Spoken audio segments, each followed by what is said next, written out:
Hey everyone, welcome to the show. Welcome to the very special live stream marathon, also the night live stream to celebrate with style. Yeah, my 2 years in the VC.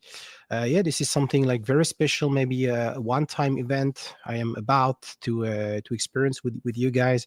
The thing is, I barely have some times, to trigger some thread or challenges. But when it comes to bring people together, I do have lots of VC friends around the globe. Australia, UK, Canada, France, Germany, and pretty much everywhere. And so it's always a challenge, to find right slots, right window, as I like to say, to have all these people together on a panel. So I thought maybe today, doing some. Maybe we'll go for a 7 or 8 hours. Who knows? We'll see. Will be like a nice opportunity for all of you to join my panel. So hey Nick, thank you very much. So yeah, we'll be putting a link in a couple of minutes. So yeah, the aim is to have like many of you, and I'm really glad since I already have someone in the backstage, someone from the French vinyl community, a good guy. We often talk behind the scene. He already invited me to several of his show. Uh, Let me introduce the one and only Meteora 89. Hi, what's up? Hi. Yeah, very good. Yeah, It's like 2 a.m. in the morning right now in France, right? yeah, 2.5. Yeah, so Yeah. I get a little tired. Sorry for my fucking terrible accent, but I'm living in France, and Yeah. this is the reason why. Which Yeah, part of France, if you can tell? in the southwest, near Bordeaux. Okay. You know this town. It's famous in the world. So Yeah. yeah, it's a little town called Angoulême. It's famous for a festival, BD. I don't know in English, bande dessinée. Yeah, I comics, don't know the word. yeah. Yeah, Yeah, voilà. Angoulême is a small city indeed, and I think every year it's one of the biggest festival for comics. I think, Yeah, of the world. yeah, Yeah, of it's the world. Yeah. mm, Belgium has a very strong culture. yeah. Comics, Many Tintin. comics. Yeah, Yeah, many comics. But Angoulême, you're right. Angoulême, once a year they have this. They host this festival dedicated to every genre, I think, of comics, this is the only books. thing we have in this town Yeah, because yeah. yeah, after that, not many great things to do in this town. But You yeah, have it's also cool. the French brandy, cognac, of course. Yeah, cognac. Yeah, Yeah, it's in the same department, not the state, but department in France. So yeah, the area. yeah, Yeah. area. Yeah. Mhm.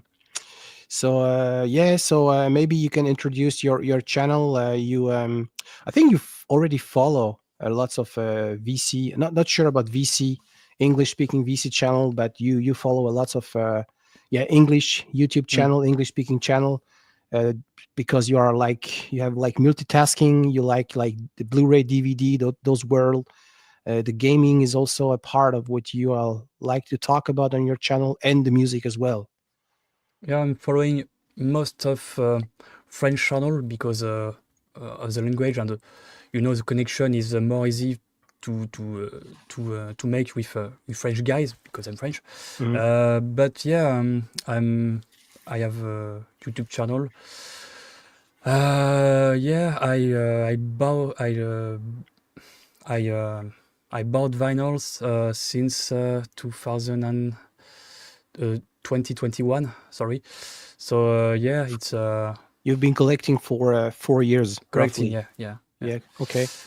And yeah, video games too. Mhm. I'm very passionate about that. And Mm. yeah, Blu-rays, movies. I love movies. So yeah, this is my free patience That you in my life. combine on your channel. Yeah. Yeah. Yeah. Which is very something like very fun. As I do have this channel in English, I do talk with lots of people in the US or in Canada. We only focus on vinyl, and in Germany they do like talk about hi-fi stuff, gear, and I think in French, only in French, as far as I can see, people do like talk about not only records, because their world when they grew up, like you maybe, was not only about music. You also had this, video gaming and Mm. on the side. So trying to Yeah, talk about all this. there is many connections Yeah, between them, soundtracks. So yeah, it's I think it's normal to have this patience combined. yeah, combined. So Yeah, yeah, yeah, combined. yeah. I see here, Montreal. Many years ago, they had this company called Ubisoft, and Yeah. people were hired because they knew about composing music score. So it was either for the movies, the TV programs, or for the video gaming. So this was like, they had many opportunities. So yeah, I see the connections. And you like to talk about 90s 2000s rock bands, neo Yeah, metal, yeah, yeah. it's my thing. Mm, Rock bands, American band, UK's band, Australians band, Canadians band mhm. too. So yeah, I'm a very big fan of Linkin Park. Everybody knows them. Yeah, but I don't listen many French rock bands. I don't know why. It's not my thing. I think the English, the language is more, musical. It's yeah. I don't. I don't have an explication for that. So Yeah, yeah. it's no worries about that. They are always exceptions. I do listen to lots of Mm, English speaking rock bands, but I think everywhere they wanted to have their Beatles or Stones. Even in Spain or in Italy, in France, it was like a little bit different. mm, Uh, yeah.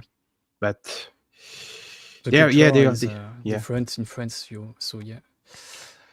Yeah, you're a great fan of Linkin Park, and I think you made a stream the day when Mm. the new singer was revealed to the world. I think it was. Yeah, after 7 years, Yeah, the band not split, but is in a hiatus. Hiatus. Yeah, yeah. Hiatus, yeah, and yeah, they come back with a new singer and a new drummer and a new album in September. Yeah, 2024. And yeah, I'm very hyped for that. So yeah, it's Mm. great.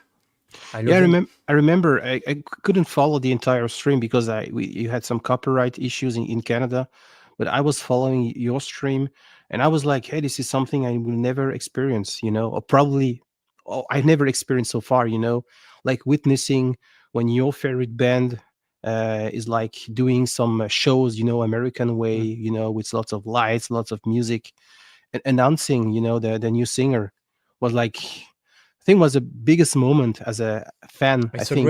It's a Yeah. great surprise for us. Mm. Yeah, for the fans. So yeah, new album, a show, uh, new members of the band. It's everything in a one night. So Mhm. yeah, it's cool. So yeah, I'm very grateful to the band to continue to make music, and yeah, it's cool.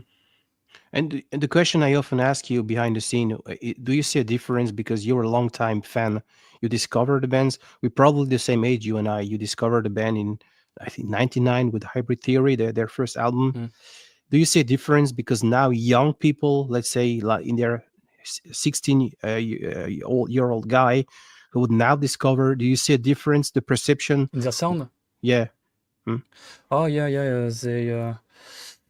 They changed their sound. Almost each album was different from The previous. uh, the Yeah. previous one. So yeah, it's like more new metal bands in the first two albums, and after that they changed to alternative rock, electro rock, experimental sound with the 2010s album A Thousand Suns. Thousand Suns, it's a sentence, I think, by Oppenheimer. to describe the nuclear bomb, Yeah. 1,000 suns, it takes 1,000 suns. So yeah, it's they change the sound, and after that they come back to their The roots. roots with The the roots. last Yeah. album. Mm. Yeah, and yeah, it's cool. So this is a little bit nostalgia for me to listen to their last album from zero. So Mhm. I think it's cool to change, maybe to change sometimes to come back. It's great. Yeah, as I say, I'm not really fan, but I see from my generation, and we just discussed about that. I think earlier on, those bands like Muse or Sum 41, Blink 182, they were part of our generation, and now, yeah, they make like reissues, box sets, so it gives maybe some opportunities to our generation to rediscover the band. And yeah, I'm not sure what those think the young generation of those bands. I'm not I'm really. not young, so I don't know, Yeah, but yeah, I don't yeah, think it's not uh, it's not a problem for them. I think they don't care about that. They just listen music and yeah. Pretty sure it's yeah, that's right. But yeah, it was different because in the 90s the rock culture was still like very very important. We just had Nirvana, and in the so now 90s. it's Yeah, probably different 20 years ago because now it's so much different with mainstream or more obscure stuffs, electronic, EBM, techno, and many all fusion. many Yeah, fusion. So yeah, so being now a teenager in 2025 with all those choices, all these tastes, they uh, listen a lot of kind of music. Yeah, mm, and different styles. So I think they don't care about that, about the genre of the music. Um, as soon as they like. Me, when I Yeah, was young, it's not like that. It's like people love in a rap box, and people in a love box. rock, and in between they don't very exist. So yeah, Yeah, in a box. Yeah, you wanted to fit in a certain box. I remember back in the day when I was in high school. Yeah, there were those people. They were like doing riding a skateboard with Vans shoes and listen to Rammstein or Marilyn mm, Manson or NOFX. Those kind of stuff. yeah. And the other gang of people that were more into hip hop, raga, and all that stuff. And you were. 30 Seconds to Mars. I read Yeah. the message. Yeah, two love two bands I loved. 30 Seconds to Mars, the bands of Jared Leto and Angels and Their Ways. I pre-ordered one of their album.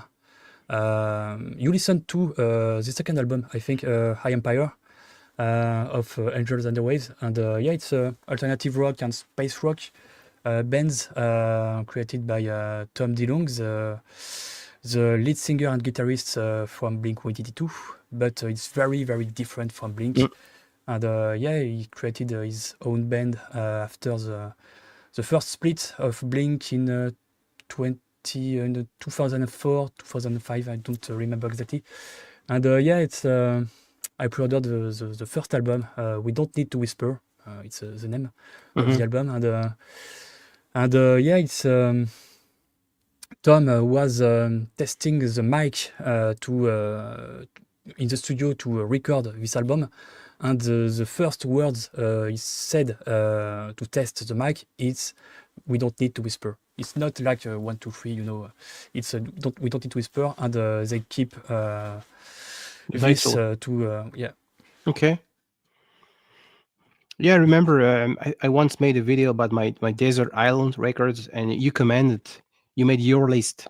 You provided Mm. us with your list ranking of 10 records that you would brought to your desert island. And I remember you were mentioning the Empire from Angel, and I just happened to listen to this one online because I was like very curious. And yeah, I kind of like it. Not my things at all, It's but very yeah, modern rock. Yeah, it's yeah, very yeah, modern. Yeah. really like it. And just for your your record, Meteora. This guy Nick Pentanzi, Mm. he played in several bands in the 90s. Oh, yeah, Yeah, okay, yeah, he was okay. in the circuit.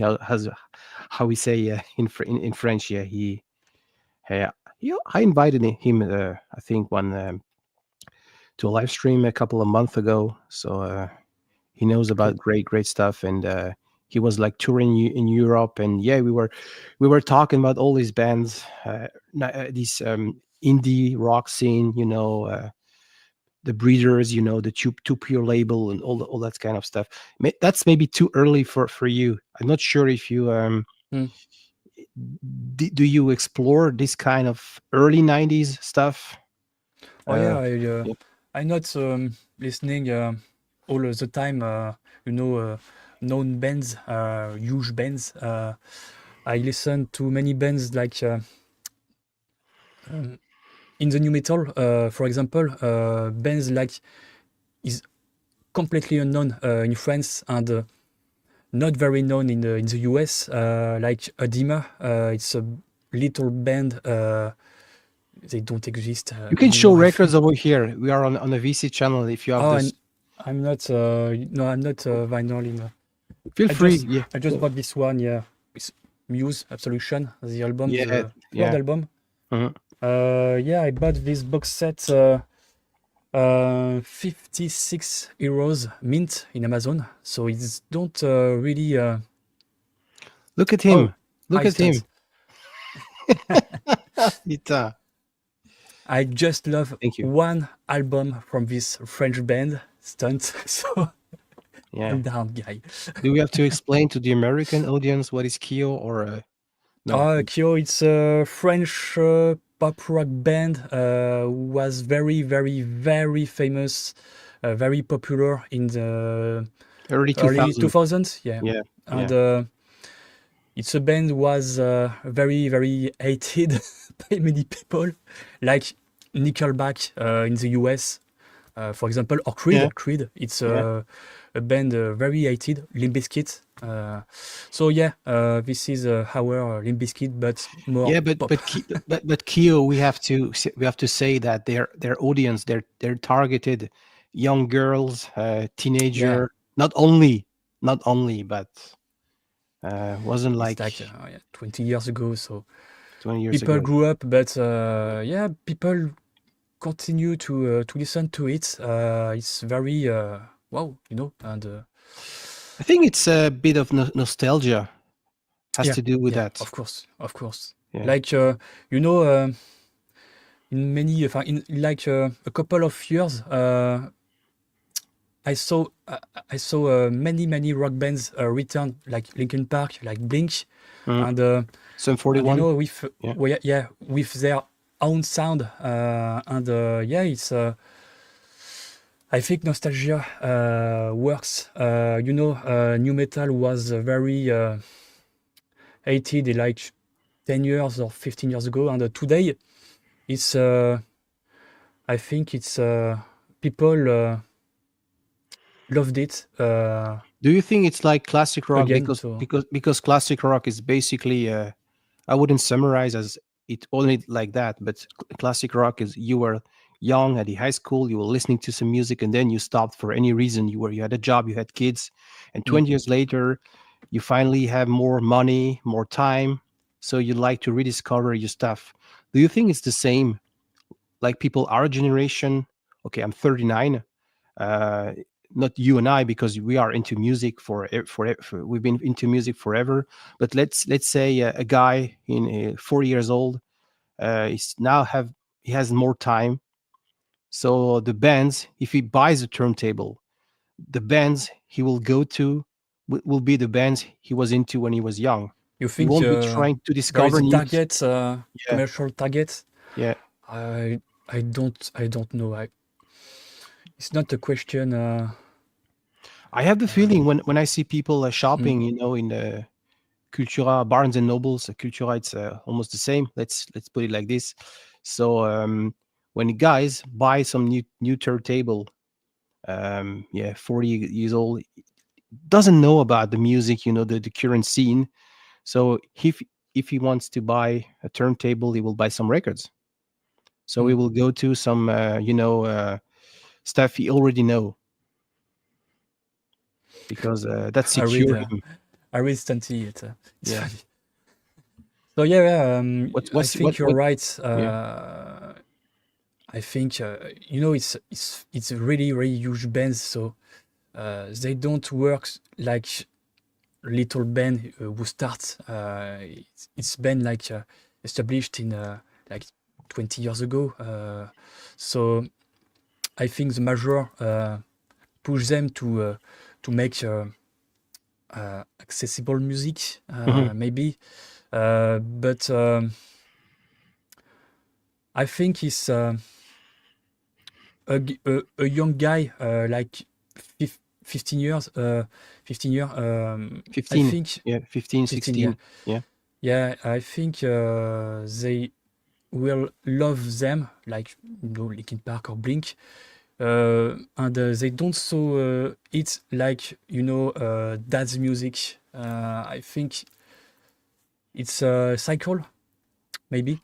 yeah, perhaps, I perhaps. don't know if you No, if you you're probably right. When I discovered U2 in '98, I wasn't aware of what they were doing back in the '80s. I just discovered U2 when they were doing their not the what was called the album. Hey, hi Ben. Tree? No, in 2000, all that you can All leave that behind. behind. Yeah, I discovered U2 like doing those stuff. The same. So after that, I happened to buy some comps, some greatest hit, and I was like, oh yeah, they had a career like 20 years before. Yeah. So The same. Yeah. Yeah, I think like Red Hot Chili Peppers, some people grew up with Blood Sugar Sex Magic, and after that, me personally, I grew up with Californication. So, yeah. So it's generational. I don't. And it's very interesting this comment because Sébastien, Audiostop Disquaire, hi Sébastien, we were together. He came over to Montreal, so we went out for a record digging in some stores, and he runs a store, and it was like fun to because he was trying to find stuff for him and stuff for his store to buy some records that he could sell after that. So it's like it's pretty logic. And he had some albums on his hands. He said this is a top seller. Those albums you can always have a copy in the bin. Classic album, yeah. A classic album. So that's also what I think. I don't need to talk about too much about that on the VC because it's the proof. Everybody knows, yeah. Yeah, proof by 9. I don't have to re-explain to people that Led Zeppelin U2 is great because it's the job is already done. Marketing job has already been done. And they had this debate on the French vinyl community on your previous show about do we have to own the classic or it was pretty much like that. And what is a classic? To me, a classic is something you don't need to convince the people. Yeah. I think the same, yeah. And it's funny, like when we said like 20 years ago, classic album, we have in our mind the Joshua Tree from U2, Appetite for Destruction from the Guns N' Roses, and today in 2025, it's like Hybrid Theory, Californication, I don't know, Absolution, maybe, and it's changed all the time. And it makes me feel now old. I listen to some sometimes classic rock radio station, and to me, classic rock radio station was the Who, Hotel California, Led Zeppelin. Now they play fucking Green Day. Makes me feel old. Yeah. Time flies. Yep. C'est pas possible. Hi, Greg. Yeah. But yeah, do you think you that's the point, because you like to, you have passion for those bands, but do you like to I like to in my channel They are people who like to talk about classic because, like Pinape is a very young people. He just discovered the Cure, for instance. So for him, it's like a newly discovered, a newly discovery. And how is it with you? Do you like to talk about classics? And sometimes, ooh, I just found or did just discover a great band. I would like to, yeah, to make this band discovered to the world. I pre-ordered one one more album by the singer of a little band, not very famous electro band in New Zealand. It's called The Naked and Famous. I don't know if you know this band. No, And yeah, the singer make a solo album.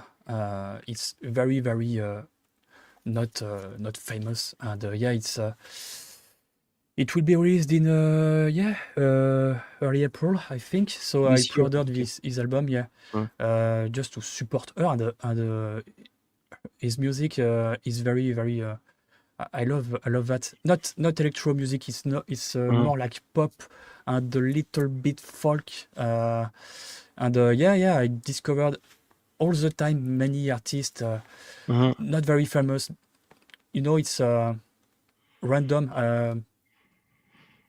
and And when I how do you what is your perception when you do a video about that? The views, the comments, the responses it gets. Do you feel that people in the French VC they prefer when you talk about something they already know, but you put some personal stuff? You put your own perception, or do they prefer? Okay, oh, nice, thanks for sharing. You discover stuff. You sharing with us. What is your feeling, your experience you made so far with that? right, it's like two different profile of Mm, guys who talk to me. Some guys, it's like, oh yeah, it's a great band, it's cool, and yeah, it's that's it. And the other profile, it's more like, oh, I don't know this band. It's not very famous. So yeah, thanks to share this album. And yeah, sometimes they discover a band. So yeah, it's very cool to me to know to talk a band or an artist who no one knows. yeah, And yeah, in France, it's like some US artist or yeah, US Canadian artist is famous in their country, but in France nobody knows it. And you go to Germany or UK, they know it. In yeah, France, it's very different. The culture is very yeah. I different. know. Yeah, So it's not very hard to me to share unknown bands in France. So yeah, yeah. I grew up very close to Germany, and as I too much say on this channel, yeah, I had this experience when I was young. I could listen to the German radio station, and sometimes they were playing something really different. When we're talking about mainstream or 80s or 80s or yeah, rock from the 70s, because they bands who had success in France didn't have in Germany or the other way mm, around. And yeah, it was like very close to Switzerland as well. So three different markets. And yeah, you yeah, feel some band had success, like the Canadian band Rush. They never had success or never had a huge success in France, but they did have in Germany, and who knows why.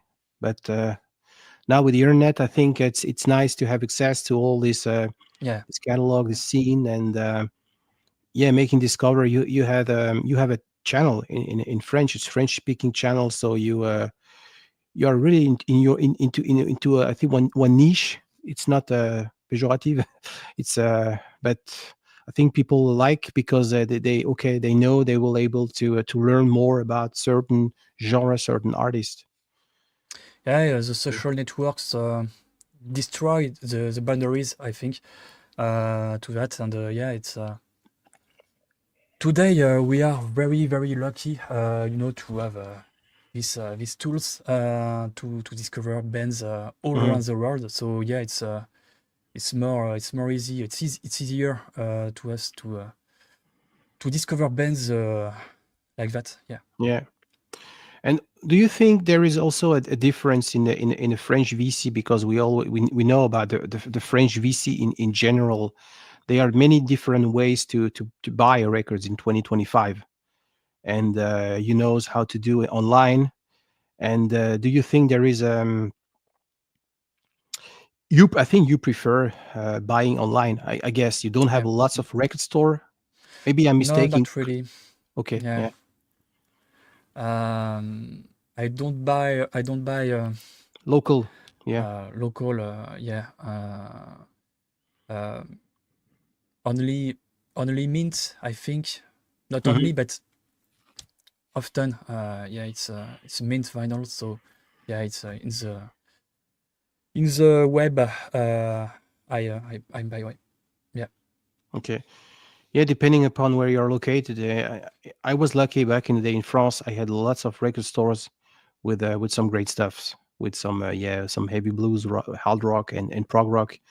But yes, some people they live in, I don't know where, in the countryside in France. They don't have as lots of Yeah. stores, so they luckily they have the internet. So yeah, I like to combine.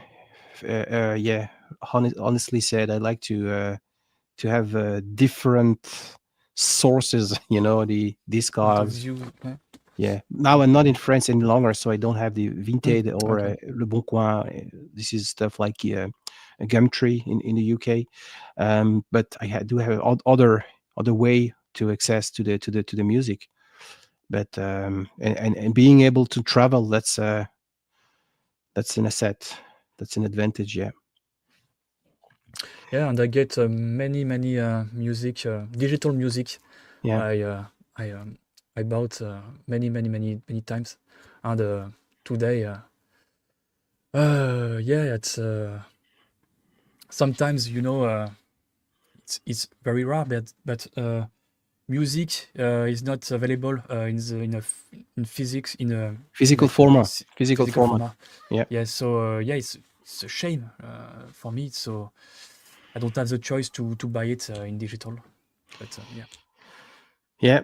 But I think you don't buy every records, even if the music would be available on vinyl, every genre, every album you like. Not sure if you would buy everything on physical format. Yeah, yeah, because of the budget. Because yeah, I'm not sure. Maybe you would. I don't know. yeah. Yeah, See, you're right. You're right. yeah, It's expensive vinyl. It's crazy. In France, 45 euros the double vinyl mint. It's yeah, it's like I beginning my collection in you began your yeah. 2021, Hmm. and yeah, it's like you bought vinyl in 10 euros everywhere. So it's not the case right now. Yeah, but you see, everything's changes. When you when you Yeah, when you buy your baguette, or when you buy anything, your the milk, prices are never going down. We have to face the yeah, truth, because we it's not because of COVID, or it's not because of the crisis. Just people, yeah, that's the inflation. That's so yeah, I would love to buy a record. I would love to pay the price for a record that I paid in 2014, but it's just not gonna yeah. happen. Mm. Yeah, I'm waiting for the Tino Rossi segment of these discussions. It is not me. It is It is not not my going to happen. Yeah, not my thing. yeah. But yeah, man, I already asked you that question. Do you have certain channels you follow, and they are making you discover other stuff that are not specifically your territory, or some bands you don't have specifically a soft spot for, but because you trust the guy, because or you watch the movie, or you say, okay, why not Yeah, Why yeah. do, Sometimes with many movies, I discover all the time, music I don't know, and yeah, Shazam, and yeah. I discovered many music like that, and yeah, I don't follow many YouTube channel in international YouTube channel. Hmm. English speaking, yeah. Yeah, yeah, many French, but not English. I don't know why. Yeah, it's probably because of the language. It's much more easier when you're. Plus Yeah, now, yeah. I they understand yeah. when you speak English, but Huh. it's not a problem for me. But yeah, I don't know. I don't have all the time to to spend my life in YouTube. So Yeah. I have to choose channels. So Yeah, that's yeah, normal. I face the same problems because I have to follow so many people, and it's really impossible. I think just last week there were two new channels in the French VC like Emerge. So that's two more channels to follow, mm, and yeah. All the sometimes time it's it's yeah. yeah. Plus, we do our own stuff. You do your live. I think tomorrow, you tomorrow Saturday. I think you will be hosting a live stream on your channel. I think so. Yeah. Yeah, that's We also yeah, where we talk about everything like movies, music, and yeah, I plan to react to the new Linkin Park. I don't listen to right now, so I don't know if it's good or not. mhm. So yeah, tomorrow and the new Evanescence, your sister's band, I think, Yeah, my sister. and Yeah, um, yeah, and yeah. So tomorrow. yeah. It's at 4 p.m. I think local time. I'm not even sure about that. I'm not sure. Yeah, Yeah. 4 p.m. Yeah. yeah. There are so many live stream. I think just today in the French VC there were like lots of different shows. Yeah, even Claude did a 8 five p.m. hours 8 p.m. Sorry, 8 French. 8 p.m. 8 p.m. Yeah. local time. Yeah, Yeah. 20. Okay. Yeah, that's the thing. That's the thing. That's the thing. We Stanley and myself, we do the three, sometimes 4 hours every Sunday morning. Sunday morning for myself. So yeah, you just cannot watch every channels. It's that's why I think that this whole idea of having a live stream where having people over, it's also a good way to not spending your time watching everyone, but hey, can we discuss together on the same table? It works. We all have a life, so it's Yeah, difficult that's true. sometimes to take the time. Yeah. Plus now it's winter is over in Canada, so it's like, hey, would like to enjoy a little bit of the spring, so spending more time outside. So yeah, having less time on the comfort of my couch. Okay, It's a joke, I think. yeah, it's a joke. Yeah, it's a joke. Yeah, It's we stunts. this is Stunty. Yeah, it's so yeah. How will yeah? Do you have So how about the one you bought? Maybe you can show the box set you. Yeah. I don't open it yet because I have it yesterday, I think. And yeah, I have not have the time today because I work very late, and I have many live like a couple of years. So yeah, I don't have the time to open it, but tomorrow I uh, I will and play it in my turntable. So yeah, three vinyls inside. So the original album remastered, I think. I don't know. It's not. Yeah. And third vinyl with demos and live. It's a great adds, I think, to this album. And 2 CDs with all in Okay. it and a book. So yeah, 120 euros for that. It's very expensive, I think. But in 56 euros, it's like, yeah, okay, it's cool. 56 euros. It's 60 US dollars probably. Yeah, So around, yeah. yeah. Yeah, I see the prices of box set over here. It's simply crazy. I don't buy this kind of stuff, but I just witnessed that. Couldn't imagine. It's weird because now at the Toys R Us they have their vinyl sections. So that's kids, literally they can buy toys and vinyl at the same place. Vinyl records at the same place. Mm. And I have hard time thinking that a 12 years old kid will buy every things he likes on vinyl because it's so much expensive, and it was already expensive when I was 14 or 15 years old. I remember I didn't have lots of budget for CDs, and I could barely buy 2-3 CDs a month. Mm.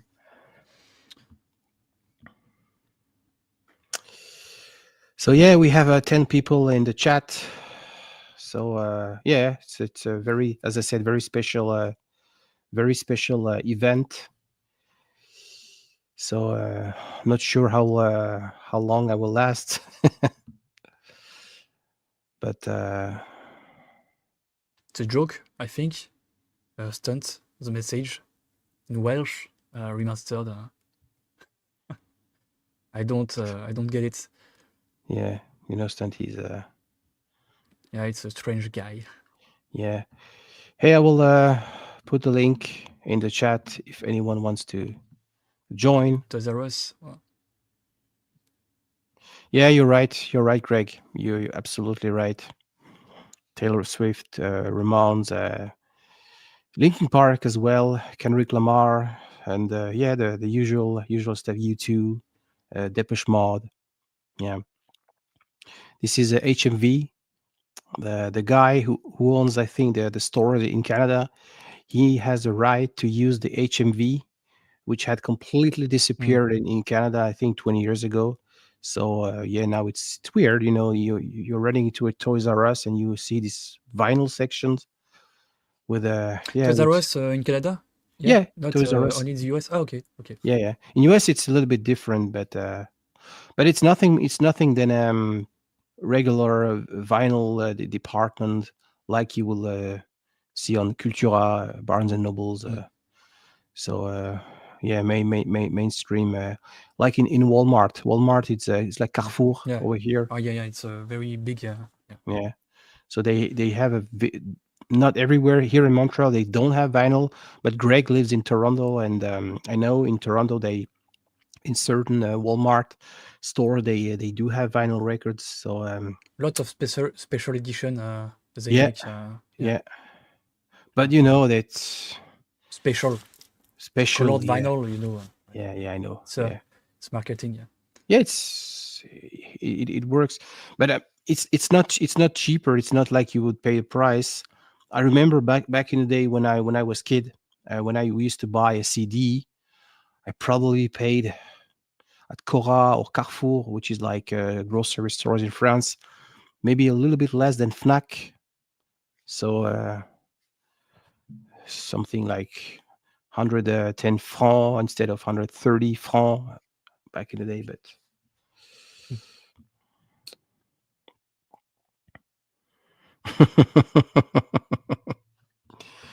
That's a joke, yeah.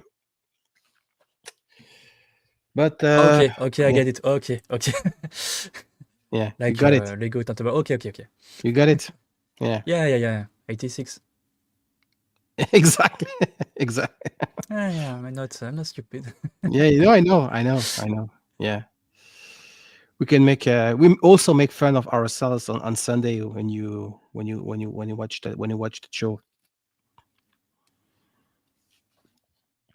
So just put a link if anyone wants to join. Feel free to hop on. Yeah, someone to help me. It's fucking. It's very very hard to speak in English No, to it's me nice. because It's I it's don't it's speak nice. daily, and You so know, this is a challenge. I spend all not all the yeah, time, but having people on my streams that speak English. When you talk to the English Australians on Canadian, it's no problems. And I would like to have more people from France, Germany. And it's a challenge because people say, "Hey, I'm not sure about the language," but it's I can understand. I can understand. But Claude was already here. yeah. Pinape, yeah, Pinape tried. Pinape, Claude speak English, yeah. yeah, he speaks English like Louis Funès, but it's fine. Okay, Yeah, with no, sign, no, yeah. exactly. Yeah, yeah. Anyway, yeah, it's funny, and as long as people understand you don't have to have a certain level. He did a live, I think, Yeah, he like, hosted yeah, live today. stream earlier on. Yeah, exactly. But you are very sympathique. Yeah. Yeah, exactly. Like Louis Funès. So yeah, that's the goal I had when I started to do live streams. I think like 1 year ago, and wanted to have several people because I realized there are some groups of people. I wouldn't say it's already always the same people on the stream, but it's almost. It's like a gang of friends. For instance, there is these Canadians. They do live stream every Wednesday evening. It's pretty much al- always the same people on the panel, Mm. and they are this other gang of people in Germany, and I thought, hey, it would be nice to invite you New, after, yeah. yeah, Mm. say, hey, come over, maybe we can find a sort of common ground between the people.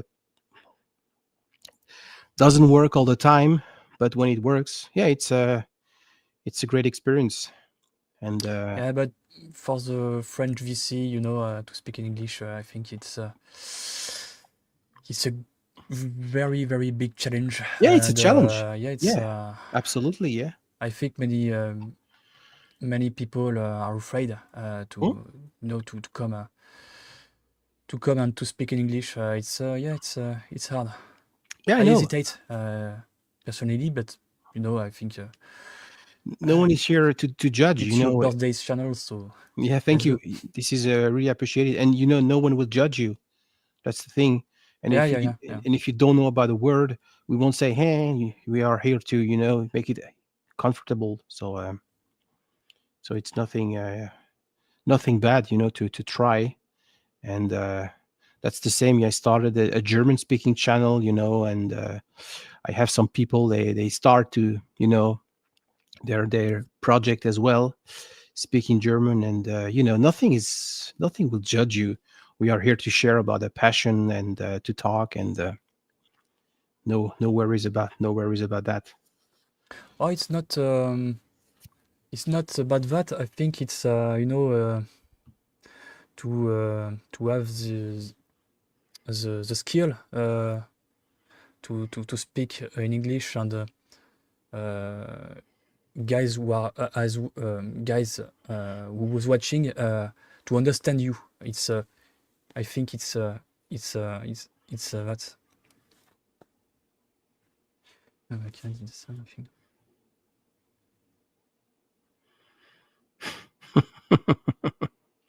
N'importe quoi. I don't know Yeah. what it's talking Sunday, about, you have but to explain. You have to come up and to explain us the joke because now we are lost in translation, I guess. Yeah. Yeah, I know it's a challenge. The language, it's clearly a challenge. But the international, the English speaking vinyl community is so huge, and we have a guy from Scotland, and I had to laugh because he was invited in my on my stream. Maybe he will come up a little bit later, and Jack, his name, and he has a strong Scottish accent, which is yeah. perfectly fine. Mm. And we had an American guy who lives in Japan, and sometimes he's like, "Hey, I need translation." Both speaks English, but Yeah, not the it's same. funny. Like me personally, I understand more American, but people living in UK, some word is very strange, like water. It's American, and Mhm. in the UK it's water. And where is the where is the T? And yeah, it's disturbing for me. I think. Yeah, and that's only one part. That's the Cockney accent. They pronounce like that without the T. I think the Mm. standard, yeah, English British would pronounce like something like water instead of water. But Or bottle, yeah, bottle. I but don't yeah, know. that's Yeah, the it's yeah, sometimes it's strange, that's but it's their language, huh, so yeah, it's different. It's different accent. It's like French and French Canadian. And here we are. This is Julie, and I think she's from Montreal. And I think you are. Je pense que t'es québécoise, Julie. Maybe you can. I think she's from Montreal. I'm not sure about that, but I think she's from Quebec. She's definitely from Quebec, and I will be usually talking about. it's yeah, it's French, Yeah, French yeah. But she speaks Canadian. very nice English. I see her commenting on lots of VC streams. So I'm not sure if she's from Quebec or elsewhere in Canada. I should say yes. Oh, Montreal. Yeah. You and I'm.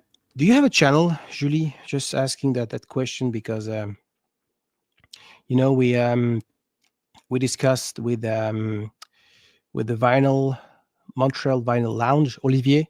He has a channel, and there is this fair, this record, this foire au vinyle in I think in April, but in October as well. October is probably bigger, and we were like, hey, wouldn't it be great to organize a VC meetup? To inviting our VC friends for the fair. Ah, tu es de Quebec. Cool. Yeah. Lots of people from Quebec City. They moved to Montreal because Montreal is a bigger city. Mm, So they came over for studying and or to work. yeah, yeah. Hey, do you want to hop on? Do you want to talk about if you want? No pressure. No pressure over here. But ah la la. Yeah. Yeah, this this record fair. Do you have a record fair in your region or in your city? Yeah. It's called. Record fair. I don't. Yeah, it's a night in France, so I'm a little tired. It's oh shit. I I uh I finding the name. Yeah, you have to Google. Yeah, Montreal for work is better. Yeah, absolutely. Yeah, yeah. It's a long time. I don't go. Uh,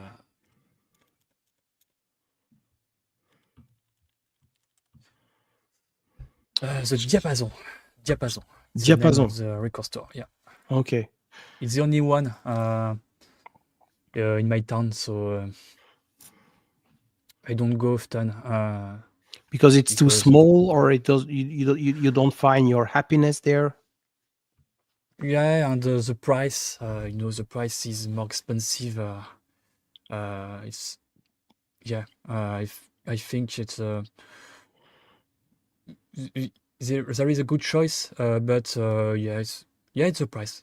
The price, only the price. Yeah. Okay. Yeah, when you have only one store and you're not really happy with the price, so what can you do? Yeah, and the guy in the diapason, it's a nice guy, but very old. And, when I speak with him, it's like two generations, very different. With different. Mhm. perspective. Yeah. different sound, different music. So yeah, it's difficult to.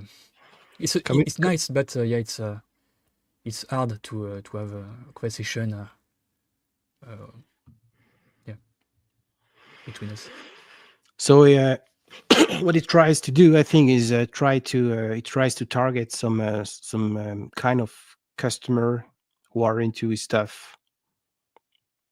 Is Can he you repeat? more? Don't, I think don't understand. it tries to have a certain kind of clients of customer with because he's dedicated to a specific genre. I think is that Oh no, is I he don't too speak. square? I think he only has certain No, stuff in the store. not really. But when I speak bands like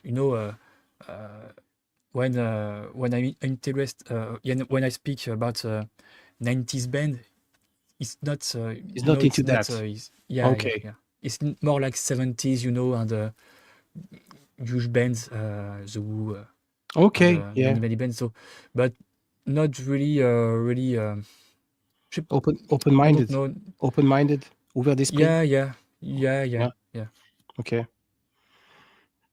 Yeah, that's too bad. That's too bad because okay, if he can live with that, I mean, if he can make money and if he has enough a customer or if he sells enough records to to a certain audience that are into 70s classic rock bands, yeah, it's fine. And even yeah. I think he knows bands like Oasis, Linkin Park, and many huge bands in the 1920s. But I think not unknown bands. And yeah, it's not interesting to me to speak with him, and Mhm. it's not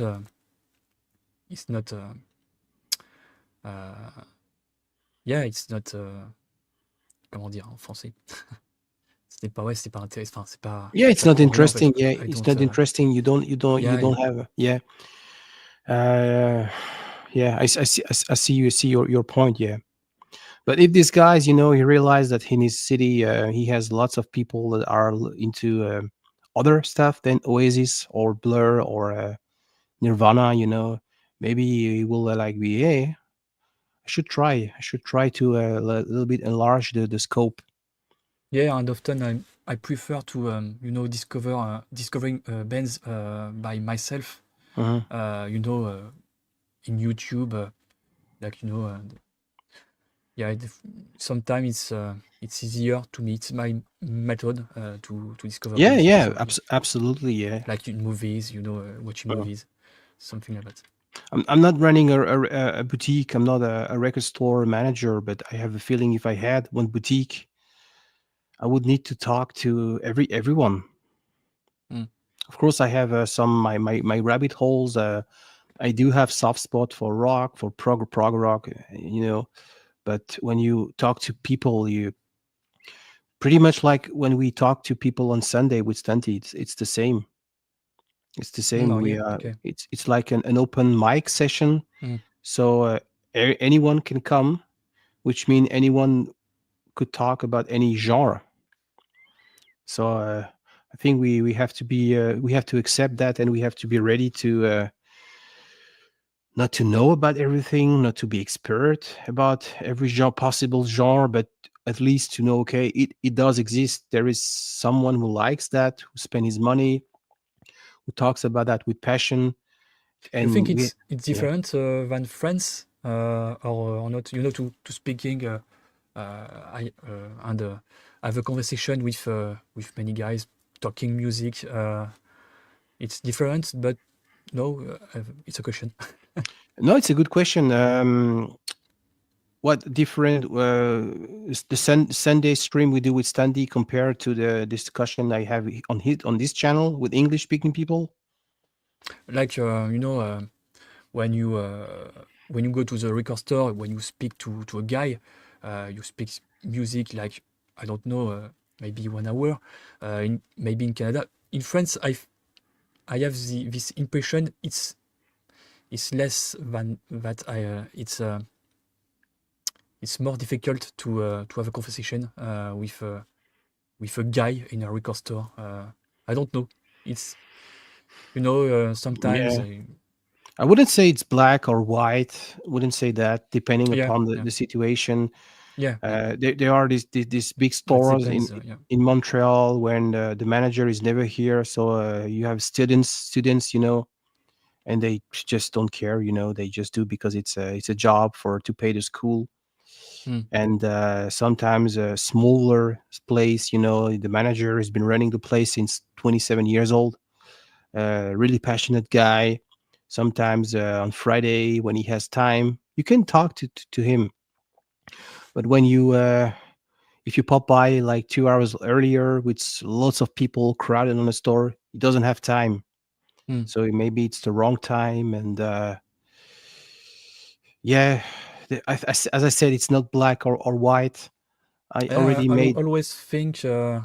in the US and the North America, guys are more open-minded about that, to have a conversation, to talking music with a known guy.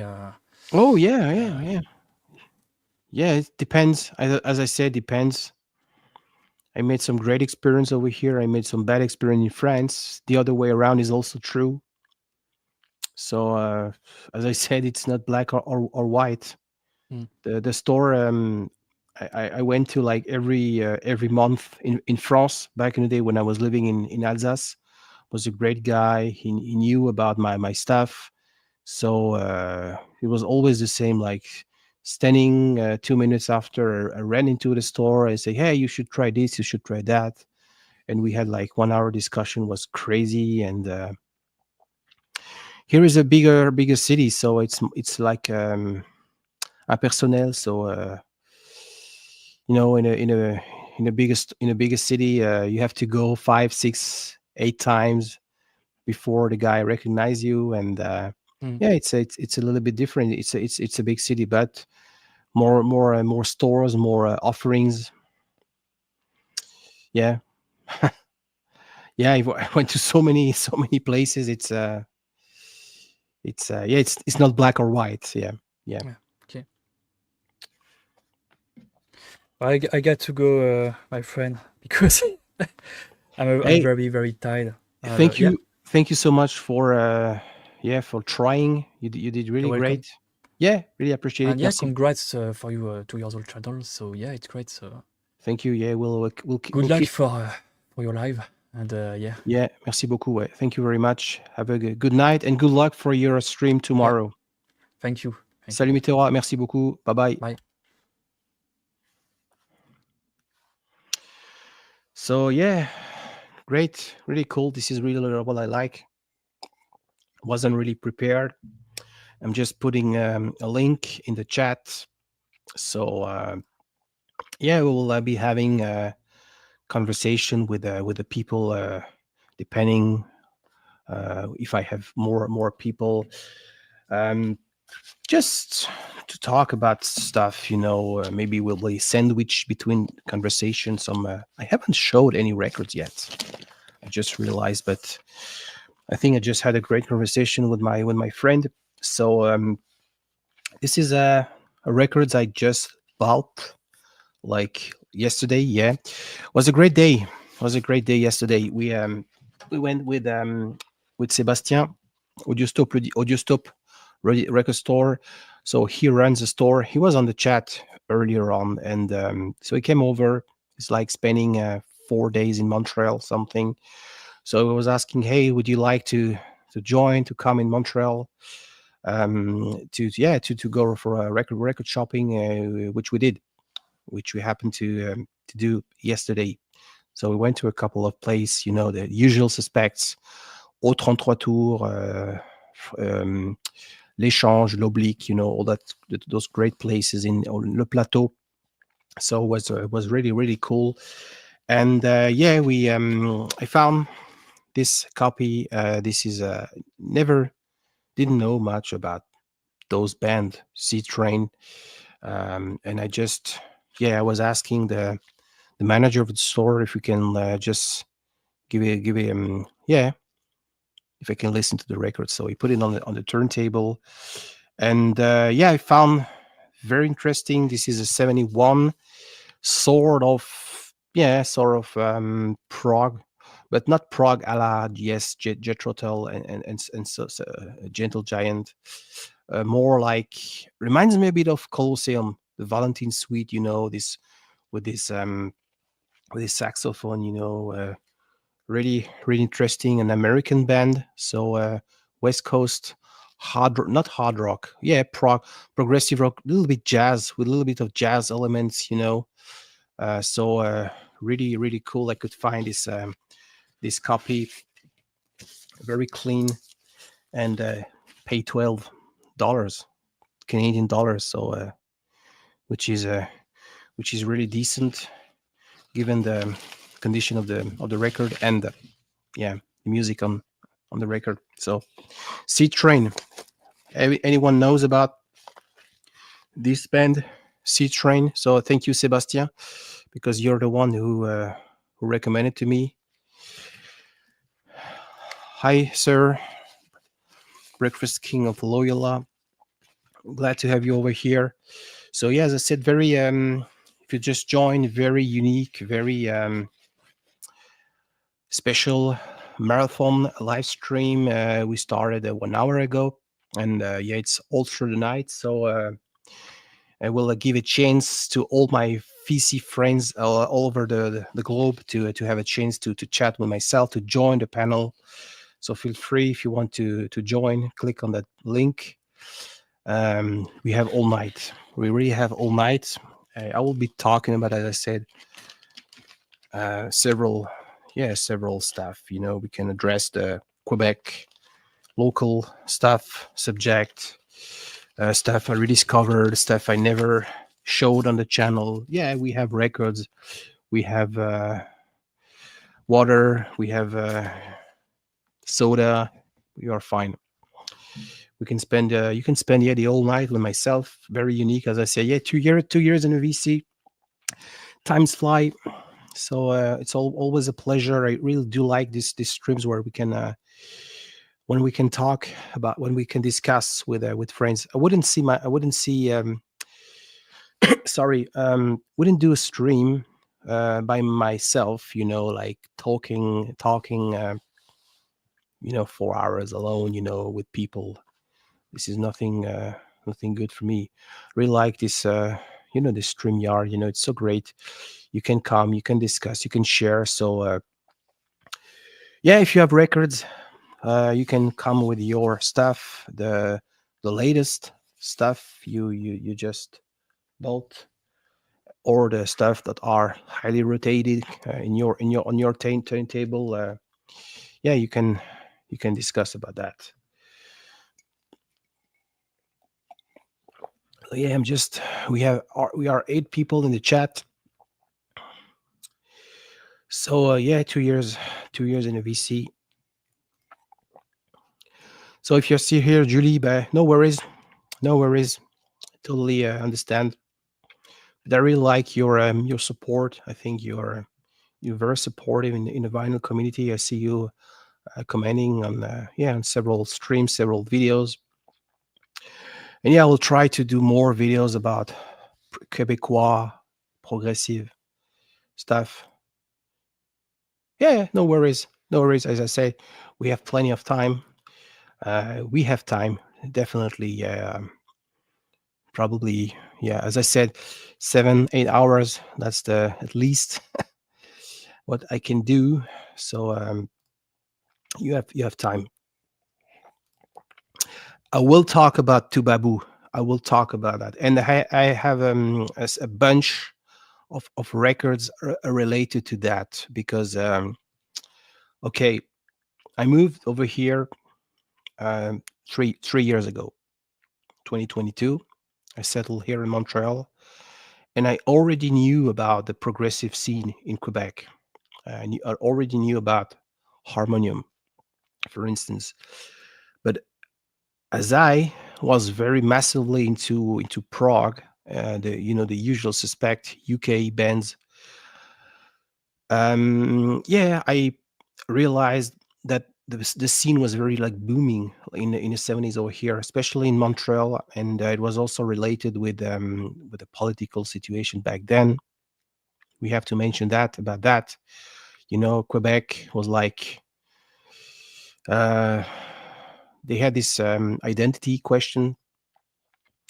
So people, like were like who were like into harmonium when they were singing like something like "This is my land," something, they was like related to them to that issues, where Quebec, the French speaking part of Canada, yeah, had new ID for themselves. So and yeah, I realized that there were lots of different bands, not only harmonium. They bands like Morse Code or Opus 5, and in Saguenay they had Coventum, Slush in Quebec City, and yeah, this part, not classic prog, as I said, more jazz rock. We will be we'll be talking about. I do have some records. I will yeah, we'll be waiting that my friend Fred will be stop by, and it's interesting, and this is what I try to do on this channel, because it's a chance to live here, to have access to the local material, because some records are pretty much you can yeah, pretty easy to find over here. Some are more rare, but it's not bad. It's not too bad. And there is this label called Return to Analog, I think. Yeah. So and I think that the store Au 33 Tours, I think, participated in that label. So now we can you guys can buy all this. Some are more obscure stuff, like a band called Sex. Yeah. Very rare record, Psych rock from Quebec. You can find it pretty much easily if you want to buy the reissue of that. Yeah, all this Pollen, Morse Code, as I say, have been reissued lately. But yeah, Tubabu is absolutely nice. And this guy, big star, and I think it was on the French speaking channel or English, I don't remember. Probably on the French speaking channel. You once made a video about those bands, those Quebecois prog bands, and I was really like surprised in a good way, since I had read so much stuff about the classic bands, and was already a great deal of bands, and you added more to the pile with see, yeah, with some other reference I never heard of, and Tubabu was part of that, and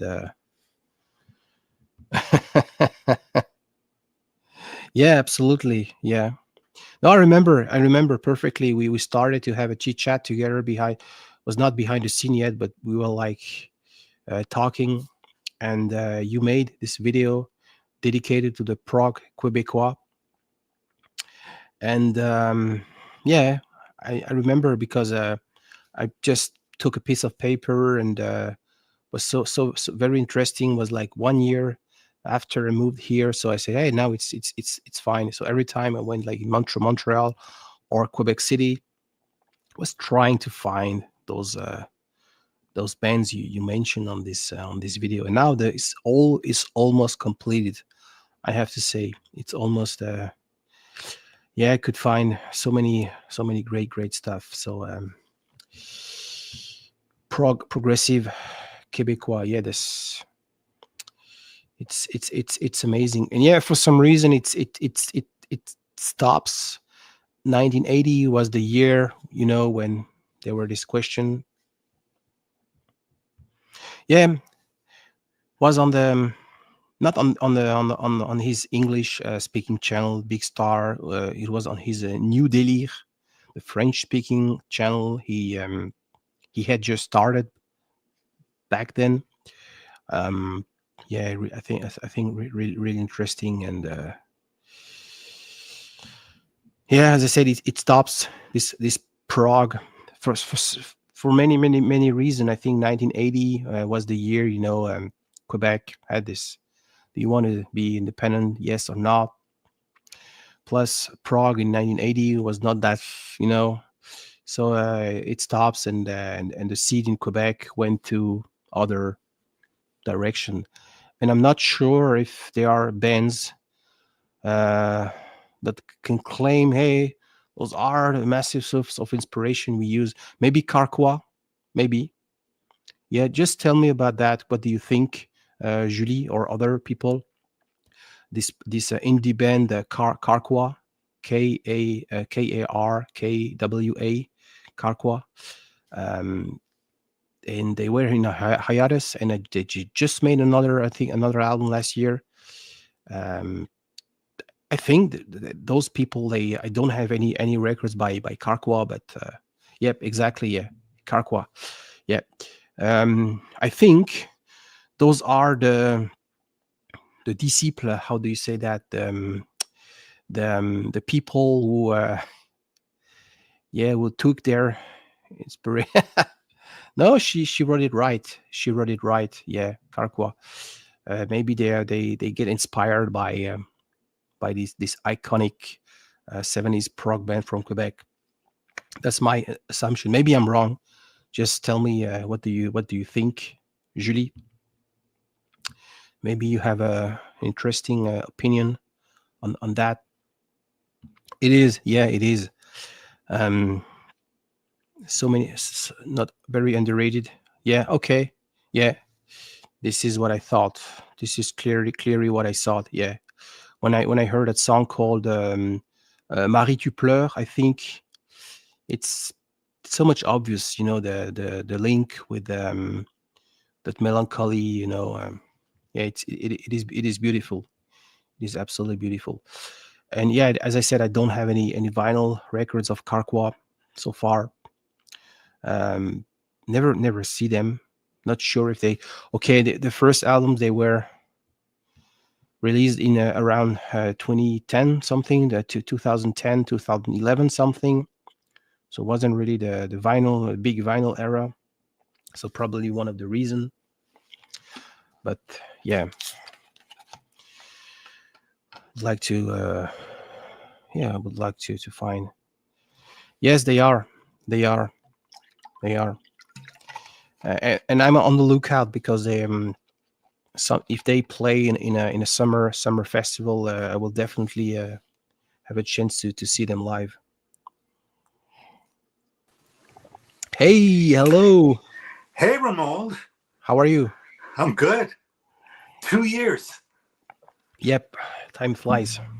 I thought I'd come up here and conduct a little annual review with you, like a performance review, like Doge, right? The stage is yours. Perfect. Yeah. So how's it been? Have you accomplished what you sought to accomplish in your second year as a vinyl community channel? I didn't have a lots of plan to be honest. I started to do the streams exactly 1 year ago. After having attended myself on many different streams. And things started to be very different because I started to host live stream, trying to do these things like regular without any plans, without saying, hey, twice a month or something, because it's always complicated. People work, I work, you work, everyone work, time zone, a hassle. And then we started this project with Stunty, this French-speaking channel. And we host every Sunday morning, as I said. We've been hosting since April last year, so like very time consuming. So trying, to run two different YouTube businesses at the same time. I have to say, pretty happy. I'm pretty happy. Yeah. So you're more on live streams, less on video making. Yep. Exactly. Yeah. I'm the exact opposite. Okay. I'm more on video making and less on live streams. Much less. Not that it's a good thing. It's just an observation. Yeah. Sure. I like to talk to people. When I started the first stream, I had one lady from Germany, Nadine. She's very into soul and disco. With another Steve. Vinyl Cooking Chef Steve. Now he's called the Record Mission, very into jazz. We had Stunty with MikeVinylSpiral. So, and this is what I wanted to do, you know, bringing people that don't necessarily know each other, but bring together, because I saw the communities, the band, the groups, Germany, different band groups, gangs of people over here in North America. And I thought, hey, wouldn't it be great to have maybe this guy with this guy, and, you know, to create some discussion. And yeah, this is what I really like to do. Good. Yeah. You're a people person. I think so. Hmm. I think so. Yeah. As I said, I wouldn't start doing a live stream myself, talking 4 hours and to the audience. This StreamYard thing is great. You know, gives the opportunity to invite people, and like Iain, it's perfect. Iain, I think he started to stream, and one of the very few streams that opened the channel, because now it's a little bit different. Yeah, you don't have so many streams nowadays, you know, who people take the risk to say, hey, that's the link, anyone, because of so many things happen. But to me, it's one of the bottom line of our vinyl communities. Come on, hop on, talk about what do you like. So yeah, I like that part, and yeah, and sharing is the most important, because everyone, you know, has its target. You know, it's Rob Walker, for instance. He was like reminding us the rules of the VC, but everyone is welcome. It's not because you don't buy records, you're not part of VC. You know, you for instance, you are not building up your collection, but you do some very relevant video for everyone who wants to travel to Japan. Right. So this is to be part of the vinyl community. Morten Aastad talks about his issues. He won't buying lots of records in the future, but he's more than ever part of the family. He needs that. You know, you cannot say to someone, "Hey, you're not part of the family because you're not buying records any longer. You're not doing that." Hey, we all have ups and downs in lives, and so this is my perspective, as I said. Right. Yeah. Right. Well, it's all, you know, it's a financial, you know, it's a financial undertaking, and it takes resources, and it takes either earning or burning resources, right? Mm-hmm. And so you know, we don't talk about our jobs because there's so much emphasis on privacy. But, you know, the fact of the matter is that, you know, some people have the resources and some people don't, and you know, and based on where they are in their lives. So it's more important for me is the enjoyment of what you have, right? And so, you know, for me personally, I just decided that showing was the avenue that I wanted to go down. So I'm not showing what I own. I'm showing what I'm seeing. Yeah. Yeah. I have no problem with that. Some people may have problems. I don't have problem with that, because to me, if I'm not part of the vinyl community, and if I see your videos, okay, that's a service you for a community. You know, if you plan to travel there, you see, okay, this is what's possible. This is what is. This guy, I remember 8 years ago, he made a video about the record stores in London. He didn't have lots of money, so he didn't buy anything in London. But he made a tour. He said this is the interesting store. He made some vlog videos, and this helped. And based on that video, the first trip I took to the UK, I visited those stores. I didn't care if this guy didn't buy records or sought after. That's not my problem. He made it the trip. He made a great video about that, which is always which is still accessible in his channel, and this is what counts. Right. And actually, you were in a store yesterday. It was really funny because I was so excited when you had the camera up and the store was behind you. Yeah. Because something that I really want to do is I want to live stream from stores. But, socially, it's really a difficult thing to do. I know. Yeah. I asked the lady at the counter, say, hey, do you mind if I do some videos? She said, yeah, fair enough. And I knew that because on the Friday they were like an artist, he was like signing, an album, and they were like doing some crazy stuff, with a for the video clip, whatever.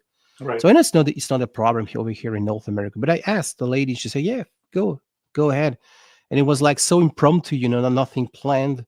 And Ian, is giving me a shout out. So I say, hey, I'm just in the store. I can show around, and yeah. So how's life in Japan? Life is really good. It's just turning spring, and the cherry blossoms just popped in a 24-hour period. We went to a local park, and today is Saturday. We were there. So on Thursday, there were no blossoms, and yesterday there were blossoms. It's that fast. So Wow. it's a very fleeting thing. And unfortunately, it's raining today, because today would be a perfect day to go out and see them. But it's like it's pink everywhere, and spring has sprung here. It's really, really nice. Yeah, I do have a friend. She works at Swiss, the airline, and she has a chance to travel for a job, like several times a year. Yeah, to Naruto, Tokyo, and she usually she spends 2 overnight, I think, and she always send us picture. Beautiful, yeah. One day, one day, yeah. But yeah, it's no, I'm really, really, really happy, really glad. I'm not after subs, views. I'm simply happy when I send 4 emails out asking people, "Hey, I'm doing a live stream. Would you come over?" And all the responses are, "Yes, I'm glad. I'm come." Even people say, "Okay, well, I can manage my schedule to." This is what counts to me. Not having it's like a party. You have having a party over. You can have 4 people. You can treat them well, talk to them people, but you could also decide, hey, let's have more people. Let's have 50 people over here. You won't be able to talk to every single 50 people the same way. You will have a great party with lots of people and wow, and social network. Oh, it's great, 50 people. It's loud, but it's not something what I'm really, really after. Now we have 7 people in the chat. Some more will come through the night. That's life's good. No, really, yeah. So So your taste is changing, evolving. I mean, when you first started out, it was when you first launched your channel, it was pretty much pure prog. Yep. And I started the channel at the point where I was into prog, and if I had started channel in 2011, I would have talked about Thin Lizzy, the Doors. So it's like phase. So people know me about prog because it's the genre I was massively into when I did started the channel. But things evolve.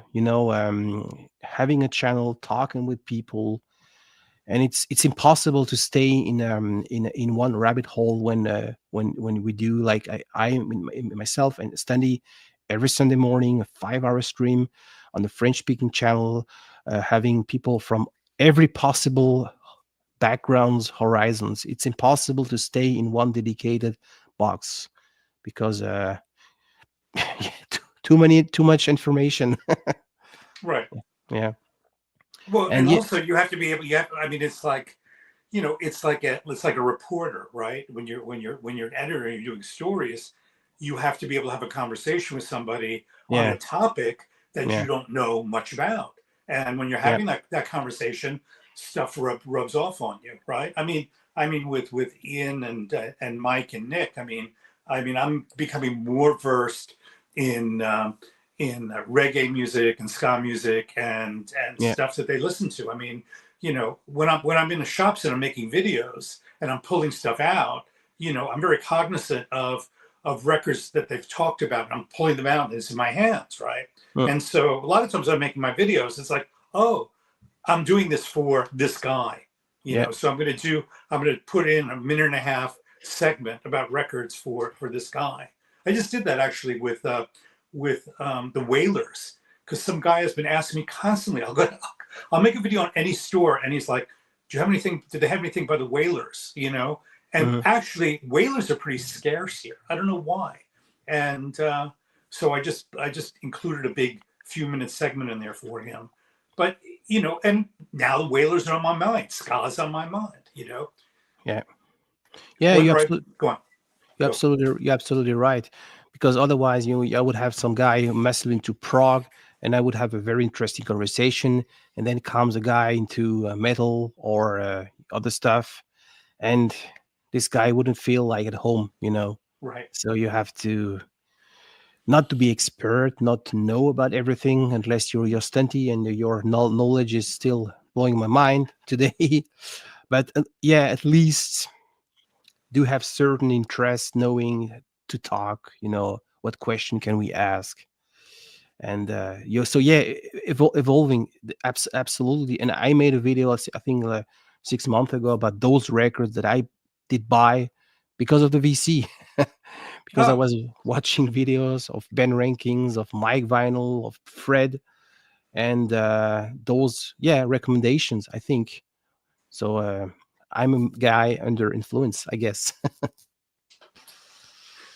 Yeah.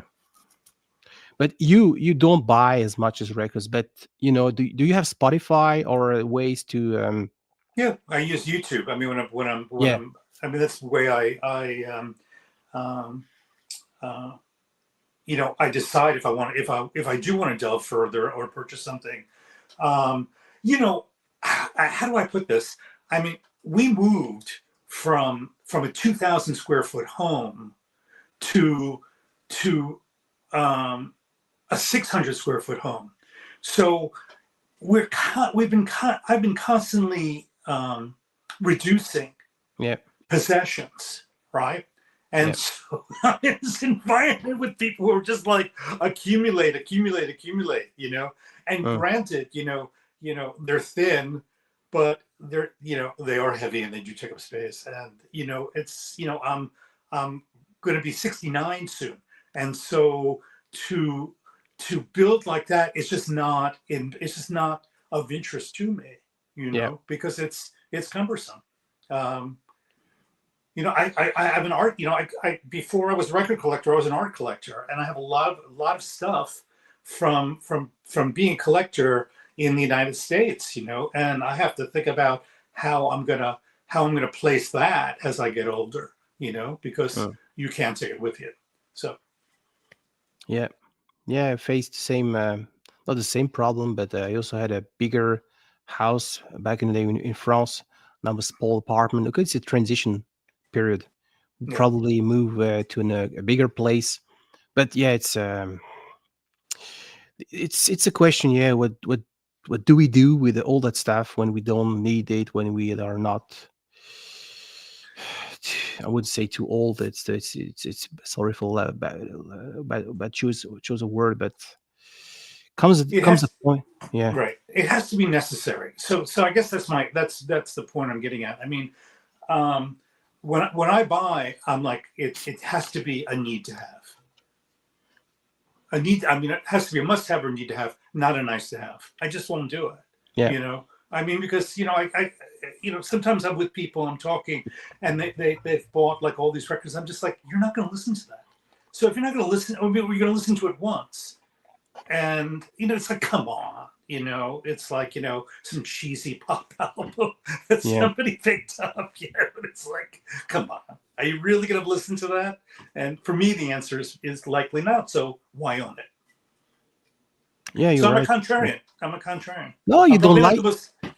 You don't lie to people. You say it out loud. You don't buy records. You're not on the lookout to expand your collection. You say it out loud. So no worries. Yeah. I have no problem with that. I don't need to watch a channel because the guy will buy records, own the records. No, it's a recommendation. It's a sharing stuff. Right. So Right. it's nothing. Yeah, it's just a different perspective. I mean, for me, a record store is like an art gallery. It really Yeah. is. I mean, Yeah. you know, so I can go and I can enjoy, and I can look and I can enjoy and look and make a mental note of something, go home, audition it, and yeah, I might turn around and go back and buy it. I mean, here stuff stays on the shelves a long time. It doesn't get. It's not the kind of thing in certain markets where, oh shit, if I don't buy this, it gets scarfed up in 24 hours. It just doesn't happen here. The stores are not as well trafficked. If there's anybody buying in Japan right now, it's foreigners. Okay. There were this issue in Switzerland. I took a trip in Den Bosch, and after that I went to Switzerland. And the guy, he was afraid because I was asking, hey, can I take a picture? He said, hey, why? No, why? Because he was like afraid. He didn't have a discount. He's afraid that you're going to share his pricing. That's where a lot of record stores do. And you'll notice in some of my videos, I did a video of Vinyl Japan, and it was fucking 20 minutes long. I had to take out every price. Every price. They did not want the prices made known. Okay. Yeah. So I always, whenever I go into a store, I always say, I got two questions for you. One is, can I show pricing? And second is, do you want to be on camera? Do you want to speak? And usually it's, you know, I get a clear answer on both. Yeah. So hey, we have a question. Have you guys noticed a drop on views on YouTube? What's your take, Michael? I don't know if it's a view on if it's views on YouTube, but I think people are feeling a pinch. Sure. I mean, $40 on average, you know, for new vinyl, it's exorbitant. And so, you know, they've become, you know, these like artist multiples, you know, the colored vinyl, the special paper, the scratch and sniff, the embossed hype sticker, the this, the that, the booklet, you know, all meant to, and the limited run, all meant to increase the sales price of the thing. So, you know, yeah, it's kind of debilitating financially. You know, I have a friend, and and I don't know if you've met this type before, but he's a record collector, and he buys, and he brings them home. He gets multiple copies in the shrink, and he doesn't take them out. He doesn't play them.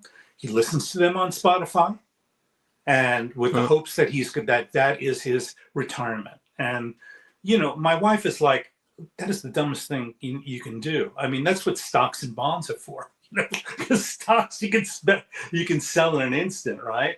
But a record you can. And that's a conversation I love having with people. Is this, you know, there's this thing of, you know, I can get a lot of money for it. Well, yeah, you can get a lot of money for it, but it takes a buyer to come forward who's going to give you that money. And is it going to be within a 12 to 24 hour period, or a 12 to 24 week period? Yeah, exactly. Yeah. You know? So I personally didn't notice a drop, would say.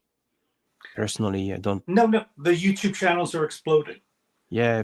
The videos are exploding. There's more of it, more channels, and as I said, I don't promote my channel. I don't monetize, and I'm really happy with the numbers so far, with the new people that come over.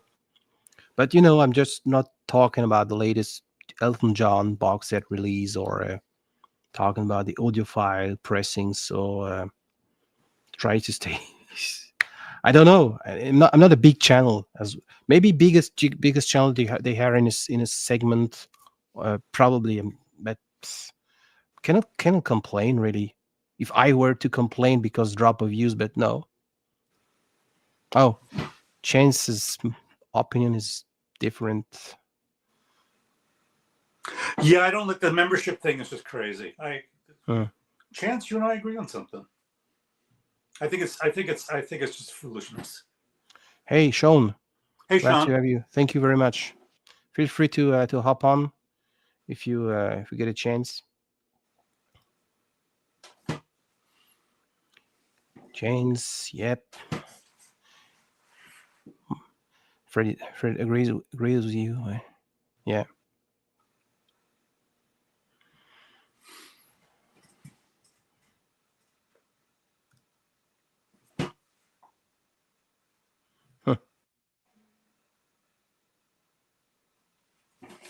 good. What have I bought recently? Sure.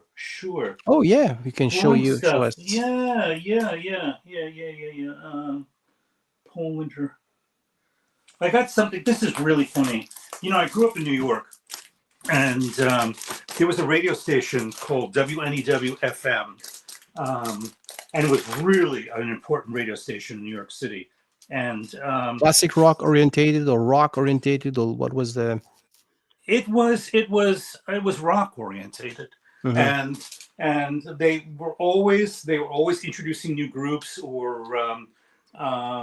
I remember when Bruce Springsteen first came on the screen, they had an exclusive concert to promote him before, you know, anybody really knew him when he was just breaking out of the club scene or just about that, you So know. 70, 74, 73, maybe, no? Yeah, I would say 70 on. There were 70 probably the late 80s. They were the biggest radio station in New York City. Okay. You know, and they always use certain shows use certain music as their themes. And I think it was a DJ named Dennis Elsis. He always used this record as his theme. And this is a Paul Winter Consort, Icarus. And I hadn't seen this in like 50 years. And it was at this shop in Kawagoe, which is a few stations from my home.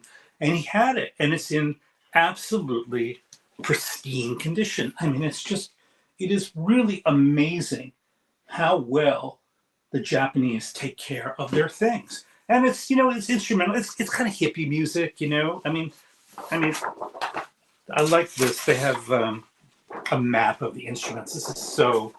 Can you see that? Yeah. You know. And it's instrumental. It's kind of like a new age, just new age music, just beautifully constructed. And actually, I want to bring this record to a guy's studio. There's a guy near me who had an audio. He manufactured audio gear called Technical Brain, and he won many awards. I mean, you go into this place, it's a big log cabin, and he serves coffee and like, you know, has a little cafe there, and the guests can walk into the larger room, and he's got these huge speakers and huge gear, and he's got records there. You can bring your records, drink coffee, and he'll play music for you. Right. Wow. Yeah. And he's got one main turntable. I swear the tone arm is like 24 inches long. Wow. It's huge. It's like for, I don't know what it was used for, maybe a radio station or something. It was really funny. I brought a record that had a slight warp, and it affected one of his power amps, and we had to change the records. I mean, it's that's sensitive. And I mean, the acoustics there are just really incredible. And I guess, you know, I in my old age, I am really really into good recordings these days. And so that's also a buying factor for me. It's really got to like tickle my ear and bring me and bring me joy, you know. So you know, that kind of leaves out a lot of traditional rock these days because my taste is changing, you know. Yeah, absolutely. Yeah. Is this audiophile topic a different topic in Japan because all the records are clean, are in good conditions? You know, the way that people look after their stuff. You know, it's really funny to me how the whole audiophile thing is so big and there's so much gear here and so many manufacturers because the rooms are so small, which is just, it's befuddling to me. I mean, I had a larger listening room in Okayama, higher, you know, wood, open, a lot larger than what we have closer to Tokyo. And, you know, I'm in a room now that's half the size of the listening room that I had, and the ceiling is concrete and one wall is concrete, and the sound is not as good, you know, and so I have to do some things, some intervention here to make it sound better. I mean, it's not a big difference, but you notice the difference. And so where I'm going with this is, I don't understand how there's such expensive audio gear here with these little tiny homes. Because for like this fellow in the log cabin, he needs that big open space to really derive the great sound so you can appreciate the gear. So I don't understand it, you know, and it's not that I get it. And the other thing is, you know, it takes a while to get to know people and being even invited into their homes. So it's very much an otaku lifestyle here. What I mean by that, they're alone, you know. You don't know where they live, and they bring their records home and they listen to them there, and you know, you bring your records home, you listen to them in your house, and so there's not that kind of openness here. You have to know the people. Yeah. Does that make sense? To me, totally. Yeah, I changed to to a different country, and making new friends when you're older. Yeah, it's not an easy task. Definitely, yeah. And among the local people over here, and lots of French people are settled over here, it's the same. Yeah, that's takes years, not years, but it takes time. Definitely, yeah. Fred recognized that record. I'm glad. Yeah, he knows about. He knows everything. He's got an incredible collection. Yeah. He's got Sometimes an incredible collection. Yeah, absolutely. Yeah. So I want to tell you about some music that is personal to me. That what I like really powerful female singers. Yep. You know, like I like Big Mama Thornton, and oh, look at that. I like Lydia Pence, who is still alive. She's like 4 feet tall, and she was the lead singer of a San Francisco R&B group called Cold Blood, and I think she's as good, if not better, than Janis Joplin. So I like Maggie Bell, and I like that Cold Blood record. I was about to buy a copy of that, the first or the second album where this one, Sisyphus, which is this one. We talk with Fred about that all the time. Yeah, all the time. Yeah. This is okay. Yeah. So I don't want to rub it in, you know, but this is a common record here. You get it for 1,000 yen, $8 or less, right? Yeah. I mean, you have to look for it, but there's many ways to look for it, and it doesn't have the OB, and I don't really care about the OB, so you know that greatly affects the value even here.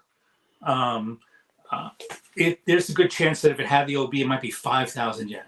But the OB doesn't make the record sound better. That's true. Doesn't have a direct impact on that. It is Fred Gunn. It's a great horn record. So, I don't know, Fred, have you ever heard this record? This is, and it's really funny because this record it says, with deep gratitude, WNEW-FM.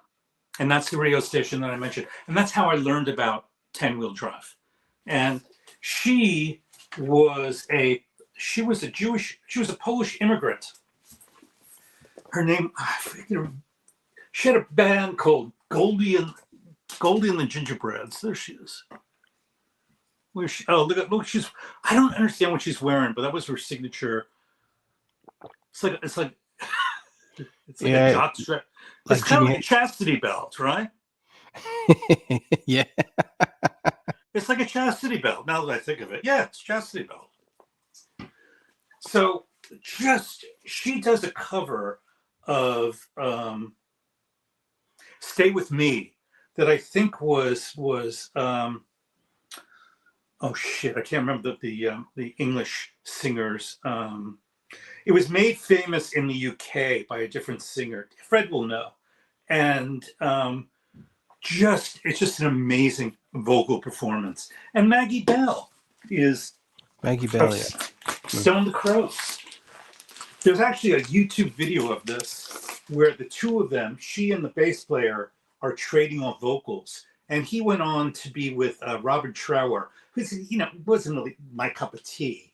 But but she just is an amazing, powerful vocalist. And that's what rocks my boat. And male vocalists rock my boat. You know, I'm really into John Baldry these days. I mean, anything he sings, I like. Kevin Rowland of Dexys Midnight Runners, just a unique male vocalist who kind of like yodels when he sings. And so, people talk. Go on. Yeah, John Baldry. Yeah, I happened to find. You commented on my video, the one he made with not Elton John. Yeah, with Elton John musicians. He made two. The first two records were produced by Elton John. Yellow cover. Yeah. Yeah, this one. That's the one. Yeah. Yeah. And it's funny. He does. They don't do this anymore. I don't think. Is he? A lot of the British records of the 60s is they'd start off with a little story, and this one starts off with a story. It's called where he was what is it when they play guitar on the streets? A busking. He was busking, and he got busted by the cops, and he gets taken to the judge, right? Okay. And the cop has to give his testimony about why he was arrested, and the cop says, well, you know, he was playing that boogie woogie music, and the judge said, what is this bougie woogie music? And the song kicks off with don't try to lay no boogie woogie on the king of rock and roll. It was a signature song, just a powerful hard rocking song. Great singer. And Elton John produced side 1 and Rod Stewart produced side 2, right? Yeah. Yeah. And John Baldry discovered Rod Stewart. Okay. Who's a great singer. I mean, you know, take the later spandex years out of the equation and just judge him for his early performance with the Faces. I mean, he had an amazing voice and he was an amazing performer. Yeah, the first album he made solo. I don't have a copy, but as it happens, I think it was the Rod Stewart album. There was a Yellow Jacket. He did a bunch. He did Gasoline Alley. I don't have any of them anymore. Yeah, it's a great record. Yeah, it's a great record. There's a story with the Faces supported. I think with the member of the Faces. Yeah. To me, the Small Faces was about to become as big as the Who in the 70s. Yeah, that's right. But Steve Marriott had a very difficult personality. The story is they went in France to play with Johnny Hallyday, which is the French icon. I know he is. Yeah. And Steve Marriott say to the rest of the band, "Hey, we should get into the band Peter Frampton." And the other didn't want to, so they split at the time. Ronnie Lane with the Faces and Humble Pie, Steve Marriott. So, but yeah, I really like this album. I really like this era of Rod Stewart. Nothing to do with that. Do you think I'm sexy? Craziness. Right. And what I like about it is on these records, he sings. You know, it's so democratic. He sings lead on one song. Ronnie Lane sings lead on another song. There's an instrumental song. It's so democratic. You know, it wasn't. You know, and then he became the star that he was to become. But it was just so. It was so fair. I can't think of a better. Yeah, isn't Maggie Bell fabulous? I love her. Shawn agrees with the two of us. Yeah, they're just fantastic. You know, up until you know, and now it's a wing to a blind horse. Ooh La La, it's a great record. You know, with the moving face. Yeah. The story about this record is that Rod Stewart wasn't very supportive of it, and so because he was focused on his solo stuff, which was really he was really a schmuck about it, because it's a great record. Silicon Grown and Cindy Incidentally. I mean, it's a great record, and again, instrumentals on these records.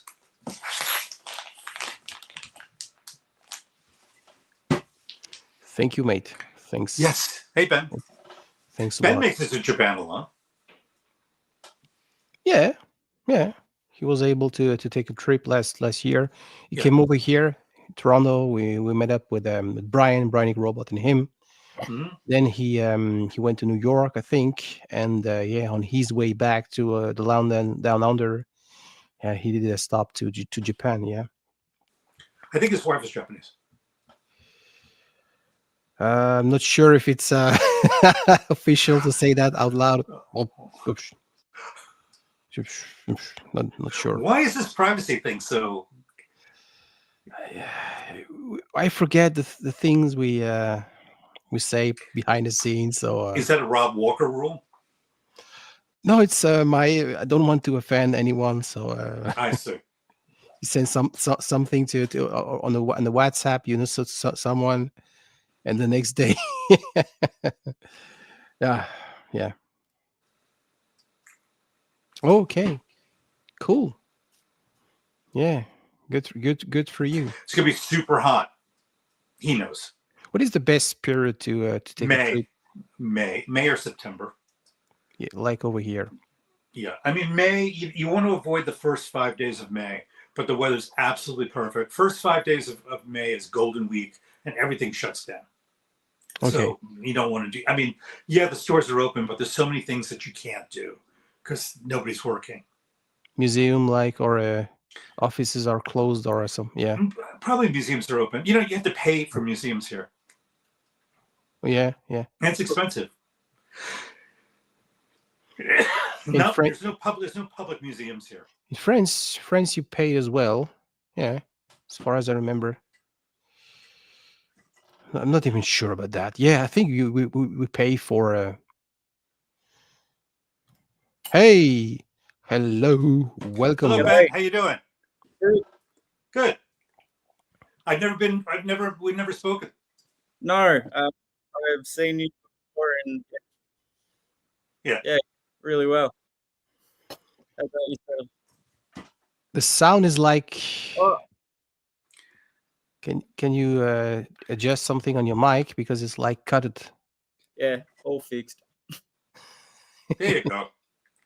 So when you come to Japan, Ben, where do you typically go? You go to Tokyo, or I go. Well, I have a sister-in-law who lives outer Tokyo in an area called Matsudo, and then say it again. Where? Matsudo. Huh? And then I have my what are they called?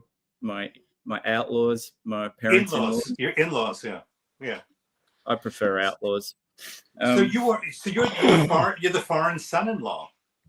Yeah, and so they're in a place called Badaiji, which is about 40-50 minute train ride from Kyoto. Okay. So yeah, that's the main places we go, but usually in between we'll go somewhere we haven't gone before. So we go back every year to visit family and friends and that. Good. Which is good. And sometimes even buy the odd record. I know. Oh. I've seen your hauls. Mm-hmm. Yeah, it's off the hook over there. It's fantastic. Off the hook and reasonable, don't you think? Yeah. No. Yeah, you can get some stuff which would cost a fortune over here. For very reasonable prices over there. Yeah. And the service is like second to none. Yeah. Really, really good. Service in terms of like all retail and restaurants or the record stores? Well, overall, but when, for example, a few years ago, I can't remember if it was after COVID lockdowns or before, but I went, there's in near Matsudo, there's a disc union there, and I found a Yellow Magic Orchestra box set. It was like pristine, and so I was like, gosh, can I bring this back with me? Because it was heavy and had pretty much, I think it's got every record they've ever released in it. And so I took it to the counter, and then unpacked it and took every single record out to show me what condition it was in. And then because I was traveling, then they packed it up like beautifully, so that I'd have no problems while I was moving around with it. So they thought of everything from the seam splitting to the box itself, and it made it really, really easy to, at first I was like, how am I going to lug this thing around? Because Right. I think it was the first part of the trip too. So, yeah. So this coming July, your plan is to travel to Japan only. You won't do the Canada, New York stuff. Unfortunately, not. We absolutely loved it when we went over there, but it's like it's really expensive to get to Canada. Yeah, I know. Which means you will have more room in your luggage for records from Japan. Yeah. Well, we're going to Okinawa Islands first, and then we're going to the mainland. So, which I haven't been to before, which I'm really looking forward to that, because it will be warm, and I love the beach when it's warm. So yeah. So do I. You must be coming into some slightly warmer weather, Romeo. Oh yeah, I cannot complain. It's was 50 F, I think. Yeah, not too bad. Springs comes along. Yeah, fights. Yeah. Because Canada was beautiful when I was over there. It was like just 25 to 30 degrees. This is Celsius. I live in the metric world in the future. Sorry.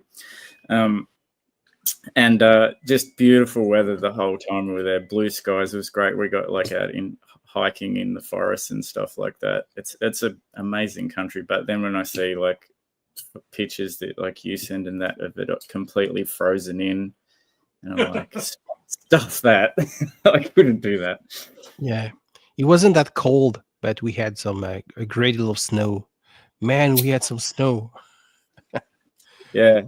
Yeah. Well, I think it was, you showed a video from your apartment, and it just everything was white.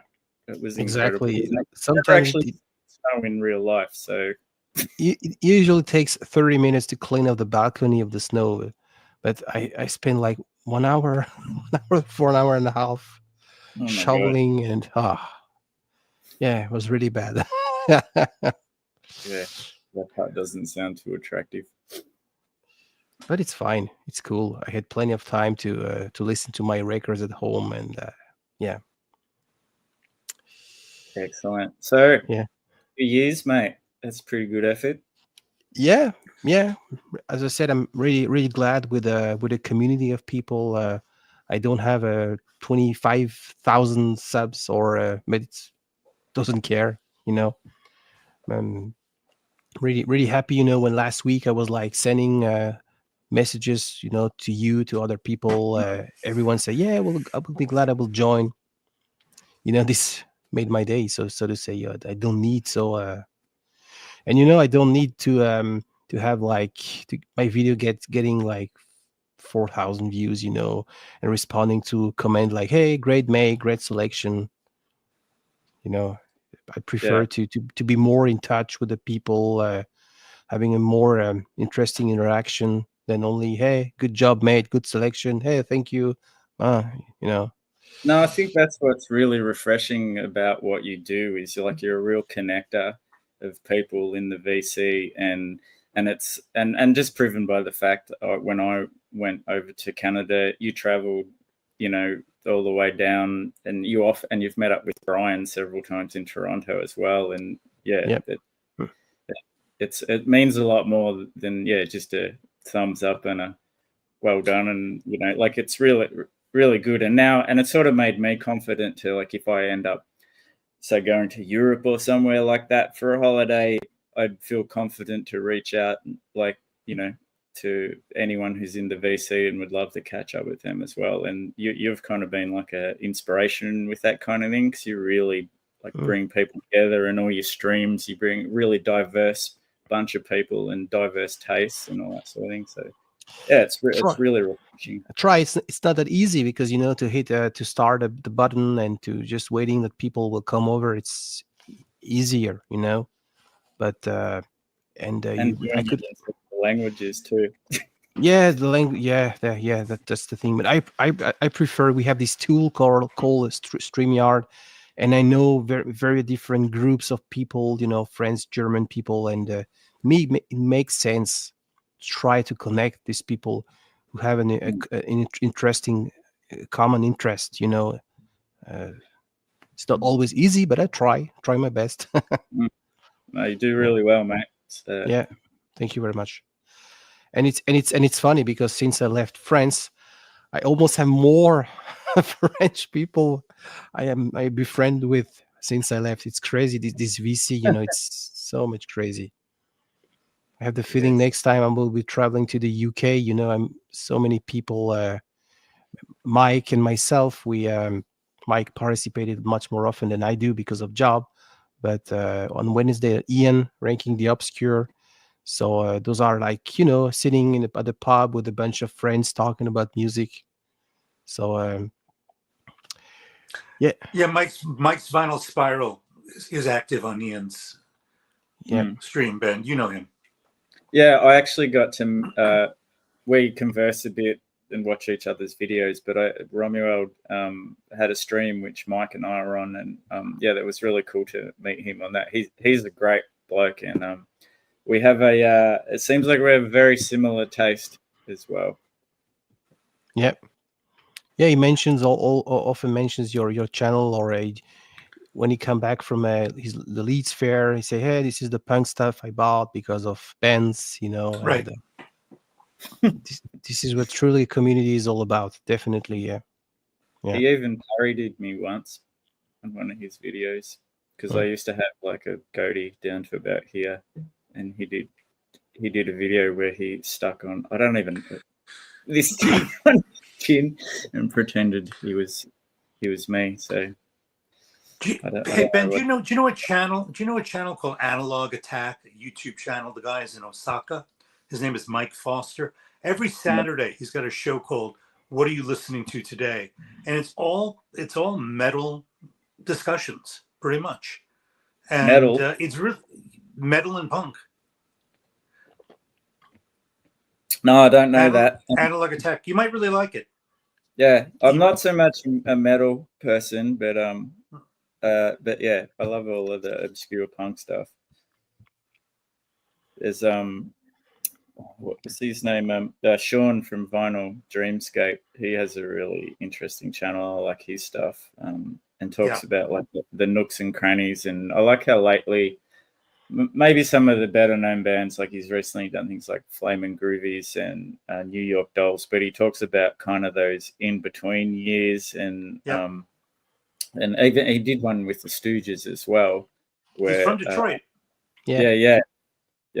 And they're really interesting as well because of we all know the obvious records, but he sort of talks about the sort of should-ofs and could-ofs and the sort of 7 inches and EPs that didn't end up on albums and things like that. And it's really good because it's kind of links the gaps between albums where, like, how, for example, the Stooges, there was quite a bit of time between the last Stooges album and like things like Kill City and stuff like that. And it's kind of like, what was going on in that time? Right.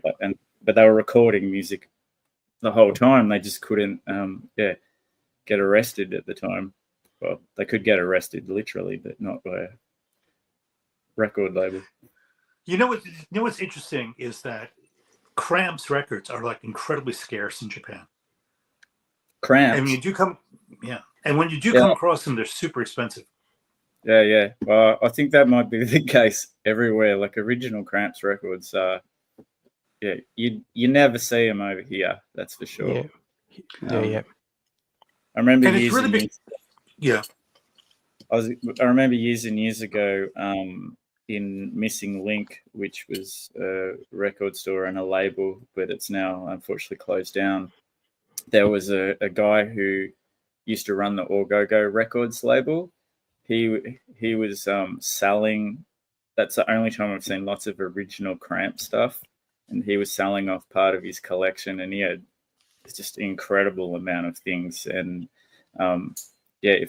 unfortunately at the time, I just did not have the cash, or otherwise I'd have a huge Cramps collection. I couldn't believe like the things that he had. But he obviously traveled a lot with All Go Go Records, and you know, because they were a label as well. Hey Shawn, how's it going, man? He's very good at finding the stuff that most folks ignore. But that was like so cool. Well, unfortunate for him that he had to sell them, but it was really cool to see all that kind of stuff. Yeah, Bruce Milne. That's him. I think they just didn't produce. They just didn't run. They didn't have very large press runs at that time, right? It was just very limited. And it seems like there's no records. What's that? Was the first two albums were on Illegal Records, I think, which was it was tiny. Yeah. It's funny because there's no one thing interesting about the record industry is that they don't seem to record how many records were pressed. There's never a number of a press run to know how many were put into circulation, which I find really, really curious. Yeah. That, you know, like they do it a bit now, but back then it's impossible. Yeah. Yeah. But I just want to show something because Fred's on. Sure. Yeah. Be my guest. Be our guest. Which I'm was very jealous of when we were on the stream together when he pulled out this. And I found myself a copy of. Sorry, my camera's not so great. Sorry. No worries. David Chesworth album, No Particular Place. I found a copy of that earlier this year. Very, very happy to have it. He was in a band called Aastad Airport, electronic, experimental. Really, really good stuff. So I finally found one, Fred. I couldn't believe it when he pulled it out because I had never seen it. But it's funny how those things happen where you see that happens to me a lot on the VC. You'll see someone pull out something and you're like, oh, wow, I never see that. And then a few weeks later, you find it's weird how often that happens. It happens to me a lot in Tokyo. Yeah. A lot. And I'm like, because I think I have a pretty good visual memory. And, you know, so somebody will be talking about something because, you know, I don't watch a lot of live streams all the time, but people will flash a record and then I'm pulling in, I find it in the shop here, you know. Yeah, it's not so much here, but every single thing. But yeah, Japan's almost like a point of what not to take because it's like your wish list is done within, you know, the first few bays of looking in somewhere in most places. It's incredible. It really makes you appreciate when I go other side of the world, the amount of records that are in the Northern Hemisphere and how much access people have to stuff, which just you would never see it here. You know, that's you know that story. That's because of you. Well, it really is. But Fred said to me he's been talking about this record for years, and you bought it. David Atkinson found himself a copy. Mike Vinyl and Brian from Embroidering Robot, and I was like shopping with him. I found an OG press, and I was asking Brian, "Hey, you find yourself a copy? You pay like less?" He said, "It's an OG." I said, "Oh yeah, it's an OG. Cool." That's a Hot Records one. Is that on Hot Records? I think. Oh, we have. Hi, Fred. Hello, Fred. You got a new channel. You got a new channel name, Fred. Where? Big Mouth. Big Mouth. It's you're pivoting. It was nice. Yeah. I'm always pivoting. Yeah. Yeah, it's a great record. Yeah, no disagreement there. Yeah, Long time no see. it was kind of funny. Like I'd been taught, I think I did like a feature on that album in particular, and then last year and the end of the year before, they started reissuing the Triffid's back catalogue, which is cool to see. Like there's lots of great Australian records don't get the reissue treatment, unfortunately. But Yeah, such a great band. Sadly, he died way too early, but just a great singer, and that album in particular has got this. But you can see where they come from just by you can see that Western Australian kind of vibe there. It's clear, yeah. it's a real homesick record because they were in the UK. It's a real homesick record because they were in the UK when they recorded it. Yeah. Well, as most Aussie bands were, or I mean, a lot of bands migrated to the UK. The Go Betweens lived in England. Nick Cave had been in England for a long time. There's a lot of bands that just moved there. Dead Can Dance moved to the UK. And the Radio Burman and the Saints, they were also established there. No? What? Not The sure. Saints. Yeah. The Saints, no. Across the UK. Was that? The Saints went across the UK. Yeah, but they didn't stay there for very long, I don't think. No, Chris Bailey stayed though. Yeah. And formed what I like to call the Swedish Saints because it was all. I think there was this pretty much the Saints at that point with him was like a Scandinavian band backing him called the Saints. They made some good records. And Ed Cooper come back over here. Yeah, and I find the Ed Cooper side project of further projects more interesting personally. I mean, and Laughing Clowns and the Aints as well, and his solo records are great too. I really have the time for the Rooms of the Magnificent and Everybody's Got To, and I've got all his records there somewhere. Yeah. But, they're great records. Yeah, I much. I've got a lot more of Ed's stuff than Chris Bailey stuff. I have a record that used to belong to Ed Cooper, which is cool. I bought this James Blood Alma record at a record fair years ago. You know, he's an American guitar player. Yep. Yeah. You know who he is, and you guys know who James Blood. Yes. I'll tell you a story in a minute about him. And so I bought this record that I was looking for a while. I took it home, and lo and behold, in the center of the record, he'd written Edmund Cooper in his own. So it used to be his record. I mean, I presume it used to be his record. You wouldn't write Edmund Cooper if you know, for the sake of it. That's cool. That's a cool thing to find. That is cool. Well, probably about 15 years ago, when they had the first All Tomorrow's Parties Festival here, and they had it up on Mount Buller. Yeah, and that's when Nick Cave, James Blood Alma played. And also, Laughing Clowns reformed for that, and that was when the Saints got back together and played. That was when Chris Bailey was still alive as well. That was a pretty phenomenal festival as far as festivals go. But James Blood Alma, fantastic. I would have loved seeing All Tomorrow's Party when the Dirty Three played on Mountain Buller. I heard it was that was the same one. They played this. I can't remember. Two nights. Yeah. So Nick Cave headlined one night and Dirty Three headlined the other night. And the Dirty Three played all of Ocean songs, or they were supposed to. But Warren told stories that they ran out of time and they didn't play the entire album, which was pretty funny. But, and that was like Roland S. Howard played up there as well, which was awesome. So, since you're talking about that's beautiful.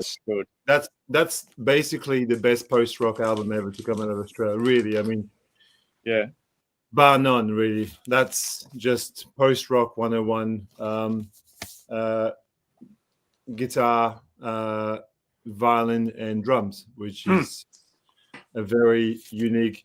But most of their records, yeah. Tell me. Did you see them last year?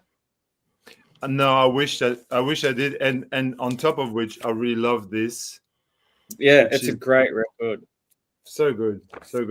But no, I didn't. I was with that guy called Romuald when the Dirty Three were playing in Australia. Yeah. So I missed it as well. Yeah. What a beautiful record. So what is that gold? Is that gold leaf or something? It's like a gold. That's beautiful. Yeah, it's really different to what they've ever done to this point. I think very. Yeah. Sorry, Ben, you can talk. Sorry, I'll just. I was going to say the guitarist Mick Turner. He paints all of the covers for the Dirty Three. He's an artist. Who's the artist? What's his name again? Mick Turner. He's the guitarist for the Dirty Three. Those are great. I love that artwork. Yeah, and Fred, funny how you said that's like different from anything they've done, because they recorded at a studio called Head Gap in Preston, which my band have recorded there, and the guy who engineered us, he was at those sessions when the Dirty Three were recording, and apparently they went in and they did their thing, which he said was amazing, but was obviously had that Dirty Three sound, and they come back into the control room and listened to it, and they were all agreed, we've kind of already done this, and then they went back in and completely changed their plan of what they were going to do. They intentionally went in with a whole their own work.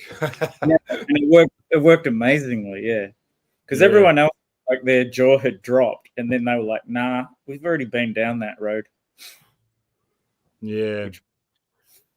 I mean, I admire bands that can do that and just rewrite their own history. I think of Radiohead in particular, where you've got an album that sounds, like a rock album, and then they'll do an electronic album, and then they'll do something completely different. There's this constant reinvention. I like that. There's so many bands that just make the same album over and over and over again, to the point when you can't really distinguish one album to the next.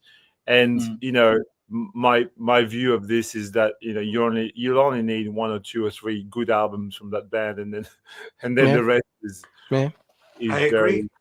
I agree. Yeah, too, as well. A seminal record.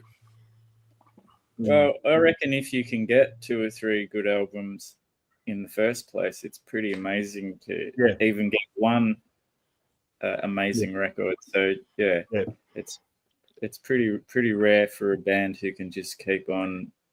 Well, depends if they had a long career or not. Like, if you talk about a band that's been going for 10 years, that's maybe not. But if you've got like an act like Nick Cave and the Bad Seeds, when they've been doing records for 30 years or whatever, you'll get 5, 6 really essential albums, maybe more, I think. But I'm probably completely biased with Nick Cave, but I reckon even his worst records, I know, not bad. You know what I mean? Like, it's not like say, like, for example, Neil Young, whose best records are amazing, but his bad ones are just terrible. But what I do like about him is he takes a big swing every time. He never finds it. I know, but with Neil Young, I know what you're saying. But I quite like trance myself. I just find that me too. a very beautiful album. Yeah, so I mean, I was thinking more Shocking Pinks and what was the country one, which was like, it was like a Hawks and Doves as well is pretty bad. Hawks and Doves is just really rubbish. And the one Old Ways maybe, or something, or is that the country one you're talking about? Yeah. And like, he always has had that countryish tinge, but he sounds like a Neil Young cover band on Old Ways. It's weird. Yeah, he does. Yeah, completely. But then he's made On the Beach and Harvest and After the Gold Rush, and I mean, it's just Everybody knows This Is Nowhere, which is incredible. Yeah, exactly. So but yeah, the Dirty Three. I wish I'd been to that show on Manbula. That's one of my great regrets. There's 2 or 3 great regrets here. I mean, I've been in Melbourne for 22 years, I think. Just 2 or 3. God, I got thousands. Was that? Regrets. I said I got thousands of regrets, not just 2 I know, or 3. but there's 2 or 3 like big ones like that where you just thought, oh fuck, why? When I first arrived here, in 2003, around, I think it was in 2004, perhaps, Arthur Lee came and played Forever Changes in full with a band. It wasn't Love, but it was the Love Forever Changes show, and at the corner, and I was like, I could have gone, and I just arrived here, and I was just kind of like deer in the headlights, and I thought, I'm interested in going, and blah blah blah, and I didn't go in the end, and then he died, motherfucker. That's fine. The nerve on the man to die, on my watch. I'll see him next time. Yeah. See you in The heaven. afterlife. Yeah. But like it is what it is. You can't. I haven't seen a single gig this year so far. It's been really. Oh really? No, nothing. Not one. Yeah. Hello. Hey, hello. Welcome. Hey. Welcome on board. Hi there, folks. How's it going? Great. Hey, Jack. Good. Pretty cool. Hey, Romy, I need to beg off. I have the fire department over inspecting. Okay. The balcony is here, so I've Thanks for it was good to see everybody. And Ben, if you want some tips on certain stores in Tokyo, you should reach out to me. Will do. If you look for something specific. Yeah. It was nice to meet you. There's a store in Nakano called Mekano, and I really think this place is right up your alley. So I made a video. You should check it out. And if you like it, just message me, and I'll tell you some others. Cool. Okay. That'd be good. All right. Are you Thanks, Michael. Yeah. What's that? Are you on WhatsApp? Yes, I am on WhatsApp. All right. Yeah. I'll look you up. Okay. All right. Cool. And Fred, always a pleasure. Good to see you again. All right. Bye, Thanks Ben. for, Bye, Jack. Take Bye. care. Bye now. Bye. Welcome. Welcome aboard. Thank you, Romeo Alden. Congratulations. Yeah, thank 2 you. years. Yeah, 2 years. Fantastic. Yeah, I'm not 2 years old. Well, it's the channel, right? You're just coming into your prime. Exactly. Yeah. How's life in Scotland? Oh, a lot of changes for me. I've had maybe 3 or 4 years working in social care, where I worked very, very strange hours. I was almost like a retired gentleman, a gentleman of leisure, but I've moved back into working in schools again. So I'm not teaching, but back working in the school system, which is, if you've ever worked in schools, it's pretty full on. So I don't have the time that I had before. He's a teacher. He's a teacher. I'm a high school teacher. Yeah, that's right. Yeah. So I'm a primary school teacher.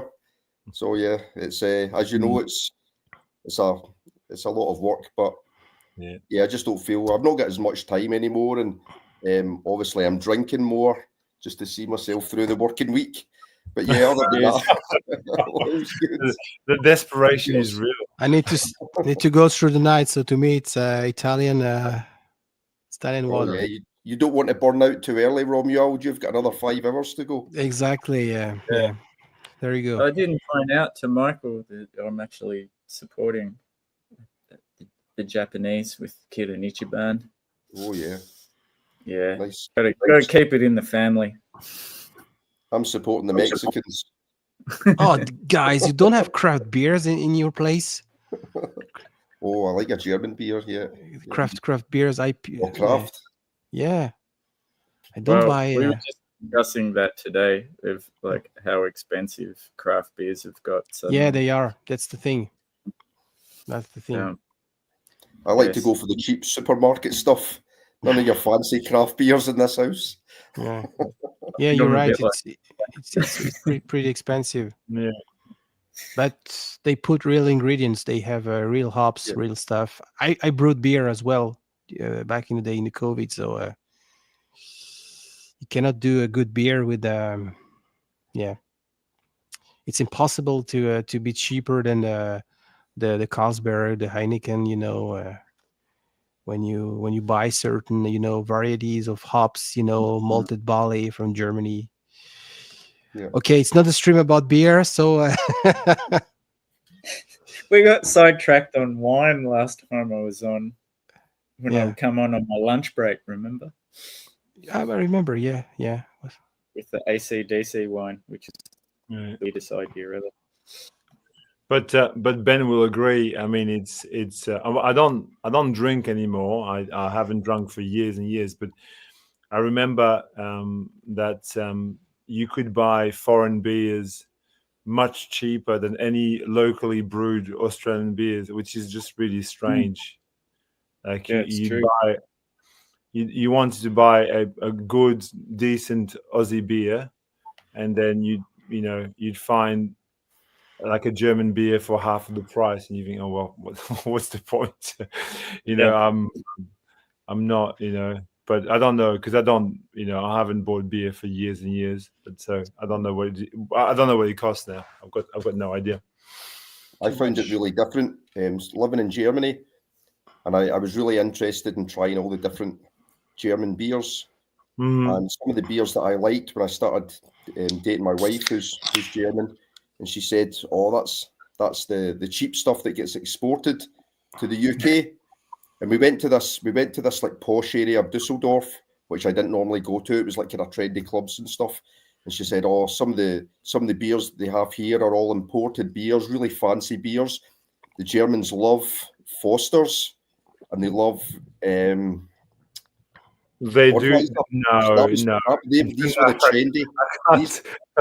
Really, honestly, these were the trendy beers. So she said, we'll get a couple of Fosters. And I said, that's honestly the biggest piss water that you get in the UK. It's the cheapest beer. But again, because it was different and it was imported, it was expensive.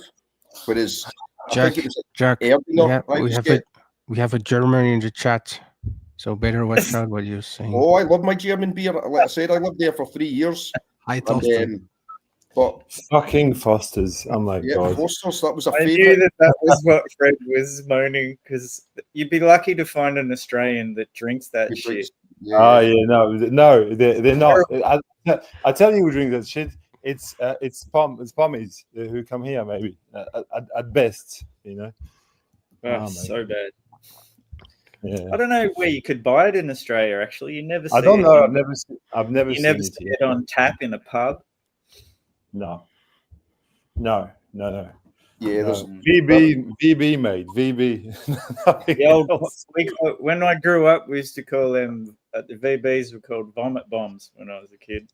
Yeah. Oh well, yeah. It's VB. I mean, teenager. I wasn't drinking when I was. For those who don't live in Australia, VB is Victorian bitter. It's the most common, cheap kind of run-of-the-mill beer that we have here. Basically, I mean, am I wrong, Ben? Am I off? I think Yeah, it's pretty common. VB, Carlton Melbourne and beer, VB. draft. Yeah.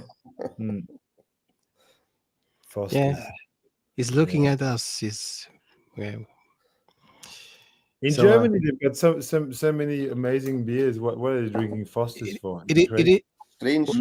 That's a good topic for a stream. Is it more complicated to visit all the Krautrock bands or all the German beer? Visit what? Yeah, to exploring, discovering. Are there more Krautrock bands or more varieties of or brands of beers in Germany? I think beer wins by a mile. I reckon. Mm-hmm. Yeah, I think there would. Every little village, especially in Munich. Yeah, you're probably right. The best one I had was in Bamberg. They have a beer called a Rauchen beer, which is like a really specialty beer, a smoked beer. And it was amazing. You'd go into the breweries in Bamberg that would serve this, and you'd see, it was very touristy. You'd see couples sitting down, and they would get their 2 glasses of Rauchen beer, and you'd see one person drink it within minutes. The other would just leave it on the table. It would just sit there on the table because, yeah, it was one of these things. You either love it or you hate it. But yeah, I really enjoyed it. It was tasty. Good stuff. Yeah, I really like the Hefe Weizen beer. Yeah, Weizen beer. Right, so it's yeast wheat with yeah, or a white beer. Or else they do Bananenweizen. Or Yeah, they put a banana liqueur. Probably. And in the Black Forest, there is this brewery called Hot House, which means red house, and they have a special beer that tastes like pine. Okay. And it's it's interesting. Did you ever have the Dunkelweizen? Yeah, absolutely. Yeah. It's nice as well. Yeah, I brewed beer myself.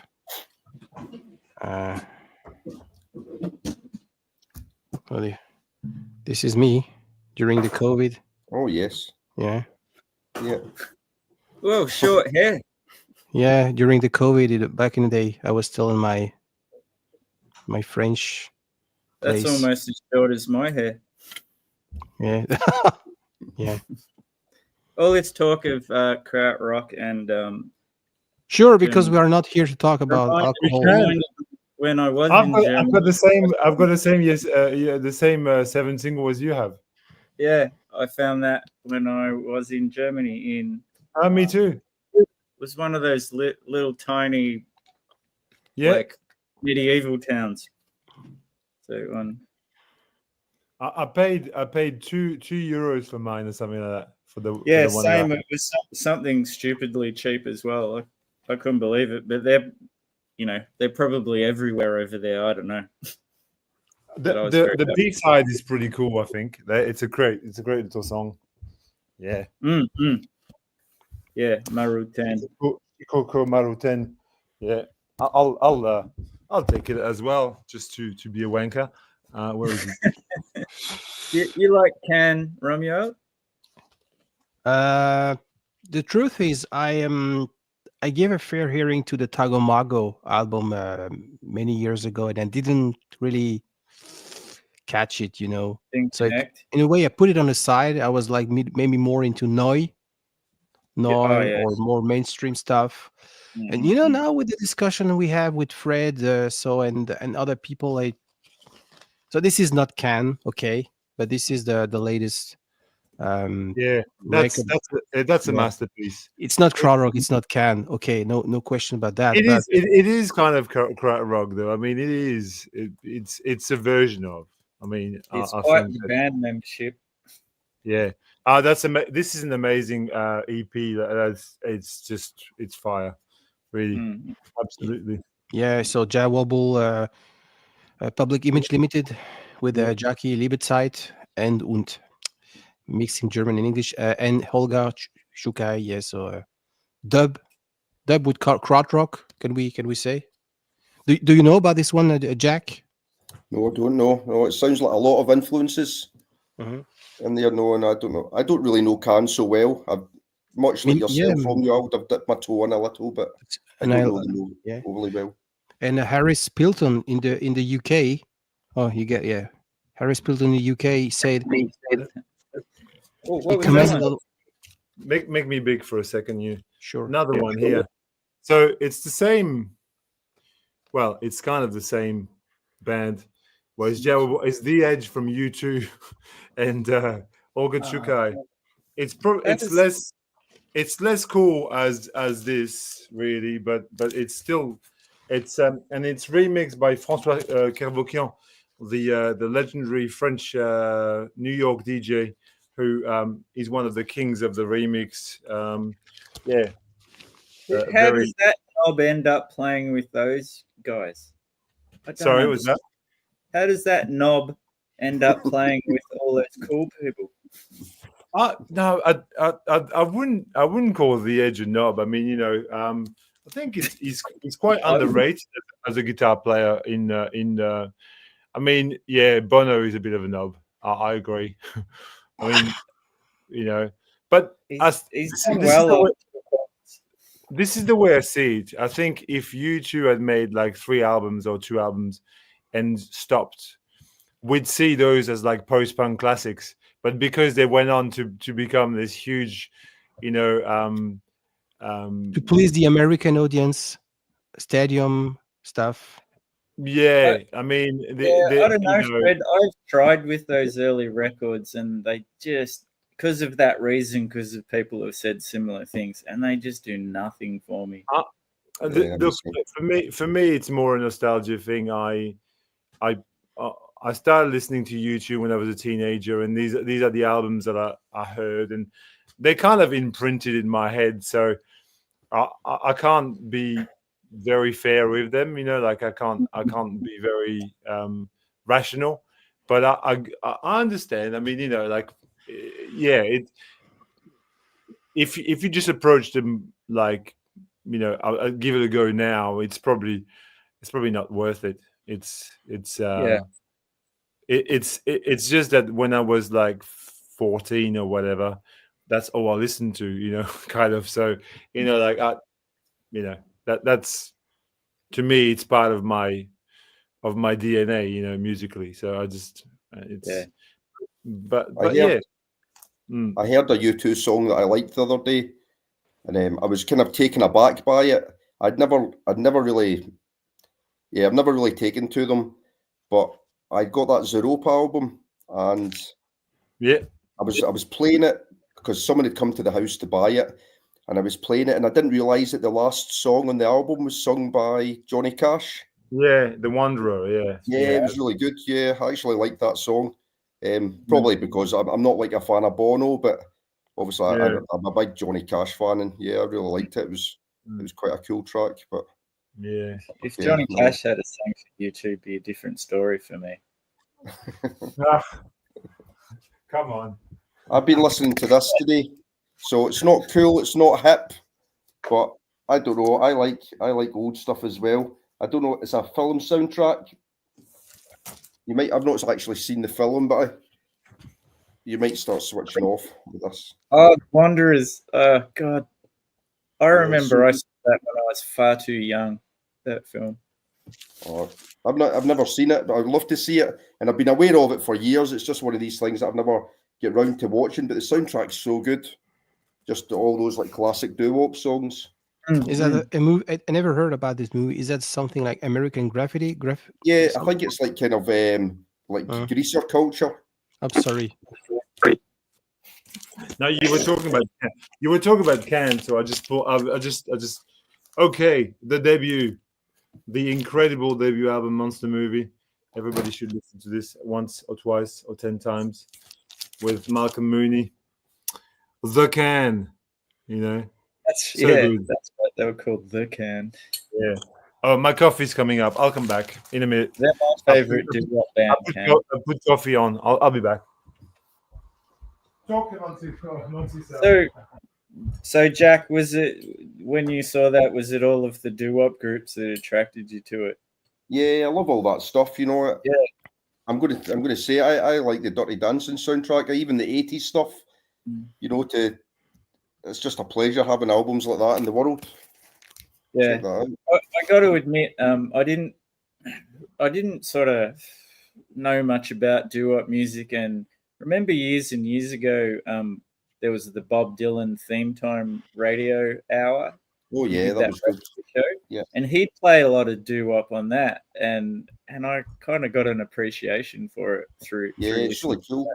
Some of there's soul stuff on here as well. Like I love was it You Really Got a Hold on Me, which is obviously a classic song that's been covered so many times, but that's Smokey Robinson in the Miracles version is my favourite version. That's the original, I think. Yeah, I think so. I think you're right, yeah.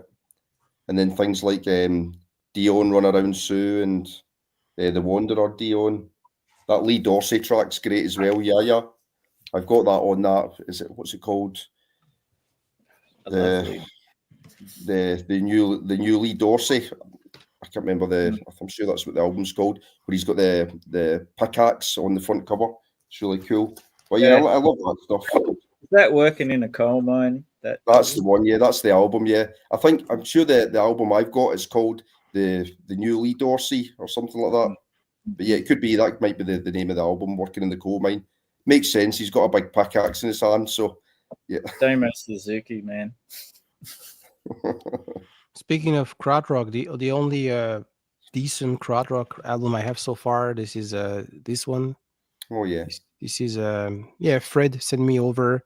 This is I haven't listened to in a while, but I think it's pretty much accessible. I wasn't like Tagomago, like very it tried to do things. Some when you listen to mainstream stuff, I was like a little bit lost. But I think this is a good way. What do you think, Fred?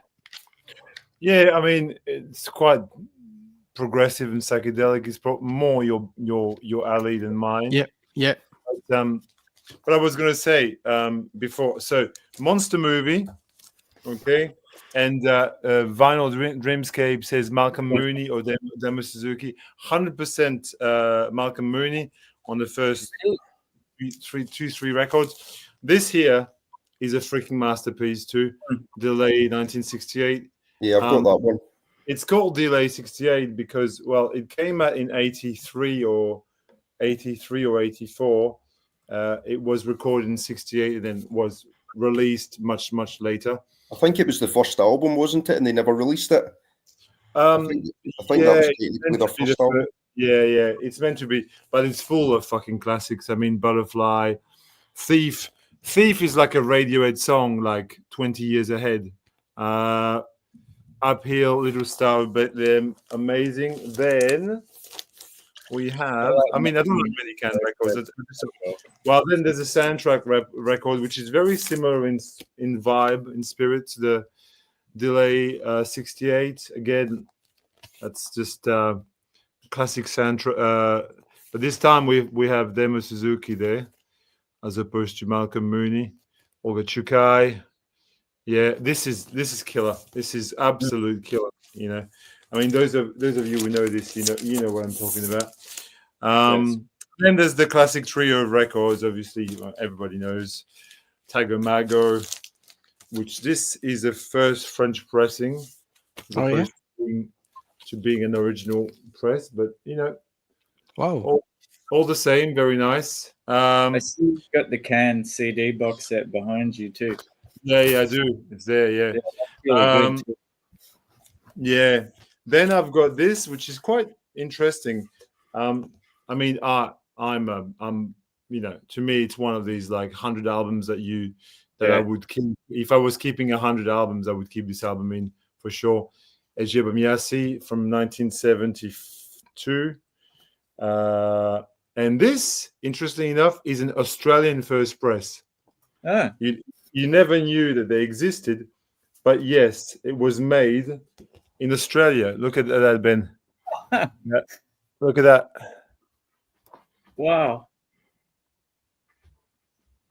Festival Records. Yeah. So that's very cool. It's an original first. I don't have a German first press, but it reproduces pretty much everything that it's from the same year and everything. And then I have, obviously, maybe my favorite Can album, Future Days. Probably my favorite Can album. I love that record. That also is an original, but it is an American. No, I don't know. I don't even know anymore. But it's yeah. I can't remember, but it's from the time. It's pretty. I love this. And then the last real classic of the bunch is Soon of a Babaluma, which is the first two tracks are just worth it, Dizzy Dizzy and Come Esta la Luna, just brilliant.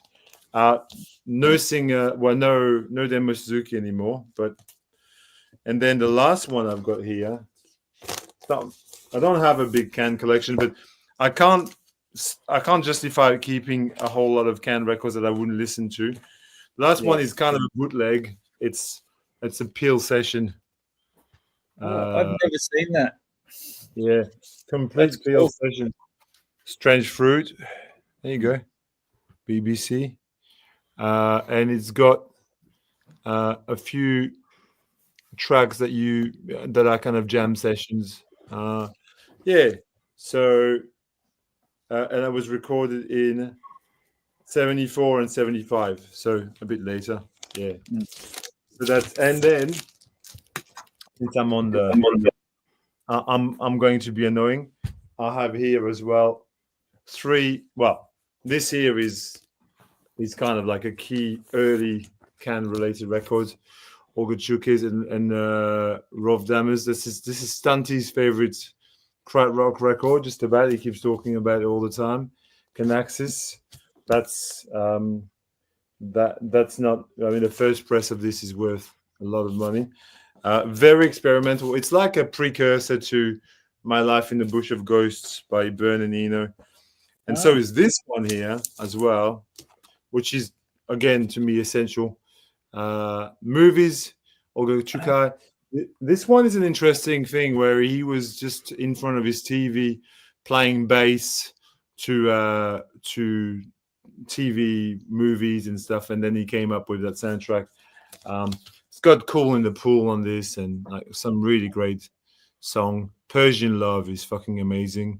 Cool in the Pool. That's from 76, 7, so something like that.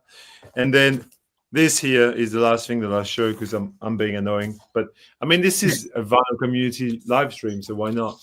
Yeah, why not?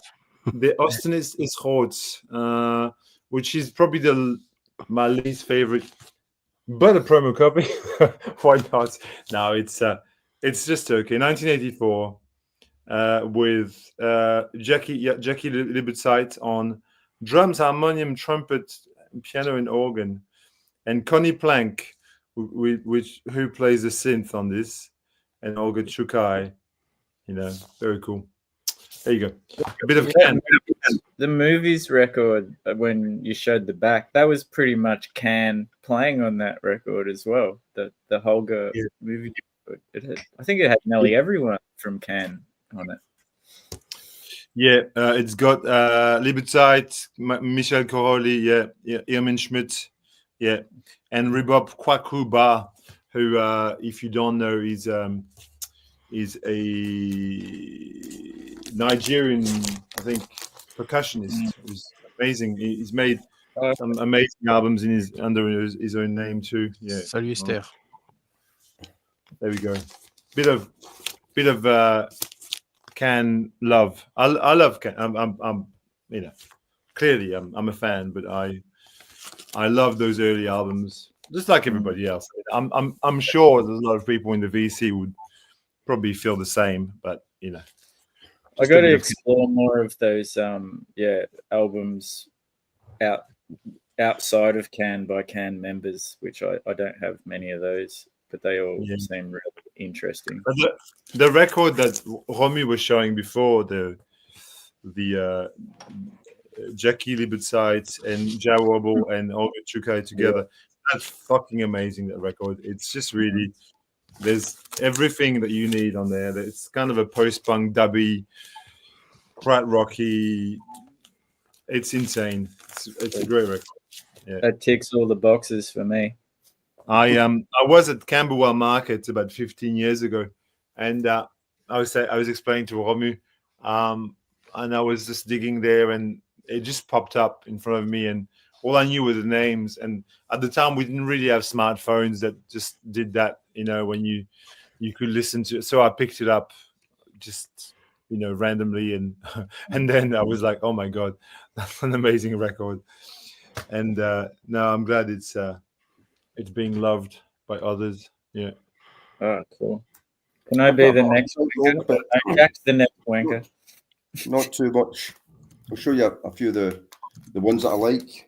This is one of my favourite. So I think this gets lumped in with the Krautrock, or the whole Krautrock scene. Make him big. Make him Crocodile. Yeah, okay, yeah. That's a Swiss band. Yeah, I really, really like this. This is kind of acid blues rock. kind of swampy type stuff, but there's like real kind of hippie bits as well with lots of layered acoustic guitars and chimes and bells and Eastern instruments. It's really, really, really cool. I love that, and I love that artwork as well on the front. The band photos pretty cool. Yeah, they look. They were really into the collectives in Germany at the time. They're like hippie collectives, you look at photos of Amandoul or Ashra Temple or Popol Vuh, or they're all like that. They're all like fucking hippies. Amandoul 2, they're just frumpy, yeah. Yeah, I really like this. I think this is a bit different from their normal sound. I think this is their third album, by the way. It's a little bit more of a classic rock sound. It's not as organ driven. What was the name of the guy? Is it Kravitz? Yeah, Jay Kravitz. I think he was the organ player. I don't think he's as prominent on this album. Is he the brother of Lenny Kravitz? The singer name is Inga Rumpf. Yeah, Inga Rumpf. Yeah, I think she was seen a little bit as the kind of Germany's answer to Robert Plant. She had the kind of big hair and the big voice. Hey, welcome, sir. Yes, Shawn. The man is the legend. This one I'm struggling a little bit with. The guitar, it's a bit too much guitar for me. I like the cover though. Birth Control, yeah. I used to have that record, and I don't have it anymore because it used to annoy me. But yeah, I can see what you mean. It's a wee just that cover annoys me. I love the cover. I'm all about it. Really? But yeah, it's maybe a little bit too much noodling on the guitar, I think. This is one of my favourites. I love this. That's good. Great. Amazing. Yeah. I think this sounds so. I don't know. It really reminds me of the Happy Mondays. You can hear the Happy Mondays have definitely been heavily influenced by this album with the bass line and like the kind of crazy lyrics. Yeah, it's not the music, it's the drugs. Yeah, it must be.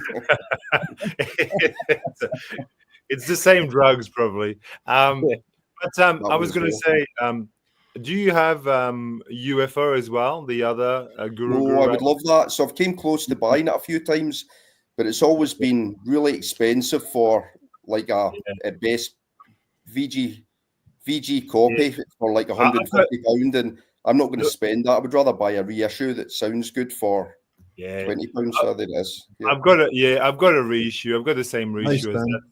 Yeah, it's a reissue, Ben, isn't it? The one with the OH. I'm not. Yeah, probably. Yeah, it's got the ear on it. Yeah. Mine has two, but it's still a reissue, I think.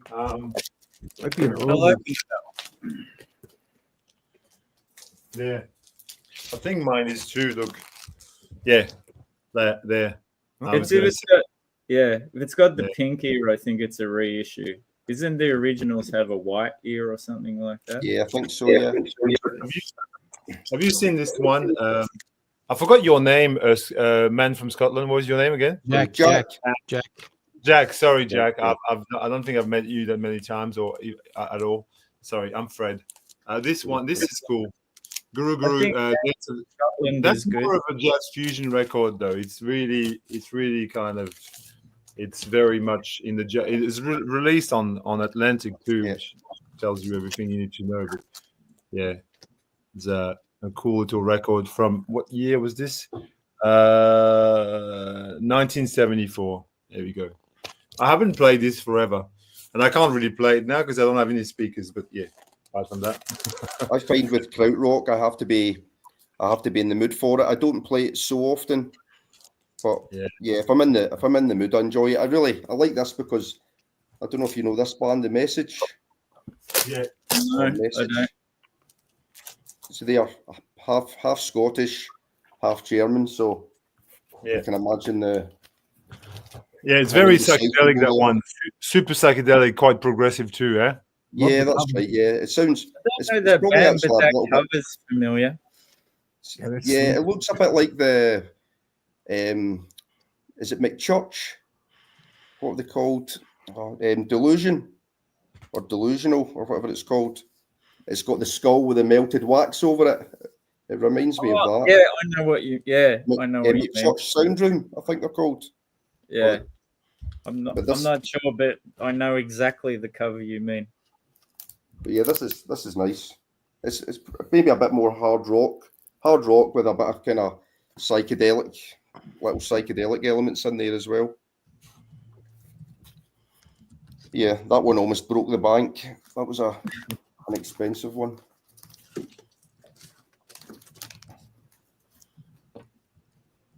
yeah, I got a lot of this the Krautrock stuff when I went to Germany to that. I don't know if you've ever been to the Intergalactic supermarket. Have you ever been there, Romeo? Where? Sorry.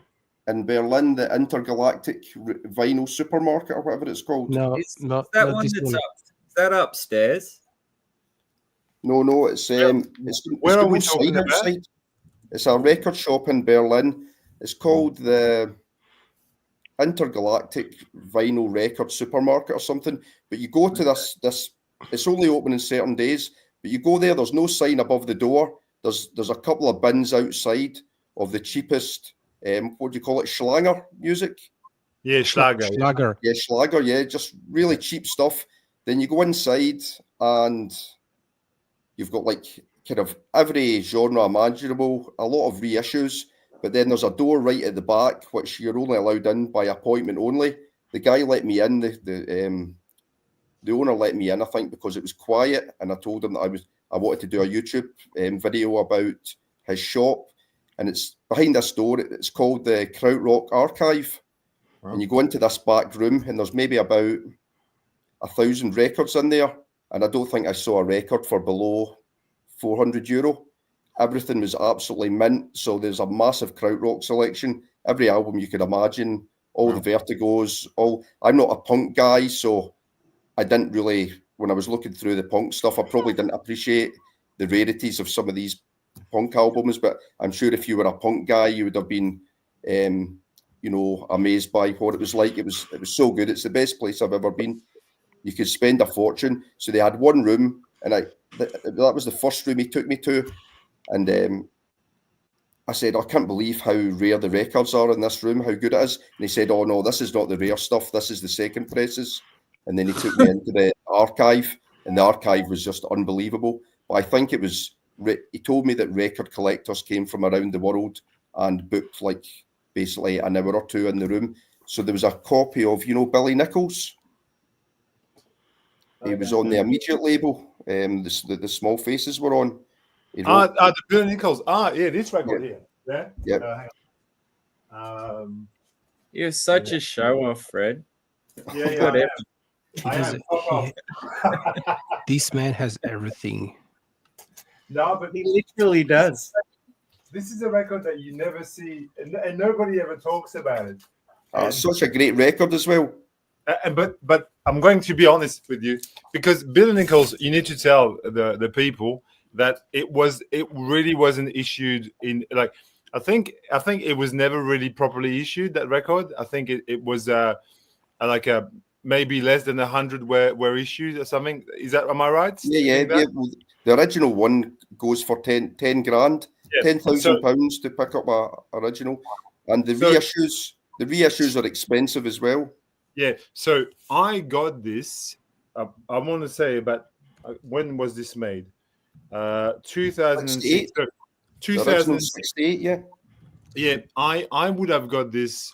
Yeah, nearly 20 years ago, coming on, and it was really numbered one. Yeah. Wow. That's right. So they're going for about £70 just now. Yeah, that's a psychedelic kind of. It's a bit like a Pet Sounds type of record. It's like kind of baroque orchestral pop. Yeah. Pop. Okay, so it's not like, because you know how Small Faces and some things on Immediate had a bit of a mod thing going on. Yeah, that does as well, I think, but it's a little bit more orchestral. I will say to Ben Rankins here, who called me a show off.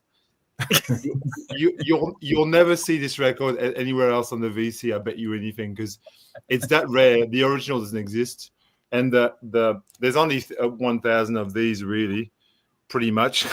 But I'm glad I bought it when I bought it, because it's kind of like a thing where I thought, oh yeah, let's just grab that, because you'll never see it again, and surely enough, you'll never see it again, which is cool. I mean that as a complete compliment, Fred. Yeah. I'm you can take it. You're from here. That's just of course you can. That's how we talk to each other here. Here's what I was hoping to show, because I didn't know if you would like this, Ben. So this is not a band that I was familiar with, but being an Australian band, I know that you would know it, but I was keen to know your thoughts. I'm undecided on it yet. I don't know if I like it. I love Dead Can Dance, and so does Ben, I bet you. Yeah, I do.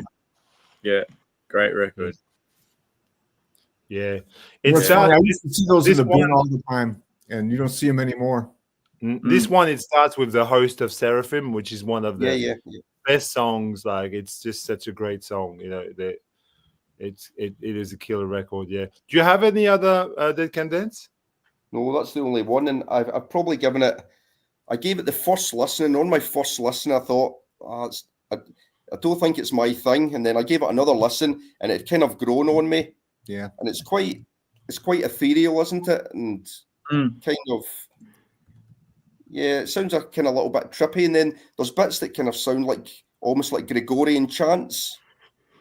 But yeah, quite a strange record, which I do like. I like things that are strange, so I'll keep it in the collection for a bit. And that's a trademark of the band. The band, is built on that kind of neoclassical meets Eastern music, kind of like, it's very hard to classify as music, because they're into this kind of Greek, almost Greek, Middle Eastern kind of groove.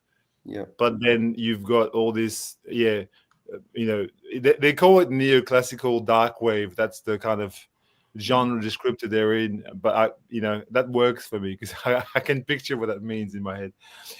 Anyway, it's just that very first Dead Can Dance, that's a little more goth. Yeah, it's a gothy record. Yeah, that's my favorite one of theirs.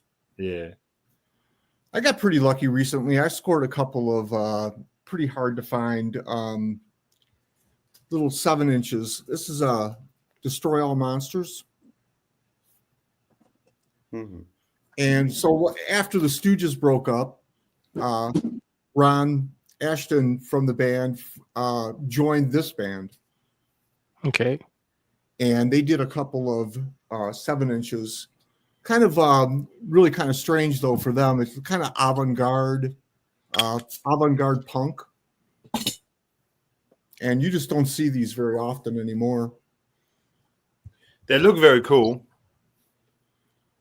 And then as the band went on they kind of got a little more punk orientated and kind of dropped some of their more avant-garde. But these first two 7-inches, you just I was tickled to find them. You just don't see them anymore. Are they? Are they expensive? Yeah. To grab, or?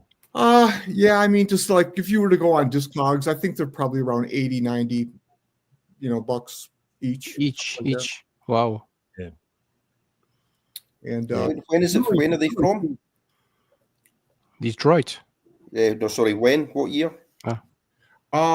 These would have been from the mid 75, 76 for these early ones. And then later, 77, 78 for these these later ones. Yeah. And then they kind of kept reforming, they kept dropping cassette tapes and stuff like that, kind of into the early 80s. I got this box of Destroy All Monsters, which covers kind of all of the eras. So if you have a look, I don't know if you can see, but one record is like single studio, then one's called Early Warning, and then there's live one. So it's got a mix of, like Shawn was saying, the more Detroity sounding stuff, like with the song Bored and that, and then there's like the real avant-garde weird shit on here as well. Is that the box that Thurston Moore put together, Ben? The Aesthetic piece that came out on CD. And this is a replication. That's a replication of this. This is done by Munster Records. Okay. Yeah, which cool. is I think they're Spanish.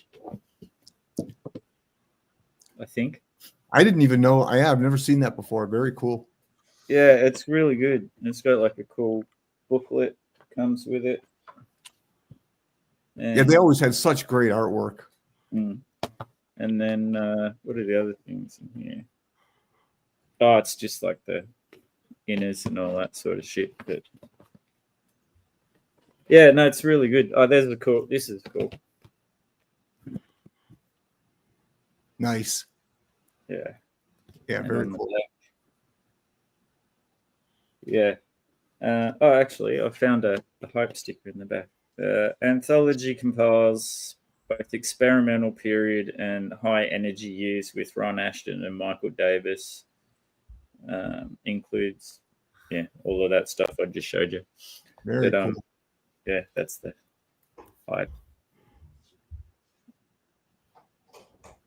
Nice. Yeah, I kind of one of the guys in the band, Terry Lauren, in the band. He was in the really early version, and so there's a record store called Street Corner Music that I go into all the time, and there's a bookstore right next door to it. I found out the bookstore is owned by Terry Lauren, and I remember you saying that in the comments to me one time. I was really surprised. I got a chance to meet him, and actually, this single I got from him. Wow! Oh, look at the price on that one though. $1.99. Yeah, so you never know who you're going to run into. It was just a complete surprise. I was shocked. That's cool. Yeah, that's so true. Yeah. I'm going to show off if Fred's allowed to show off. I found this very show off. Sure. 1980 press of X. Nice. Aspirations.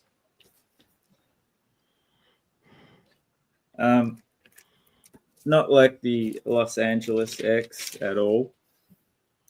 These guys were like almost like skeletal sounding punk with huge bass sound and like, oh God, I don't even know how to describe the vocals. It'd be kind of like if, I don't know, Howlin' Wolf and Captain Beefheart decided to go punk. This like amazing Australian punk band, 1980X, really influential. Steve Lucas and God, my brains. Ian Rylan, who was in Rose Tattoo for a very short amount of time. I know that as well. Yeah. Great band, and At Home With You, which was about 5 years later, was a really good record as well, and that's probably got their most famous song, "Degenerate Boy," which I think a 90s Australian band covered it, and it was part of a film, and it sort of gave X a little bit of a resurgence. But this was actually reissued last year, this record as well, so you can find it. It's not hard to find, and the reissue is pretty good. I have this record. Well, I don't have an original like you have or a reissue. I bought the album on CD when Aztec Music reissued it years ago. Do you know about it? Yeah. They did this expanded edition of it, and I then bought it because you couldn't find it at the time, and I never rebought it because I only listen to it once in a while. It's not. But speaking of Aussie post-punk, I don't know if you're aware, Ben, Chapter Music are reissuing a great comp. Can't Stop It. Yeah. And I bought the CDs when they came out back in 2007 or 6 or whatever. That's how I came across Essendon Airport, which you talked about before. The first time. There's Hello Can You Go on it. That's how I heard this in the airport the first time. But there's lots of really great bands like the Primitive Calculators and other. So they're reissuing the comp as a double LP soon, I think. Yeah. Yeah, on So chapter. That'll be really cool. Really, really good. Yeah. That's a cool and I comp. picked up a cool 7-inch too. Ironically, Garner Harris, who has Wolf Call, and used to be Born Out of Time. This is like a Australian band called The Hangmen. It's like a garage rock revival stuff EP. Cool. I was unaware of this. It's great. And if you don't know, the photos taken out front of Pentridge Prison, which no longer exists. Well, it exists, but it's now a shopping centre. Exactly right. Yes. Yeah. So we Pentridge Prison, which is in Melbourne, near Coburg, which is it's closer to where you live, Ben, than where I live. They've turned the prison. The walls are still there and everything, but like you go underground and there's a cinema, there's like shops and everything. It's quite a weird thing, It's like it's very strange considering it had some of the most notorious criminals locked up in there. Yeah. and you can live there too. I think they've built flats. I didn't know that. I think you can live there too, yeah. Which is like, yeah. Yes, really that'd be nice to experience the ghosts of Pentridge while you're living there. Yeah. Oh, it's a nice place to now go to because you think, that used to be like a notorious prison with the walls and everything, and it's just like a place of entertainment now, which is really weird. But anyway, that's Melbourne for you. And one more show off. I've just recently finished reading this book. Oh, nice.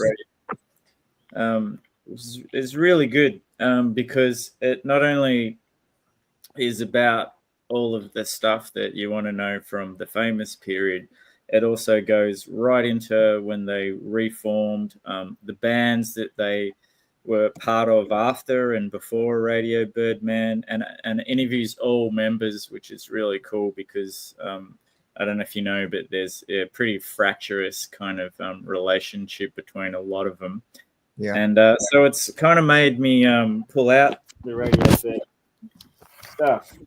I'll have to look at that. Got this years ago, this box set.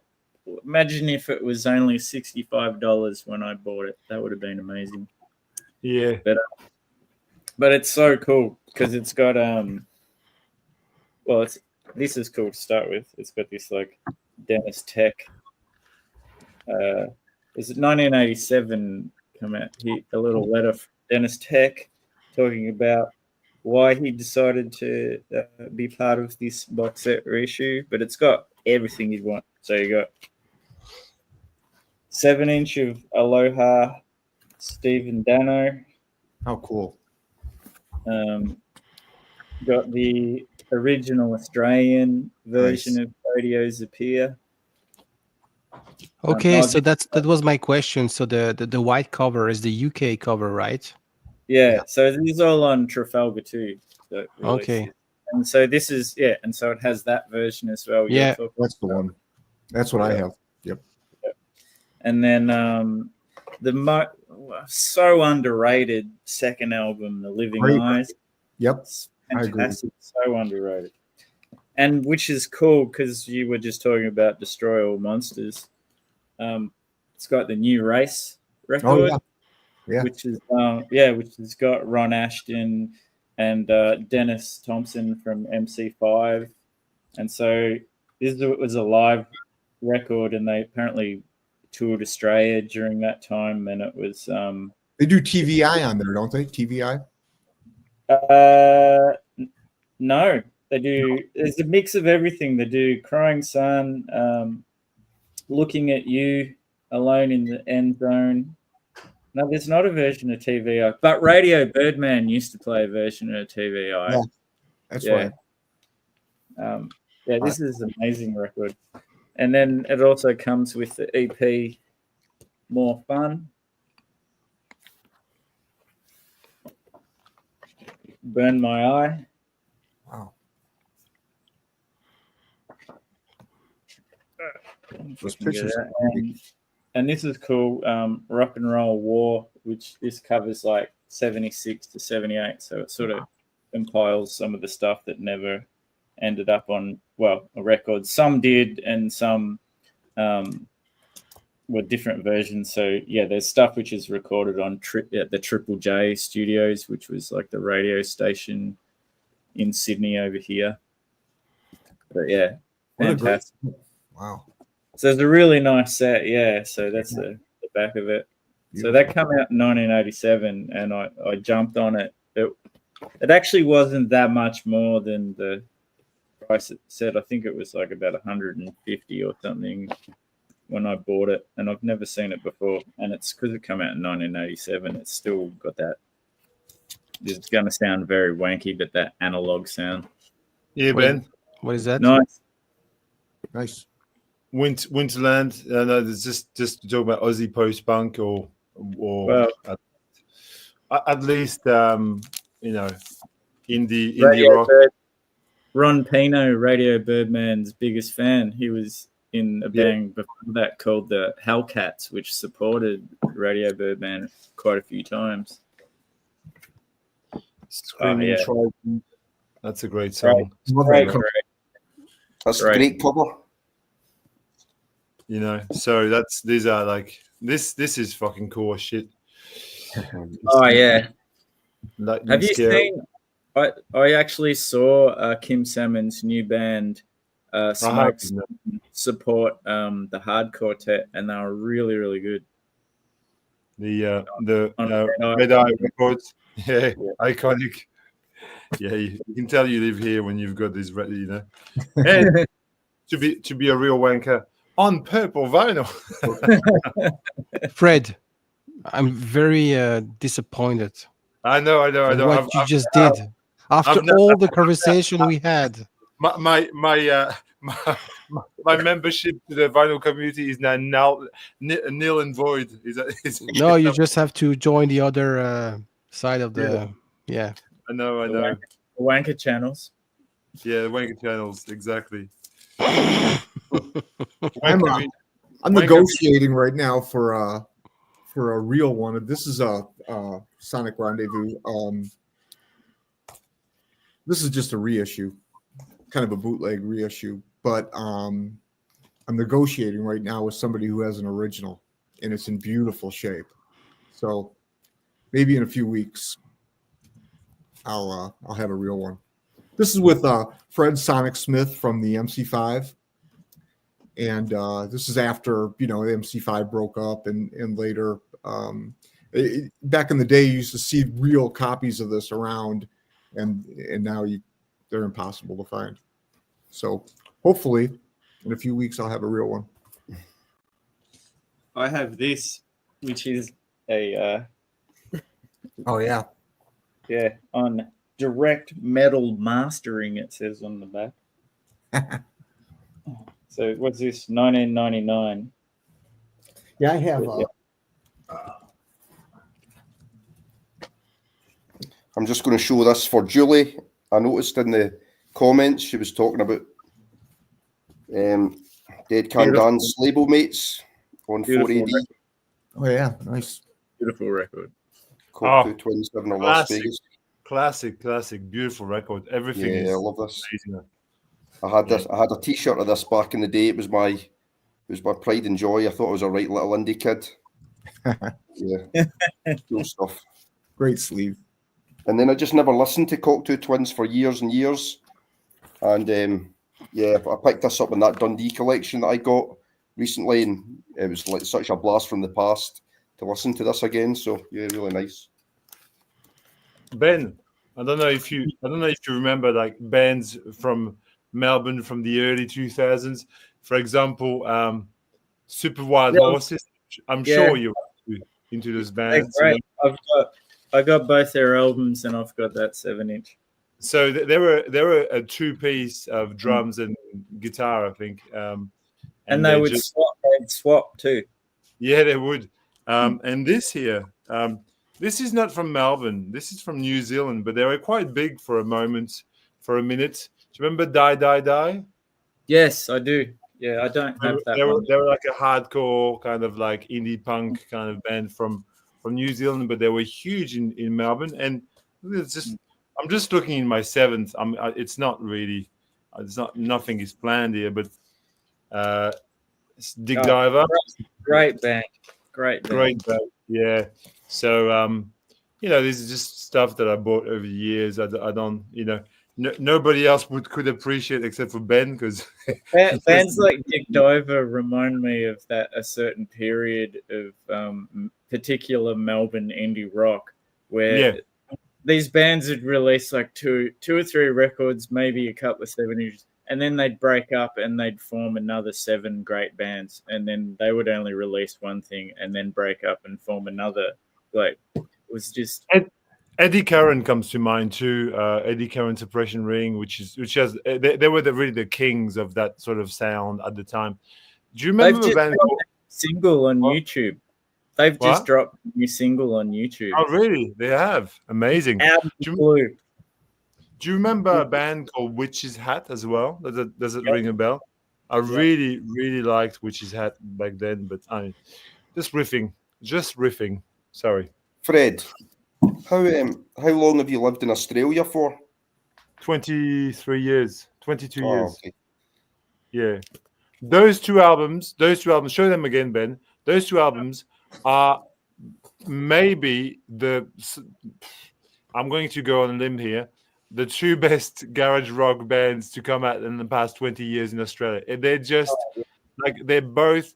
I think I prefer Primary Colours personally, because I think that it's like television and the Who and the Stooges channeled into one band, but just with this Australian thing going. I'd really, it's just amazing. I often say whenever I talk about them that they were like, there was like a lull in Australian indie scene just before they come along, and they just gave it the kick in the ass that it needed. There was it was getting a bit too fey, if you know what I mean. Like, as much as I love Dig Diver, it was sort of going more into that cardigan wearing style. Cardigan wearing.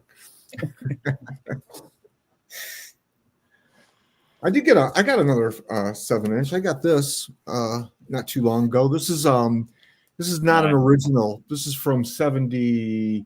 I think this originally came out in 74, and this was like a reissue they did in 76. But this is Patti Smith's very first single, Hey Joe, with Piss Factory on the other side. I think that's the version I got too, the later one. Yeah, the original had just her. It's her, but it's a different picture, and really, really tough to find that one. But I'm glad they have this one. That's cool. Yeah. That I think because when I first got into Patti Smith, there was a compilation which came out, and I think I only knew her from the Bruce Springsteen song in the 80s. Yeah, sure. And then I heard Piss Factory on this compilation, and I was like, wow. Yeah, Because of the Night. Yeah. And and that was the one that Piss Factory, when I heard it on this compilation, that was like the one that I got to get into this. Yeah. It's Patti, just, it's poetry really. And she would do it as like performance art. And it's a great track. I read she's got a book out where she really kind of explains the motivation behind it, and it's pretty deep and heavy. Is that another one? Not just because I've read Just Kids, but that's more about. Yeah, she was very into. That's a great book, yeah, and it's got a lot about her friendship with Robert Mapplethorpe. Yeah, really good. She had this passion for Rimbaud, the French poet, I think. And she took a trip to France, like Jim Morrison, but she did before she got famous, which was pretty. Yeah, she was kind of obsessed with Rimbaud. Yeah. Sorry, I had to go. I had to move because I had to help my girlfriend move some stuff. But I'm back here. That's a legit excuse. Yeah. Then you guys know this band? What's the band? What is it? Sorry. the chords. Okay. Yeah, I don't have Yeah. any chords, but they're kind of part of that whole power pop, like the Shoes, the Beat, and all those kind of bands, aren't they? No, I don't. I don't think so. Not so much. I think they're more part of. If you like the Jam, you would like the Chords. They were part of the whole kind of mod revival in the UK. Bands Okay. like, you know, the Merton Parkers, Yes. the Secret Affair. So I Yeah. think they were kind of lumped in with that kind of genre. But for me, they were the best of those type of bands. I'm not very fond of the Merton Parkers or the Secret Affair are okay, but for me, this was the kind of closest that anybody else got to the Jam. For me, the Jam, their singles were amazing and their albums were brilliant as well. But this is really, really good. It is kind of power poppy, kind of mod influenced kind of power pop. That's cool to know because I Very catchy. knew of their name, but I hadn't heard them, and I always, for some reason, associated them with more the American power pop. But that's cool. No. They're British. They're very similar to the Jam, kind of spiky. They've got a little bit of a power pop sound. Yeah, really, really, really cool. Yeah, that Check out the sounds song. right up my alley. Yeah, I think you would like them, Ben. The opening track's brilliant. Maybe Tomorrow. Really, really catchy. Cool. Easy to get into, and there's a nice cover of She Said by the Beatles on there. Yeah. But Nice.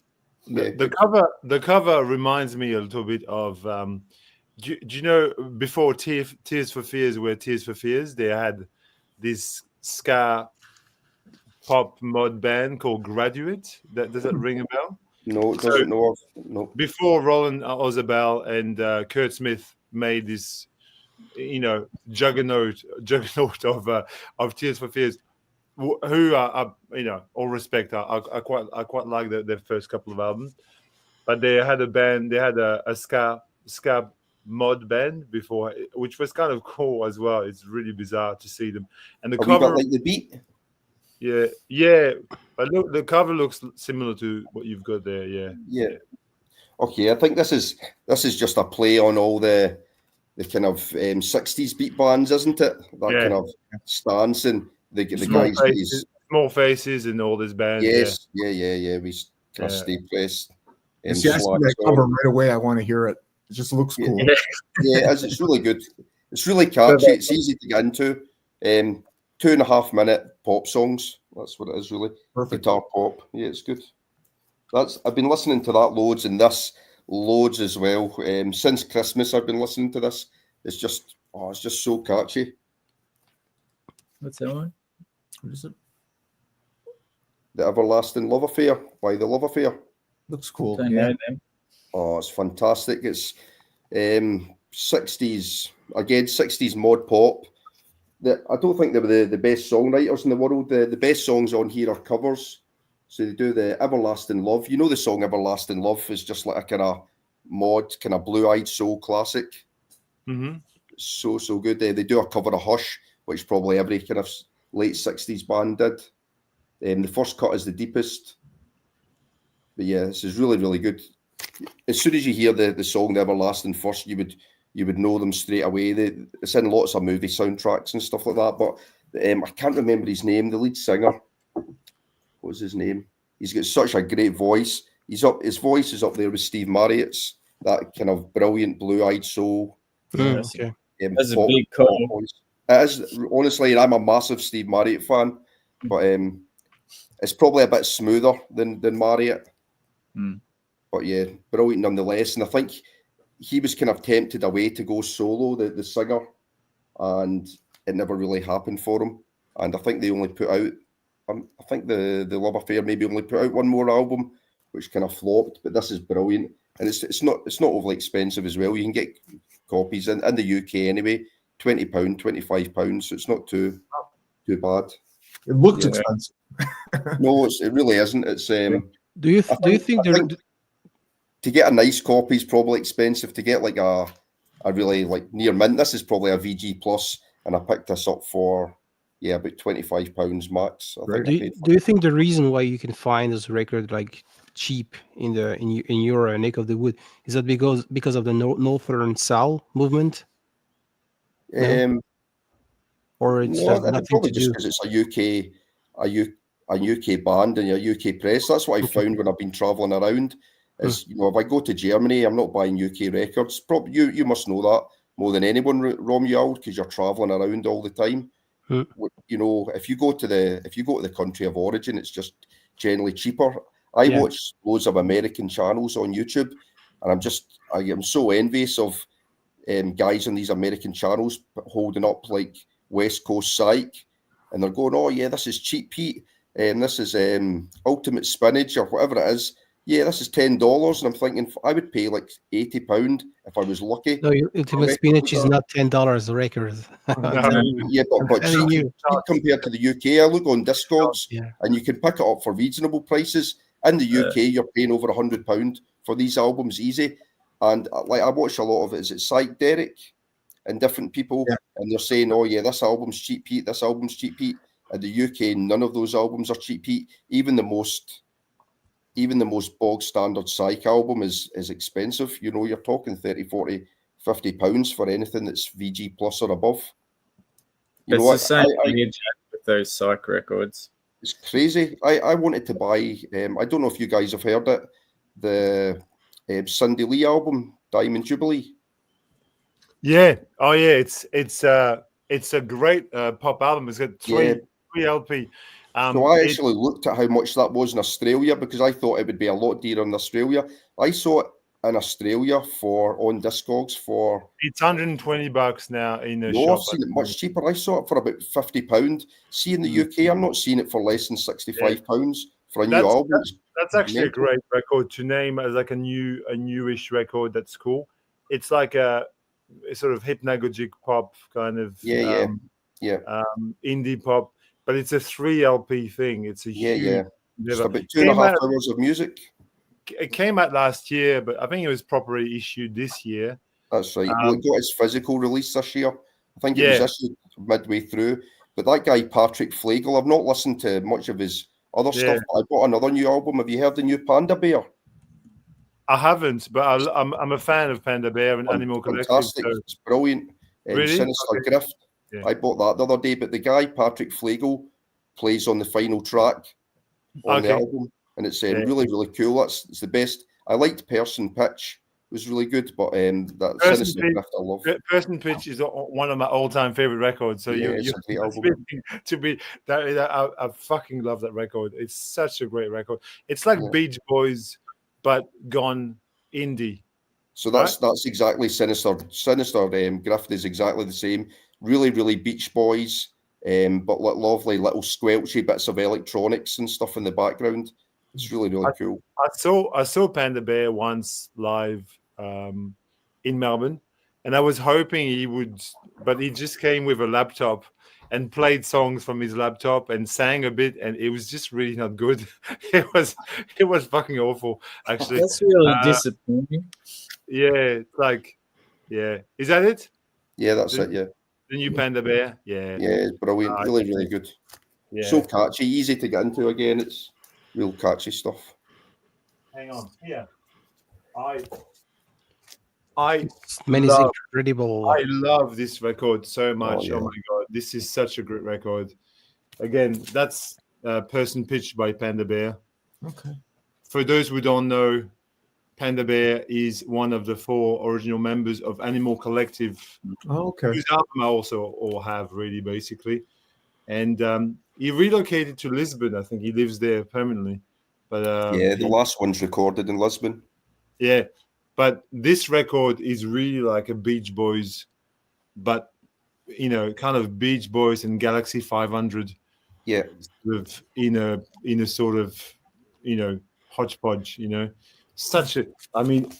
Like Comfy Nautica, Good Girl Carrots is amazing. I mean, just an amazing record. If you've never heard it, it's very good. It's very good. I like the Slow Motion of Tomboy is a song I really... Yeah. That Tomboy record's good.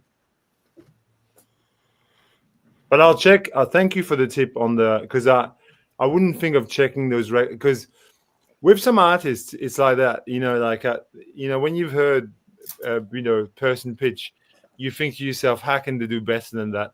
So you just sort of give it up a bit because you just think they're not going to make a better record. So you move on to other artists, So. I think you're probably right. It's probably not as good as Person Pitch, but it's the same sound. It's the Beach Boys meets Galaxy 500. Is a similar sound. And the second song's really cool. He has his daughter doing a kind of voiceover over the top, and I think his daughter speaks, I think it's in Portuguese, and she does this cool little voiceover over the top of his kind of Galaxy 500 type indie sound. But yeah, it's really cool. Yeah, beautiful. Speaking, how can they do it better? That's the other one I've been listening to loads. Oh, great record. I love Clinic.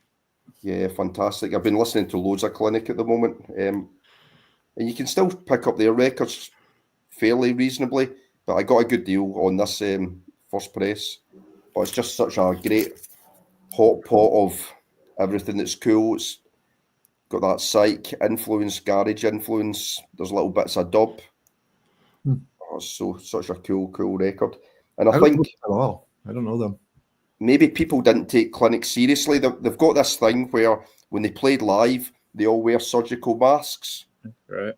And it's a bit of a gimmick, but they're so much more than a gimmick. I think they're a great band, and they're really got a really unique sound. And I love the rip-off of Ornette Coleman on the cover. Yeah. That's cool. Yeah. Yeah, Well, no, really. You know how you said, Fred, about bands, like, how can they do better? And then you fall off. I'm a bit nervous because these dudes have announced they have a new record coming out.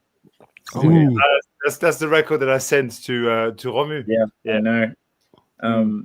So that's the single I've heard is really good. And so it's made me pull out their old stuff. So like that's their first kind of mini LP, which was on the great Antifade label. And then, is that a new band? Yeah, Not been really. around maybe, I don't know, nearly 10 years? 10 years. Yeah. Nearly, yeah. And that was the one that they released on Flightless. Yeah, that's great. That record, That's fantastic record. This one, just linking back to Radio Birdman, that was actually produced by Rob Younger from Radio Birdman. That's right. Yeah. And they do a really good cover of Master's Apprentice's War or Hands of Time on this, which was a bit of a surprise, but they do a good version of it. So it must be the only album in Melbourne not produced by Mikey Young. Yeah. Rob Younger his name's on everything from like the 80s and early 90s. He might be like, I'm going to wrestle some of this back off Mikey Young because everything if he doesn't produce it, he's mastered it. Yeah. That's I was in Portugal like a year ago or something, and I was looking for records in Portugal that were modern records, that modern scene records that I could take back here, and and the guy said, "Oh, these are cool," and so I played them, and they're really great, and it was kind of avant-garde, a little bit of like psychedelic avant-garde record from a local drummer. I go home, I put it on the turntable, I look at the credits, mastered by Mikey Young. I was like, fucking hell, he's not everywhere. And he's the guy who's on Eddie. He either produced or wasn't he in Eddie Curran's Separation? Wasn't he one of the members? He's the guitarist. He's the guitarist. Yeah, of course. There we go. And he's got a stack of great bands. Like he also had the Ooga Boogers and Total Control, which are amazing as well. And he releases some interesting electronic stuff just under his own name as well. It's funny you should say that because MikeVinylSpiral showed this American band called Cindy and assumed that they were Australian because Mikey Young's name was on that as being the master as well. But while I'm here, I'm going to show some other cool punk rock because Clam. I don't know if you know Clam. They're great new punk rock band. They've just announced this is their first record. they've just announced they're releasing like I think it's a 12-inch EP, and I love them. This is the latest one. Is fantastic. This one they really stretch out, and there's even some. Just don't be scared, but there is some skronking saxophones on this, but in a Stooges kind of way. Okay. So really good record. You're called Clam, Ben? Yeah, Clam? CLAMM. Okay. And then this band, who I'm absolutely loving, there's probably punk, but more indie rock influence, called Chimers. So that's their first album, and this one I'm just obsessed with, which is their newest one, come out last year, which is fantastic and good on them. They got the support slot for the Saints UK tour, which, you know, I don't know if you know, like how the Saints do anniversary tour, and the band's got Ivor Hay, the original Saints drummer, and of course Ed Cooper. And on bass is Peter Oxley from the Sunny Boys, and Nick Harvey from Bad Seeds and all that is helping out on second guitar and keys. And Mark Arm from Mudhoney's taken over the vocals since. Oh, that'd be fun. Yeah, so they've announced a UK tour just this year, and I saw them last year, and they were phenomenal. They were really good. It was so good to see Ed Cooper play guitar that aggressively again. Jeez, it was good. And the other good thing about it was there wasn't as much as I enjoyed the Mount Buller shows with when Chris Bailey was still alive and the Saints reformed, you could tell there was tension in there. Yeah. Much as when Chris Bailey opens his mouth and sings, he sounds fantastic. In between songs, someone should just turn off his microphone. He talks so much shit. And Ed Cooper basically played like this with his back to him the whole time. I don't want to know. And by the second half of the set, Chris Bailey would start to talk, and Ed Cooper would just start playing guitar over the top of him. They were great when they were playing, but in between, you could cut the air with a knife. Yeah. And this one is who I was talking about earlier. Kim Salmon's new called Smoked Salmon, who I actually saw up in Castlemaine support the Hard Quartet. Yep. And they were really, really good. I think this is one of the best bands that Kim Salmon's put together for a long time. It's got Claire Birchall on guitar. She's just incredible guitarist. Really, really good stuff. So I reckon it actually hosts some really good gigs at Castlemaine. What's the venue called? The Theatre Royal, I think. The Theatre Royal, yeah. So for those of us who don't live in Australia, or Victoria, Castlemaine is a provincial town in Victoria where we are, and it's a very beautiful place. It's about an hour away. It's kind of like a suburb of Melbourne, but to like in the country. So sort of. It's really cool. And Kim Salmon, of course, that's Kim Salmon from The Scientists and Be Suburban. Yeah. And the Surrealists and the Surrealists, of course. Yeah. Well, that was Kim Salmon and the Surrealists. Yeah. What band was he in as well? Surrealists and I can't remember. There was another one. Yeah. Around that time? No, later. I think he had another alias somehow. There was that thing just called Salmon, and it had about 10 guitarists. All right. Yeah. Okay. It was more the record. It was but it was more a live experience. I think he was trying to do that thing, like what Thurston Moore and Lee Ronaldo when they were playing with Glenn Branca with the, guitar thing. Well, I think Lee Ronaldo was in charge of tuning the guitars, from what I can remember reading in the biography of Thurston Moore, which I read last year, which bored the shit out of me because he was so self-indulgent. What? I haven't read it. I liked it. I didn't like it look, don't get me wrong. It was interesting, but it was very self-indulgent. It was like, I was there when, and I did this, and I did that. And thanks to me, this happened. I was like, oh, for fuck's sake. The only biography which I thought was worse than that was the biography of Chris France from the Talking Heads. I haven't read that either. Oh my God, that was just so self-indulgent. It was just like, it was almost like saying, oh, okay, David Byrne, in your face, I can write an autobiography. Try the Shawn Ryder biography, and you'll read a self-indulgent biography as well. It's yeah, Spencer P. Jones, legend of the Aussie scene as well. And this biography like proves how underrated he was because of Patrick Emery. Indie rocked this biography and kind of released it kind of himself, which says a lot about the man himself, who's like such an influential guitarist and songwriter. B Suburban, the Johnnies. He was in Paul Kelly's band, who's probably one of the biggest singer-songwriters in Australia, and had a great solo career too, Spence, as well. Great book. Just so important, but everybody sort of knows Tex Perkins from the B Suburban and think that that's his band, where it was Spence was like, it says a lot that when Spence died that they changed the name of B Suburban. They just call themselves the Beasts now. I don't know.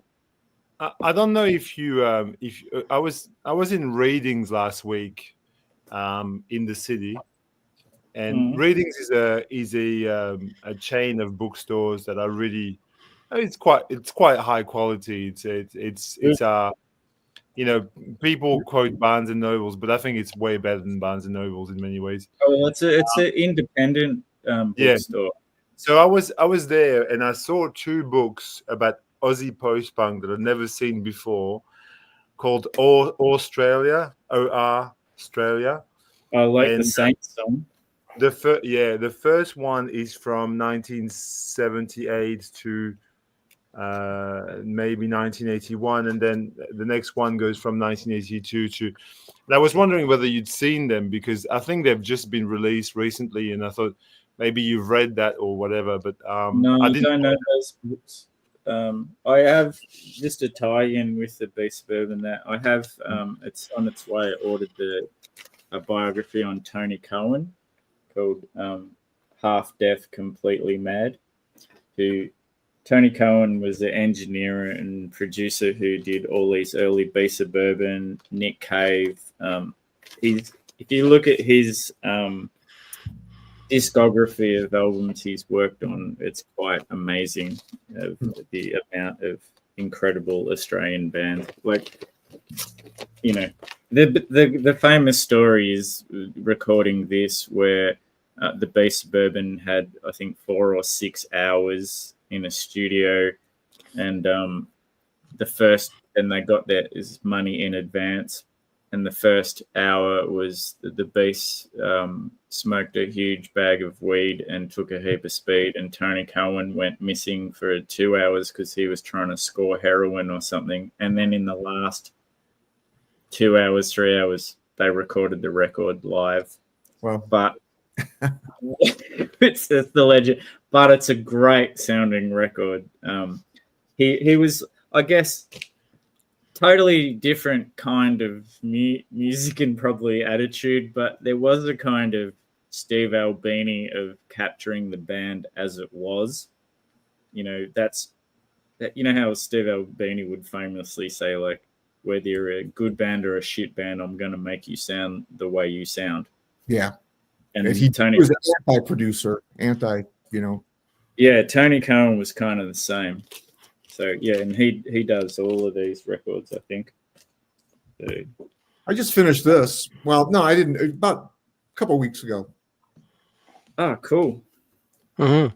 It was good. It wasn't great. Not a lot of new. It's kind of one of these like oral biographies, where they get people to kind of like give their testimony on the band as they progress and everything. They're like Please Kill Me, where it's just exactly. Yeah. And so it was good. The one part of it that was actually kind of interesting was the very last part of the band's career when they had a tour in Europe, and like everybody dropped out. The only ones left were Wayne Kramer and Fred Sonic Smith, and they were like bringing people in, like local musicians, to finish the tour so they could get paid.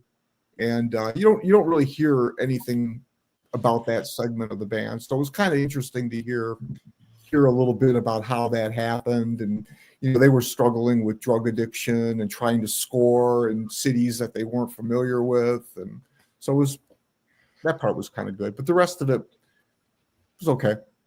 I can't remember what it's called, but there was a documentary which I saw at the Melbourne International Film Festival on the MC5, and it had and interviewed Wayne Kramer and Dennis Thompson, and Michael Davis was still alive then, and so they were interviewed, and the other stuff was archival.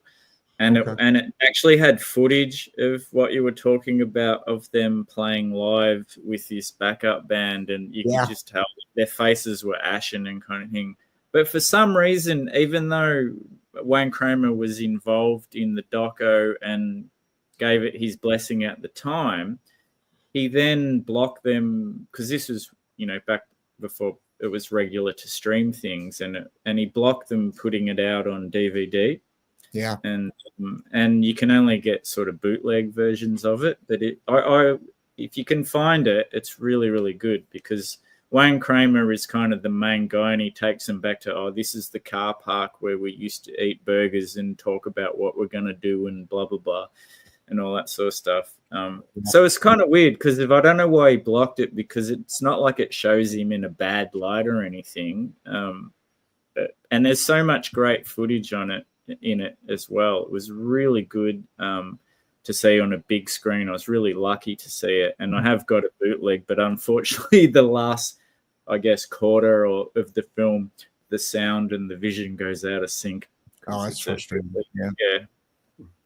But, if you go on YouTube, you can find some of that final tour with just the two of them. You can see little. They're not bad. They're bad. It's funny because they're bad on when they try to do MC5 songs. It doesn't work because they need Rob. But when they do covers, they did some covers, and the covers are actually okay. The thing with that footage I find interesting is just that knowing look between Fred and Wayne. Like, this is not quite there. Like, after every song, they kind of look at each other like, it's like, meh, Yeah.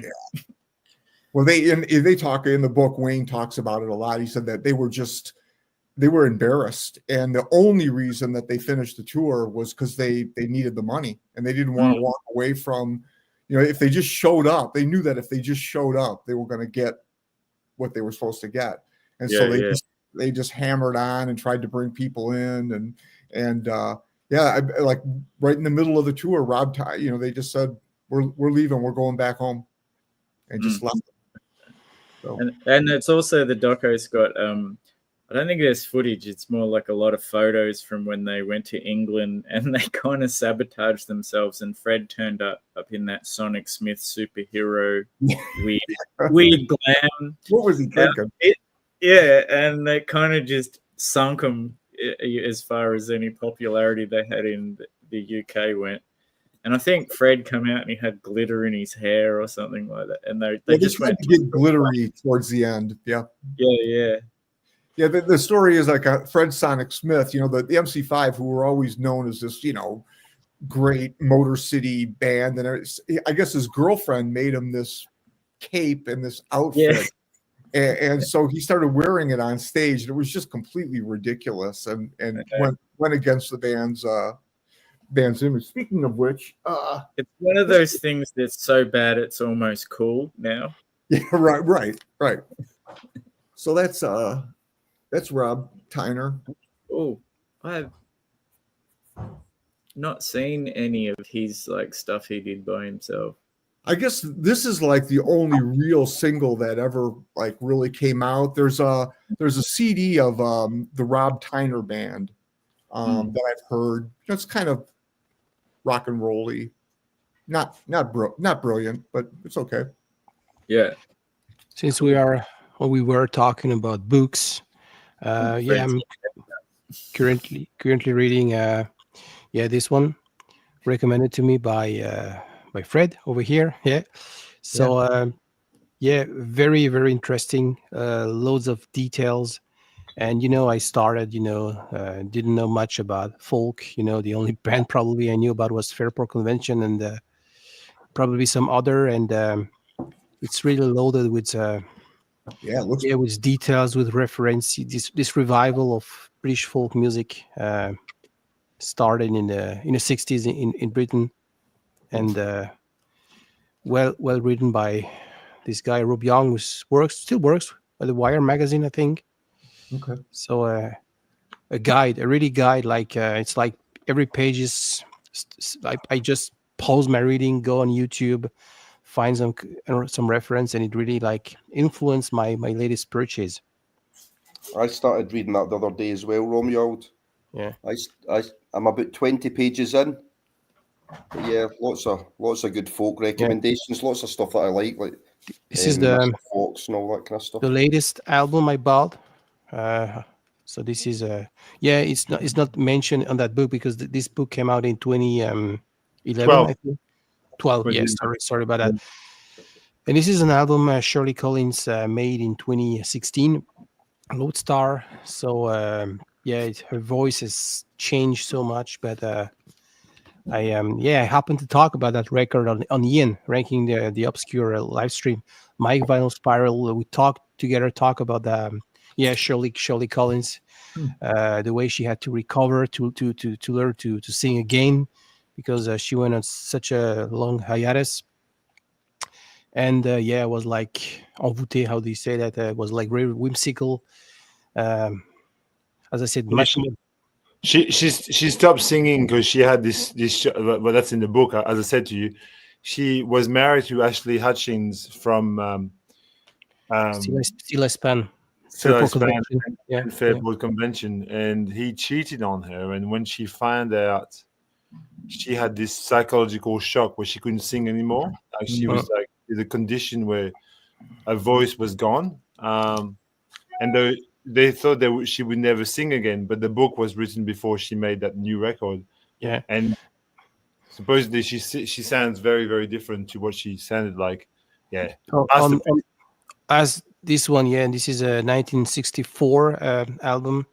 We can really consider as a pivotal year for this revival of British folk music. And I think this one triggers lots of things, because she sings. She went to the US, I think, so she mixes all these gospel influences, and so this guy, David Graham, so like very, very virtuoso on the guitar, the way he plays. So this is but as I said, very, very different when you compare those two records. It's almost like wine, like a young wine and vintage wine. It's back to the alcohol. Like sorry about that. I'm a French guy, so I do what I can. Speaking of folk music, Fred will probably know this record. Well, Romeo knows it too. Yeah. Never heard of that. Stunty played this. I mean, this is beautiful. Stunty is just basically, I'm joking. Kept talking and talking and talking about it. Okay, yeah, there we go. Yeah, I figured. No, but I don't watch Stunty's show. Well, I don't really watch Stunty's show. But because we talk offline, we talk on WhatsApp and stuff. I think before he showed that he was just telling me about it. He said, "Oh, there's this great record. You should grab it and stuff." And I looked at it. The price was right, and I just thought, "Oh yeah, I'll just grab it." Yeah. And look, for me, I love it. But as I said to Romu, to me, it is. I know where you are going. I know exactly. It's basically a modern version or a new version of this record here. I don't know if you've ever heard this, Shawn. This is Bridget St. John. I've heard of it. Yeah. Songs for the Gentleman, that came out in 1971. She's like a Nico, but with like Nico who can sing. I mean, Yeah. not that Nico can't sing. That's what I'm saying. But Nico's got this very sort of gravelly voice where she's in the sort of territory where you think, can she hold a tune or can't she? But she can, but in her own way. Whereas this here has got a kind of Nico-esque voice. The arrangements are beautiful. The songs are amazing. And if anything, this is the granddaddy of that. okay. but they're I think look, it's just my personal hearing of it. But they're beautiful records, both of them. Yeah, It has been reissued. I think I saw it at the store in Montreal. There's a song on this called "Back to Stay." It's a John Martin song that she covers. It's just, oh my god, it's a song that stayed in my head for about 3 months in a row. I just couldn't get it out. It's like very, very melancholic, very beautiful. Speaking of yeah, John Martin, the one he made with her wife. We're going in every direction on this stream. It's like there will be no stone left unturned with the records that we just showed. I feel like we have not talked about Marky Young for at least 5 minutes. You bastard. I don't know if you know this. This is he put this together, Marky Young. It's called Sad About These Times. And I think there's another one just come out. And this is early 70s Australian stuff, which is in that singer-songwriter folky thing. And it had, I'll read you the hype sticker because it's better than I can say. It's like, Songs of Sad About These Times, a collection of could-have-been hits compiled by Marky Young.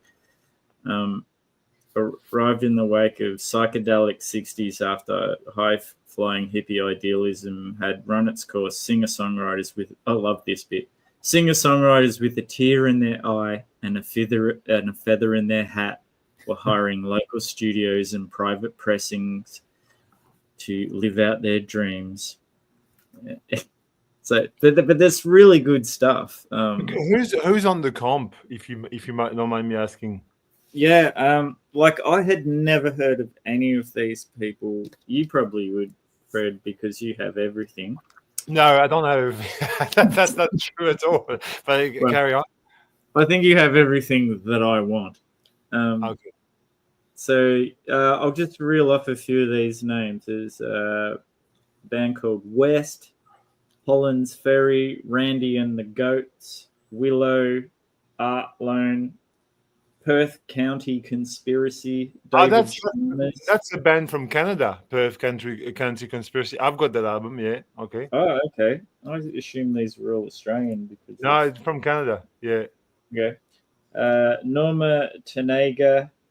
Yeah, I've got the album by Norma Tanega. She's a bit like she was Dusty Springfield's girlfriend, and she does sound a bit like her. Yeah. Yeah. And this one was the first sort of one he released, I think, called Follow the Sun. It's really good, double comp. I love the artwork on this too. Cool. And this is, what does this one say? Compiles 20 carts dug from dusty bins by Marky Young. Sought after sound of Australia's lesser known moments of 70s rock, folk, and in between offspring. So this one has people. I think I'm gonna have to pull the record out to read. Well, this isn't very helpful. Where's all the information? All right, I'm getting serious now. I got to pull out the vinyl to read it. Jesus Christ. It won't be on there. I've already got glasses and I still can't read this. Dave Douglas, Andy Armstrong, marrying someone, band called Flock. But Flock, in yeah. that similar vein to that kind of thing. Here's the Megan original Nicks. Perth Country Conspiracy album. Romu. Ah, Yep. It's a Canadian psych folk record, which is I haven't played this for ages, but it's very, very, very nice. Canadian. Yeah, Canadian. Yeah, sure. Yeah. I So think Perth Country is in Canada. Yeah, probably. There you go. Columbia Records of Canada. You can see there. Yeah. Okay. And then you were talking, Ben, about Norma Tanneger. All I've got is this comp, which is she was a great sort of I would call this soul folk. It's kind of in between. Yeah. She was Dusty Springfield's girlfriend, and she, that's how she became sort of, she appeared in the public eye, if you will. But she made this album called "Walking My Cat Named Dog." That's track number 3 there, but that was the album that she made, which is kind of classic. It's kind of this bridge between soul folk and psychedelia, but yeah, very, very cool. But that's the album. That's the bands that you from that album there. Yeah. It's like, as it says, like a lot of should have been, could have been, should have been to it, but not in like the how there's all like behind me the Back to the Graves and Nuggets and all of that sort of shit. Nice. It's more singer-songwriter stuff. Yeah, that was me trying to be cool before I came on. The one on your right shoulder, Ben. I picked that up the other day. This is number 2. Yeah. This looks like, to me, it's like Stack Waddy, this hard rock with a very low sound. Yeah, sure. It's not an OG, it's a Karma reissue, but who cares? And I think I never talk about this record on the channel. One of the many could have been, should have been, Black Sabbath-ish stuff. Okay. Very bluesy, hard rock, utopia. Hey, Shawn, yeah. I don't know if you saw, very quickly came up a comment before that said I didn't catch who it was, and it said Rob Tyner was the ugliest frontman ever. I take issue with that. Well, that's a matter of long as Bono exists, Rob Tyner is not the ugliest frontman in rock and roll. Can I further the conversation on should have been, could have been? Sorry, I just singer-songwriter. That is cool. That is cool. He looks cool to me. He's rocking them glasses. I love it. Do you guys know this record? Yeah, I have that UFO Jim Sullivan. Yes, great record. That's an amazing sort of Baroque folk psyche record. The story that I have with this is that back when this was released, 2010, I placed an order with Light in the Attic.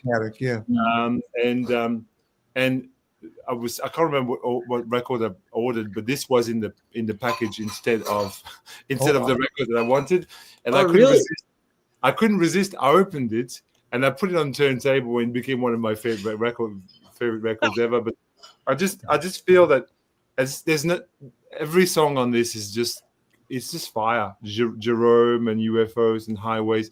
If you don't know, he's got the Wrecking Crew playing as a band, and he's basically he's the genius. Another one that I want to just That's such mention. a great way to find a record, Fred. Yeah, I know. This one is yes, I have that. Yeah, good. This one has just been reissued, but this is the previous reissue on Sebastian Speaks. This is an amazing psych folk. The first side is very psyche. The second side is more like electric guitar, Jimi Hendrix kind of wannabe. But from Michigan too, from USA, Michigan. Yeah, from Michigan. You know it, yeah. Amazing. And Right. then another one that just comes to mind straight away is this beautiful Baroque. Oh yeah, there you go. Yeah, amazing, eh? Ted Lucas. I think Romy would love this too. You know, I almost grabbed an original. There was a local that had an original Ted Lucas, and I was that close to getting it. Yeah. This one here is also one that I would recommend being like could have been. I mean, he's more famous than Bob Lind. He made other records, but this record here is really special. It's 1971 kind of Gene Clark, Neil Young, Gene Clark kind of Okay. That Country. sounds like my kind of thing, big time. with a real Baroque. It's got Carol Kay on it as well, and like if you look at the band, it's got piano, bass, banjo, drums.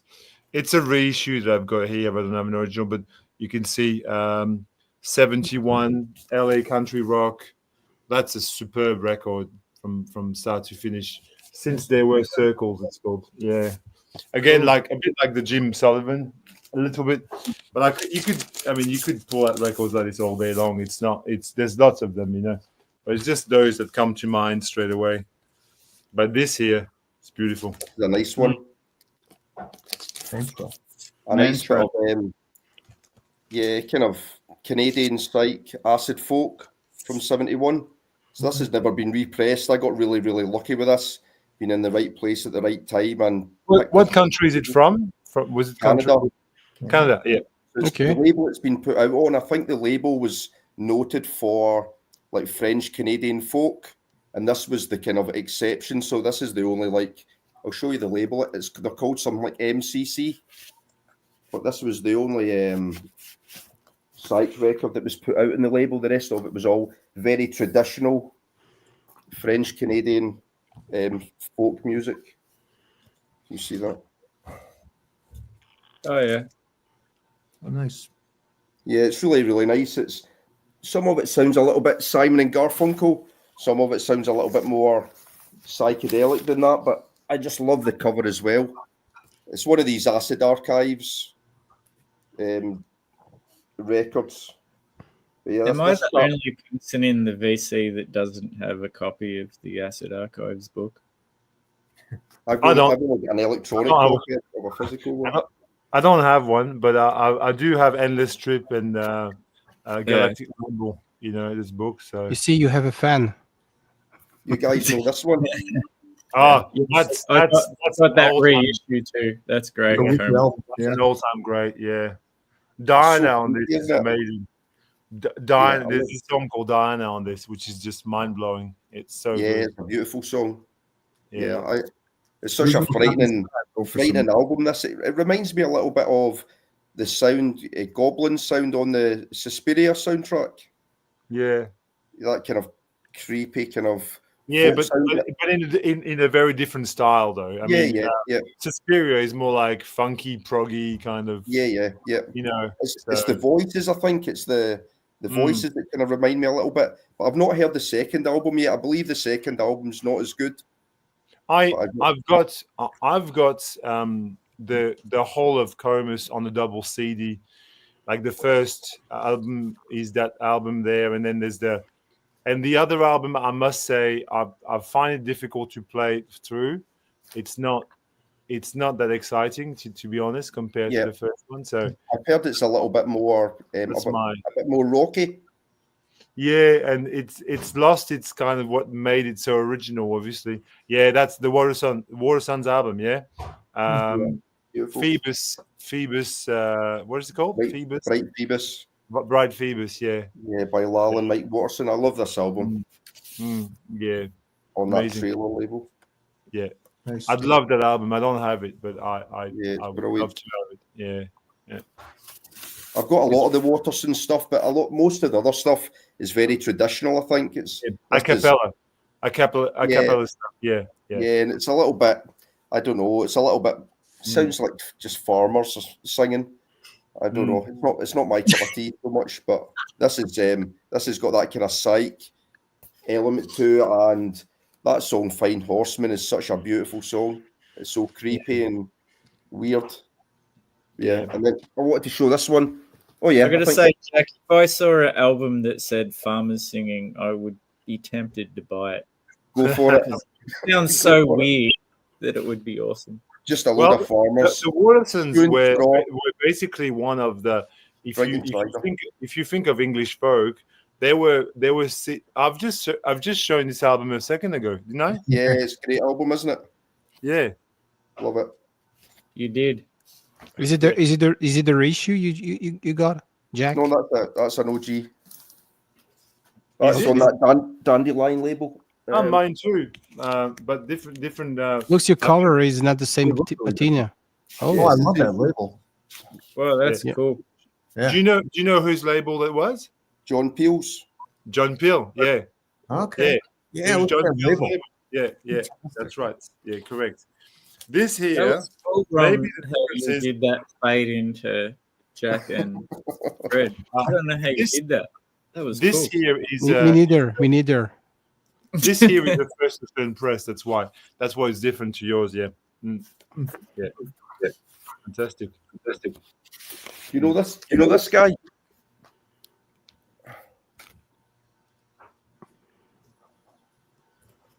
I can't say it. Alexei Murdoch. No. The name I know, but I've never heard the album yet. Time Without Consequence. It's a really, really beautiful folk album. This is a reissue on. Again, the reissues are quite expensive. Yeah. The originals are very expensive, but yeah, it's a fantastic album. Basically, Nick Drake's estate should sue Alexei Murdoch because he just sounds identical to Nick Drake. It's lovely, beautiful finger picking guitar with that kind of sense of melancholy that Nick Drake does so well, but kind of updated. But it's really, really good. Have you ever seen the movie Real Steel with Hugh Jackman? With the No, big I robot? try not to watch any Hugh Jackman films. That's a very Australian answer. Well done. Yeah, no, it's the main song on there. You have the French connection over here, by the way. Sorry, stupid joke. Yeah, all my days. What were you saying? Sorry, Jack, to interrupt you. I want to get back to what you said. This Alexei Murdoch, yeah, it sounds like Nick Drake. Is that what you're saying? Yeah, very much so. Yeah. Was it before or after Nick Drake? Oh no, this is modern. This Modern. is, Yeah, of course. It looks modern, but I just because you said it was a reissue and everything, I thought maybe it's something. Yeah, no. I think the original was maybe put out in something like 2008. This is a reissue from 2022. Is it Newbury Comics? I think this is a Newbury Comics reissue. Yeah. Okay. Yeah. I mean, Nick Drake. I mean, what else is there to say, really? Yeah. Drake. He's amazing. Yeah, the main man. I like him, but he should lighten up a bit. Oh yeah, he was always a bit down in the dumps, wasn't he? I read a biography of Nick Drake years and years ago, and my understanding of the guy was he never talked to anyone ever, and so every time you have a witness account, you hear, oh, Nick Drake was just standing in the corner there, just moping to himself, and you just like. See, I've read different biographies. I've read different biographies that talk about how they said that he was one of these people who really compartmentalized his life. So for some people, he was quite outgoing and he could be quite chatty. With other people, he was really kind of introspective, and supposedly as a schoolboy, he was really outgoing. He was supposedly a really good sportsman. He was a keen runner. He played, I think he played rugby as well. And I think he went to France, didn't he? And he toured around France, and that's where he really learned a lot of these different guitar styles. La France, Vive la France. Vive la France. Vive la France. He was in love. He was madly in love with Françoise Hardy, and I remember reading that the French singer, and he drove from England across the channel, and beautiful. And which version is that? And and he knocked on her door, and then she didn't answer, and then he drove back to England. He's really, really shy. Yeah. He was. Yeah. I think he was still a student when he recorded the first album. Yes, he was. I think he went to one of the Cambridge universities. I Yeah. think that was one of the few times that he played live. Was it when he was still at university? And I believe that it was like a horrific experience for him playing live in front of, I don't know, 50 or 60 people. And it was supposedly, it was like one of his worst experiences.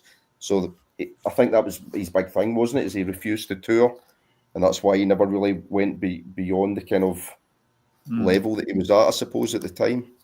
I was trying to find an OG copy in Den Bosch, but forget about that. No chance. Oh, that's a fantastic album. Do you know this, Craig Smith? Yeah, I know it. Yeah, it's brilliant. Yeah, really good. This is real kind of all over the map.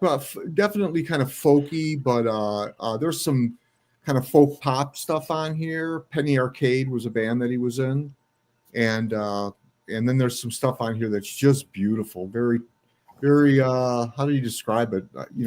Vulnerable and pretty, and he was Mike Nesmith. I think Mike Nesmith record some of his stuff, didn't he? Yeah, the Penny Arcade, and and Nesmith put it together, and he wrote some songs for him. Great little country rock kind of band. Yeah. Have you read his backstory, Shawn? Yeah. It's a tragic story. Oh yeah. Yeah. I don't think there could be a bigger 60s acid casualty than Craig Smith. Here's came with this nice little book. This is a reissue. They're pretty. There was an independent press. I think I've got the same one as you. I think. And no, I don't. Mine's not as nice as that. But originals of this, I mean, I guess he literally used to sell them on the street corner. He was homeless, and he would sell them to make money for drugs and alcohol. And he really. The story of him, the story on him is that he went on this opium trail through Turkey and into India, and somewhere along the way, I think it was Afghanistan. Yeah, and they're not really sure what happened to him. He never really told that many people. But the story I read was that he went berserk in a market, and he pulled out a knife and started running through a marketplace, and then not long after that, he was gang raped, I think. Yeah. That's what I read, that there was some sexual assault, and he came back. When he came back home, finally, he was just they said he was just a completely different person. Yeah. Well, that brought down the mood. Well, I was just about to say, fuck all this sad bastard talk, and let's talk about the hard-ons. Yeah, all right. I love that cover. Oh, it's fan. You don't know the hard-ons, Shawn? That's not a prog album, right? No, that's not a prog album. They definitely chose the band name to be a big success. To be honest, At a stretch. Well, this is like a great three-piece punk rock band from Sydney on Waterfront label, which is a fantastic Sydney label from the 80s. Especially back then, multiracial band. They're all Australian, but you've got Kesh, the drummer and the singer. I think he had a Sri Lankan background. Blackie was, I think, Yugoslavian, and Ray had a Korean background, which back in the 80s, that was like. And Ray was from Bairnsdale. Yeah. But just fantastic, Oh God. good fun stuff. In the lineage of great Australian punk rock. This is like the next wave after the, I guess, Saints and Radio Birdman and Celibate Rifles and all that stuff. And I want to see Doctor and the Kid played some of that one day. Okay. So this was Yummy, which was apparently their mature record, where they claimed that we didn't swear as much on it, but there's a little bit on it. Great record. Nice. So also, and how many American punk bands blew fire like that? Yeah. And this Waterfront on the green vinyl. They reissued this on Cheer Squad, I think, last year or the year before. And I got to admit, I really like a lot of the Cheer Squad that I like, because Australian stuff that just doesn't get appreciated in its own country as far as reissues go. But if you can find a Waterfront one, get that, because unfortunately the Cheer Squad one sounds like shit. You know, it just, there's something about, I know it wasn't like recorded high end, but it's just got so much more punch to it. And then this is Love is a Battlefield of Broken Hearts, which is on Vinyl Solution. This artwork for this one kind of makes me think of Funkadelic in a way. You know how they have those wild hand-drawn... Yeah. So there they are. You know, as you do down the beach, wear your leather jacket with your Speedos. And, looks like a Dead Moon cover. Yeah. Yes. Nice. Although I can't imagine Fred Cole in Speedos, Shawn. Like those little short pants. Can you imagine Fred Cole in a pair of them? That would be scary. So, speaking of Dead Moon, they visited Australia so often. I was lucky to see them, I reckon, about 5 or 6 times. They were so great. Do you know this band? No, they look total rock and roll. I love that cover. This is Detroit. This is a Detroit band. Really good kind of garage punk. Recent band. This is from 2002. Okay. This is a smoking album though. Really good record. Track on here, Black Girl. Great track. They got a name which sort of would fit in with those like 90s garage rock revival bands. Yeah. You can buy this new for $15. You can buy this new. Really? Yeah, like really cheap. $15 to use, probably about $75 over here. Yeah, probably. It's on Get Hip. Oh yeah, good. Yeah, good label. Yeah, this is a killer album. Nobody really knows about it, but this is a fantastic record. Okay, I'll check that out. Just want to maybe show a couple of albums that I've been listening to recently, if that's okay. No. Yeah. Now, I mean, at the moment, I need to preface this by the fact that I don't have any speakers. My speakers are in a repair shop at the moment, and there's a hole in the foam, and so both of them are gone. So I haven't had any speakers. So according to Rob Walker's rules, it's borderline. I haven't had any speakers to play music for the past. Is that wear and tear or an accident happened? No, it's where, I mean, look, they're JBLs from the 1980s. So, in the end, it's going to have to, wear and tear. And the guy who's repairing them asked me whether the speaker that was damaged was close to a door. And it happens to be the speaker that's right here next to me. And there's a door to the garden here. And so he said, well, that's environment, like there's a bit of air that comes in and the foam. Yeah. So I haven't had the chance to play music. I've got a Bluetooth speaker and I play music from my phone. And sorry to interrupt, Fred, but I was just imagining when we were talking about the speaker was close to a door and blah blah blah, and then you're listening to in a Bluetooth. I gotta hope there's like audiophile people watching this and getting really off. Yeah.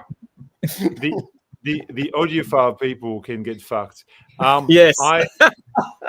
Welcome to my small channel, which will be even smaller next week. Yeah. And by the way, Romu told me to say that. Okay. Foiré. Oh, putain. So basically, I've been playing lots of music, but on my phone through Bandcamp or through my because I've got some music that I've put on my phone myself. And one of the albums that I've been replaying a lot is this here, Ichiko Aoba record. I don't know if you guys are familiar with her. She's a Japanese folk artist, and she keeps releasing masterpieces, which are sort of ebb and flow between folk, acid folk, and ambient, and it goes into a sort of a new agey territory. That's the name there. Is that, say, Bada Bing, the label? Yeah. Okay. You can get that pretty easy over here, Bada Bing stuff. I think. Yeah. Ichiko Aoba, Windswept Aiden, and a new album which is called Luminescent Creatures. So that last song of her album there is the title track. Is the title of a new release. She's touring in Melbourne. She'll be here in May, I think. So I might see if I want to go there. But I highly recommend. This is a masterpiece.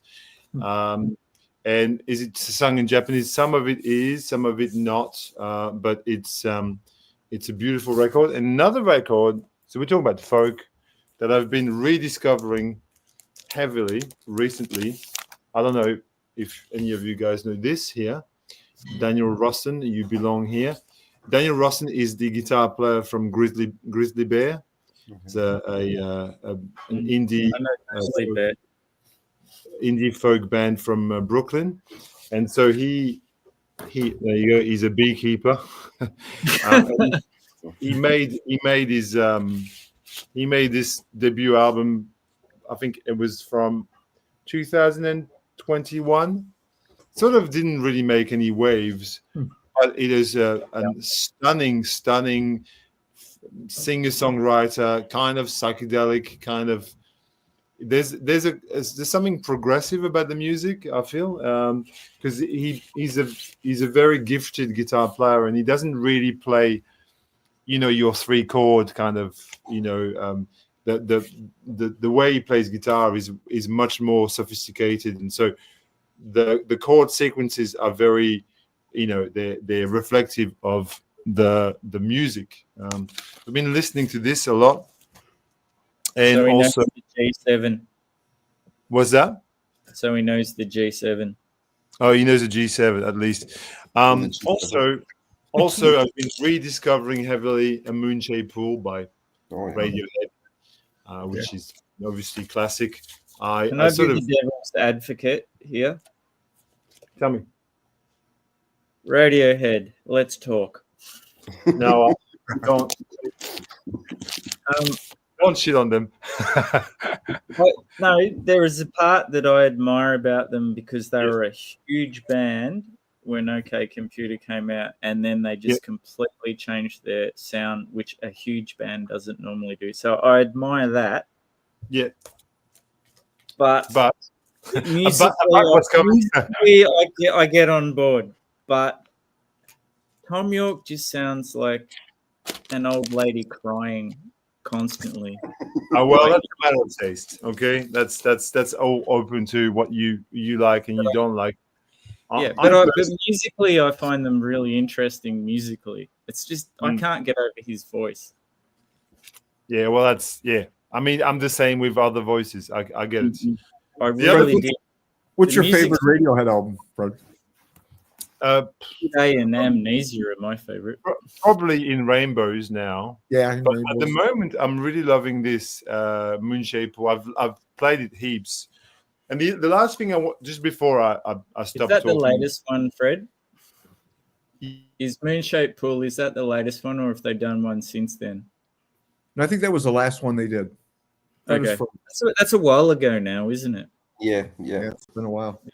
Because they've been doing the Smile stuff, Yeah, it seems to have taken over. I don't know that stuff, but I like that. I probably like that. Might be controversial, but I would probably like that more than Radiohead. Okay. I think So it's- what's different about Smile to Radiohead? I don't think know it them. sounds a little bit more accessible for everybody, I suppose. I think Okay. Radiohead went a little bit more left field, didn't they, with After OK Computer?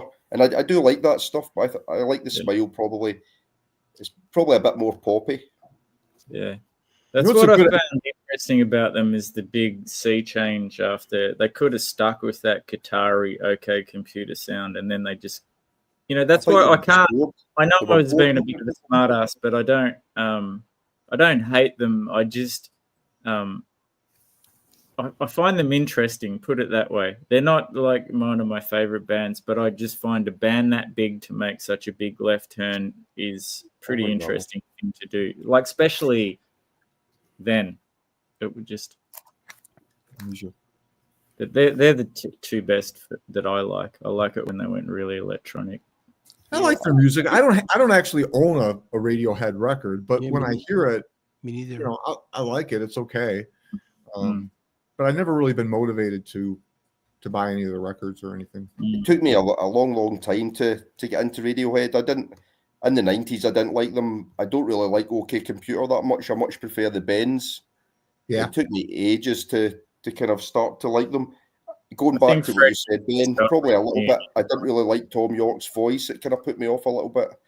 But I do like this, and I really like the Bends, and Pablo Honey's okay as well. But yeah, it took me ages to like them. I'm not an Uber fan, but I do like them. Yeah. I think I annoyed Fred, and he's gone now. That diss on Radiohead was pushed him over the edge. Too much. Privately, he has internet issues. Fred Hey, was saying Mike. albums that he's been listening to. This is not a rare record; everyone knows it. But this I've been listening to. I've kind of refound this record. I don't know if you're familiar. Was he the English guy who was going to be Robert Plant? Am I right? Yeah.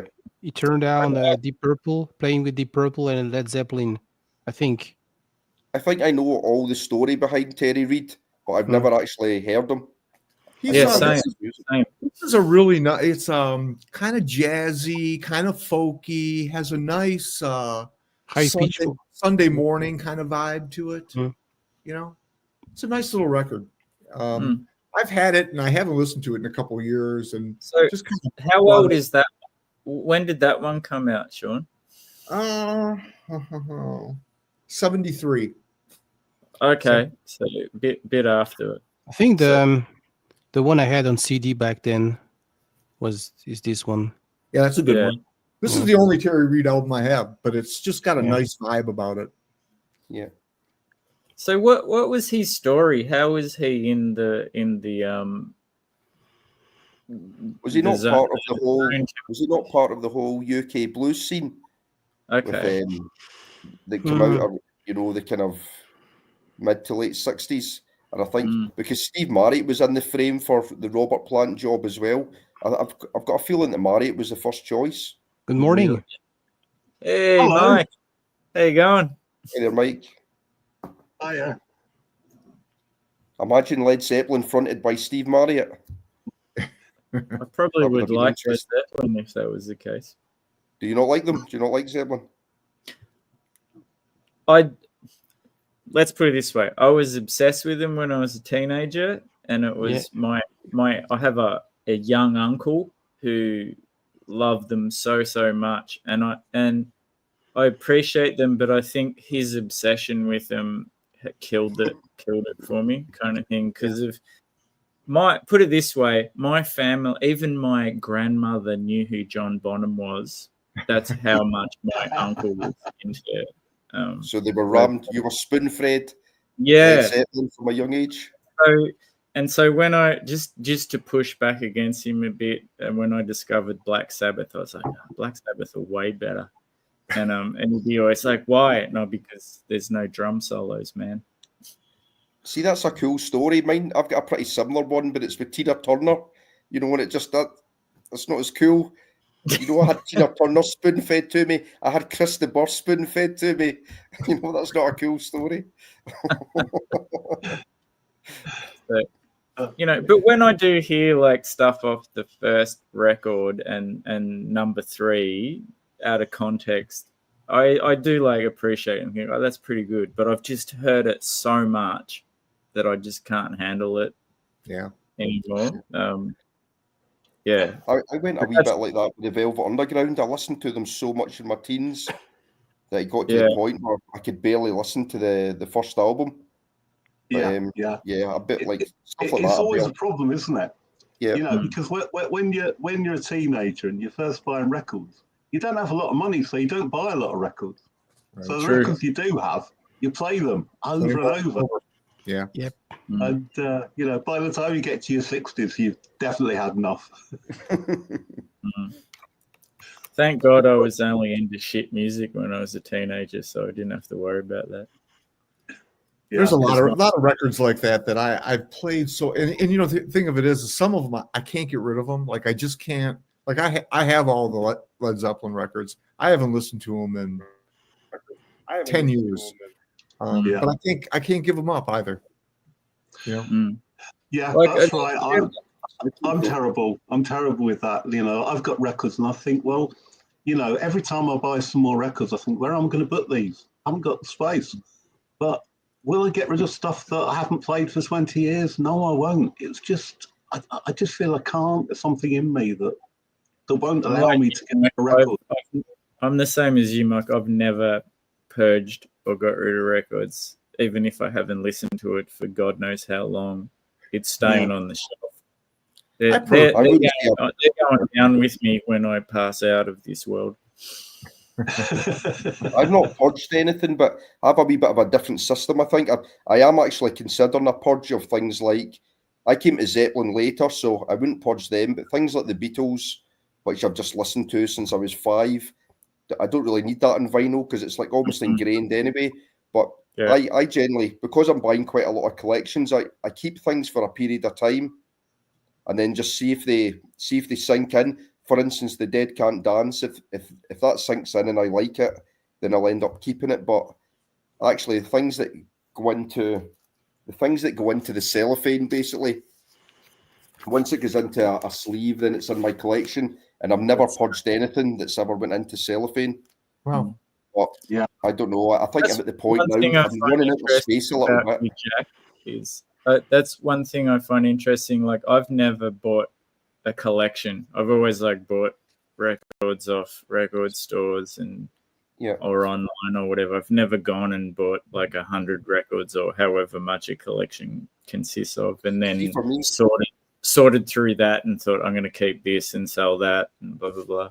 Be fun. It is a pain in the arse to do it, but for me, I probably couldn't afford. Well, I couldn't afford to buy the things that I wanted and to buy.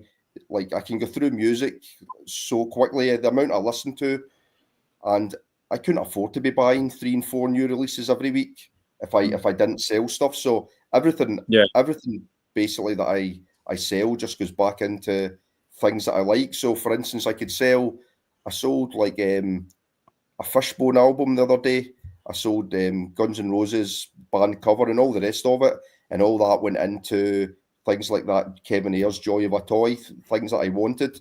But I couldn't afford. I literally couldn't afford to do that if I didn't.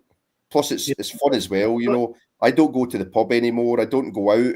And for me, if I want that adrenaline boost, if I want that rush, I've got to be going to people's houses and getting into these situations. Some of them, honestly, have been so funny over the years. I'm definitely going to do a video because some of the aggressive customers I've come up against, those dope heads in that Dundee video, they were insane. And I didn't tell you the half of it in the video. It was really, really strange. So see, when I'll tell you a little bit of it, and I didn't really want to say it on camera because I worked in schools, and it's not the greatest thing to be hanging about with dope heads and that. But anyway, when I bought the record collection from that couple, they were absolutely stoned out their mind. And the woman turned to me. See, the minute that I did a bank transfer. The minute that I bank transferred it, she said, "Oh no, I've just realised I sold the collection to somebody else." And I said, what do you mean? You sold it to someone else. And she said, he's already paid me £100 deposit. So at this point, I'm thinking, fucking get the records, get the fuck out of there, get down to my car and get home. So the guy said, well, you need to give the money back. We've sold them to this guy. He's just paid. So I thought, I feel terrible for that. But so it gets worse. She sent him a text. She sent this guy a text and said, I'm sorry. Someone has just came and bought the records. And she said, he was travelling up from, where was it? Cheltenham. He was travelling up from Cheltenham. Wow. And then 2 seconds later, the guy sent a text back saying, are you fucking joking? I've just booked overnight accommodation and I can't get my deposit back. Oh my God. It's like, give me the records, Run down the stairs. And I thought, it's not my fault. I paid for them. I'm out of here. But yeah, it was mental. They were at least they didn't give the guy your name and address, Jack. I know, that's what I'm thinking. God. You know, it was it was bizarre. But I've had people like get really aggressive in the past as well. I had a nutter. Yeah. Basically, I don't know if you know the term a square go. No. You might know it, Mike. You know what a square go is? In Glasgow, a square go is just two people having a punch up. Yeah. So this guy wanted to fight me in Aberdeen because I bought £100 worth of. Well, I was going to buy £100 worth of records, and it was all like Roxy music. Is when I first started doing it, and loads of it looked really, really good. And the pictures looked excellent, and I drove out into the sticks of Aberdeen. It was right a very agricultural area, and this big mansion of a house. And I get there, and he's out in the garden and with a big bonfire, and he was in a boiler suit. I think he was a guy who worked offshore to do with the oil industry. So he takes me into the garage and starts showing me the records. And literally, these records were dissolving in my hand. The record sleeves were absolutely screwed. I was pulling out records. They were all scratched, absolutely destroyed. So I said, listen, mate, there's not a chance that I'm paying you £100. He was a big lad, very big. I said, I'm not paying you £100 for these. These are destroyed, these records. So what the fuck do you mean? Do you mean we've agreed on £100? I said, I don't care what we've agreed on. I'm not paying you £100 for scratched records. He's like, right, get the fuck out. Get the fuck out of my place. Not a chance. You beat it now. You wasted my time. So I says, look, I've just driven an hour and a half to get to your house. You've wasted my time. And see the Pink Floyd album, I'll buy that for 20 quid. 20 quid! The whole lot's gone on the bonfire. That's what he started saying. I said, don't do that. Don't throw good records onto a bonfire. That's not on. No, that's it. Get the fuck off my land. The lot's gone on the bonfire. And I thought, it's either I save a sealed Dark Side of the Moon, or else I'm potentially going to be thrown on the bonfire. So screw that. Well, hopefully there was plenty of Van Morrison in there. No, that was in Arbroath. That was that was before I was in the vinyl community. But now, since I know of Ben's love of Van Morrison, I call that the Ben Rankins collection. It was basically all the Van Morrison you could wish for. Yeah. So you're sort of buying of collections then, Jack. Is it self-financing or? Yes, or are you putting money in? It's more than that. It's self-financing, and then I can buy the things that I hear other people talking about in the VC, and I can go out and buy it and go, oh, look what I've got. I've got the same thing. Yeah. So This way, you've really put me off buying collections after that too. Yeah, I know. Yeah. You never know. You never know what's going to happen, do you? Nice. Lots of the people have been nice. You know, see those stoners. I'll tell you something with the stoners. That guy knew his music. Every single record I picked up, he said he could have done a VC. He could have been on the VC. He was going, oh yeah, that's from 1971. A lovely piece of acid folk. He really, really knew his stuff. Yeah. Yeah, I seem to remember you did a video quite a while ago where you bought a collection, and it was I think it was a daughter selling the records on behalf of her father, and they sent you a little video, and when you got there, one of the records wasn't. I think it was a Nick Drake. Yeah, it was That bright. It wasn't was there brighter, anymore. lighter. Yeah. Yeah, I was duped on that one because I think that she knew what she was doing. If you remember the video, she showed like Nick Drake's shoes, and it was Yeah. the only record that she didn't completely show. And then you could Yeah. see like Nick Drake's shoes, and you could see the border around Yeah. brighter, lighter. And then I get down there, and she's like, "Oh, that's the one that my dad wants to keep." And I thought, "Oh yeah, Yeah. brilliant." But Yeah.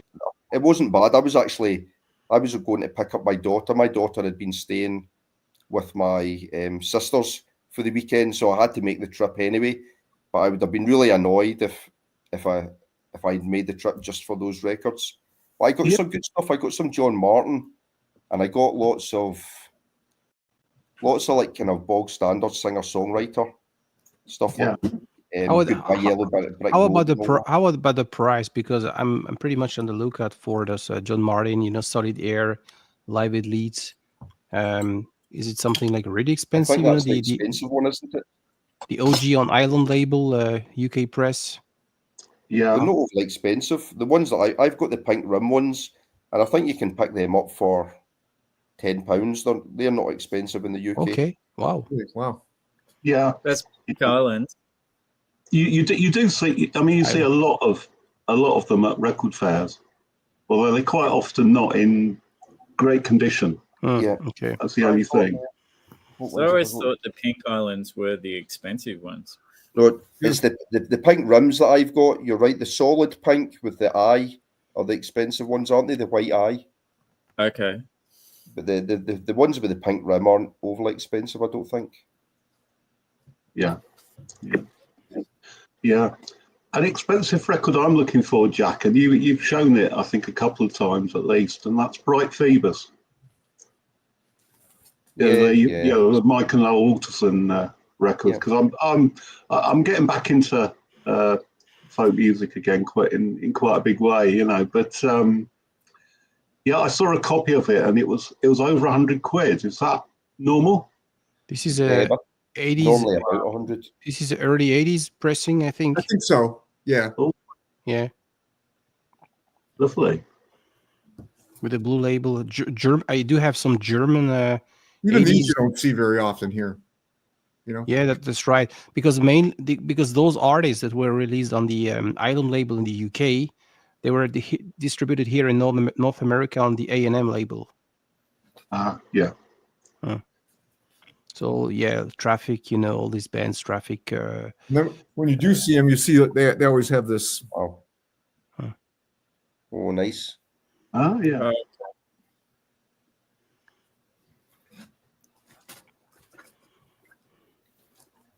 I don't have any Nick Drake, but I saw some on. There was a good deal quite recently. I don't know if any of you saw it on eBay. You might have saw it, Mike. It was someone who was selling.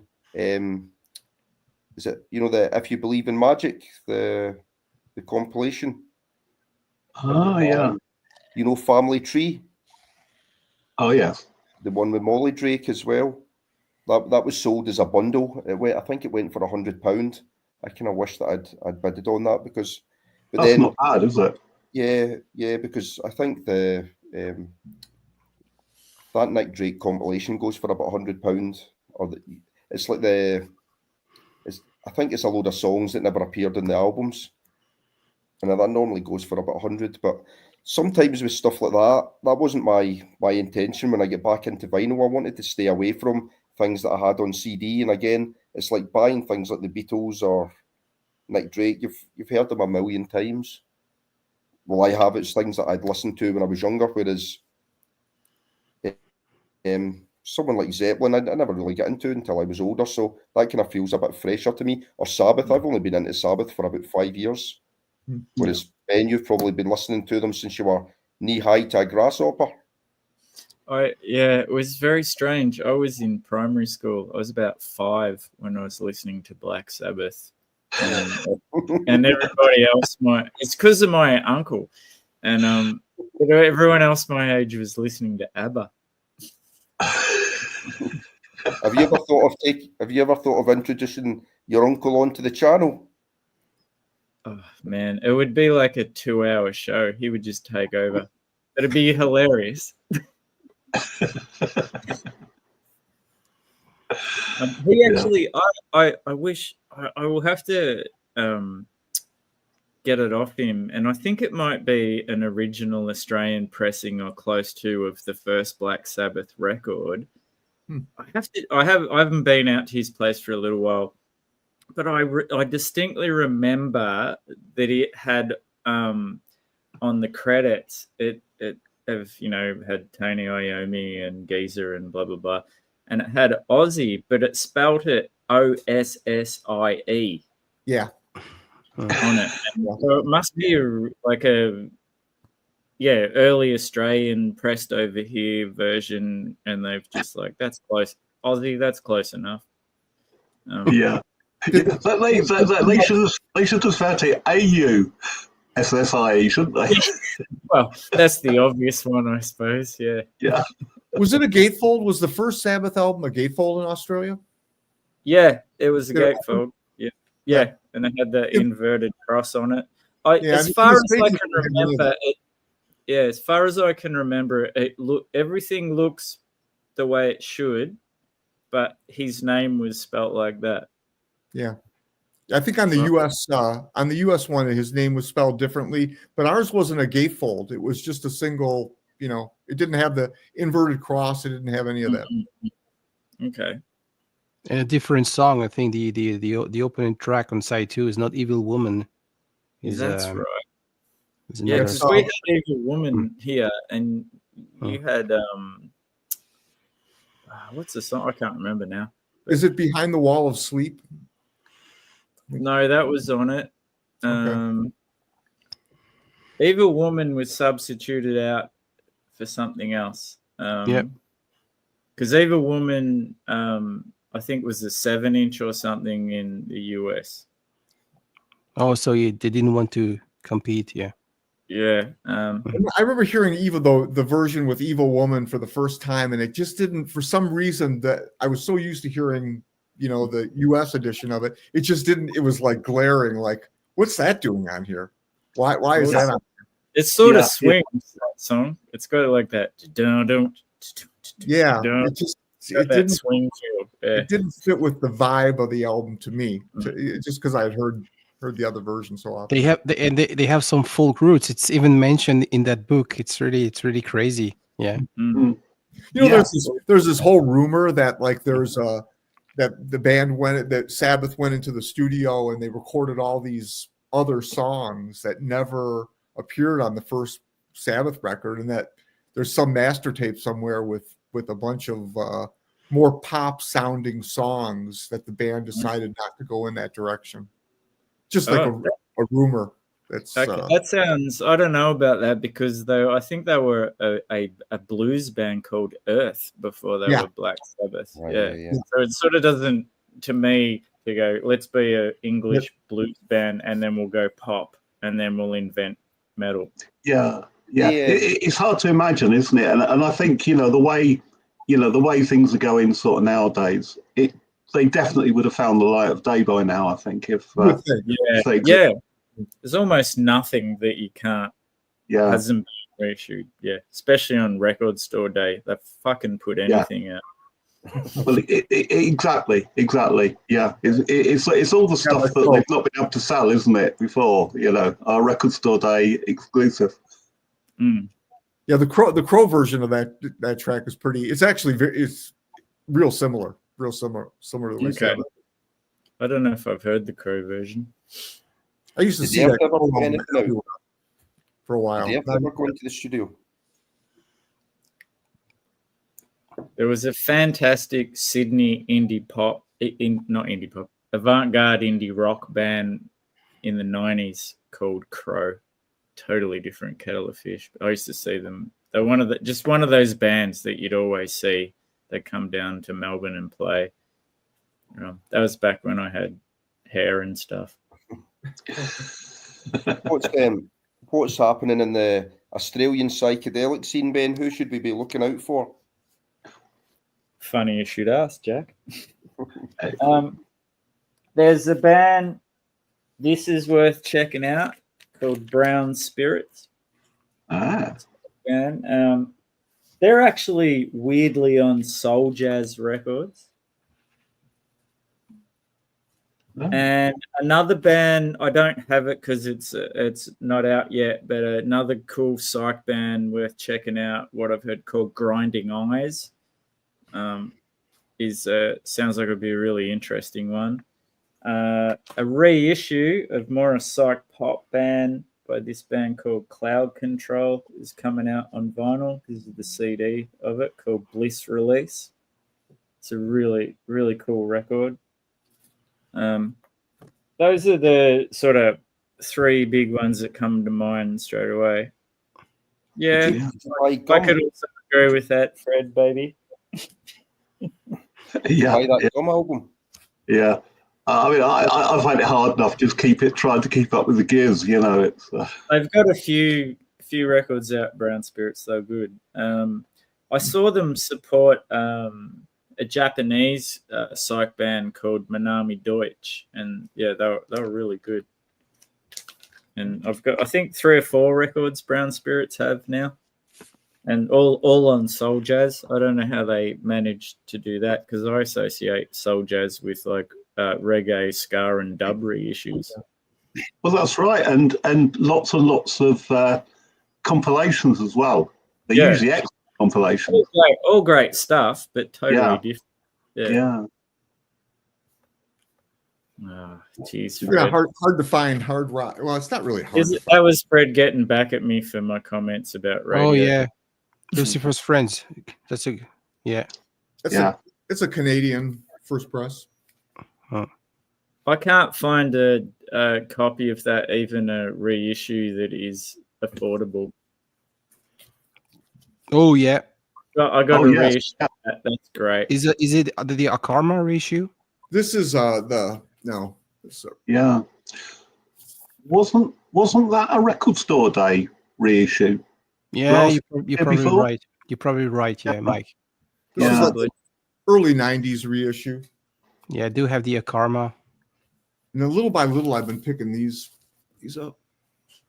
Ah, yeah, I know. Yeah, Budgie, fantastic. I think Never Turn Your Back on a Friend is a brilliant album.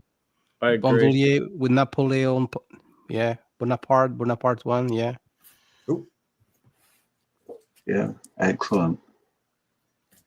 And I used to see these occasionally, and now it's just like the market is just like.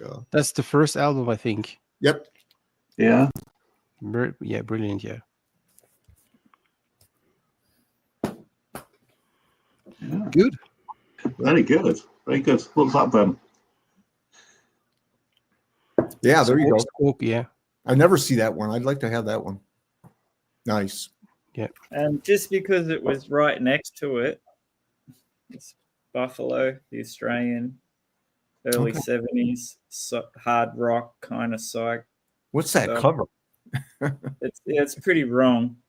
It's called "I Only Want You for Your Body." And then there's this one, which, speaking of wrong covers, called Volcanic Rock. And the more you look at this, the more it will do your head in. I think I've seen that before. Yeah. First of all, Cool. look closely enough. There's like, this is the art. It's not a volcano. That's the ass. I think they were. And then there's like a dude on top holding a dick, and strangely, he's got no dick. Yeah. So, the more you look at that, the more it will break your brain. Yeah. Incredible. And then I think there's the other one I got Dead Forever, which is cool too. Yeah. Okay. Yeah. But these two are reissues, and this one is the Vertigo, which of all places in the world I found in Adelaide. Nice. In South Australia. So that's this, like when Vertigo was like that label. Yeah, the spaceship label. Nice. Yeah.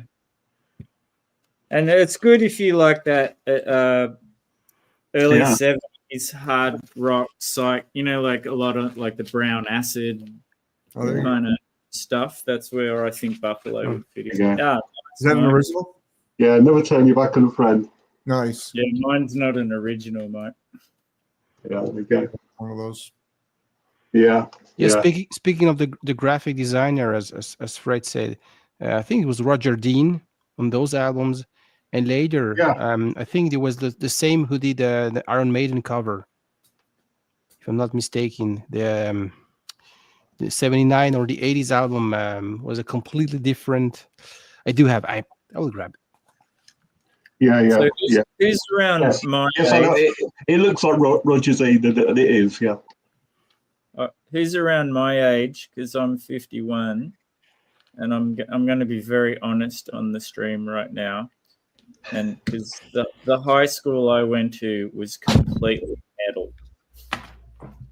I was an outcast because Black Sabbath weren't heavy enough when I was in, and I found out about Budgie because of the Metallica cover of Bread Fan. Yeah. Right. That was Right. when, and then I was just kind of like that, and I was more of an outcast because I was like, I like the Budgie original better than Metallica, and that was like a few bashings came after that. Yeah, yeah. But I mean, Metallica have done a few sort of dodgy sort of covers, haven't they? I'm Am I thinking Evil? particularly. I mean, Anti-Nowhere League. They're not the sort of the best punk rock band in the world, but their version of So What is It's great. just Terrible. superior, you know, compared to Metallica. There's two ways of looking at it where their versions are terrible, but it is kind of cool that a band that big could turn on Yeah. a whole stack of people to the Misfits and things like that. Yeah. We would have otherwise not even known about them. Yeah, maybe. Yeah. So I don't know. It's Nice. And Is that an original? yep, Nice. wow. Very nice. Wow. Yeah. Excellent. and I didn't pay that much, maybe $20 or $25 US. Yeah. It's not very expensive. When you do see them, they're not a lot, but you just don't see them. I ordered it online on Flashback Records, you know, that store in London, Yeah. UK. I always mention. Yeah. And those records I bought on the French store I used to go to, private collection. This guy is retiring, so My God, Power Slave ripped off that cover big time. yeah, this is what I said. This is Roger Dean, Like Yeah. you said, 70 something, 72 something, and this is 79 or 80, and Derek Riggs. Yeah. Yeah, nice. Yeah. It's such a funny idea to put a Budgie's head on like some warrior looking Very guy. strange. Very, very strange. Okay, Yeah. some other UK stuff while I'm here. Freedom Don't know that. guy from Procol Harum, pretty Yeah. much heavy blues, psych rock. I think you should like it, Ben. Freedom through the years. This is a price position of mine. This is an OG on that very iconic Vertigo. Mm. Those were Americans. I think they were settled in the UK, so it's a little bit like country-ish. Yeah. About that in Den Bosch. A classic. Yeah. Nothing really exciting, but those blues, blues here, Peter Green, Oh yeah. Yeah. era groundhogs. You don't see those. Okay, so just go in every possible direction. Sorry. Yeah, Oh, I love This Is Radio Clash. That's awesome. yeah. You find it everywhere here in Canada. This is a Canadian press. You find it pretty much everywhere. Right. I think they Love that track. wire. Oh yeah. Yeah. That's excellent. Stunty turn. Sorry. Which wire is that? Which From your It's ahead. okay. From It's an Ideal EP Copy. or ahead. Yeah, that's 12-inch single. Yeah. Nice.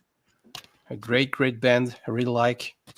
They were like Cream, you know, with this guy Keith Cross on the guitar, T2. So this is the I do have several ratios. This is the Karma. It sounds a little bit better, but on the Ethereum, you had the bonus tracks. Yeah. Hey Romuald, can I just ask that groundhogs, is that the same groundhogs as like these groundhogs? That's that band? Yeah. That's the same. That's the same. I didn't know about groundhogs at all, to be honest, until what is it? One of Ty Siegel's records, he covered a groundhog song, and I was like, wow! And then checked it out, and they're fantastic. Yeah, I know. I really love Thank Christ for the Bomb. It's an excellent. That one. But Jack Vinyl Martini has been collecting groundhogs recently. Oh, okay. And because Romuald showed Wire years ago, I haven't seen this since. I got this Dome box set, which is, you know, the dudes from Wire went and formed Dome afterwards. Which is really, really cool. It's got everything Dome ever did. Oh, nice. It's quite a wild box set. It's got like if you smoke darts, it's got some matches for you. Some cool pictures here. Nice. Very cool. Really, really interesting stuff. Like, what's it sound like, then? What's it sound? You can hear the Wire, but it's a bit more experimental and early.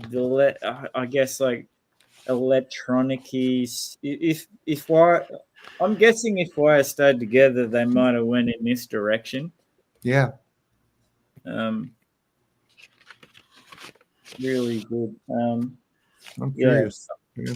I check them out. Like I don't know.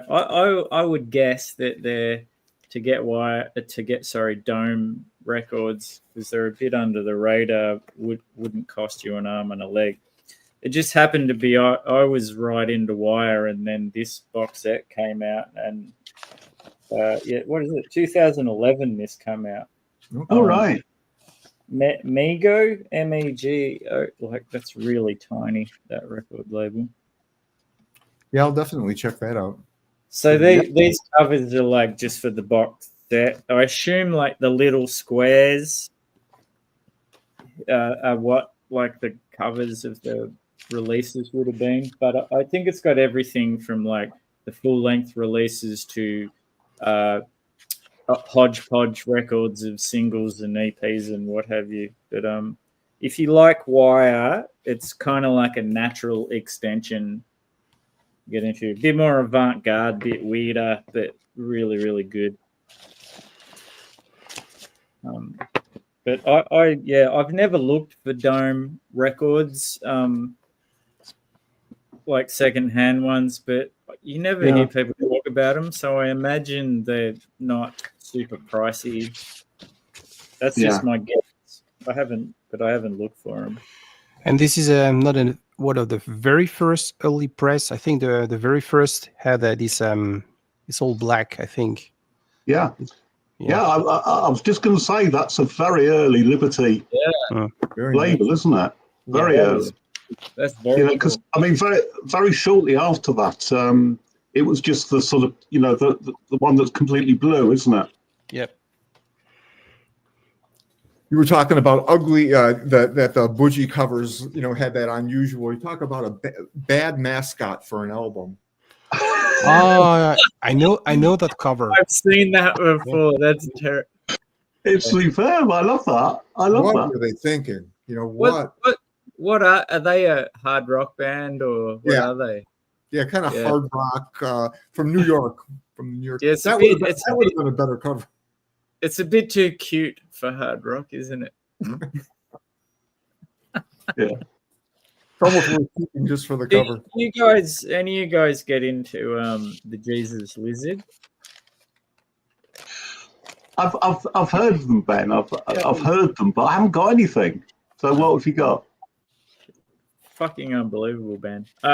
This isn't the Jesus Lizard. This is what came before Jesus Lizard, and they've reissued the Scratch Acid records, which has got David Yao, who was the vocalist for Jesus Lizard, and David W. Sims, who was the bass player. Texas band, I think, like just whacked out wild shit. These are, if it gives you any indication, these are on Touch and Go and remastered by Bob Weston. So they didn't release a lot of stuff. So there's this. This is like they've made it into like a double EP on one side. But if you don't know the Jesus Lizard, oh man, I don't even know how to describe them. They're like noise rock, but one of the tightest rhythm sections with one of the most insane frontmen. Like he honestly, I've seen them live several times in the 90s, and he would give Iggy Pop a run for his money as far as the amount of damage he did to his body. I put it this way, I saw them one show, and the first thing he did was he jumped on the back of the biggest bouncer he could find, and the bouncers must have been worded up about this guy, so does crazy shit, so keep you cool. And he like grabbed on his back, and he's like started kissing him and all this sort of stuff. And then another song in the crowd, and he was like, the song finished, and all you could hear was like this dull thud, like this. And then the light picked him up, and he had this guy in a mohawk in a headlock, and the dull thud was the microphone going whack, whack into this guy's face. Into a fight. Yeah, we were talking about Liberty. This is I bought those records. Those are original French press when I when I got into vinyl 5 years, 6 ago, and those are really original. Yeah, I think those early 8 albums are great, Romeo. Yeah, very clean conditions. Mm-hmm. I think they cost a little fortune. The U.S. press, I mean, but it's still the classic rock I like to, to listen. Kind of hits, and it's not so massively overplayed on the classic rock radio stations over here. Yeah. So these are the. Yeah. I was just gonna say, these are the Jesus Lizard records. Okay. All right. I reckon you would really dig them, Shawn. And is it like kind of like pure Ubu? Is that kind of a good comparison? Not as avant-garde as that. Okay. Oh God, you just listen to them. Yeah, I'll have to check them out. Probably if Pass is probably their best known song. But yeah, and they believe it or not, they reformed and released the new record last year, and it is fantastic. Right. Do you know the Keith Morris led band Off? No. Yeah. It's kind of like a hardcore supergroup. So it's got Keith Morris on vocals, obviously. And D.H. Pellegro played drums in it before he passed away from the Dead Kennedys. Okay. And Steve McDonald played bass on it for a little while as well from Red Cross. And the guitarist, I can't think of his name, but he's one of those guys he's not as well known as them, but he's been in a ton of good stuff. Anyway, why I'm talking about them is they released like a whole ton of great 7 inches and I think 3 really good full-length albums, like just really good hardcore stuff in the vein of Keith Morris led Black Flag and that kind of stuff, like where it's hardcore but it's still catchy. It's not just a blur of noise. Yeah, right. And weirdly, their last record was called Free LSD. and they did get out there, and it's a really good record. And then about 2 years later, they've made a film called Free LSD, and it is one of the best weird, schlocky, B-grade movies, you know, in modern times I've seen in a long time. And so I've drawn a long bow, but we're getting back to the Jesus Lizard. And so basically the band are all they don't know each other in this alternative universe, and they all have jobs in different things. Like Keith Morris, he works in a porn store that sells like porn videos and stuff. D.H. Pellegro was in a coma. I think Steve McDonald works in a phone store selling mobile phones, all this sort of stuff. But in an alternative universe, they're off, the band. But only David Yao from the Jesus Lizard, who's the doctor, that if you know David Yao, that's just hilarious enough as it is him as a doctor, knows this. And he discovers it through this Viagra-style medicine, which has an adverse effect of making them jump into another universe. It is the weirdest but best like B-grade movie I've seen in a long time. And then also you get to see like live performances of Off in bits of it, you know, when he's trying, they'll have memories which like they aren't aware of the alternative universe, and it'll be them on stage, and it'll be from their, so it'll be like Keith Morris like rocking in front of house and like, I was a singer in a band called Off. You got to see it. It's just called Free LSD, and I reckon a lot of LSD taken to make that movie. Hardcore punk and LSD come together in a glorious fashion. It's great. Brilliant. Yeah, well, I'm sold on that. Yeah. Yeah. So yeah, for one, check out the Jesus Lizard, and check out Keith Morris's band Off. I was lucky enough I got to see Off play live at the Corner Hotel quite a while ago now, actually. And what was great at the time, they only had 4 7-inches out at the time, and they all had 4 songs on each 7-inch because it's hardcore punk. Yeah. And they were awesome, and they played their whole set, and from the start, Keith Morris go, you're not going to hear Black Flag, you're not going to hear Circle Jerks, you're not going to hear like all the bands that the other guys have been in, and they just played their offset, but it only went for 30 minutes, and then he goes, well, that's all our songs, so now we're going to play them all again. So they did them all again. That's great. It was so good. Excellent. Yeah, really cool. Yeah. Well, I finally got to visit a record shop in Leeds. I've been trying to visit for a long time, and it's sort of in Leeds city centre, but it's sort of out of the way of sort of the other record shops and sort of, you know, the main part of the city centre. And it's about a 15-minute walk from anywhere that I'd sort of else that I'd want to be. And the guy's got a Facebook page, and he's got his opening hours on it. And I must have been down there about 4 or 5 times during his advertised opening hours. And he was always bloody closed. And, you know, I'd stand outside, you know, peering through the window, you know, like a kid looking into a sweet shop, you know, and I just couldn't get in. And finally, I got to go there last week. The guy told me that he wasn't good at getting up in the morning, so he said if you get to the shop after about 1 o'clock in the afternoon, I'll definitely be there. Okay.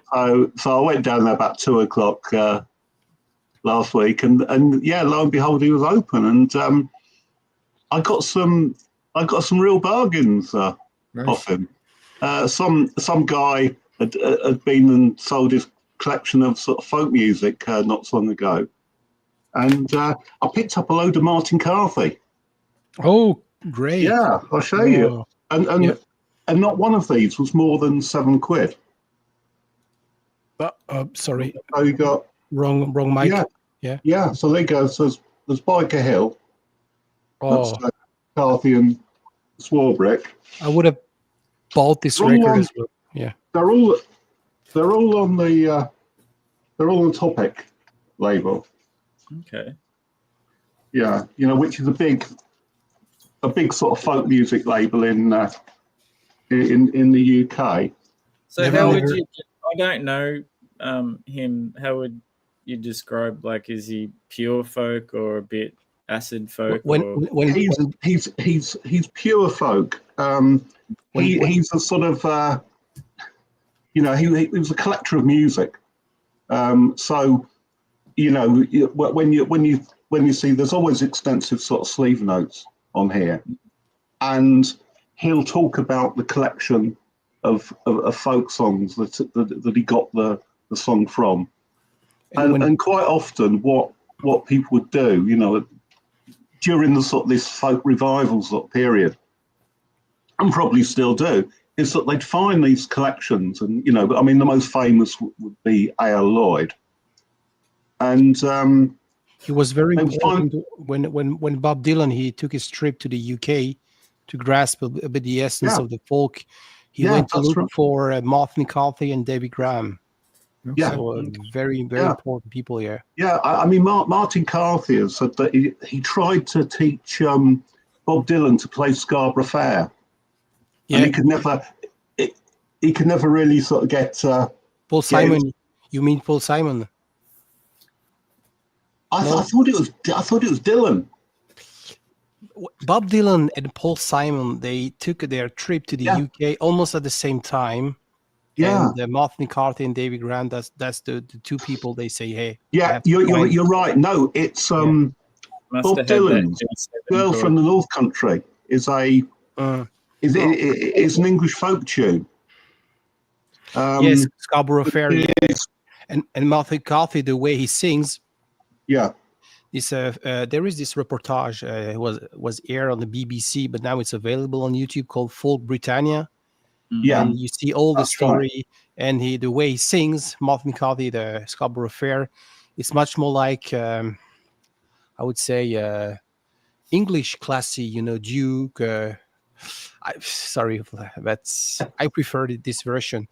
Paul Simons and Art Garfunkel is the one we know. I grew up in the 90s, sorry, but Martin McCarthy brings something really like folky, rootsy to the table. Yeah. I mean, he was right. I mean, Martin Carthy's right at the centre of the sort of folk revival. He was married to Norma Waterson.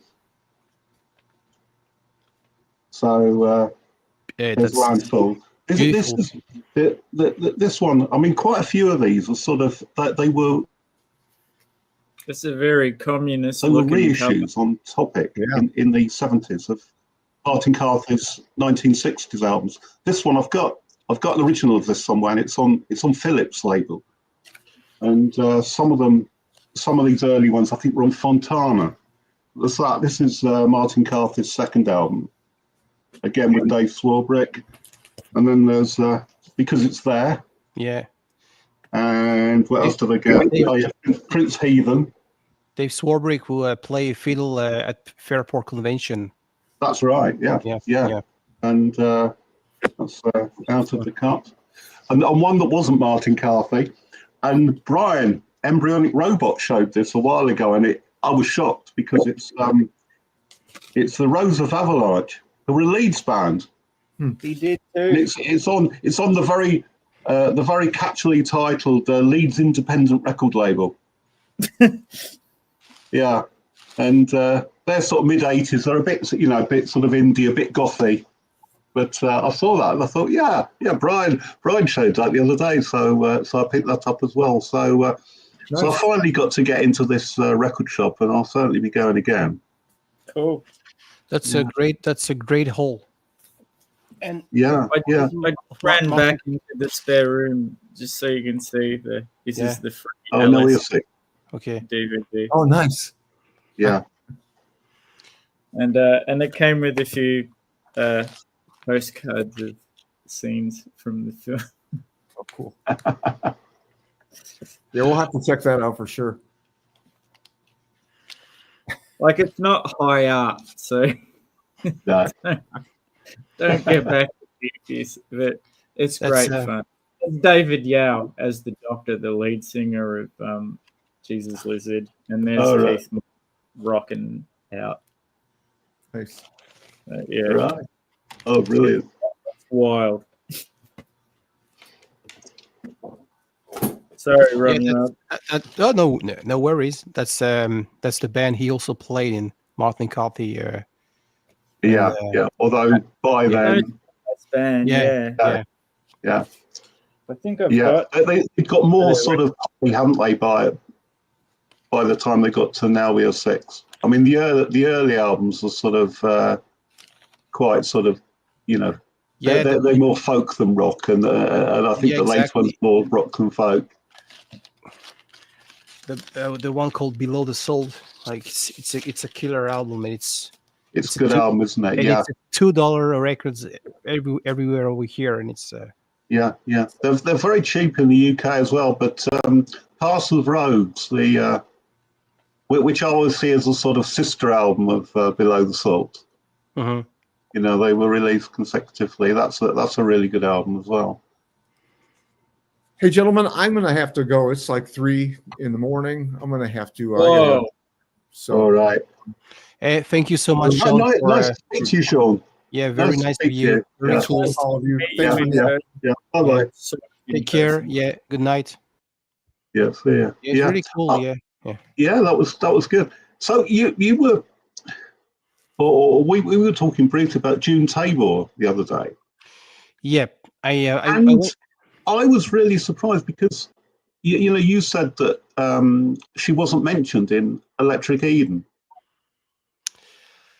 and I, although I've got the book, I've sort of I use it more for sort of reference. I just sort of browse through, so I didn't know. So I had a look at the index, and there's only one mention of June Tabor in that whole book, and it was because in the late 70s, she was part of Peter Bellamy's rock opera, The Transport, about convicts being shipped off to Australia.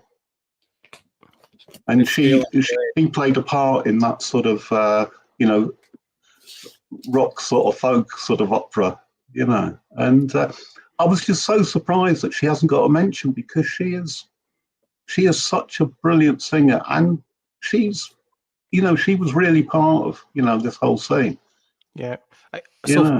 I went online and I only listened to this, the album you recommended to me, Ashes and Diamonds, I think, with the yellow cover. Yeah. And I have to dive deeper into her catalog. And as I said, in the store when I found in Montreal, when I did my live reportage, I found this record, and I was on the lookout for a June Tabor. But it's something I never saw. And this one, by the way, did you listen to this one? I don't actually know that one very well at all. I'm sure I've listened to it online, but of her sort of later ones, I've got Heartsease and Archangel Hill, which are the last two. Yeah. Which are excellent. Oh, hi, Nick. Hi, Nick. Yeah. So what do you think of that album? Because a voice is very different, isn't it? Yeah, it's like wine. Sorry, French guy compare everything with foods, but it's like wine. When you start with this one, which is what I did, and then it's a completely other voice, but the emotion is still there, and the music, I think it's timeless. This could have been released 20 years ago. It's really timeless. It's like everything is balanced. It's folk. It's timeless folk. I've got a real affinity with with her, because she was, she's from Sussex, on the south coast of sort of the UK. That's east or west. Is that east or east or west? No, Sussex it's east. It's east. So do you know Brighton? Hastings, Eastbourne. Eastbourne. She's from Eastbourne. I was born in Eastbourne. Oh yeah. Yeah. So yes, I've got a sort of affinity, to her, because she's, You know, she's from Sussex, and some of her songs sort of are actually about sort of places in Sussex, and Archangel Hill, the title track of her latest album, is the words are a poem by her father, who was in the RAF in World War II, and he was sort of really reminiscent about sort of going home, you know, and not being, you know, not having to fight in the war anymore, and it's about Archangel Hill, you know, a favourite place of his. Yeah, but well, I went to Eastbourne not last year, 2 years ago. I did that trip, you know, typically London and Gatwick, then hired a car. Oh yeah. Up until Eastbourne, Hastings, and those places maybe you recognize. You know, we slept on the on one of those. Yeah. I was going to say, when you showed that, because you said that they're an American band. They were, yeah, and that's you know, that's typical sort of you know, so that's an Oast house. Yeah, you know, so that will be sort of lots of them in Kent. You know, they're nearly all sort of converted into swanky sort of country houses now. But yeah. And then we went up until Canterbury, Maidstone.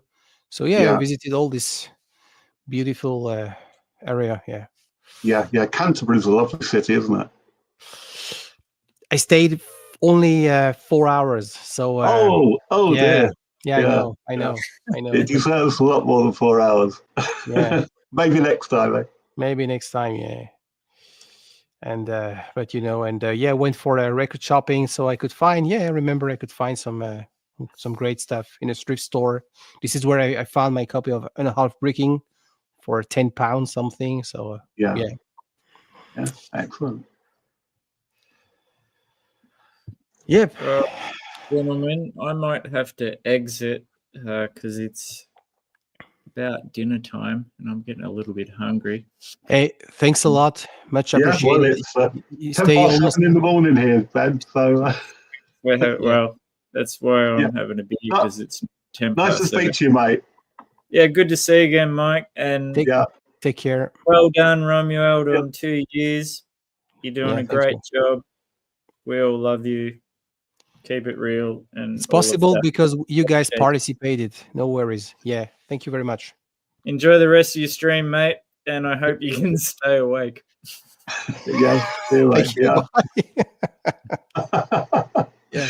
So you've been going for what? Best part of 6 hours now, is it? Yeah, almost 6 hours. Yeah. How are you holding up? It's fine. I say I'm running on Coke. Oh, right. Coffee and Coke, right. No, on Coca-Cola, but not Coca-Cola, Coke. Yeah. Coca-Cola, yeah. And water, and it's fine. Yeah. Very good. So who have you had up then during the night? It's fine. Lots of people. Yeah. We were like, quite a few of people. Australian, Fred joined the panel pretty soon. We got Michael over here, right? RiceField. So this is the idea, to. I think it's a great idea because time zones sort of make things quite difficult, don't they? For me, totally, it's a challenge.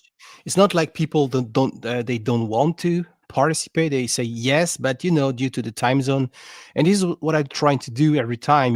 Having a guy from the UK with a guy from Canada with another guy from Australia, and it's a bit of a challenge. And I said, okay, now it's perfect. I will do this crazy thing marathon. So we'll go for another maybe. I'm fine. Maybe 3 hours. So we have plenty of time. Yeah. So how did you get into English folk music then? Very, very good question.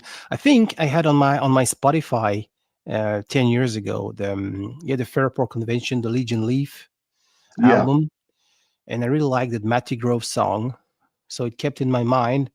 But I didn't like didn't wasn't keen, or wasn't the right time to dive a little bit deeper. Then I went to Prague, and then I heard lots of stories. When Trespass was recorded, I heard that they were stuck in this mansion, listened to extensively King Crimson and Fairport Convention, and it really like piqued our curiosity. So I found the Legion Leaf album, and after those discussions I had with Fred, and so we discussed about folk. I gradually had more interest for that genre, and now I am trying to grasp, or to absorb all the details, information. And I watched this Folk Britannia reportage maybe that's really good, isn't it? 4 or 5 times, and it's that's now the new rabbit hole I have been delving into for a couple of months, I guess. But I think that's it. Fairport Convention are sort of a gateway band from sort of other music, really. Totally. Into folk, because they're very, they're very proggy in a way, aren't they? Yeah, exactly. Yeah, and when I listen to some of those pastoral flute stuff, I can connect to the prog stuff. I know a little bit. Yeah. But it's a thing that you can do, and particularly before the internet, making connections between different bands, and sort of like developing your sort of your musical horizons. One way of doing it is you look at you see sort of members of a band that you like, and then you discover something else that they're in. Another band they're in. And this band, the Strobes, was also a great example. Thank you, David, because not Shirley, the singer, Sandy Denny. Yeah, she recorded an album with the Strobes, and I happened to discuss with a couple of Brits people, and in summer vacation 2 years ago, and they were mentioning, hey, the Strobes, they did this farewell tour. And the Strobes. I say, okay, now it's the right time. I'm a typical customer. I need to get information 5-6 times. Yeah. And after, I give up.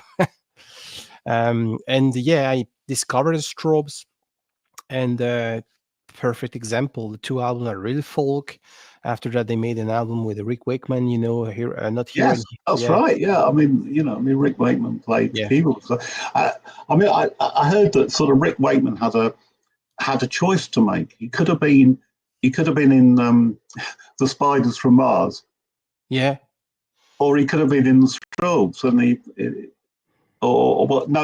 I'm wrong. It was a choice between Yes and. And Bowie's band, wasn't it? Yeah, because he joined Yes after Tony Kaye was a little bit kicked out of the band. That's right. He was reluctant to trade his organ Hammond for new technologies available. And after after the Yes album, they hired him. They did Fragile. Yeah. And, so all this connection, folk, progressive folk, and then I went on our internet, find some reference, some name of the bands. So it's the Strobes, Fairport Convention. I mean, Steel Eye Span. I mean, members of Steel Eye Span. They're sort of there's some really big names in there, aren't there? Ashley Hutchins. Yeah, exactly. I was just going to mention Ashley. Yeah, Ashley, and there's like the Albion band. Hi, mate. And it's just a fun thing to do, though. I think finding these connections between bands, and just sort of reaching out. But it can become a little bit of a rabbit hole, can't it? That you you can keep going forever, really, making these connections. And sometimes I watch videos on YouTube, and people are commenting, "Hey, we don't know, we English people, how great our folk is." It's not like when we talk about folk. I always see over here in North America, you have this folk / country / Americana bluegrass, but it's like interconnected. Cecily Sharp went to travel, Shirley Collins as well. So they are connections. Yeah.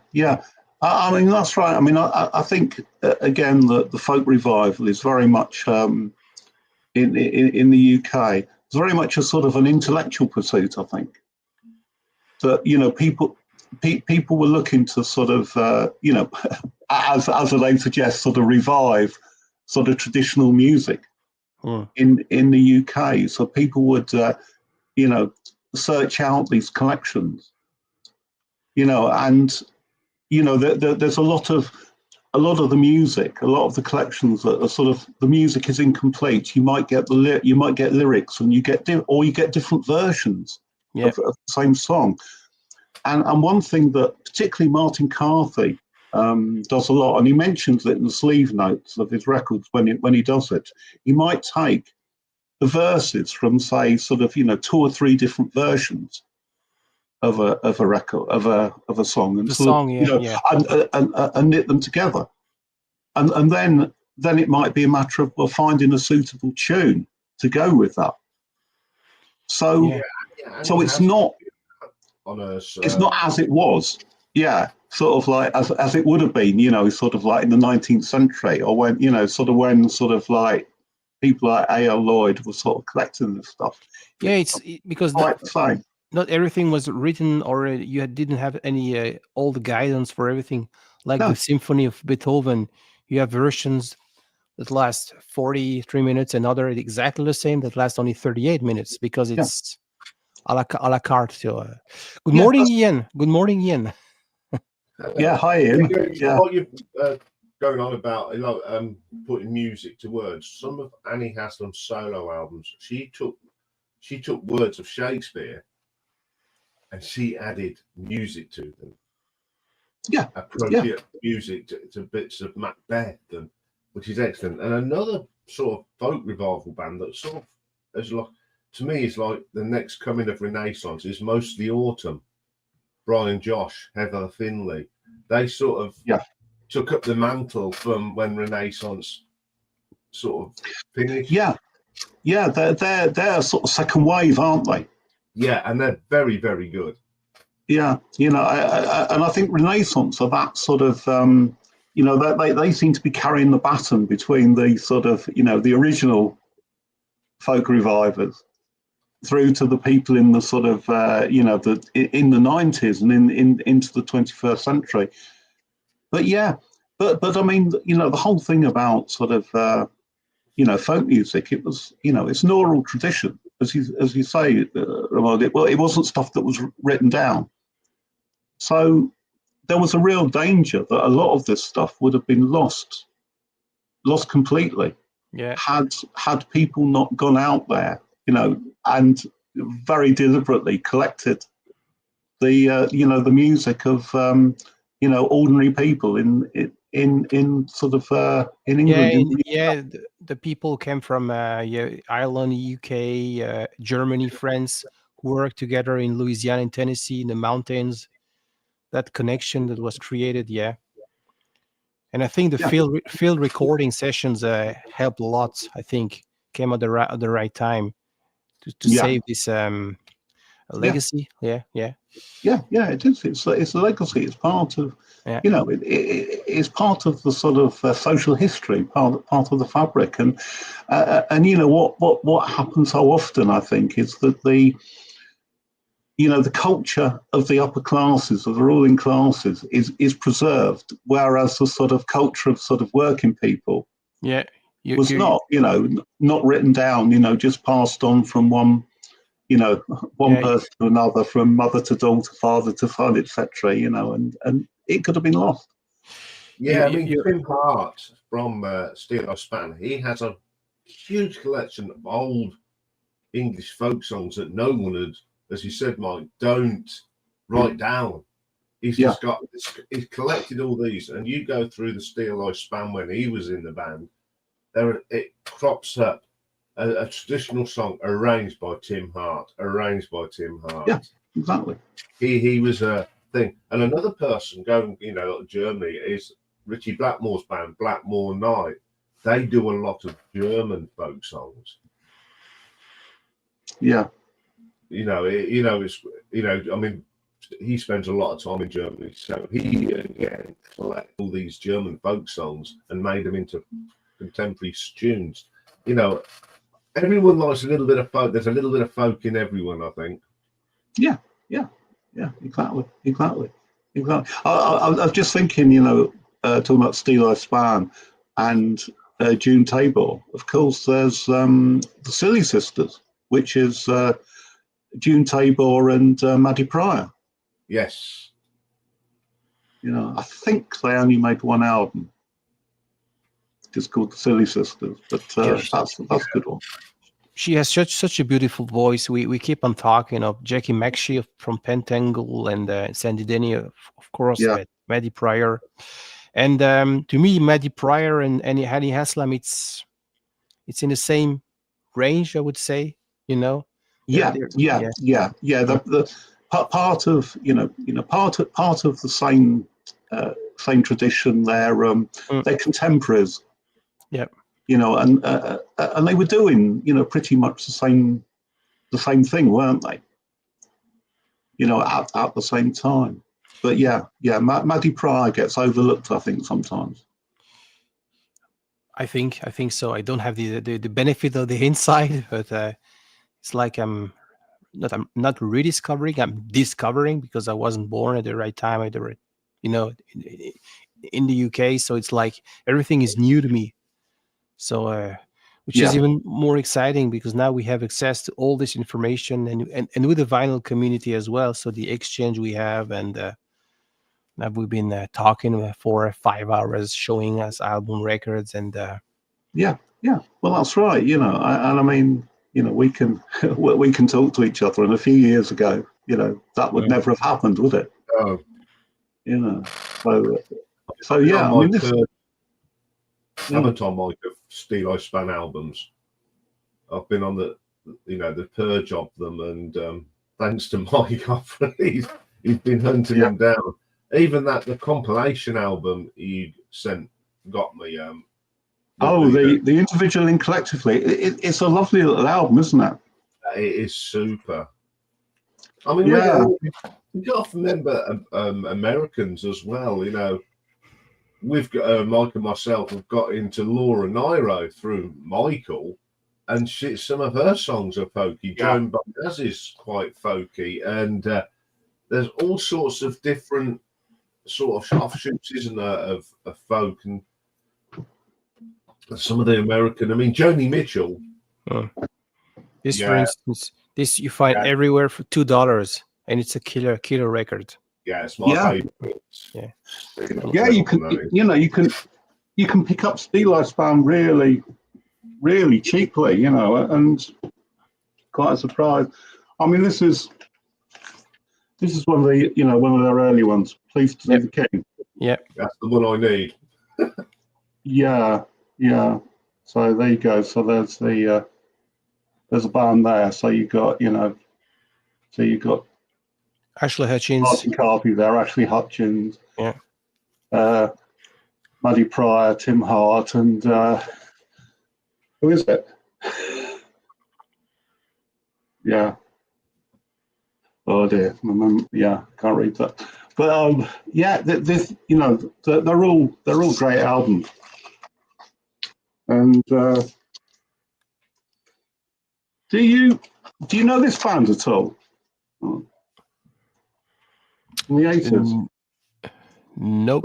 It does ring a bell. Brass Monkey. Yeah.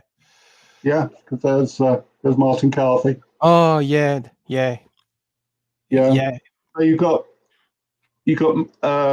Martin Brinsford, who's in the band, John Kirkpatrick, Howard Evans, and Richard Cheetham.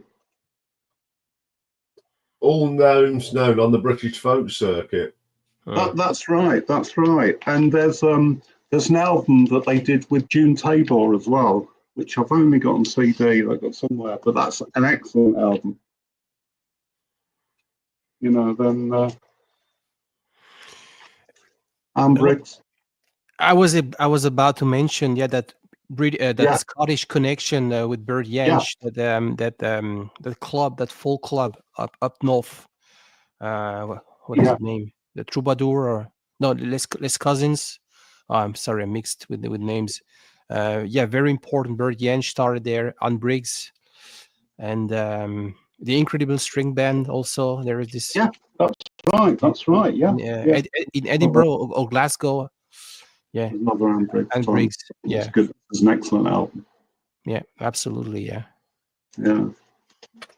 Yeah, going about that Scottish, you just mentioned the Scottish connection. I mean, we've got John Martin, who's really started out in the folk thing. He's, absolutely. Absolutely brilliant. Yeah, that's not his best album. Lots of people swear by Solid Air or stuff he made. I do like that album. Yeah, me too. Yeah, there is a song called Stormbringer. It's like very, very, very moving. And the live at Leeds. Yeah, and of course, Billy Connolly started off as a folk singer. Folk jazz. That's right, yeah. Folk jazz, like Pentangle. With Jerry Rafferty. Yeah. I mean, if you listen to some of Jerry Rafferty's solo albums, although there's a lot of poppy stuff on there, some of his, the Royal Mile is a folk song. It's a pure folk song. It's not a song. I mean, it's a beautiful song. Yeah. And David just mentioned Dick Gogan, of course. Excellent. Yeah. That's Shirley Collins' latest one. Okay. Yeah. I will give it a fair hearing. So that's the Sussex countryside. The beautiful part of England, right, Mike? Absolutely, yeah. East Sussex and Kent are absolutely beautiful, yeah. I'm sure Iain would agree with that. Yeah, I like that. Kent's the Garden of England, so, it's outstanding. But then we have got all sorts of nice, outstanding places. Places up on the Yorkshire coast are beautiful. Oh, yeah, absolutely. We've got places of beauty. Yeah. How about Donovan? Donovan, yeah. Very much a folk singer. Yeah, totally, yeah. Psych folk, acid folk. Yeah. But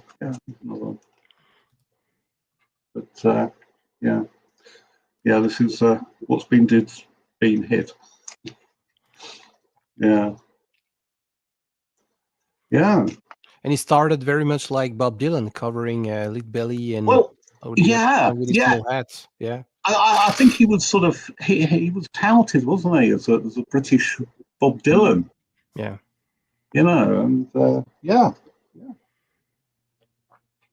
So really like his album he made when he got back from India, because he was with the Beatles in India. He's the one who taught John Lennon the picking technique, as we can hear on Dear Prudence. Yeah. And he made this album called The Hurdy-Gurdy Man. Yeah. Which is a photographic picture of that late 60s London with all these elements: jazz, psyche, Indian music, folk. Yeah. Beautiful. Yeah. Yeah. I mean, the single "Hurdy-Gurdy Man" was very trippy, quite big. It was quite big at the time. Status Quo did a cover of Hurdy-Gurdy. This is an 84 album, the one you are holding. Yeah. 84 or 85 album, when after several reunion. Yeah. Glad you sleep. I do have a copy of this one as well. Yeah. So you got Kathy the Surf sort of on vocals here. Yeah, exactly. Yeah. And what's your take on the Richard? You guys, I'm asking the question. Richard and Lyndon Thompson, they made together a couple of albums. I want to see The Bright Light. I think it's the most famous. Yeah. What do you guys think of? They're very underrated over here. They're very underrated. They don't get the credit they deserved. I did that when I did my classic albums. It's amazing how many people commented about that album and saying how great to hear. No one in the VC talks about them. I got into them very late, Ian, and I don't have anything on vinyl by them. I have 2 albums on CD, and that's it. But yeah. I was exposed to that very early. I was like 21, massively into Thin Lizzy, classic rock, and I read an article about this album, and I found it quite depressive, you know. But now I have the feeling I should go back to it now. Maybe I would have different perspective, I guess. Yeah, older. I think you need to go back because you, as you've just said, I think you'll have a better thing. It's like anything. I mean, there's certain albums I wouldn't have listened to as a teenager, but now I'm really appreciate it more. Yeah, absolutely. Yeah. I had the same feeling last week. I heard this synth pop band, 2 chords. I was massively into when I was 14 years old. Now I find it silly, you know. It's a bit of nostalgia. It's like, you know, I remember when I was young, but you know, I wouldn't buy their record right now because it's okay. It's that certain music you were when you were into when you were like 14 or 15 years old. It's yeah. I mean, you take as well, Chris de Burgh, his first 4 or 5 albums, there was quite a lot of folk on it. And then in his later years... Good morning.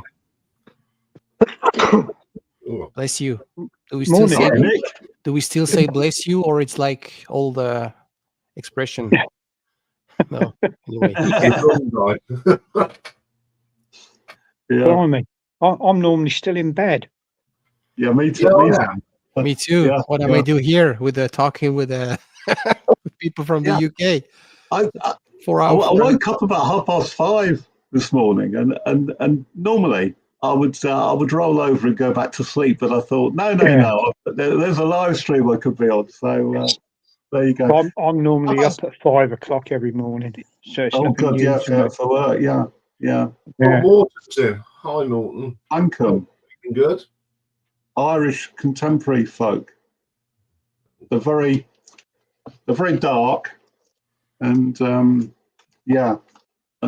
and brilliant. You know, this is False Lankum from.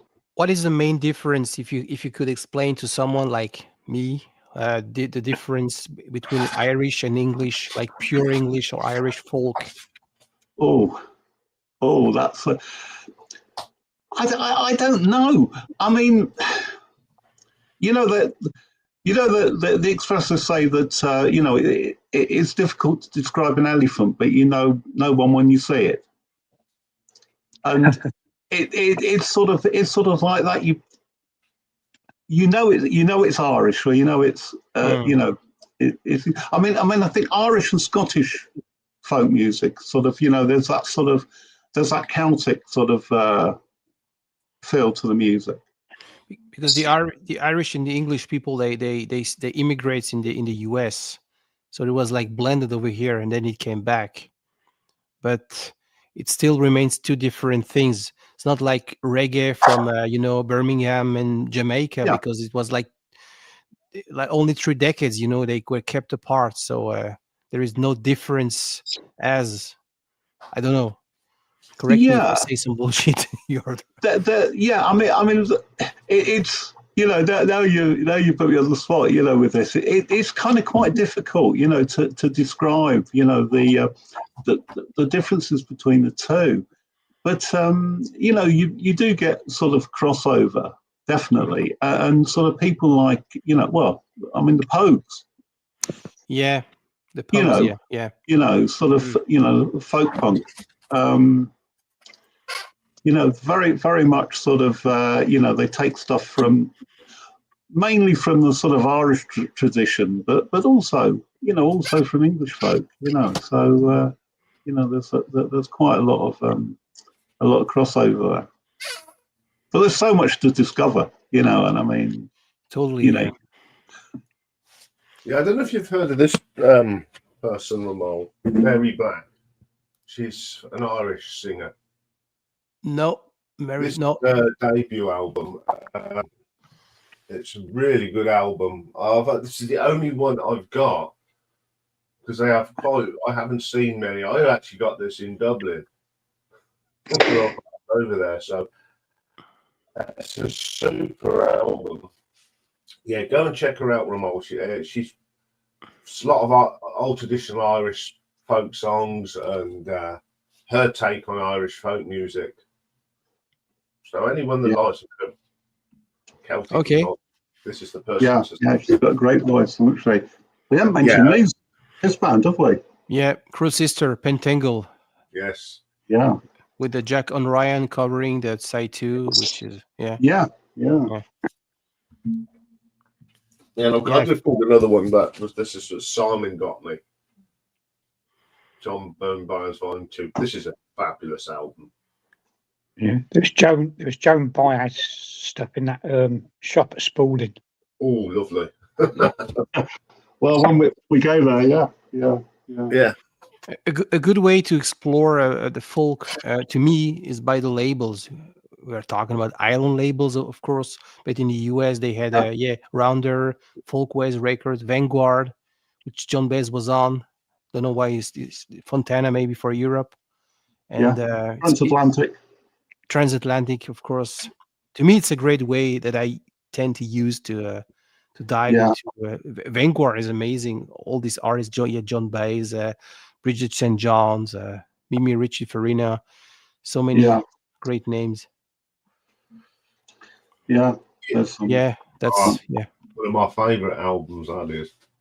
Yeah. Oh, I prefer Sherazade, but feel free to say what you think. Sherazade is my favorite as well, actually. Yeah. But the debut album, which is way different, without any Haslam, with the debut with Keith Rilf, I think, freshly debarked from the Yardbirds.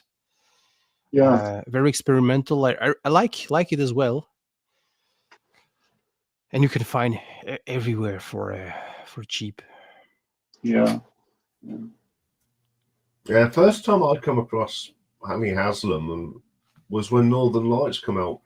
When I was 12-ish. Yeah, it was a surprise hit single, wasn't it?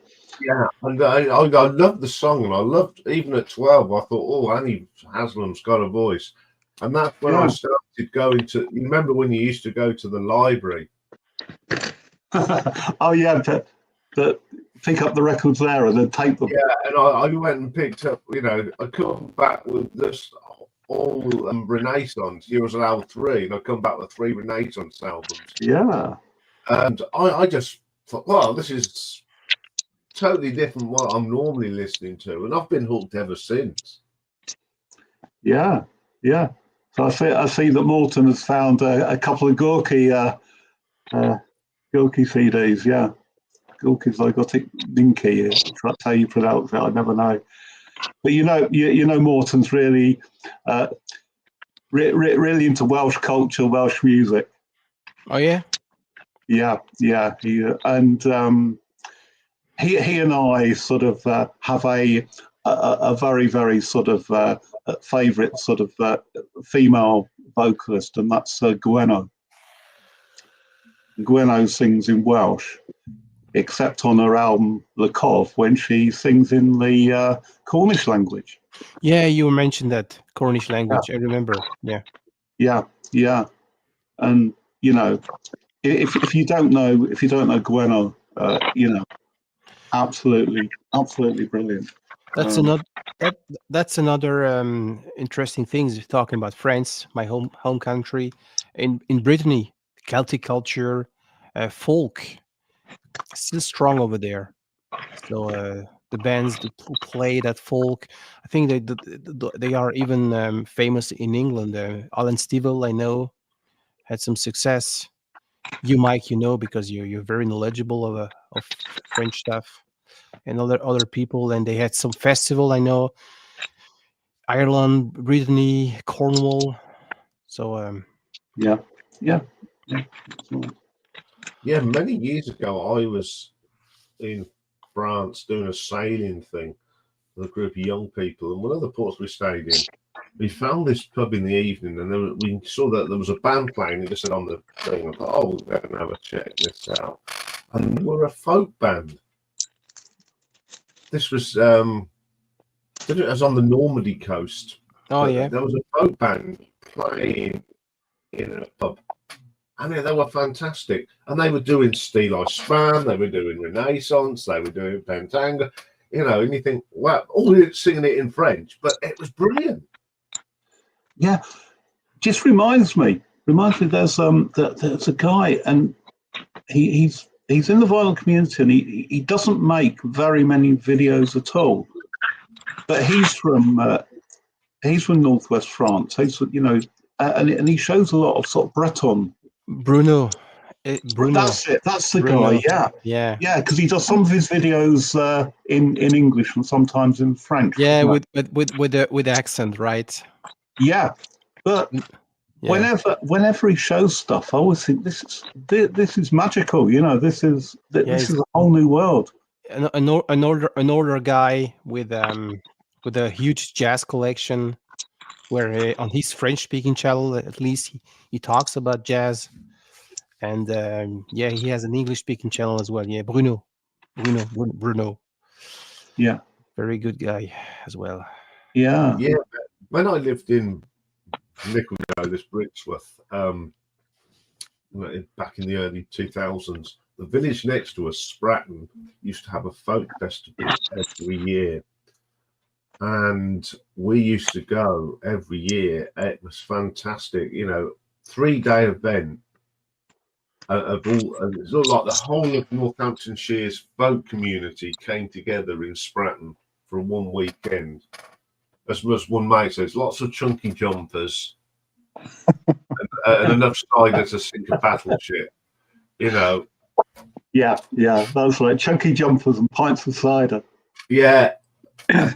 But all I can think of is the campaign for real ale, people. Oh yeah. There's nothing wrong with campaign for real ale, though, is there? No. Yeah, I mean, that's what I looked at the drink. There was no lager to be seen in sight. It was either real ale or proper cider. They used to get cider coming up from Somerset, and it was the real cloudy stuff. Yeah. Somerset is the name of the area, which is also the name of the county, and the beverage, and because it's a place where lots of apples, I think, grow. And on the north as well, they've known for cider. But these days, it's all trendy ciders now. Yeah. Because when you ask for a pint of cider in the summer, what flavour you'd want? And when you say, I want a cider flavoured cider, please. What's wrong with apple? Yeah. And on the Normandy coast, which is exactly on the opposite, it's exactly the same. Yeah. Lots of booze made from apples. Yeah. I think in the UK it's Somerset, it's Kent, isn't it? Mainly. Yeah. Beautiful place. Place. Yeah, Somerset's also famous for its cheese, just like France. Oh, you know, the best cheese I had from England was the Shropshire. Sorry for the pronunciation. Shropshire. Shropshire Blue. Blue. Yeah. Shropshire Blue. Yeah. That's a nice cheese. Yeah. It's like Stilton, but a lot sort of creamier, isn't it? Now we're talking. Yeah. I love a good cheese. Isn't there? Bishop's make it in Kent. I don't know. It's not Bishop's because that's a beer, but there's a really. It's the smelliest cheese, but it's absolutely gorgeous. Yeah. So up in this part of the world, it's Wensleydale. You know, Wallace and Gromit's favourite cheese. Well, I like Wensleydale. Yeah, French cheese. Though. I'm a bit of a sucker for French cheese. Yeah, I'm a bit of a sucker too when I see the price when I have to pay for a decent cheese over here. Yeah, that's the only thing cheese is, isn't it? Yeah.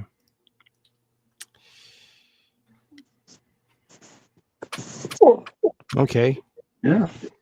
Oh, real ale craft beer. Yeah, that sounds like a good channel. Yeah. Yeah. I can't think of his think name. most of us would agree that sort of vinyl records and beer seem to sort of go together, don't they, somehow? Yeah, there's a channel I follow. I can't think of his name now. He's either doing album reviews or reviewing beer. Yeah.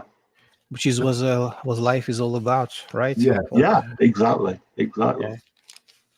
He sort of reviews beer like he's doing an album. It's quite good. I can't find him because he needs a show now because he's very good. Yeah, he's got exactly. classic beer review, something very simple like that. There is something with your mic, Ian. Sometimes it has some. Yeah. Right, how's that? Yeah. That sounded okay. Yeah. I've got as Dave Crunchy. says, he could probably say talking to my mic in Ireland and he'd still hear it. I've got such a powerful mic. Yeah, I've moved it right out of the way now. Right. Okay. This is a perfect example. I grew up listening to Breakfast in America, even in the quietest moment, and I totally overlooked their debut album, which is a great prog album, prog progressive, without all the cliche that will be up. Sorry, Nick. Yeah. You're talking Nick's language now. Yeah, I know. Yeah. You can answer, Nick, as well. But what do you guys think of this debut first effort? It's an okay album, but I think with a lot of bands, sort of like the album that you tend to prefer is the one that you heard first. Yes. You're sort of your entry into it. So, I mean, for me, Crime of the Century is a superb album. I think that's the one everybody goes to, isn't it? Yeah. Of course, That's the one they know. Paris. That album was my first album I ever heard by Supertramp. Was the live album recorded in Paris. Oh right, yeah. And I thought it's still one of my favourite albums. Yeah. But it's an album. I mean, that's one of the albums that I've had since I was at school, and I still play Crime of the Century from time to time. And this is another records. I grew up. My father bought this copy, and they had some success back then because they saw. Speaking still of my father, he saw them live.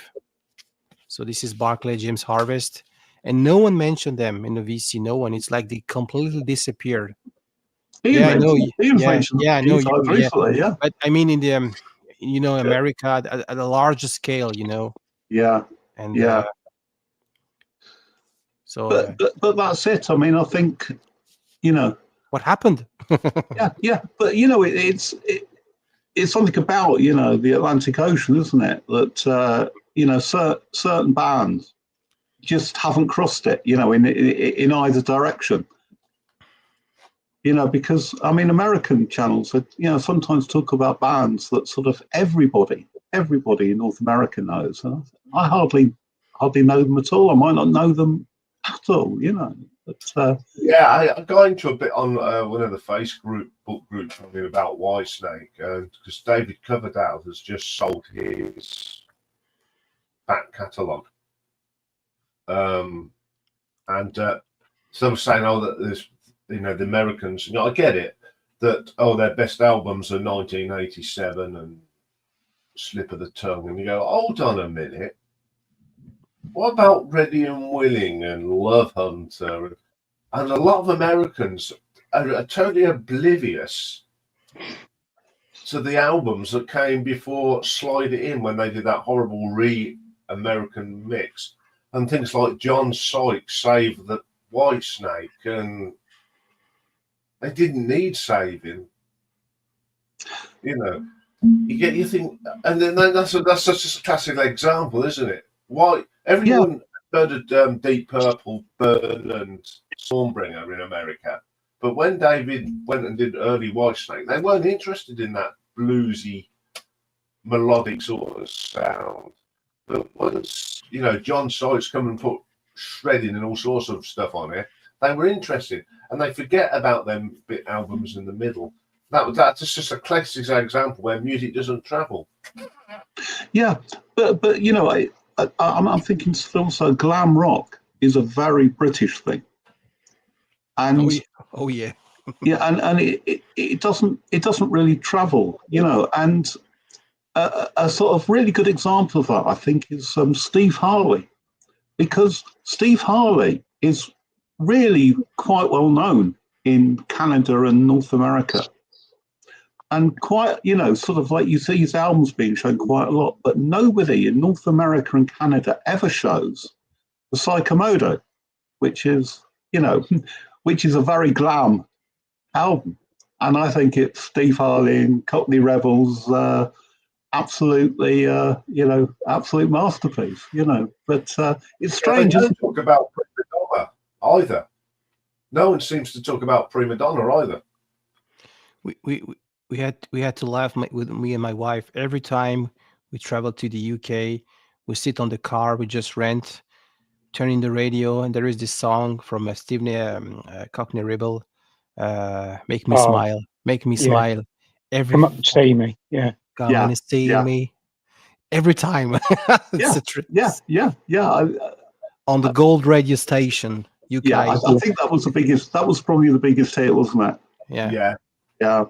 And it's a feel-good song. Psychomodo is a lovely album. It's really, really good bit of. That's the one where there's no drums on it, is it? Or so there's no electrical instruments or something, is it? It's all.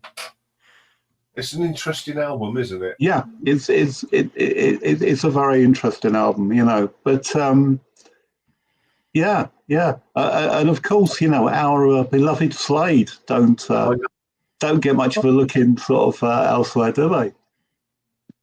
No, it's a crying shame. Out there, didn't they? And they just didn't hit it off. They literally escaped from America, didn't they? They'd had enough, and they just wanted to come home.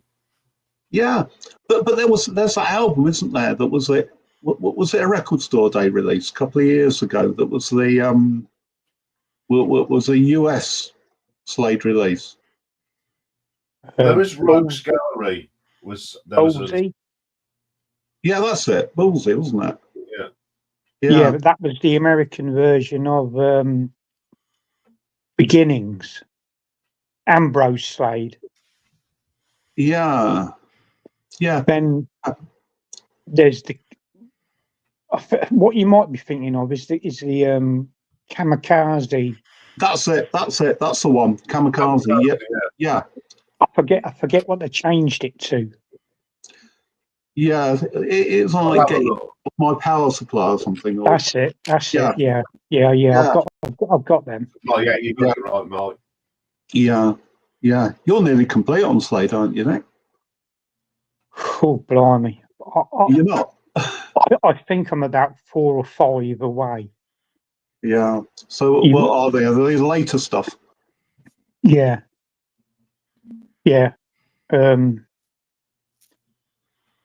I do have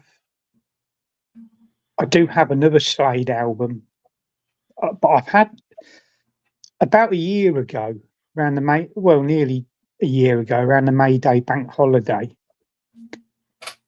I had this idea to do a video where I'd buy stuff from abroad and buy stuff from here in Britain and see what the compare the postage rates and the dispatch times and arrival times, etc.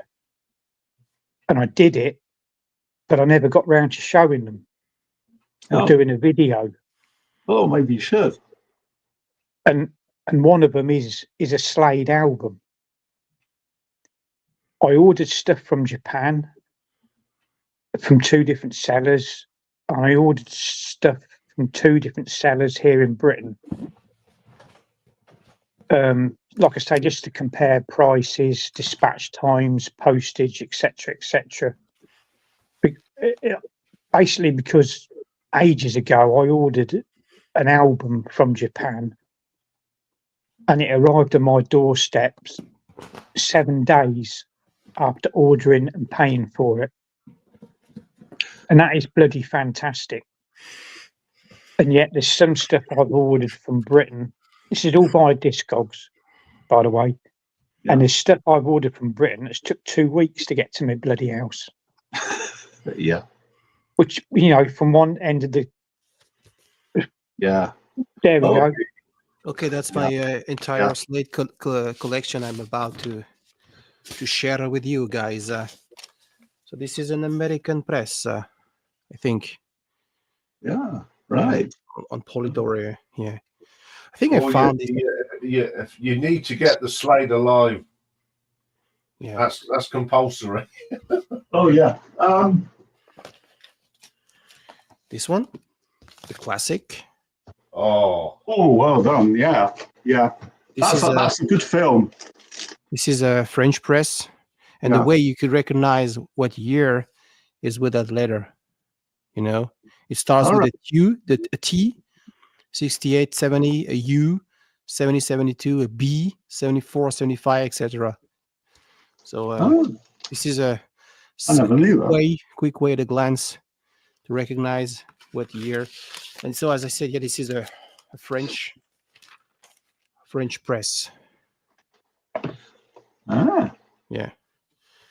And the classic greatest hit. Yeah, I've got that one. Yeah. Yeah. Yeah. Oh, well done. Well done. Yeah. There's been lots and lots of greatest hits, isn't there, Slade, over the years? That's the ultimate live album for me. Sorry, make you big. Yeah, yeah. So, it's grateful with the cartoon picture, and I've got this copy out because I'm just about to send it to somebody. And I think I know where he's going. You know it. Yeah. I know where he's going. My favorite song by Slade is the Ballroom Blitz. It's a joke. It's a joke. Oh, thank God for that. Sorry, I'm just a little bit tired of just going out for 6 hours. Yeah. See, that's another band that didn't travel well to America. Sweet. Yeah. Fantastic band.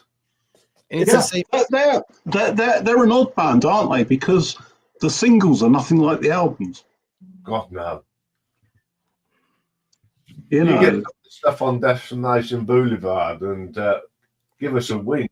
They're heavy. They're really rock. Yeah.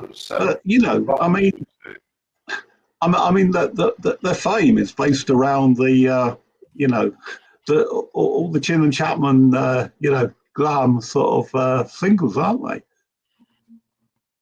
But if I can recommend another live Slade album, well, I've got Slade Alive, fantastic, but the Live at Reading album, brilliant, absolutely brilliant. Yeah, brilliant. They brought out a box set and it had Slade Alive in it remastered, the Reading gig, a couple of gigs done in working men's clubs, and just tremendously raw. I wish they had one album. I really wish there was an album box set of that, because it's great recordings. I mean, yeah. But you know, I mean, like the Slade Alive. I wish I'd seen them live. You know, back in the early 70s. I really wish I had. Yeah.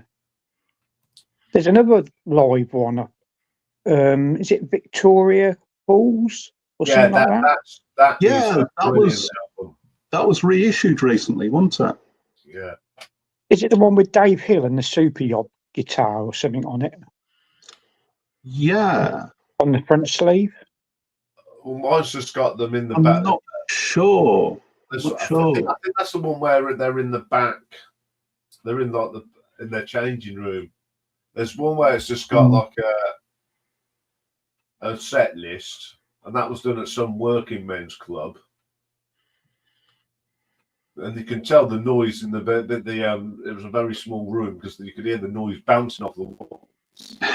Yeah. Apparently they were very loud live.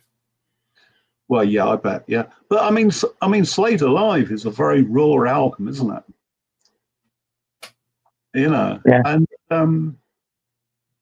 I think it must have been Richard McCook who mentioned this, but Slade Alive was their first album chart success. It was. Oh, yeah?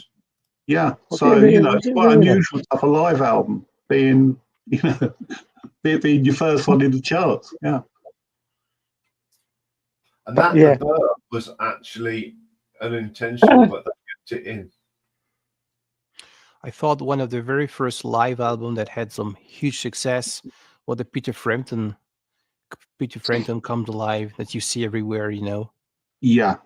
Probably more globally, not specifically in the UK. Don't know. Yeah. Because he had that thing. What was it called? Where you get the sort of the plastic tube and you. So it's attached to the guitar. Yeah, it's called a vocoder, I think. Something That's like that. That's it. Yeah. It was quite popular because Joe Walsh did it on Rocky Mountain High, didn't he? And then Richie Sambora on Living on a Prayer, and they've all used them. Yeah. But I can remember sort of Peter Frampton, you know, doing it, you know. And yeah, Frampton Comes Alive is one of the classic live albums, isn't it? But I prefer. I'm sorry, I will lost hundreds of subs. I prefer Humble Pie live at Fillmore. Oh, right. Excellent. Yeah. Because I'm like Steve Marriott, you know, small face. Oh yeah. Bring something. Yeah. Steve Marriott is one of those people that sort of, you know, like we were talking about earlier, how you branch out, you see a name and then you see that name somewhere else. And Steve Marriott was like one of those names, you know, and it got me from one band to another. Yeah, Mike. It's like Deep Purple, isn't it? Made in Japan. It's a legendary live album recorded, you know, on very primitive equipment, but boy does it sound raw. And I think that's a live album that really gives you how they did sound back in 1972. Yeah. Do you know? I mean, and sitting where I am, you might be surprised I say this, but a live album that I think is not as good as its reputation is Who's Live at Leeds. I just, you know, it's a good album, but it almost has sort of legendary status, doesn't it? Yeah. And I don't think it's quite that. Yeah. See, I think Live in Hull is a better recording. It's the same set. Yeah. But it's a better quality recording. Yeah. I think it came out on Record Day, like this Live in Hull, and it's exactly the same set.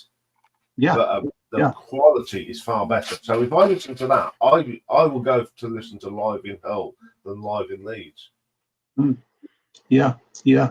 And you know, another band where sort of I really like a sort of a live album, you know, as opposed to sort of the studio albums, is Bebop Deluxe and Live in the Air Age.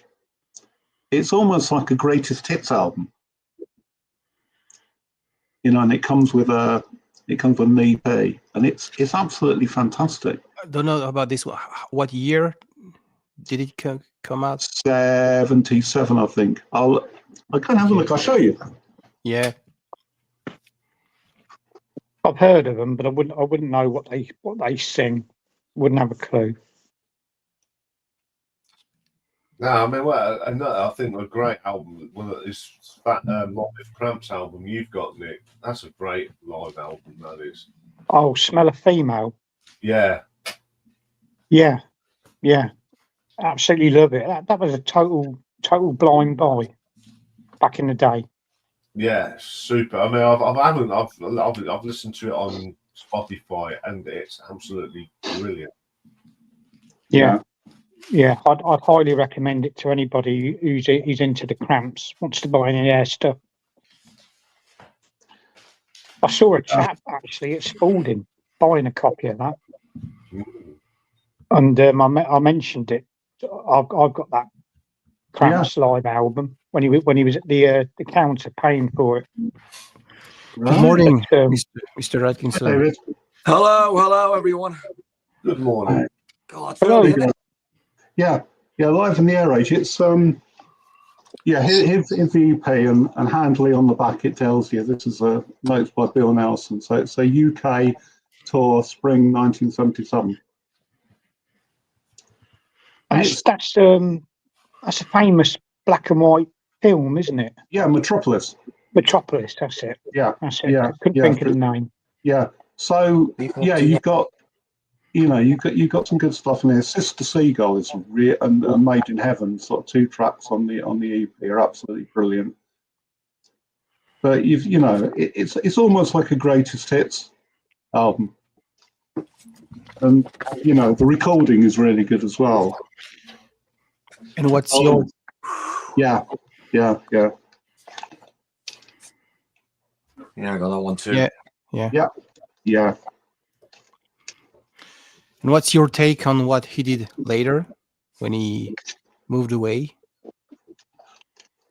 Bill Nelson stuff. I think I think it's okay, but I don't think it really stands up to Bebop Deluxe.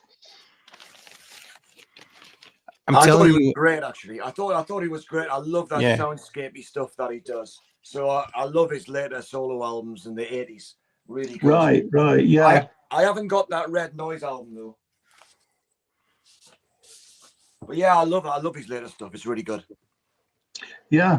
Maybe I should give it another listen then, David, because I've got it in my mind, but it's not quite there. But I think we disagree. I think if you, in order to kind of get, that's a good album. In order to get Bill Nelson stuff, I think you've got to be open to the likes of Tangerine Dream and Robert Fripp and Brian Eno. It's kind of that genre. He transitioned from that pop rock stuff he was doing in the mid-70s to something far more experimental. So if you like that sort of stuff, you'll enjoy it. I do. Particularly Tangerine Dream, the early 70s stuff. Yeah. I'm going to see him in May. I'm seeing them doing Phaedra, 50th anniversary tour. Oh. Yeah. Hi, Stunty. Salut, Stunty. Hello. Bienvenue à bord. Tricked me, Romuald. Huh? Hey, it's been going on for 6 hours. What can I do? Hello, Mike. Hello, Nick. Hello, David. Hello. Hello, Dog. Now we need a visa to travel to the UK, but to invite our English friend, it's still free. So. Yeah. Well, at least we haven't put tariffs on any of you good. Oh, about that, isn't it so that I'll be meeting David in about like 2 weeks? Yeah, probably. I think it's a couple of weeks. We're off to Den Bosch, aren't we? Yeah. So there's me, Gareth, and Rob Walker, all going in my car. Wow. Lots of space in the back to buy records. But the question amongst our little group is whether there's going to be some duty to be paid on any records that re-enter the UK. Oh, God, well, You know what? There is that, yeah. There's a trick for that. Oh, what's that then? Go on.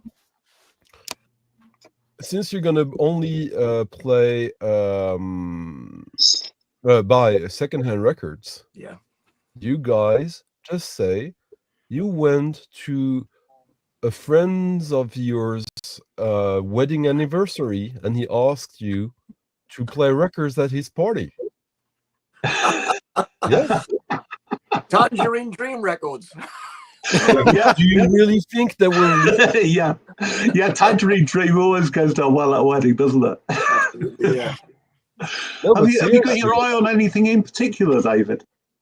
I've got nothing in mind whatsoever.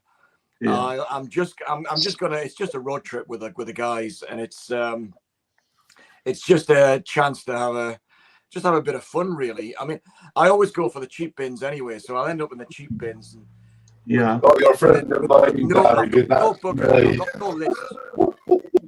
No list to take with me at all. So, and I think the other two guys are the same. Rob and Gav are the same.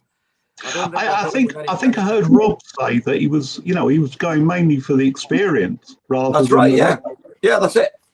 That's Yeah. it. Take a yeah, but camera. he'll come back with a stack like that. Take a I'll camera. go for the experience. I'll come back with a stack. Yeah. What day do you arrive, David? We're coming on the Friday the 11th. So I'm driving. We're leaving here at 6 a.m. and we expect to get there about 4 to 6 p.m. So you're gonna miss the Friday. Yeah, we'll miss the Friday, but we're going on Saturday and Sunday, and then coming back on Monday, driving back on Monday. All right. In fact, there was some debate as to whether we were going to go to the fair on the Sunday as well as the Saturday. I think the other guys were thinking, well, one day will be enough, because I'm told it's overwhelming. Yeah. But no, I think we'll just pace ourselves, take lots of breaks. Plus, if you're into cheapos, like you need to be there on the Sunday. Yeah, but I've got so many records. There's nothing. I'm kind of filling in gaps all the time, really. Like I'm interested in soul and soundtracks. It's kind of getting a lot of my attention at the moment. So I'll probably be going through the cheap bins to see if I can pick up a few little nuggets. But I don't pay big. I don't pay big money. The most I've spent on a record is about 70 quid, and that was on an audiophile record. But I won't pay 100, 200, 300 quid for an obscurity. No, I'm not interested. I've got them on CD anyway. Until the first time you do that, for some reason. Say again? Until the first time you do that for some reason. It's not going to happen, mate. Been there, done that. I know. It's like when I go up to Leeds, I spend about 60, 70 quid in the whole day, and I come back with about hundreds of records. Yeah. I'm there, David. I'm straight in the bargain buckets. You are, I'm like a ferret, aren't I? I think I think the strategy is to try and find a record shop owner who doesn't know much about music, and they end up putting good stuff in the cheap bins. Yeah. So you don't want one that's. I mean, we've got one around here where I live, and he doesn't really engage with the with the customers. I think, except when they're paying for the records, he spends his time looking on Discogs and listing stuff on Discogs, and he knows too much. So everything is appropriately priced. That's no good for bargain hunters. Yeah. There's a record shop in Leeds called Relics, and I feel everything is priced, where it would be on Discogs. Yeah. That's no fun, is it? No, not at all. And I mean, this is why we do it, don't we? We're looking for that bargain, and it makes your day, doesn't it? It does. It does. I'll tell you what. I was in Lancaster last weekend. This is once for Romy. I was in Lancaster last weekend, and I picked this up. Come on, put that away. Look at that. Yeah, that's a com of the first two albums. Yeah. Wow. Canadian pressing. Yeah, I know. It has only been released for Canada because the first two albums. Yeah. And I used to own the first one on vinyl, but in the early 1980s, I did the only cull I ever did where I sold or traded in records. I've never done it since, but I never had Dragonfly except on CD. Yeah. But yeah, it's lovely pressing as well. Unfortunately, it has a hole in the front cover. Oh, dear. I don't mind. Yeah. It's great though. I mean, as long as the vinyl's okay, it's fine, isn't it? It's cleaned up beautifully. Yeah. And we find it all over the place. The Strobs, the heroin. That's a bargain bin stars, $2 over here in Canada. Are you trying to spoil my day? Sorry, once again. Are you trying to spoil my day? I thought I'd got a great deal there. No, this one is not that common. But the heroin, and the other one, the from the Witchwood, you find it everywhere over here. That's good, yeah. With Canadian press. Yeah. You know, currently there's a English comedian called Taffy. I think she's called Taffy McTaggart or something like that. And her specialty is she's pointing out the differences between French people and English people. Oh, oui, c'est vrai. And she's pretty good at it. Like she has, like, for example, she'll go to the wine store and she then pretends to be French or pretends to be English. And like the French is like asking about all sorts of wines, and the English one is only looking, oh, this one is cheap, oh, this one is cheaper, or this one is cheap, this one is cheap. And and when what's wrong when with that? Iain was talking about like getting this pile of records, my first thought was like, Iain, are you really gonna go to McDonald's all your life, or do you sometimes go to a fine restaurant? Yeah, but let me say, us old guys were there in the 70s buying up the stuff that you guys pay loads of money for, and we were buying it for regular prices, and the shelves are full of it here. I can tell you that Mike would love to get all my punk and post-punk records, David. So that's not. And I bet I would, Stunty. So can I give you my address then, and you can send them on? No, but like, you know, like I love digging in like a record fair in a shop. But I'll tell you that before, the first thing when I wake up is I refresh my Discogs want list. The very first thing I do, and there is a lot of excitement to be digging online when you are really, you know, focused on things that are not necessarily expensive, but just they're around the world and they're not gonna turn up that often. And when you see one and you're like, it is, you really get the same feeling as finding like a bargain in a store or a charity shop, because some records are not meant to be bargains anymore. Just finding them there, it's like the dedication of having like every single day being focused on developing all the possible means for it to come into your lap. It is for me, I don't see no difference anymore, and I've got like 15,000 records, so the ones that, and all the records I have, I know why I have them. So the ones I don't have, there are like beacons around that are very annoying because you want to sleep, and no, they don't let you sleep. You need me, but I'm elusive. Oh, yeah. Anyway, Stunty, this was the last album that I saw that I just had to buy. All right. I paid. Oh, nice. Well, much, yeah. A trip to Marineville, and it's got the single with it as well, with the with the hand drawn cartoons on it. I bet Nick would like it. Iain I bet Nick would like this one. I bet Iain wouldn't too much, and David would be a little bit curious, but would be not my thing. Do you not think so? Huh?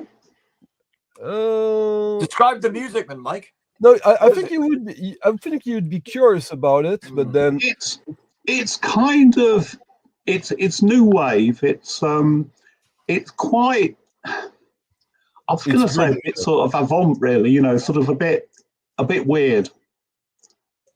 But it's a bit stubborn in a way. But in a good way. I mean, you would say it was a sort of an acquired taste, really. Yeah. But I mean, there was one single that they had that was I can't remember. I read about Seymour, and it's different from the album. There's a few British writers who consider this the best UK band from the 80s and 90s. Some Really? serious ones. Yeah. Like they have like a huge cult status, for sure. Oh yeah. Absolutely. And I think that you know, I mean, I think Record Store Day. There's a there might be a Yell Head album, which I'm certainly going to pass on, I think. But yeah. Hi, Pulsar. Hi, Pulsar. Yeah. Hello. Yeah. But David, so you don't need anything. You're going there for the experience. But have you still pulled together a budget? Since you No. have the No. pound, so if you want No. to buy something, you need to stock some euros. Yeah, well, we will. I'll get some euros next week, but no, it's all for the experience because I don't use Discogs because by the time Discogs came along, probably for most of us here, I've been collecting records for best part of 50 years. So it really it wasn't a big, it was just the idea of putting stuff into Discogs to create a wants list was just, it's too big a task for me. But I was all in on the CD thing as well. So I've got thousands of CDs as well. So even if I find something that is obscure and interesting, I'd love to get it on vinyl. I kind of just rationalize and think, well, I've got it on CD anyway, so I can wait until a good priced, high quality, great condition one shows up. So I'm not walking around a record fair looking for particular things. But I think it's, most of us, I think probably all of us here to a large degree, we do our record shopping solo, and it's and then we chat online and we share ideas and we show stuff in our videos. But it's just really cool to go out with a few guys and have a few beers, have a cup of coffee, have a sandwich, do an hour's browsing, and then maybe go to walk around the block and then do it all again the next day. So that's kind of what it's all about. You will be able to do this on the evenings anyway. So what I've done last November, it's not that's something like you need to do. It's only the thing I did. It's I said, okay, these are the booth, the vendor that are stuff that I barely have a chance to have access to over here, or when I go back to see my family and friends. So I have a list of a plan, to say, okay, this day I will go there and there and there to find something I never have a chance to find over here. You're more systematic than I am. Probably, Brazil stuff. Yeah, I never see here, or UK stuff. Yeah, just got one priority, and that's to avoid buying any French pressings. Why? Oh, so you need to get rid of a lot of your records then, because that. Bye, Dave. That most mainstream albums of British rock were pressed in France at MPO. Even if they said made in the UK, they were actually pressed in France. Yeah. I mean, nowadays it seems to be the Czech Republic, doesn't it? Where you get lots of pressings. Yeah, that's Civic Record. I keep mentioning that all the time. The punk band from Australia. You guys have a version, a special dedicated color. In Australia, they have one, and it's pressed in the same pressing plant in Czech Republic. What is the name again? GZ. Yeah. I visited. I visited it. I had to sign an NDA, by the way. So for those who don't know, I built a record pressing plant here in Sweden, and before I did that, I did visit a couple. One I did with the alibi of being a journalist. It was basically industrial spying. Like I wanted to espionage.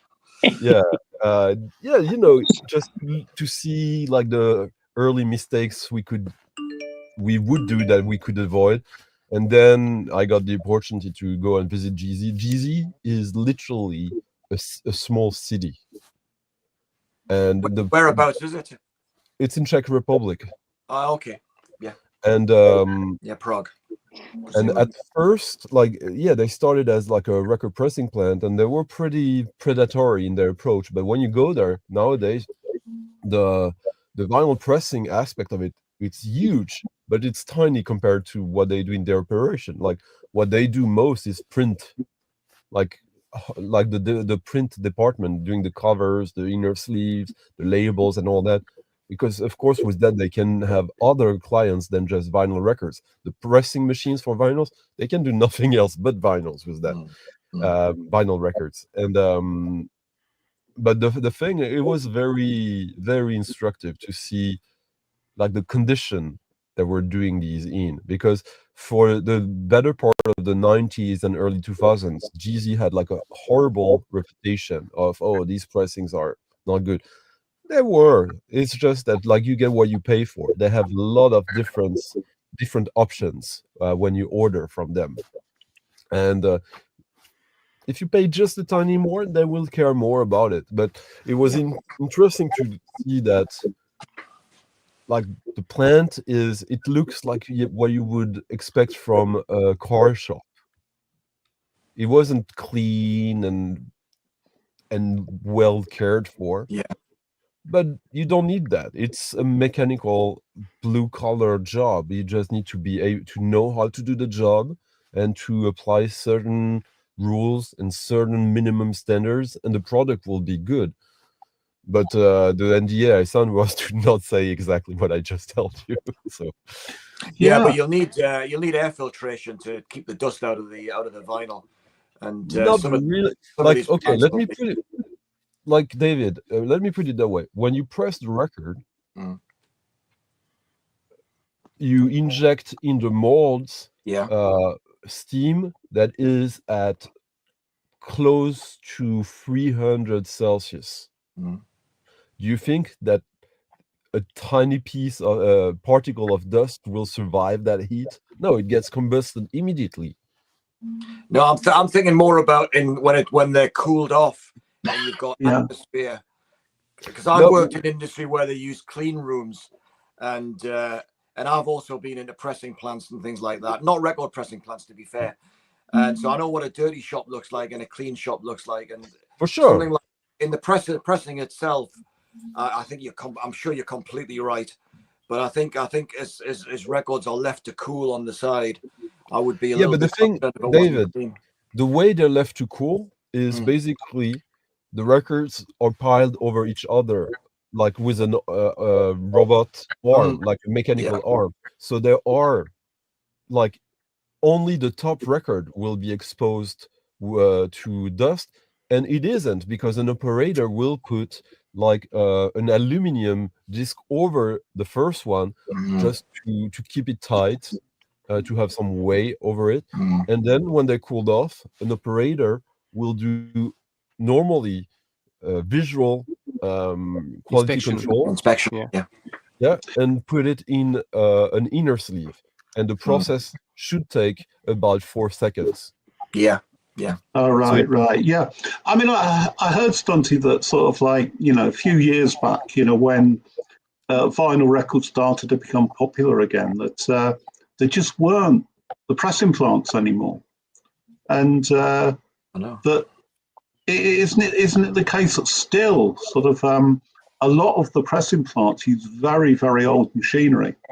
No, so in 2013, there's a company in Canada that started to manufacture new pressing machines that are automatic, which means that basically, okay, so there was also a German company that were building mechanical one, not automatic, which means that basically the operator has to extrude a cake, like the vinyl cake, and put it manually in the center of the machine, and then press it like a waffle machine. Which, if you want to do splatters and stuff like that, that's how you do it. The automatic one, it's more complicated, but you have other advantages and much more security.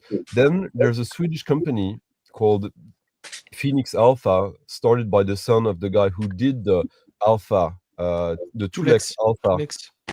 Yeah, which was one of the gold standard of the 3 best machines ever made, according to the professionals. And they started to do new machines there. And when I bought my machines, the first one I got was, the serial number was 41. They had started in 2018, 17. Basically, they've been providing the market with these new machines. Like when Jack White started his pressing plant in the US, he bought the new machines from Canada, and has since then he has already replaced these with the Swedish ones because they're better. All right. So I would say that people who are not like snake oil merchants, they know all about that, and they will tell you like, oh yeah, this is the machine we need, and that we need to build a budget to buy, because they're not cheap, that's for sure. Then you have like old companies like Analog Productions and all that will tell you all about the perfection of their machines, but they're not even aware of the new machines. So they've just been, like you say, they have old machines worn out that they've been carrying well for, so they think that their machines are the best because of that, but they don't really realize that, or they act like they don't realize. Yeah. I mean, the whole sort of audiophile thing, it's not big in this country. It's not big in the UK. No, we're not interested. Anyway, folks, I've got to go because I've got tons to do, and I've got to record a little video this afternoon. Iain, oh, good, yeah. I'll see you later then, Iain. Thank you, Robbie, for having me up. It's lovely to see you again, Stunty. It's been a little while since we've chatted. It's lovely to meet you. Nice to see you. I watch you on my telly, but I've never spoken to you. And Nick, as ever, thank you. Thank you, Iain. Take care. Yeah. See you later, mate. Bye-bye. Yeah. Cheerio. Yes, I think I'll be off in a few minutes because I need some breakfast. I think one of the reasons why audiophile isn't that big over here, I mean, it still exists, of course, but it's because of the big marketers of audiophile pressings are in the USA, and the shipping costs are prohibitive. The records are already expensive, so it's it's a big deal to get it shipped to the UK, unless you can find a distributor who's bringing them in by bulk. But it's all about the music at the end of the day, because I've kind of said on a video some time ago that. No, I don't agree. It's about Diana Krall, audiophile pressing, the best. Yeah, well, yeah, I'm sure. But I think the, musicians. Come on, no, David. It's all about Manchester. You know it. There are rules in the VC. Yeah. Well, I'm not involved. I'm not a Manchester guy, so I don't have any. Well, in 3 weeks you will have to. Yeah, when you got back from Den Bosch, you will know the rules by heart. No, Rob Walker is going in the trunk. So okay. All right. Yeah. Yeah. Well, you get on fine as long as you're a Paul Weller completist. I'm not a completist, no, but I've got enough Paul Weller. Yeah, I know Gav loves Paul, and in fact, me and Gav are going to see From the Jam in April. Oh. And I've never seen them because they're doing the Setting Suns tour, and I saw the Jam back in the day several times. I've seen them. They were brilliant live, absolutely fantastic, great fun, and I've never seen them, but I know Gav's into them, and he's not far from me. So I just saw it last week or this week. So I'll just get a couple of tickets, and he said he's up for it. So yeah, it's another gig we've got lined up. Yeah, is Bruce Boxton playing with them? Yeah. I saw him a couple of years ago, and he wasn't too well at the time, so he wasn't playing. Really? And they were supporting the Selector. Okay. Wow. Yeah, they were great band from the Jam. Yeah. I'm a Jam fan, big Jam fan, so I'd highly recommend them anyway. Yeah. It'll be a good night. I mean, it's a good chance. I think me and Gav are going to go record shopping late afternoon, go and have a beer and a bite to eat, and then go off to the gig. So it's more than just the music. Yeah. Excellent. So when you go to record fairs, do you always go with Gav nowadays? No, I only when I take my GoPro. I don't go to record fairs, Mike, very often. It's one of these things I do maybe once a year, and it's only because he poked me with a stick and said, "You fancy doing this?" I say, "Okay, let's do it." But I'm not that bothered because, you know, it's kind of hard work unless you're really trying to build up the collections, or like Stunty said, is, you know, I've got a list of things you're really on the lookout for. You waste a lot of time at record fairs, so I don't avoid it. It's the wasting of the time that I really enjoy. You know, me too.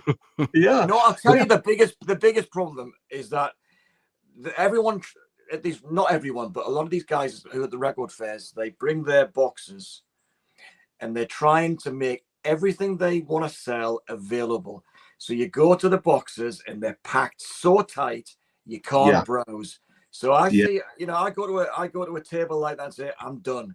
I'm not going to pick them out one by one. I'll be here all day. So unless I can flick like that, I'm not interested. Yeah. I know it's really off-putting, isn't it? I mean, the sort of record store I went to in Leeds earlier on this week, they had a whole load of sort of, you know, £2 records, albums in boxes, but the boxes were sort of underneath the sort of main, you know, the main selection of records. That's another thing, yeah. And they were, you know, they were those plastic boxes that are sort of and completely jammed full, and I just couldn't be bothered. Yeah.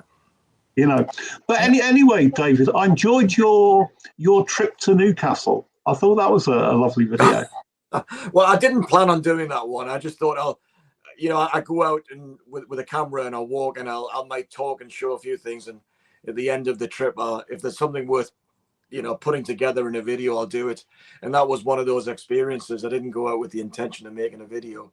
No, but it was good though. I think it turned out well because I managed to do a couple of record shops and got a good haul. It was good. Yeah. I thought it was excellent, and I've not been record shopping in Newcastle for probably about 4 or 5 years now. So maybe it's time I went back. Yeah, but you're in Leeds, aren't you? I'm in Leeds, yeah. Yeah, but you've got Leeds and Manchester. I mean, I wouldn't go all the way 100 miles up to Newcastle. You've got so much available to you. I mean, I used to live in Leeds, so I used to shop in Halifax and Huddersfield. Yeah. And you've got much more available to you than just Newcastle. I wouldn't bother. Yeah, the Sheffield as well, you know, which is not too far. Yeah, so maybe that's it. Maybe you've persuaded me that maybe it's not a good use of my time. Well, you know, go on. I do like Newcastle. Nice. I like it as a city. What is a city in the UK with the more record stores per capita? Oh, that's a good question. London? Probably not per capita. I wouldn't. Manchester only has like just a handful.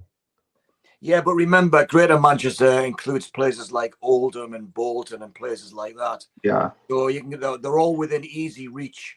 Yeah, but Greater Manchester also includes people like Rob Walker. Yeah, Oldham, yeah. Well, you know, you have to go in disguise, don't you? So when I'm driving, he'll be in the trunk, but I'll be wearing a disguise so he doesn't recognize me. Yeah. God, he's staying here. He's staying here the night before. All right, yeah. No, but I have to agree with you though. Like this, two things. Like Mike, who was talking about, like, and you also, David. These like sellers who have like all their boxes crammed. Like in Den Bosch, it's quite different because also a lot of people, when they go there, they want to go back. So you develop a relationship with a lot of sellers. The sellers who go there, basically, they reserve their best stuff for this time. Twice a year. Yeah. Some also have the cheap stuff, but for example, like you go there and they will tell you, oh, I think I have some stuff for you, because sure, I have a list of stuff I'm looking for, and that's a sort of drive, but I'm also looking for the stuff that I don't know, like which is as exciting to me as the stuff that I'm after. But So just the stuff that I'm looking for is basically giving me some directions, so I can make priorities of who to go to. Because if they have the stuff I'm looking for, they might have stuff I don't know that I will enjoy because they still have the same direction. And I would say the best day for that discussions are the second day. Well, my what experience. is the second day? Because for me, Friday is the second day.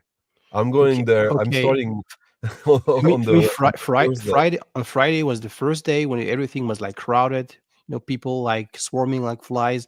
The next day it's the bargain day, and the second day is the day when not so many people, are running through the alley. So this is the good time. No. The second day, like the Saturday is the crazy day. Yeah, I would expect that. Yeah. Yeah. Yeah. It's a weekend. Yeah. So yeah, you're right. You're right. I thought like I'll skip this one. I'll go in November, but then like I go also for the I'm going again with Steve Davis, and so he wanted me to come. So it's also about like, okay, I'll hang out with you and I'll help you find records, and it's fun. Then you're digging for a friend and he's digging for you, and but we are going there on the first day because there are some dealers who gather in a hotel hall, and they do a sort of mini fair that is kind of secret, and you can basically just go there and turn up, and it's in like literally the bar of the hotel. It's pretty big, and there are like about 30 guys who brought like 2, 3, 4 boxes with them, and you can just go and so this stuff will be gone on the Friday, and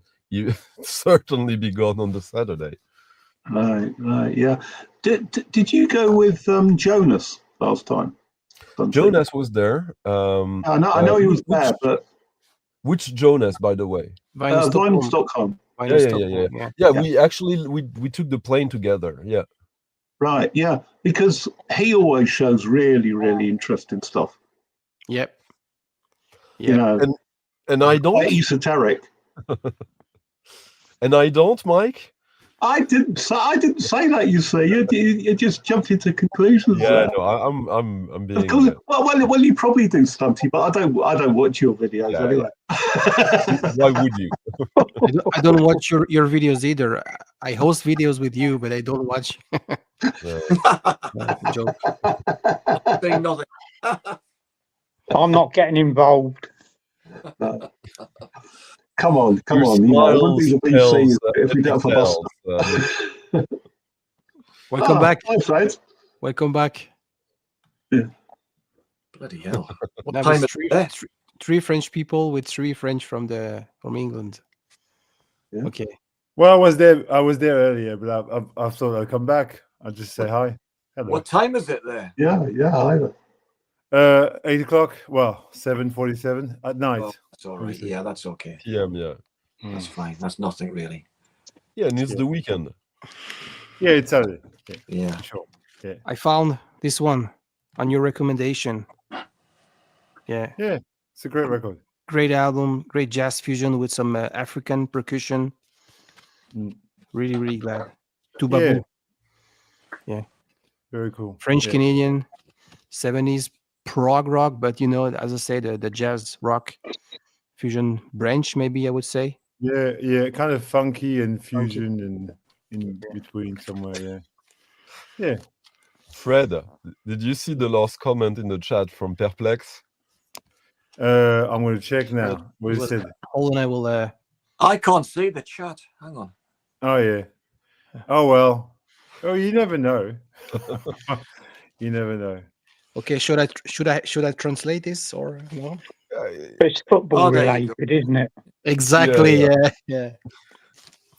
It was like when you guys were hyping Leeds and Newcastle. Like this guy instantly went, "Oh, these fuckers won't bring it too loud when PSG like fucks Aston Villa."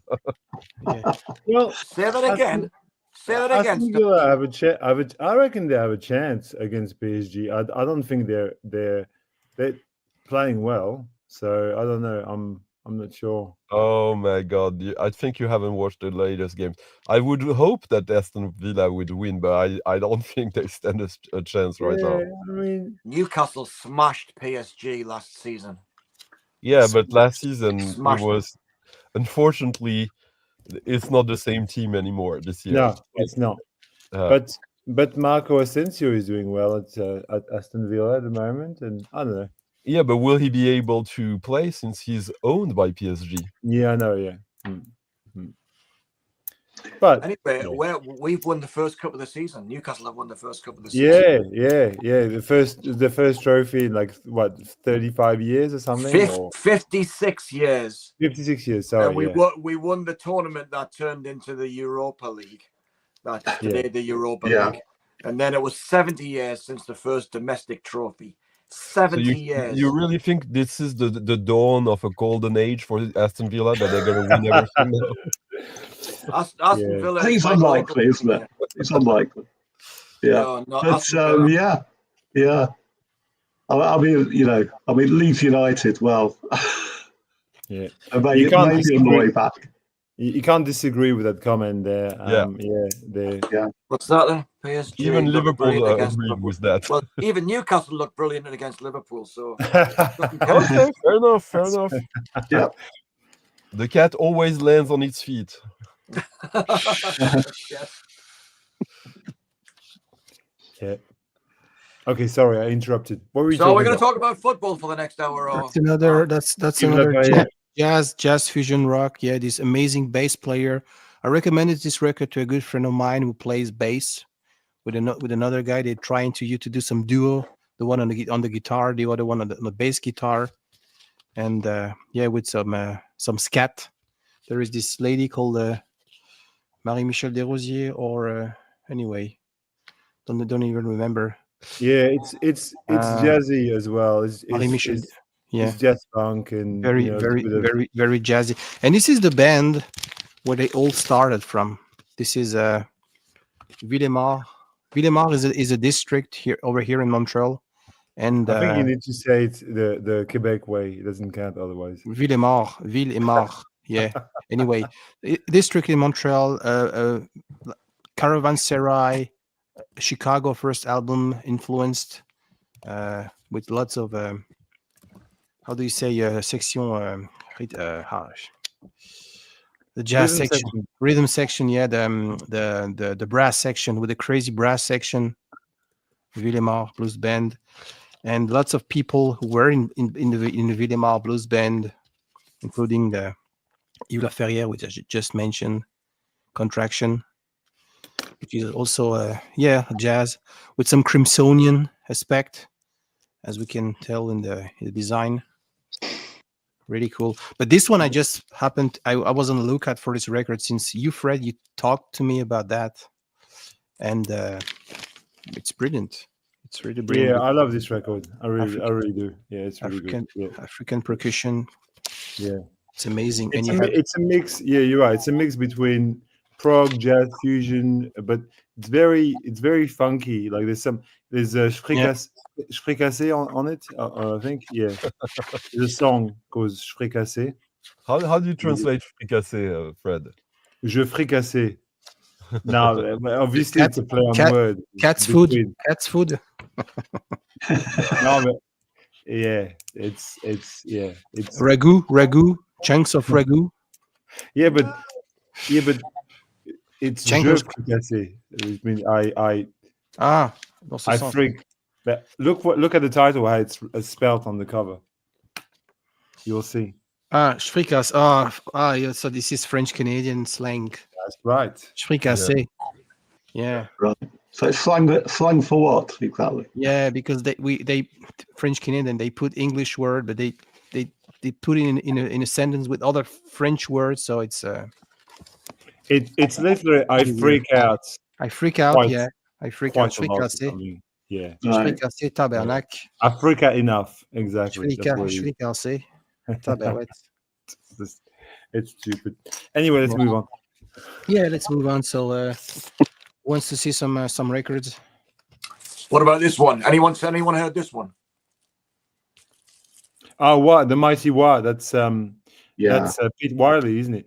And yeah, Pete Wiley. I've not heard this. I don't have the album, David, but they're fantastic. Yeah, they're great, but I've not heard this one. I just wonder whether some of you new wavy types might be familiar with this boot. Yeah, and David, you made a ranking 1984, and the top album you selected. I found the copy yesterday. Yeah, Very but good. $65 it was too much. Was it Blue? How was it called? Blue Nile. The Blue Nile, yeah. Rodeo. A walk across the rooftops. Thank you. Yeah. Now we've got UK press, pristine, but 65 Canadian say it's too much. Yeah, that one. Yeah, That that's one. the one. Yeah. Yeah, it's a fantastic album. I didn't know about that one. One of these Yeah. is on the original Lin, and Yeah. the other one is a promo from a remastering from the United States. So I'll keep them both. But with the Mighty What, correct me if I'm wrong. So I think Pete Wiley was in the Crucial Three with he was Ian McCulloch and He was, yeah. and Julian Cope. Yeah, they had a band in Liverpool, and then they formed other bands. That's them. That's him, isn't it? Yeah. Ian That's McCulloch from the Echo and the Bunny Men. Oh, okay. Yeah. And Julian Cope, they were in a band with Pete Wiley. But I love the Blue Nile too. I think they're brilliant bands. I like Hats more than that one there. But Yeah, I did for a while, and then I kept going back to the debut. I think there's something about the debut that is got that space, it's got that air around the music. Yeah. It seems to be a little simpler than Hats, but Hats is a fantastic album. Yeah. Is it the Story of the Blues that they sang? Yeah. The Story of the Blues, the Mighty Wah. Yeah. Yeah. Absolutely fantastic. If you can get the 12-inch version of that, it's amazing because it's got the extended version, Talking Blues, and Pete Wiley kind of raps on it, and it's just beautiful. It's fantastic. So I have that somewhere. It's great, isn't it? Yes. Yeah. Yeah, it's like a call to arms for young people. It's brilliant. Yeah. Yeah, it's like One Step Beyond. Yeah. One Step Beyond was a call to arms for us youngsters back in the day. Yeah. So yeah, we've gone quiet. So this is something like really, really different. This is modern classic Polish, and it's interesting. It's pretty much between Prokofiev and the soundtrack of a movie from Alfred Hitchcock. Really does sound like a soundtrack, but it's not. And I think if you are into modern classic music, like we do, like very doomy atmosphere, you might like it. It sounds interesting. And Dobrovolsky, they've had like long careers with some pretty great stuff. It's they don't get too much like solo attention, like because in Poland, like at the time it was all behind the Iron Curtain, so it's rare that anyone will get like a solo showcase in a way. There will be in compilations, festivals, and all that, and it's only through consistency and continuity that the name would emerge. Like the institution wasn't too keen on elevating one name above the others back then. Also, it's interesting system. I've been in a big rabbit hole of Polish avant-garde in the past few months, getting everything I can. I was about to ask you if you would like this copy for you, but I bought for myself. Sorry, I'm an asshole. I know. Really was. I was like, shall I ask Stunty? Oh, okay, no. Oh. Yeah, I'll have it. And do you guys know this in the UK? Those yes. stuff? Yeah, Brazilian. Yeah. To me, when I listen to this song, it's like Chris Montes is tripping on LSD while watching Yellow Submarine. It really is. Yeah. It really is. Yeah. I think Ben showed that not so long ago. Yeah. And they don't have lots of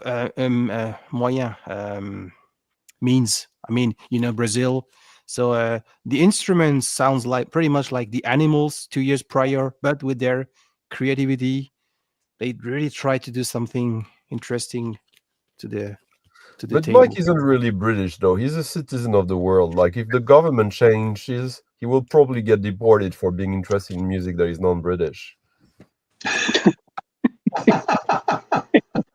It could happen, couldn't it? Yeah. Yeah, you're right. He talks about French artists pretty much often,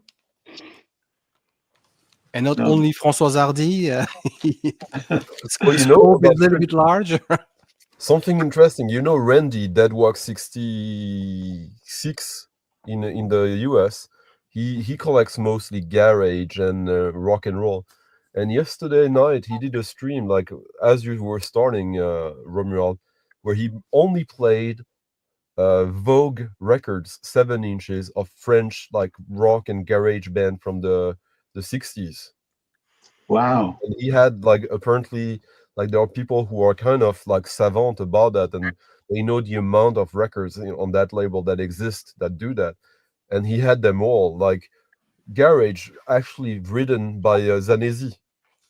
Like, and he had no idea who Zanesi was, but like when he was showing the labels, you could see like the composer of these. Like, Fred, Zanesi, obviously. No. No, not Zanesi. Like, oh, now I'm mixing up. Like, the qu'est-ce qu'il fait, qu'est-ce qu'il a, ta ta ta ta ta. Zanini. Yeah, Zanini. Okay. So Zanini wrote songs for garage rock French bands from the 60s. I had no idea. Did you know about that?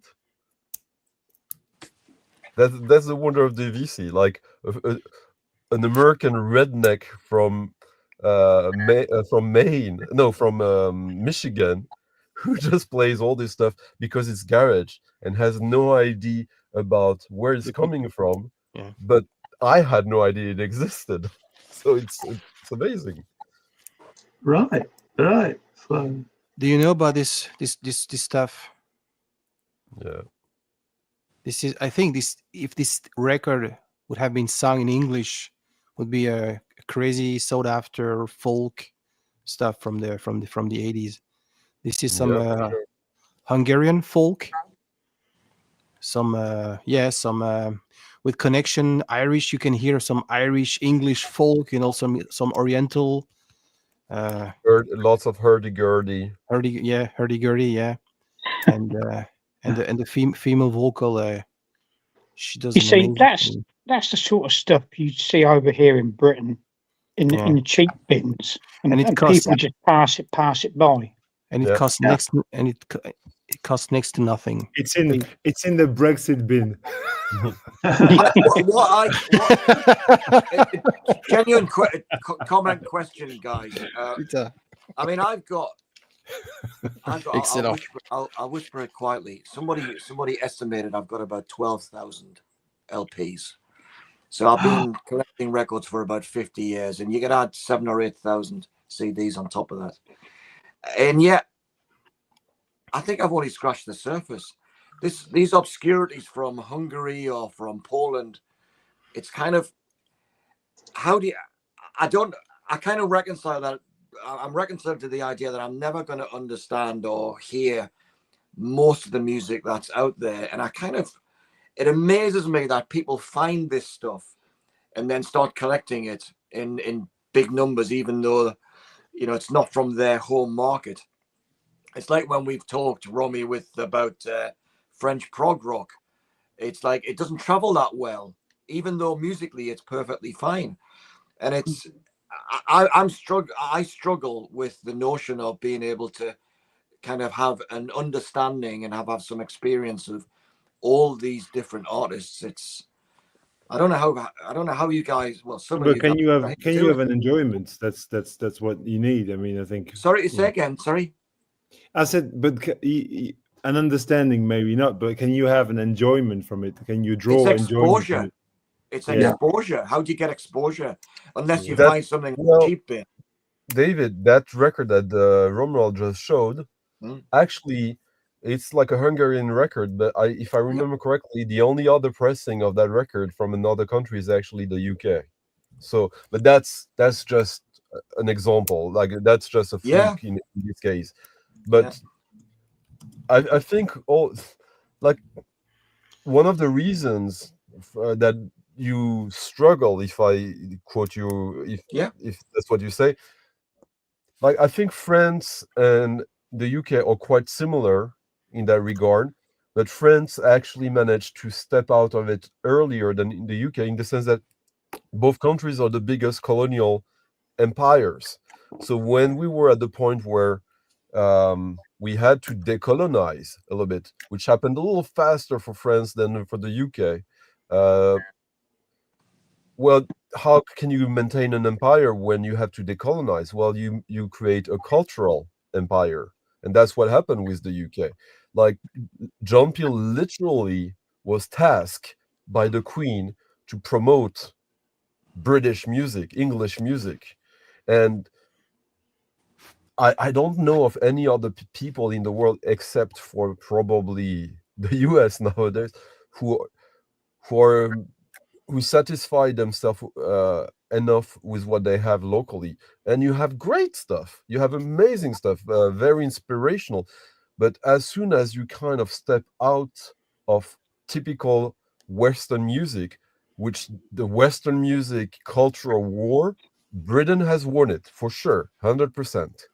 Yeah, but music is just more than the Western world. I mean, but Stunty, I mean, with world music, when it sort of first came to prominence in Europe in probably sort of mid to late 80s, that I mean, 60s Paris became a real sort of hub for world music. Mm. And I think, as you're saying, it's part of the whole sort of colonial thing, isn't it? I think it's something slightly different. I think the fact it's just an accident of nature is that the English language just travels better than the French language does. Especially hang on to the big market in North America. No, but David, you're saying the same thing I do then. I think I am. I think I'm agreeing with you, and I think because of that, the UK market and the USA market and most of Canada is saturated with music that the average person will just simply not get anywhere close to getting through. And so when something comes along like the world music movement in the 80s, like you suggest, Mike, it kind of it's pushed by the NME, and it gathers a little bit of steam, and the bands start touring the UK, and they were absolutely great because I saw some of them myself. And then, with Peter Gabriel's sponsorship, in particular with Warmad, and then it kind of fades again. And it's hard for it to be sustained in our market because the market's already so saturated with other stuff. But it's interesting that you said the 80s, because, of course, your reference point from Britain would be Warmad. But in France and the US, we had Folkways in the US. In France, we had Le Chant du Monde. You didn't really have any label like that in the UK, for the best of my knowledge, because if you say that there's a world music movement, which I understand what you're meaning, I think it's way more complicated than that, because it is. World music is not a genre. It's just now, if you say world music, it's actually kind of like a big no. Just a catch-all, isn't it? Yeah. And I think that's because sort of like the English-speaking world had a monopoly. So, music was English music. So everything else must be world music. And, I mean, I think when I was a kid, that I used to listen to sort of, chart music, sort of, I'd read the music press a bit, but, most of the stuff sort of was from the radio, really. And I'm sure that I was under the sort of misapprehension that I I knew a lot about music, but I knew about most music. When, you know, obviously the truth was I knew very little. But you know, for people like Fred and me who are the same age, when we grew up, there is no question that we had an inferiority complex because of the US and the UK in music. We thought, oh, all the great music is coming from there. But that's because the cultural imperialism was very effective. It took us years to realize, oh, there's all this stuff in France that is amazing that we never hear about, because there's only that much room in the traditional medias to expose us to our own culture, when the Anglo-Saxon cultural imperialism has succeeded and won. Well, it's because also when we grew up, you know, anything we perceived as cool came from an English-speaking country. I mean, you know, like, but you know, if you think of the 90s, if you think of hip hop, if you think of what was happening across the Atlantic, you know, all the cool stuff came from there. We just copied it, basically. Yeah, but you got to be careful that we don't get, you know, the imperialism label and everything. I understand the context for that, but you go back 100 years or 150 years, and what music was dominating? It was German, French, and Italian music. Yeah. Across the continent. It wasn't English music. English classical composers, apart from some of the very early Baroque, didn't have a presence until the late 19th century and then beyond. Yeah. And that's why it's just the way. I think it's the advent of popular music, I think. Because I think when you think about instrumental music, German music and French music and Italian music traveled well. But trying to break into the American or the British market, singing in French or Italian is bloody hard. It's hard to get traction. I know what you're saying, but at the same time, it's, you know, it's almost two different universes you're speaking of, because, you know, at the time of Beethoven or, you know, or Bach or, you know, whoever, Ravel, you know, there was no mass distribution of music. That's right. The music wasn't distributed anywhere. It was seen in orchestras, and so therefore, you know, to compare it is a little bit like comparing apples and oranges, I think. But you know, yeah, but I mean, I absolutely take that point. But if you go back to when we did have mass distribution of music in the 50s and the 60s, in the classical bins, it was mainland European composers and artists who were dominating, and just like the Americans dominated the jazz genre as well. So it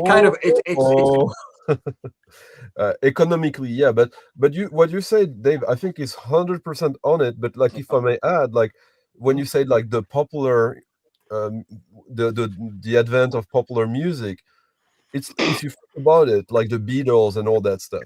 So in the US, you have rhythm and blues, where like it's still like something in a way from the past. It's the end of the past, of the troubadour, you know, the minstrel. Yeah. And like, it's like sometimes you would like repeat the chorus maybe once, but when the Beatles and all that kind of stuff arrives in the UK, like when you had rock and roll, they weren't like singing the chorus 4 times, but British pop music introduced that concept. Like, you sing the chorus once, oh, what is this? You sing it a second time, oh, I like it. The third time, what is he saying? And the fourth time, you sing along. That's literally a technique of marketing. Yeah. The repetition. It is. So, and that was mastered by British pop music. So no question that it won the cultural war, in a way that it installed the dominance and the model that everyone had to reproduce if they wanted to stand a chance. But when this kind of discipline is not in your cultural DNA, like it isn't in France, of course you're going to take ages to catch up, unless the global culture evolves a little bit and gives you a chance. Otherwise, No, we're fucked.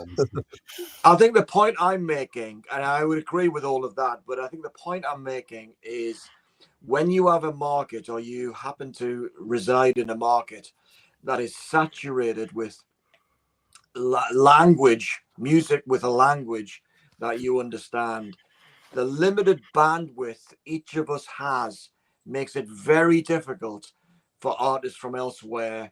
You know, in this label world music, I completely agree. It's just a catch-all phrase of anything that's a little bit from somewhere else. But really, it's really hard. You have to be, as Mike was suggesting, you have to kind of be really curious to say, I'm going to take that step and immerse myself in that music. And most of us music fans don't have the interest or the bandwidth to do that. And that's kind of the thing. And so when you hear about these obscurities from, say, Eastern Europe, it's really hard for most people to recognize them and say, yeah, I get that. I understand that. I hear it. I've heard it before. And it's interesting. It's just hard. Hi, Rob. Thanks for being so not rude. Yeah, there you go. That's the... You know what? Who wants to listen to attitude for you? But that's where Rob everything Walker... I said about Rob earlier on, just hopefully he wasn't online.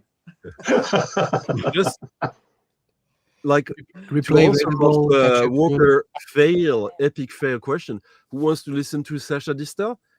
The ladies. The ladies like music. He was clearly a market. Clearly a market. Rob Walker can have his Paul Weller, like that's fine. Like,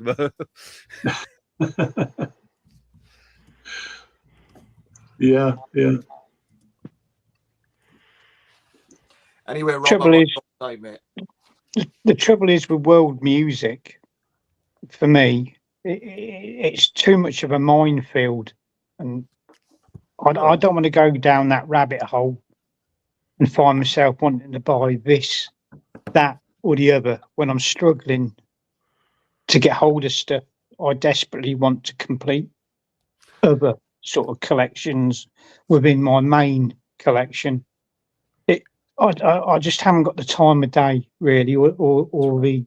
But to be fair to you, Nick, it's not something you really decide. It's at one point, for some reason, because of your journey, your path, a door opens that you can't close back.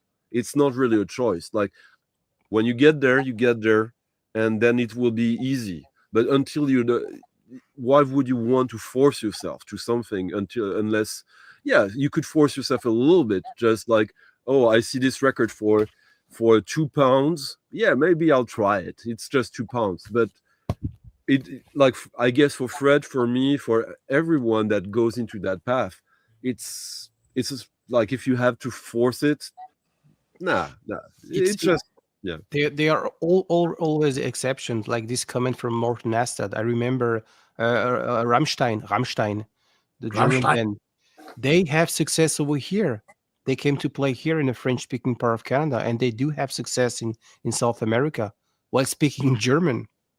But they're big, though, aren't they? They really are big, and their music is very heavy, and it appeals to people who love that sort of music, and that travels quite well.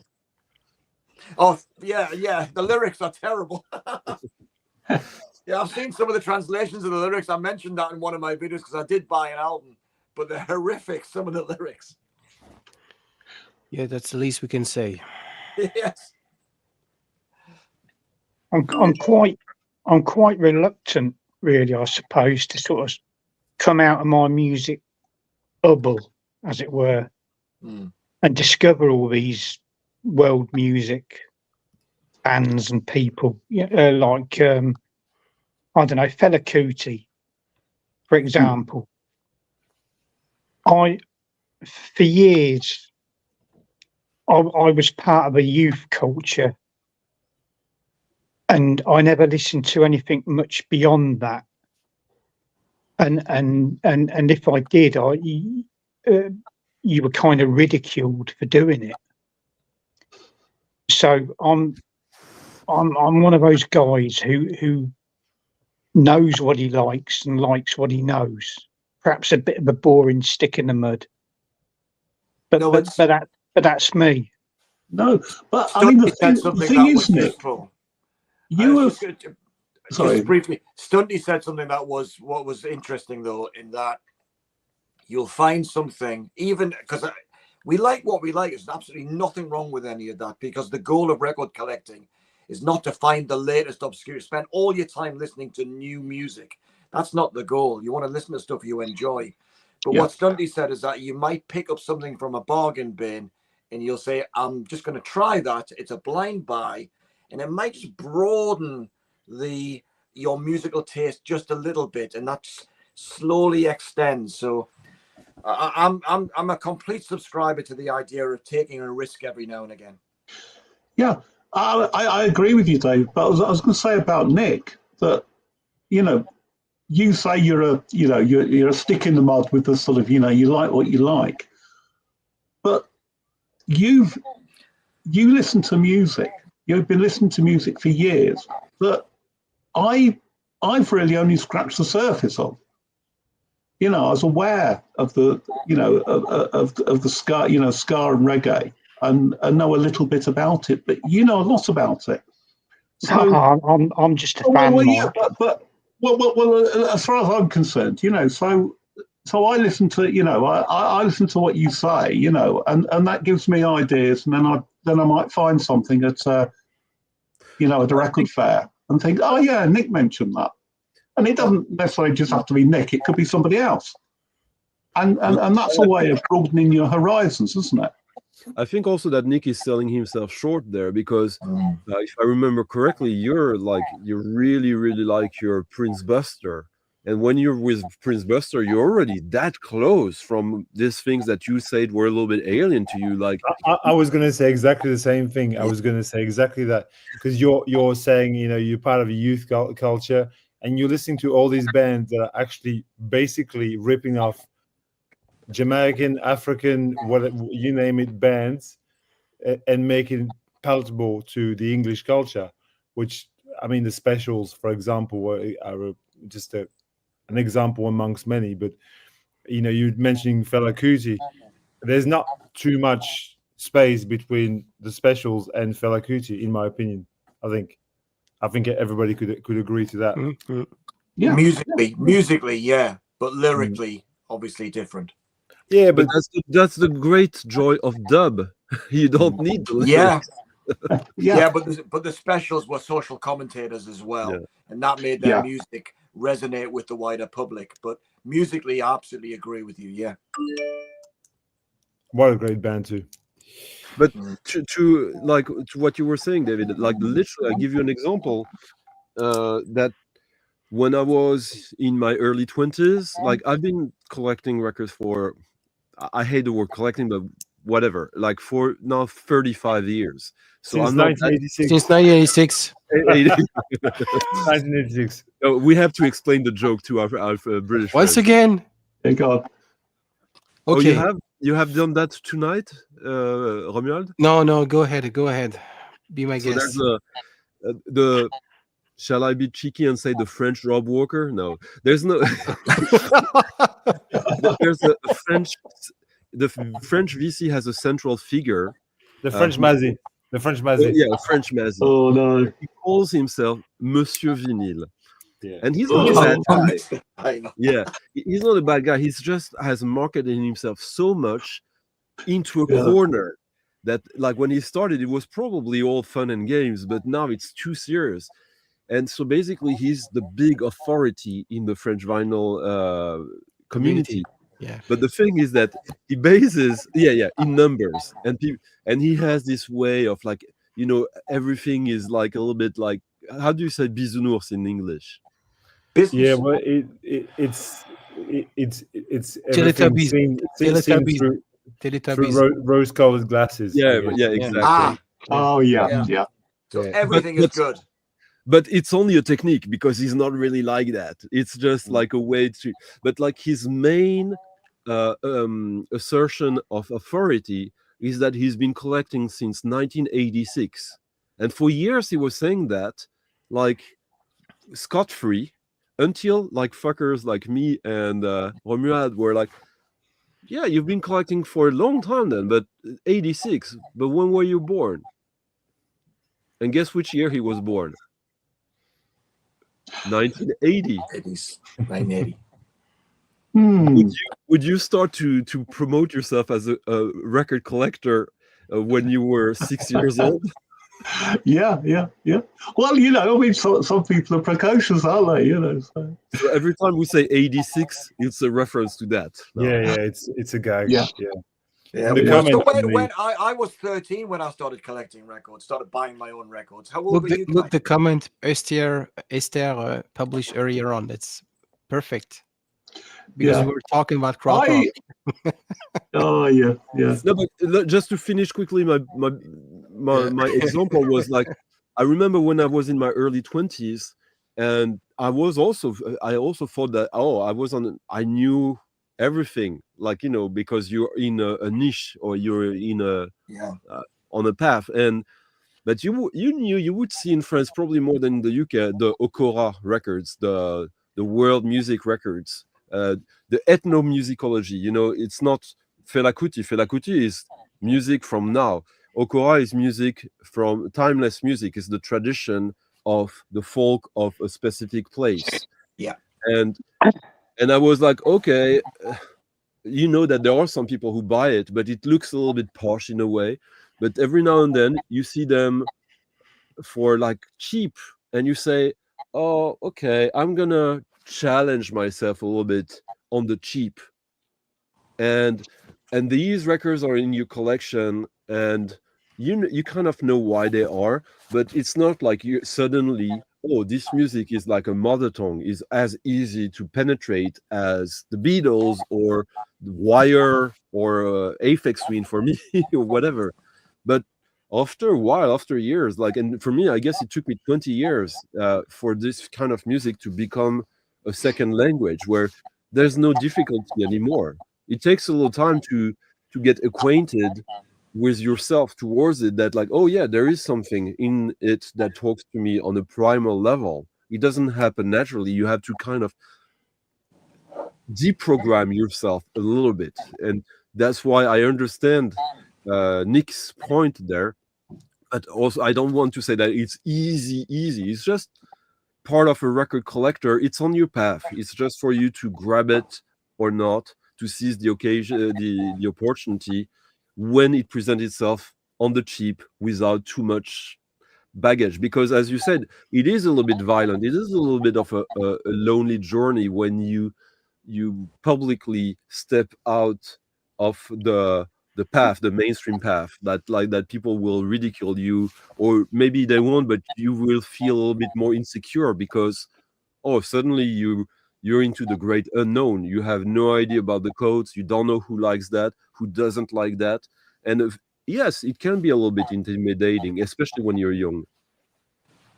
I mean, I did that with classical music back in the early 70s, and that I knew there was a genre of music I didn't understand, and I made a conscious decision on the cheap to start digging into classical music, and I found so much satisfaction in that music, but it's commensurate with the amount of effort that I had to put in, the work I had to put in to really try and understand it.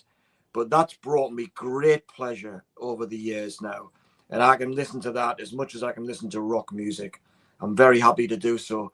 So you have to make a conscious decision, I think, if you really want to stretch the boundary and say, I've got time, I've got money, you've got to put the work in. And most people just don't do it, and that's completely fine. Yeah, absolutely. You know, I think, you know, with music, when there's something new, there just has to be that little spark there, doesn't there? That kind of, you know, it just sort of piques your interest a little bit. And, you know, if you then, as you say, you persevere, you know, you look into it a bit more, you know, you can get a great reward from it. Mm. You know, and it doesn't always work, does it? You know, No, I mean, I think that's very good to say, Mike. Like the great reward, when suddenly you kind of see like a light in the dark, like, oh, like it's an intuition originally. You like for Dave, like I don't like you say. Of course, you put efforts, but you probably have an intuition. Oh, there might be something that will bring me something that I don't have access to right now, and that'd be such a shame if I didn't at least try. Yeah, because it's, as you said, on the cheap. It's not much consequence. No, just time. Yeah, yeah. Which we all have plenty of if we're record collectors. Yeah, and then you've got these threads in your head that start building about, you know, things related to other things, and back again, and that's when it really is wonderful, because you can really begin to understand how it's all put together. Yeah, connecting everything is such a it's an intellectual but also emotional pleasure and satisfaction. 100%. Yeah. It is. Yeah, yeah. I think that, you know, it's interesting. I was thinking, you know, over in the UK, you know, BBC sort of radio, there are the sort of, you know, the different music channels for different types of music. And Radio 2 on the BBC, I just can't abide it. And the reason being is that it kind of reinforces sort of, you know, British pop music. It's a sort of comfort zone for, I think, for people who are quite happy to carry on listening to the music that they've always listened to.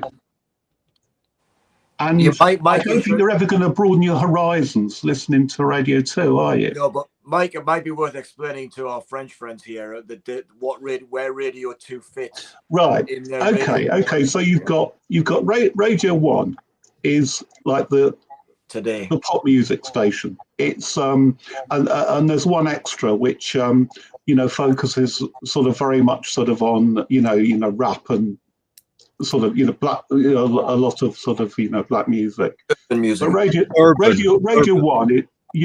know, I should have done that. But you know, that's Radio 1 for you. Then Radio 2 is sort of like, as I say, it's sort of they play a lot of 80s pop music, etc. And you know, as I say, it's this comfort zone for sort of British pop music. Then Radio 3 is a classical music station, and we only listen to Radio 4. Yeah, Radio 4 is superb. You know, sort of. You know, it's news, it's current affairs, it's culture. You know, it's a great channel, but not music. Then there's 5 Live, which is sport and news. And 6 is more. And then you've got 6 Music, which is sort of. It's new music, and it kind of caters more for sort of indie and, you know, new music sort of bands and whatever. And so 6 is kind of it's the best drop. As far as I'm concerned, that's the one. That's my go-to station. Is 6 kind of like the new 4? No, not really. No, it's an offshoot from Radio 1. So it's more indie as opposed to pop. Yeah, I think it's what you might say. It's the old nighttime Radio 1, isn't it? Yeah, John Peel and then Weekend Freeman. Yeah, that's right. Yeah. So it's yeah, Pipe and Slippers Brigade for BBC 2. Yeah, exactly. Yeah. I would rather sit and listen to the John Peel show than sit and listen to people like Jarvis Cocker, who thinks he's some sort of music impresario, preaching to me. Yeah. I think we could all say hallelujah to that one. Yeah. I would learn a hell of a lot more from the likes of John Peel. Yeah. Than people like that. And Harris, whatever her name is. They all sit there, and I think they have a certain pomposity about themselves. They're full of themselves. You mean like British people? Yeah. So like the French got it wrong, you dozy bugger. Yeah, like British people. Pomposity for French people, for English people, arrogance for French people. That's yeah. We're practically related. You know? Yeah, God, it's amazing we're actually getting on, isn't it? Talking about bringing people together, right? Yeah. But you got okay. I can like dump on Jarvis Cocker as much as the next punter, but he's a francophile. He has a lot. I mean, he is very knowledgeable in music, and he has kind of a broad scope. He might have a shit personality. I don't know that. Even though I was like, he lived in Paris for a little while, and I knew the guys who were selling him records, and I knew through that I kind of learned what he was interested in, and he had. At least back then, he was interested in like all sorts of things in a very, very positive way and very curious way. So I don't know who he is now and what you're referring to. I'll have to trust you on that, but I know that he knows music. He doesn't know Van de Graaff Generator. Yeah, he wrote quite a good book a couple of years ago about music. What was it again? He wrote a book about music, but just a little bit off center. It was quite interesting, but I can't remember what the book is called now. But anyway, yeah. I agree. I mean, he's an indie artist who is articulate and is media friendly, and so he's perfect for a Radio 4 audience who have got a passing interest in music because he sounds clever. Yeah, and he's a bit curious. But he's not curious like VC types. I don't think he digs deep. I think that's. Well, I can tell you he does. I can tell you from direct knowledge that he does. But maybe maybe he understands very well the audience of Radio 4 and does his job wonderfully to keep it. Yes. Yeah. I mean, that's it. You know, there are always sort of like editorial concerns, aren't there, and considerations to make. How many times have we seen someone we love, who inspires us, and who gets a mainstream platform and disappoints us? I mean, that will happen almost every single time. Or they get fired very quickly. Yeah. Yeah, the book was called Good Pop, Bad Pop. I remember now. Excuse me. Yeah. See, very pompous already. Yeah, absolutely. Yeah. No, I remember seeing him talk about records on the show years ago, and he seemed quite into it. You know, he seemed quite. He was talking about Pierre-Henri and other. He did some recordings with Jean-Claude Vanier. Yeah. Right? I think he's a bit like this guy. A little bit like this guy. Damon Albarn. Yeah. I think he is. But Damon Albarn is more of a music explorer, Damon Albarn, than I agree. This is a great album, by the way. It's a lovely album. It's fantastic. But very media savvy, right connections, and has become a little bit of a I don't know, it's like a savant or whatever it is. It's somebody who's kind of, we need to listen to this guy because he's got that little bit more of an edge. He's a bit more articulate than the regular musician. So he's kind of appeals to our intellectual. Sorry, VC. Absolutely. Influencer. Exactly. Yeah.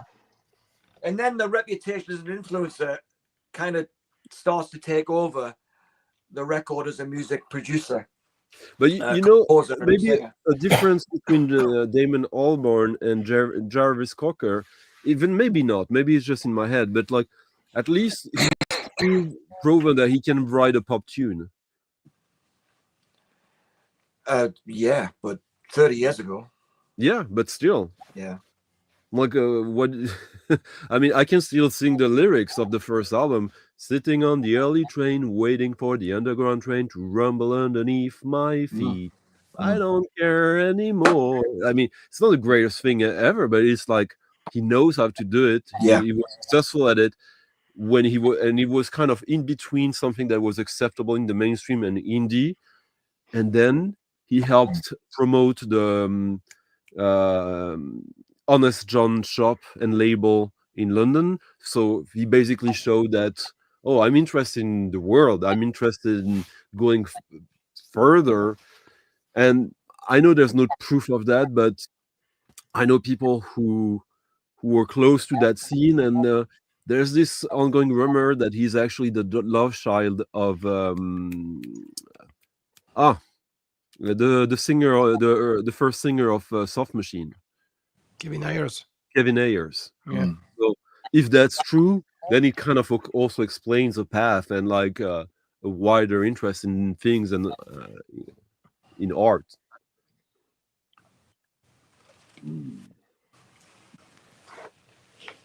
I mean, I'm going to have to go, gentlemen. No, yeah. I wouldn't disagree. Thanks I wouldn't for stopping disagree. by. But I would, I like my musicians to continue Take to care. create. Very interesting. Sat here listening to you all. Yeah, it is very, very interesting. So yeah, cheerio. Cheers. Take care. Yeah, mate. Thanks for stopping by. How can you not get along with an old raver like Nick? Yeah. I tell you what, I mean, with Nick, if you meet him, you know, if you meet him face to face, he's exactly as you'd imagine him to be. You know, I really look forward to our meetups. He's a fantastic guy. Yeah. So funny. Yeah. Do you know about this album? This is a post-punk. This is weird. It's like folk and post-punk at the same time. Oh, a German curiosity I happen to found.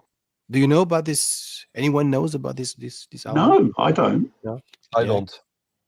Yeah, it's as I say, like very acoustic, but post-punk. 77, I think, or 79.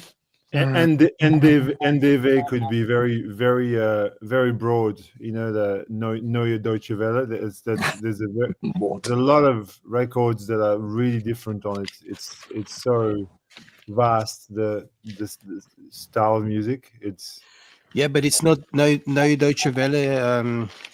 You know, the silly stuff. You know. No, but it does look like a Neue Deutsche Welle. When I looked at it, I thought, well, that could be it. But yeah, new wave group. Yeah. Well, it does say new wave on it. Yeah. New wave. Romy, I think you should put a call out for some more English people here. I feel a bit outnumbered. Come on, you were 4 against 1 for a little while. Oh well, and you've got Rob Walker in the chat. And Jack VinylVoyage. Yeah, there as well. I was thinking that we got Morten in the chat. How about Norwegian? I've just been reading the messages here. Morten. Yeah, we should bring Claude. We need to bring Claude. Claude. And this year, even if you didn't win the tournament, you still won with 1 mere little shitty point against France in rugby. Oh. Yeah. Hey, look, you're not totally outnumbered. I live in Australia. I'm practically one of you. Roman lives in Canada. I live in Sweden. They speak better English than French here. So what is it about you three guys about France that made you want to move? It's a shit country. Good question. No, I think we've all got our own reasons, but for me, France wasn't doing it personally, but I just, I was interested in other things. I don't know about the other two, but I don't actually miss France that much, to be honest. Very rarely do, but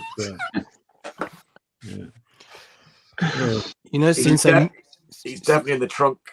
Yeah, since I moved from France, I have started a channel with French people.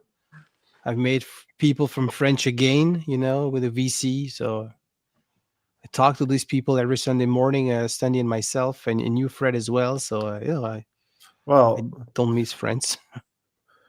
No, but it's not like that. I mean, it's nice to talk to French people, but you could do that anywhere. I mean, you don't have to be in France. Yeah, we have this connection, albeit virtual, but connection. Yeah. I mean, it's if I wanted to live in France, I'd live in France. I don't want to live in France. I mean, I like visiting sometimes, but it's not. France is great.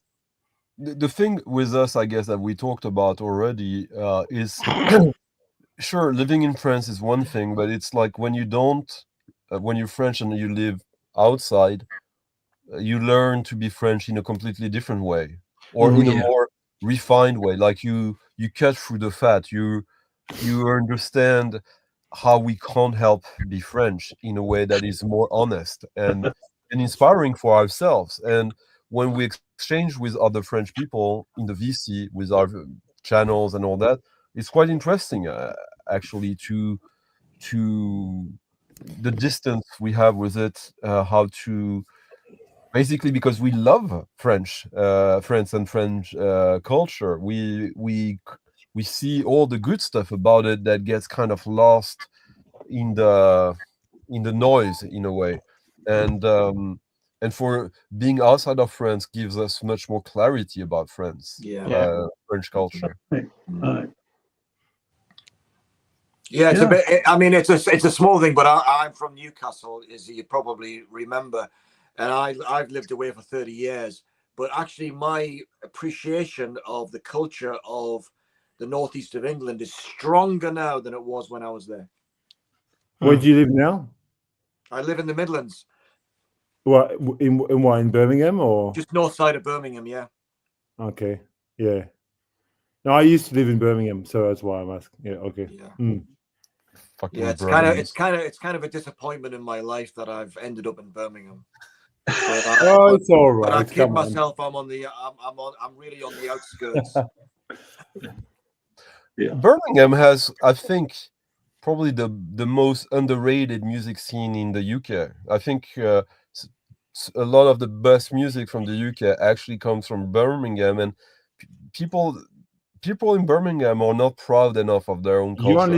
You only say this because Pram is from Birmingham. Pram, Godflesh, Broadcast, Napalm Death, Black Sabbath. Judas Priest. I mean, there's so much that is. I mean, maybe not in quantity, but in terms of massive, like a very strong and influential personality and take. It's amazing. It's really Birmingham has no music scene. Shut up. There you go. See? Yeah, but Birmingham people are kind of pretty unassuming, actually. They're nice people. So I lived in Yorkshire for 3 years, and Yorkshire people are very, very proud and not very welcoming of outsiders. But Birmingham is great at welcoming. Not very welcoming of outsiders. But Birmingham Eco split. You only need the StreamYard tab. Bonjour. Am I still talking there? You have to shut down the YouTube tab. Mute YouTube, Morten.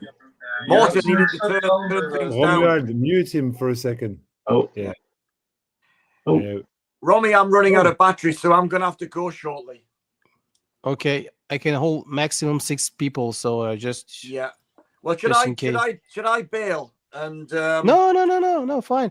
It seems like Jack is waiting in the backstage as well, but okay. Well, should we have a vote as to who we want to leave? That's okay. I can go, guys. Yeah. No. Please stay. Please stay. No. You stay. You stay. Yeah. I'm going to go fairly soon, but I'd like to chat with Morten. Yeah. You know. Hi, Morten. Yeah. Hiya. Hey, guys. Hey. Yeah. I'm on my phone because I don't have a laptop, so it's a little bit no worries. Tricky. Yeah. About Birmingham, just quickly, I only recently fully came to terms and understood that Birmingham is actually the birthplace of techno in Europe. It's literally there where they had the first clubs, the first promoters of that, the first homegrown artists who were doing straight up techno. It was like the House of God club there. That the biggest name there is Surgeon, obviously, but the guys who helped them, and who there was a journalist, I think originally from London, but who moved to Birmingham, who was the first one in the UK to write about this music, like back in 87, 88. And which is something, I mean, not everyone is into techno, obviously, but still, it's Not like the VC. quite a major thing. It's a major movement, but it's not a VC popular genre, is it? I think it's maybe, but it's kind of the self-fulfilling prophecies, like we've noticed in the French VC. Like you say that the French VC is not that, but then there's a lot of people who would be enjoying the VC if it was about that, and they just discard it. So, like, how do we not know that there would people who would enjoy the YouTube medium? Because, like, we know it's enjoyable to a certain extent, and everyone likes to connect, and there's a lot of people into that. I guess, like Harris Pilton here, he would certainly object to that. Like, we can't talk about this kind of music on YouTube because no one would be interested. It's just that we're all afraid to invest time and energy in it without already knowing the returns. Yeah, I think the problem is, I mean, just as a general rule, though, I think it's the same when you talk about music in person with your friends. Is that when you talk about things where there's an overlap in the interests, then the conversation continues. But when something comes in from left field and it's really obscure, everyone goes silent. And I think that's the problem with the VC. There's kind of, the VC is successful because there is like a common body of music that interests most of the people most of the time. Yeah. I mean, so we took, we know there's a sort of an English-speaking VC, there's a French-speaking VC. So Morten, is there an underground Scandinavian vinyl community that we should know about?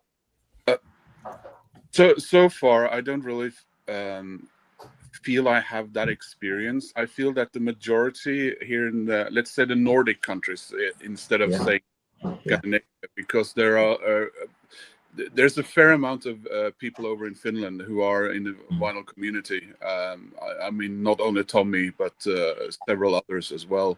Bad English Rec and several others. There are a few Danes, Kim, for example, but a lot of the Danes that I come across in the vinyl community or who are in the peripheral tend to be very focused on one type of music.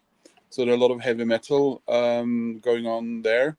With the Swedes, I haven't really connected that strongly with Swedish people in the vinyl community, but I know that they're there. And their music interest, as far as I've been able to tell, seems to be more eclectic, like my own. But I have had a couple of comments from Norwegians, but I never come across what I would call a proper Norwegian vinyl community channel or any. Well, I was told about some, but I think they're defunct by now. Right. I mean, I meet a lot of the same guys at Norwegian record fairs. And I sort of told them that I have a YouTube channel, and partly because they're often sellers. So I want to tell them why I'm filming them, or ask them if I can film them.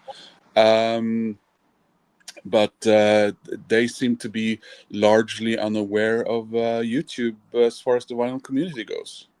Yeah, they seem to be a very tight-knit group of people as well. So you see a lot of the same sellers at the record fairs talking to each other and trying to flog the same records over and over again, maybe. But yeah. But I'm always, most interested, when you do show sort of like, Norwegian bands or other Nordic bands, something that I might not have come across before. And I was just wondering whether whether there was that sort of discussion on YouTube, about the specifically Nordic music.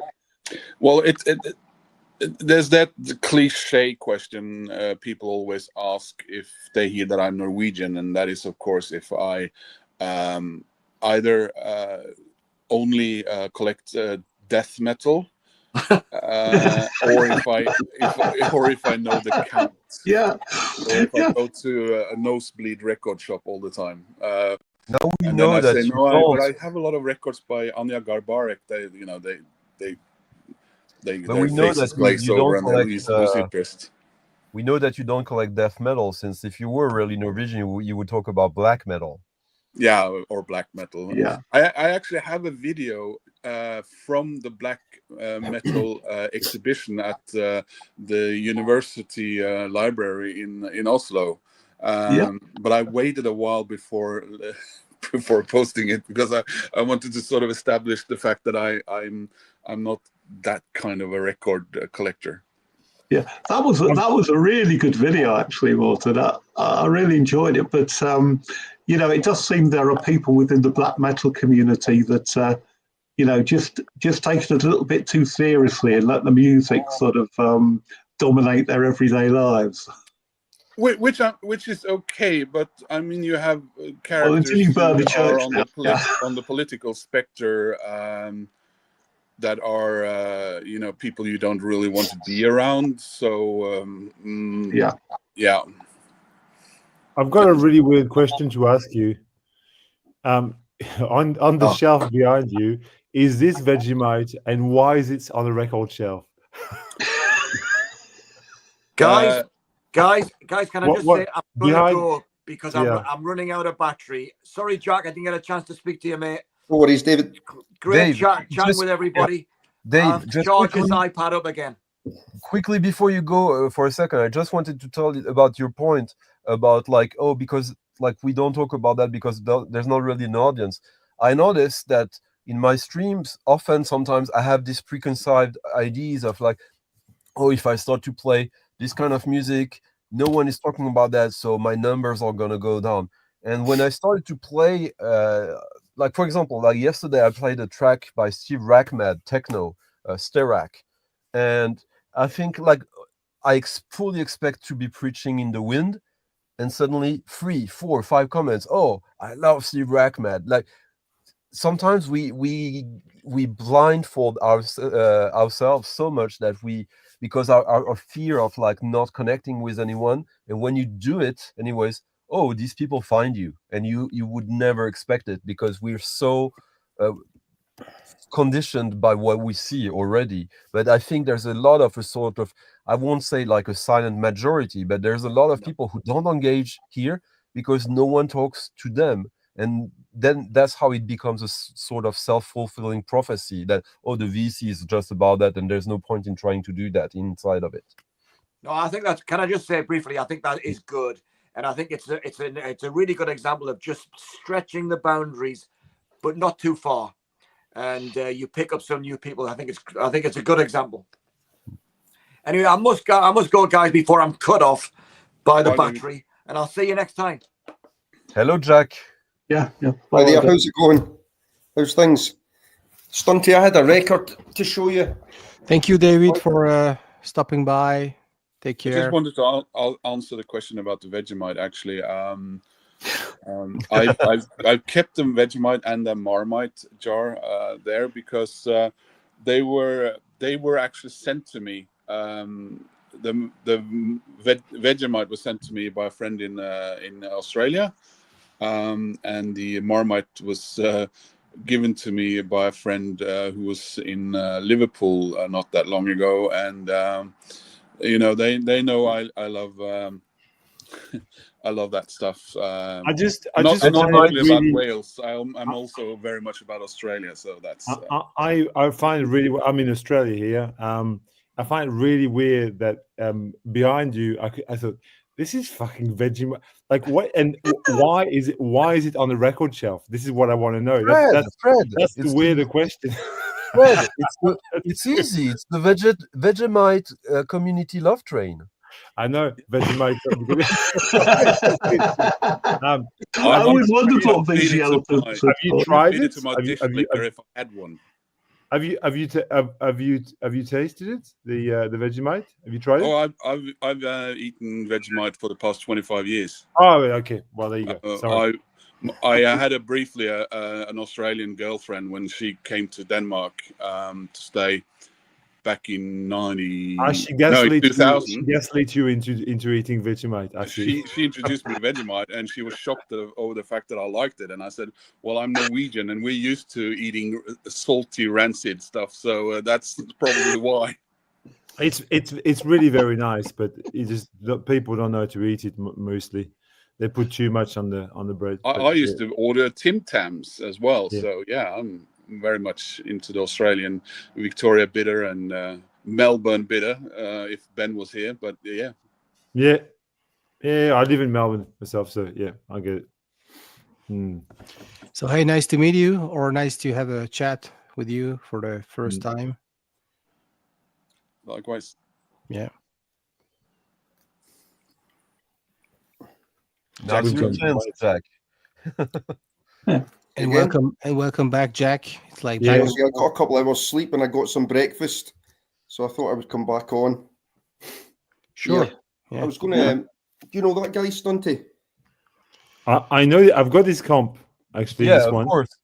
Pete Namlook, the Moog cookbook, the guy he had this label called Fax that was mostly doing CDs in the 90s, and he's sort of like he built a huge community of people dedicated to his label. He was basically doing ambient mostly, but he's a Dutch guy, I think, and he was doing all sorts of German, yeah. And I think Pete Namlook, his artist name, it's not his real name. His name is German, but it's Peter something. But he died quite young, like in his 40s or something like that. But of recent, there's a lot of like classic records on that label from him, or collaboration. Like he did collaborations with Bill Laswell. With Klaus Schulze, I think, as well. I remember. Oh, yeah. And a lot of these records that were released on CD, like they had like a very striking minimalistic aesthetic. It was very simple usually. And a lot of these are getting reissued on vinyl with like, GoFundMe and Kickstarter stuff.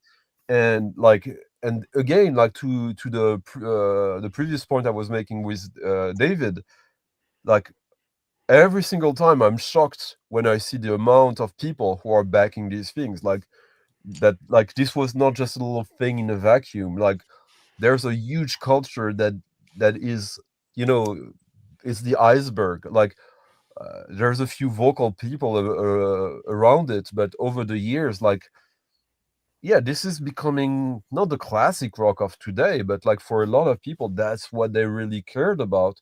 And now they want nice editions of this.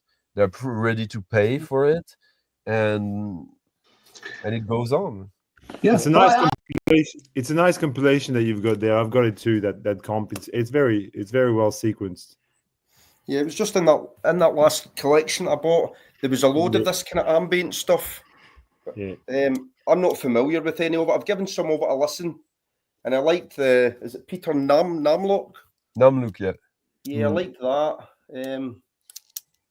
I got loads of this type. I quite like this one as well. It's got a weird cover. Oh, wow. Yeah. Cool. And this one, this has got a cool trippy cover as well. I'll probably keep this. I like this. Australasia. Okay, yeah. Well, yes, yeah, like I said, that's all kind of new stuff to me. But like 90s LPs, albums of trance music are worth a fortune nowadays. A fortune.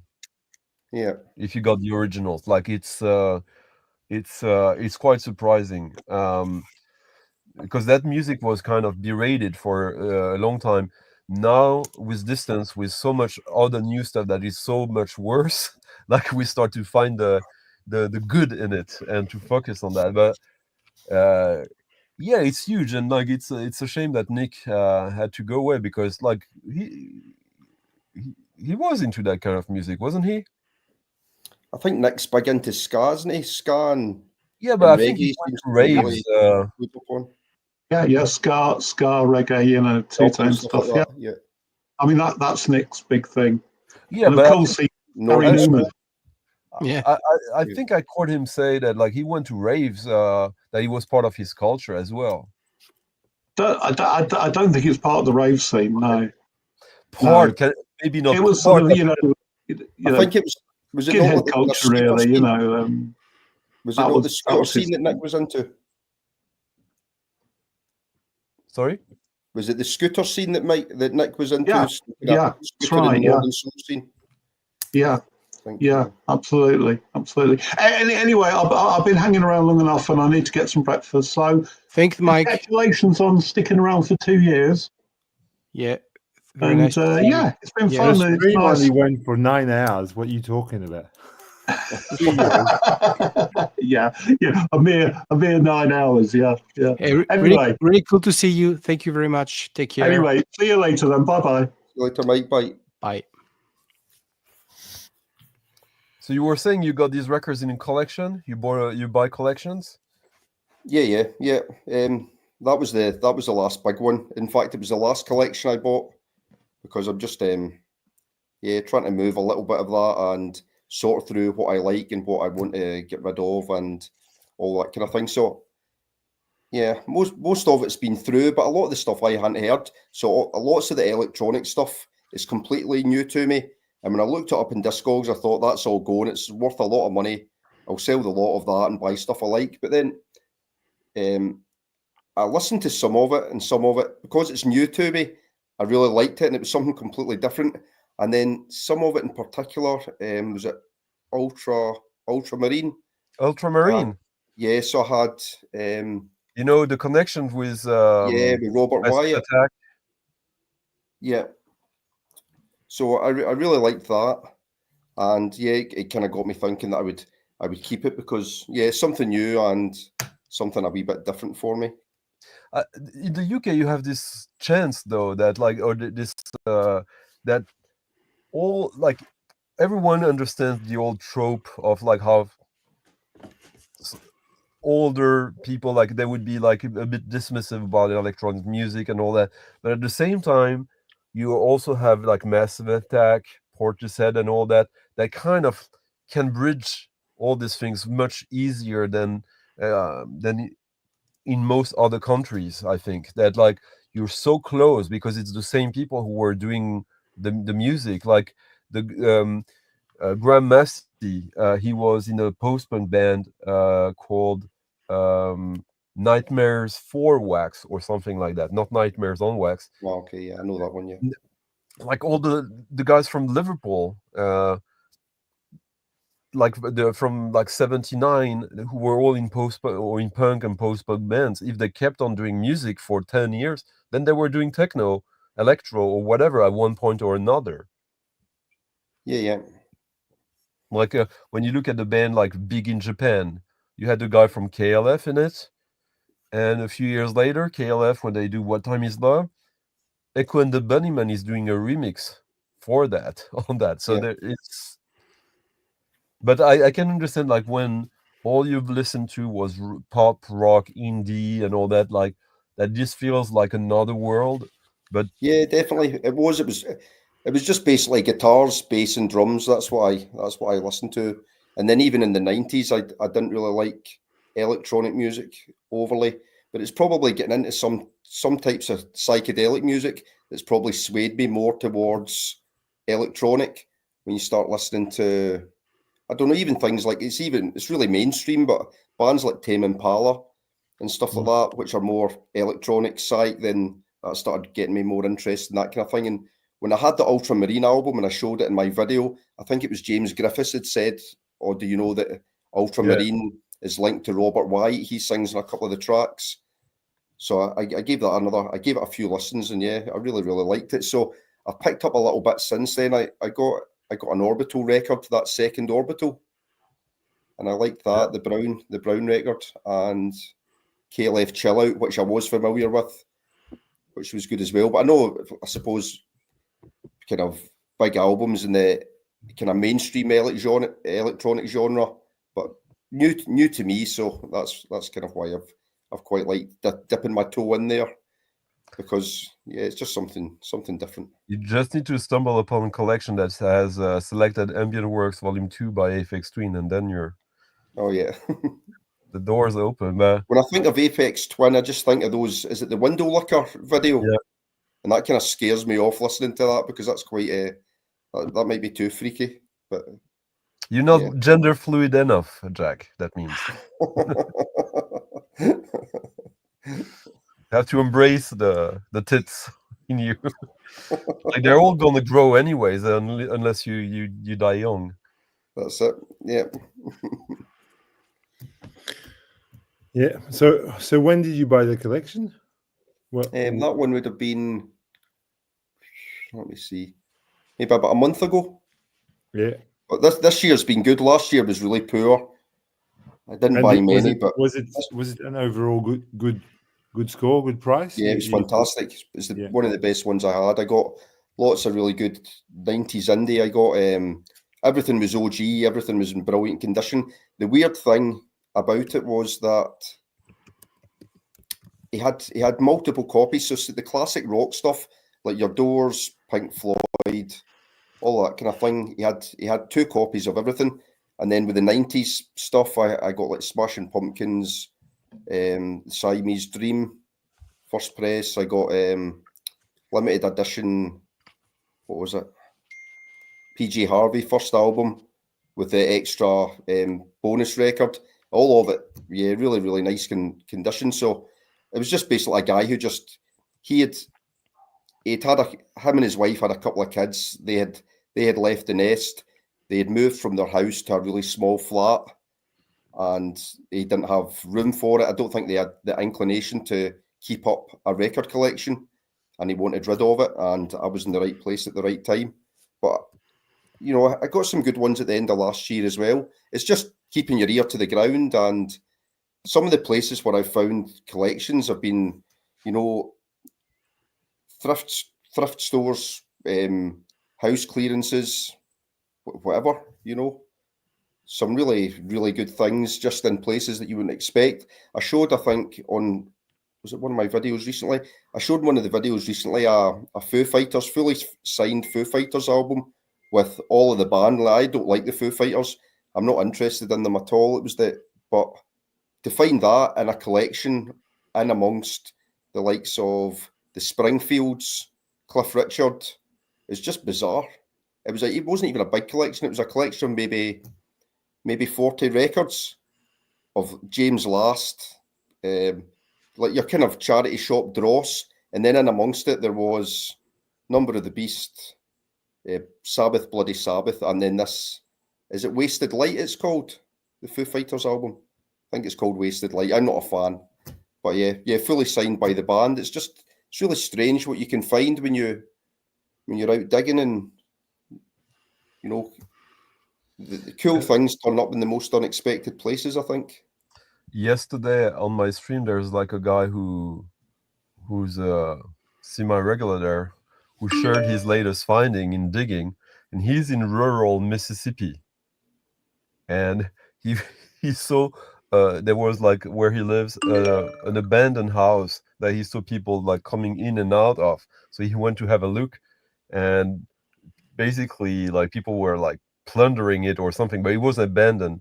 And he opened like a cabinet there, and he found, Fred will know, he found the Well-Tuned Piano box set by Lamonte Young and a Herman Nitsch record in a fucking rural area in Mississippi. Like, what the hell?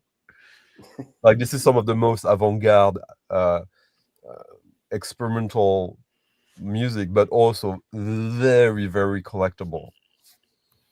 Fred, you know the record that I showed earlier, the Mantra record from the Aastad archives? Yeah, you showed it before. Yeah. Yeah, I found that. Well, I got that from a lady from Newcastle who was selling off. I don't know if it was her ex-partner's collection or, and it was just a lot of bog standard records that she was selling off. And then I spotted that Mantra, and I didn't actually know them at the time, but it was just the cover was really striking.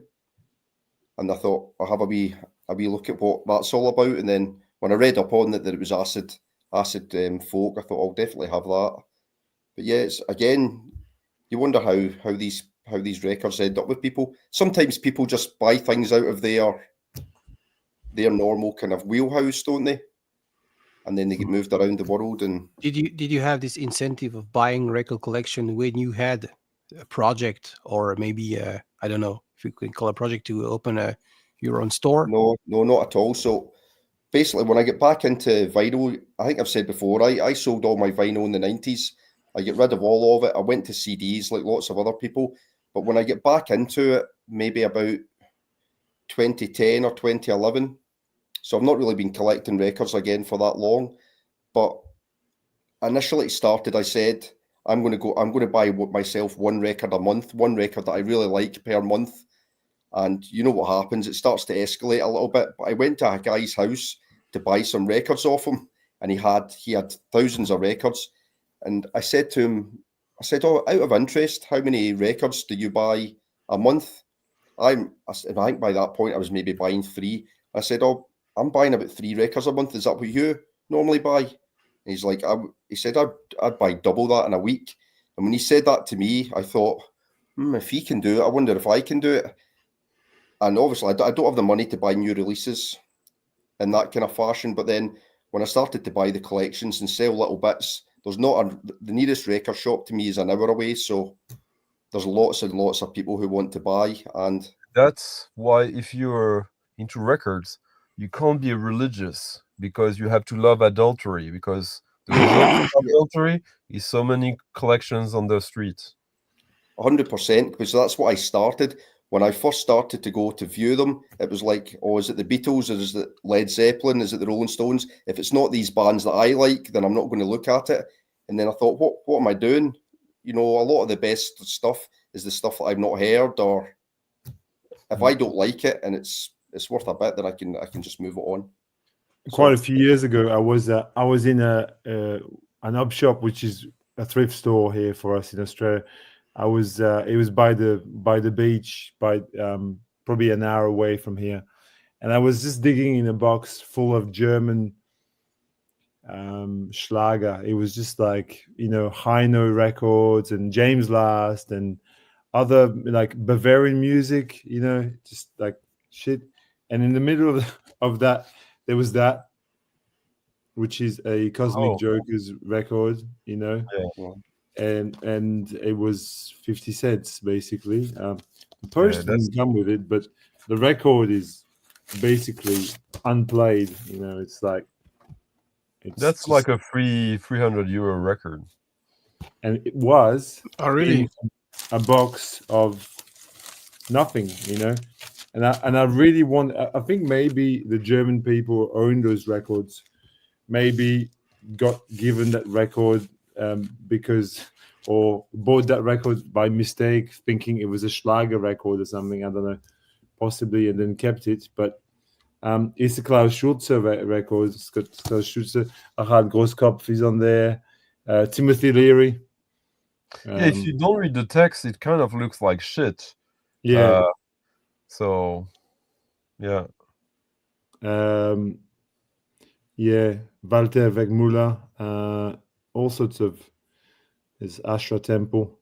There you go. So that was a 50-cent record in a bin of nothing. And I've kept it since. I've almost sold it a couple of times, but it's all right. So it doesn't happen that doesn't happen all the time, and I think in 2025 it's even more impossible.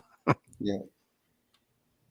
Yeah, but you know, sometimes you end up in it's just the right place in the right time at the right time. Sometimes you find stuff. It's just that it's rarer now. That's all. But one of the things I find quite strange when I watch American channels is you watch someone in an American channel go to like a lockup that maybe has, I don't know, 10,000 records, and they go, these records were $1 each. Look what I got, and they show all these fantastic records, and they do a video about it, and it'll be like Bill's Garage or whatever it is, and then they do a return to Bill's Garage like 2 months later, and I think, why is someone else not went and cleared out all the good stuff? You know, it seems really strange that if I knew there was a good place, I would go and buy all that stuff, but they seem to go back for multiple visits. It seems a bit, it's kind of odd. Well, they often pick records that are not very interesting. But 10,000 records is still a lot of stuff to process. It's time. Yeah, I suppose. So. Yeah. It is. Especially if there's good stuff. If it's only like drag, then it's easy, or it doesn't take that much time. But then you also have the example of Son of Stunt Rock Confusion, like a box of shit, and but this shouldn't be there. I mean, it's really depressing when you dig through lots and lots of boxes of stuff and there's nothing in there. You know, it's the worst. It's just the worst fucking thing. You just dig and dig and dig, and there's like, I've been to thrift stores where there were like 20 boxes of records, and there was not one record you could buy. Everything is just rubbish. You just go, oh my god, what am I doing here? We have someone, actually several people in the French VC. They do it every weekend, dedicate their times, and Joseph and Mathieu. Yeah. I mean, it's a certain type of digging, and you know, you got to enjoy that too, and you got to be prepared to put in the time. You know, I'm not personally, but some people are. I mean, you know, that's okay. Yeah, it's, I suppose, different ways of collecting. I like to mix it between, I suppose, being more focused through Discogs or eBay and what I want to get. And I've tried to do that more this year. But then at the same time, I like buying the collections because I get maybe things that I haven't heard before. But again, it all goes back to the fact that there's no record shops in my area. I can't go on a Saturday and go for a browse. There's a music shop, like a musical instrument shop that sells records. But my record collection's better, 10 times better than what they have in that shop. So they have like Master of Puppets, the new, I don't know, the new Ed Sheeran album, or, you know, they've got like 40 albums or something to show. So I don't have anywhere nearby that I can go to at all. So the way I look at it is I've got to make my own fun. If I want to be involved in the hobby rather than just being on eBay or being on Discogs, I've got to do something to make it interesting. And that's what I found. I quite like going for the drive. I really, really like the kind of buzz of not knowing what I'm going to find. That's probably the best thing. So yeah, just a but different if way you're to buying collect. collections, excuse me. Bless you. If you're buying collection, that means you're already buying something curated. So if it goes in an interesting direction, then you go. I mean, it's not like a shop that just buys whatever that comes in. Yeah. No, definitely. And I think quite a lot of them, it's, you know, it's whether you can cherry pick or where you can't cherry pick. So the collection down in Dundee, the guy was all for letting me cherry pick. I think I had a stack of about 40 records that he was going to sell me for just over £100, which it was all 90s first presses. But there was that much stuff in that collection, like the ambient stuff that I showed you. I had no idea what it sounded like, but I had the feeling it was going to be good. And so I paid a lot more than what we had initially agreed on so that I could take everything, because I knew that there was lots of things in the collection that would be interesting. And you can tell with certain album covers, like for instance, the Australasia one. I look at that album cover and I know that it's going to be, you know, an interesting listen. So you take a chance, I suppose, and see what sticks and what doesn't. That's why I keep it all in the collection for a while, and I've got like another room with a load of records, and I'll keep it in there and listen to it and see if I like it or not. And whether I'm Yeah, going to move on or it's not just making money. And to make money, the best way to make money with that is to know a lot, to have knowledge. And the only way to get it is to take a chances, to invest in time. And if you would just want to stick to what you like, then you have you the hard narrow. bit I find, I don't know about you guys, the hard bit I find is, so I feel like I've learned a lot more, like you said, about different genres and all that kind of thing. But the one thing I don't know about is classical. Rob Walker had given me a tip for a classical channel before that I need to check out, because I don't really know. People talk about Deutsche Grammophon being a good label to collect classical on, but I don't know enough about it. Well, yeah. You go. No, you go. Oh, no. I was just saying, it's not always the case. It's not always the case. I mean, there's two types of people who buy classical music. Is people who buy it because they like it or curious, etc., and people who buy it to flip it because some of the most expensive records are in that genre. Yeah. Like if you just do it for the flipping, then you're gonna spend some time learning about stuff that doesn't interest you, and I guess it's kind of soul crushing, or it could be. But maybe if you really know your stuff, yeah, there are records that are worth a lot. Then it's about finding the customers, but then online you won't struggle too much. But it's there's not really a technique. It's like really a case by case scenario with classical. You have to know that this musician, this interprete, this performer is in demand, is like special. The only basic rules is that, contrary to jazz and rock, like if there's a mono version and a stereo version, go with the stereo version always. And because, like, just imagine an orchestra. Why would you want yourself why would you want to limit yourself to mono? Like, that makes no sense. And for the longest time, like, it took a little while before they understood that because classical music, up until like the Deutsche Grammophon, I guess, democratization of that in the 60s, late 50s, it was about the experience. So like they didn't think it through for a little while. But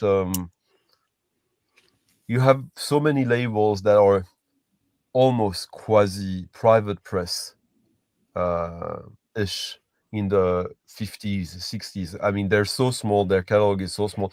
And like, for example, like you say Deutsche Grammophon, it means nothing, actually. Like, most Deutsche Grammophon are dollar bin records. Doesn't mean they're bad. It's just that they are so common.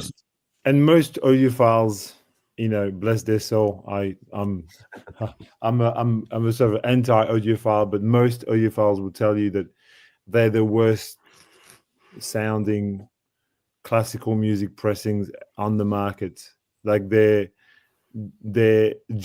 generally looked upon as not doing very well. And then if you look at enough videos from these people, every now and then they will hype a Deutsche Grammophon record. I know. Because it's just performance. It's just like, oh, look how impressive I am with my edgelord comment about Deutsche Grammophon. Gatekeeping, basically. But Jack, with classical music, I mean, I there was a time where I bought a lot of. I still have a lot of classical music here. It's because you were saying, Rob Walker was giving you a channel where you can learn. I wouldn't even, like, personally. I'd just go with, what's your just ears. find out what you enjoy first. Is it symphonies? Is it? It's not for me. It's not really about enjoying it. It's more about but string quartets or solo piano recitals, because there's certain things that you can get. They're kind of gateways into classical composers. Like I remember when I first started buying classical music. That's what I converged towards, like solo piano pieces or string quartets, and then then bit by bit you go, okay, well, I like Schubert, or I like Bach, or I like Bartok, or I like whatever, Shostakovich. And then you move on to their bigger pieces or their. But I think just because it's so cheap, you can take risks. It doesn't really matter. I mean, if it's going to be like $1 or 50p to buy a record, what do you care? I mean, it's like, you take a punt, but just find out which era of composers you want to dig into, and you can't go wrong with Bach. Is a must to me. Is the GOAT, really? It's more when you come across a collection, or a big collection. So there's an area near me called Muir of Ord, and there's a guy selling 3,600 records, classical records. So if I'm going to be flipping through 3,600 records, it's having an idea of what to go for. So if I was looking at a rock collection, I would know the labels straight away. That even if I didn't know the band, I would know the labels to take. Yeah, but the label, it's not. Yeah, I know, but the label doesn't tell you the quality of the music. Yeah, the label is just, you can just say, okay, well, it's on Blue Note, therefore it's great. No, it's not. No, but it gives you if I picked up a Harvest label, I would have a fair idea of what the band was going to be. If I picked up something on Dawn, I would have a fair idea of what it was going to be. If I picked up something on Vertigo, I would know what it was going to be. Whereas what I'm saying is, if I picked up a classical label, I would have no idea. So with rock, you can get a bit of an idea of the type of music that you're getting, whether it's going to be within your sphere of interest. That's what I'm kind of trying to get at, I suppose. Philips is pretty good as a classical label. It's very, very quite solid. And Argo, label from the UK called Argo, which I really like personally. There's a lot of very nice things on Argo. Sounds good too. I mean, I don't know. There's a British guy who has a YouTube channel, I think he's a classical journalist, maybe original, but he's become a dealer. And he does videos where he always says, like, it's a funny channel because I don't know, he probably doesn't intend it to be so, but he kind of tells you about, oh, this guy called me because he has a great valuable classical music collection, and then he makes a face, and then he goes he tells you, oh, I went there, and of course it was cherry picked. Like he's all about that. Like he has these tells, like these labels, these catalog numbers that he only needs to look at them, and he's always, oh, this guy lied to me. Someone came. Oh, I know he's an older guy, dirty guy. Yeah. And one time I saw him in a video, and he was saying, "Oh, one of my friends bought me some classical records and they were all shit, and how and now I have to deal with those records." He was just really annoyed because one of his friends had bought him records that he didn't want. It's him, isn't it? Yeah. It's basically the guy who probably has the biggest level of knowledge you could have for this kind of music, and all his videos are like him sucking about being like having to drive 5 hours to go see a record collection that he thinks there's only 1% chance that it hasn't been cherry picked, and he goes there, as I thought, and he still keeps doing that over and over. So it's not intentionally funny, but like when you watch it continuously, it's like the biggest loser in a way, but also like a very like sophisticated one.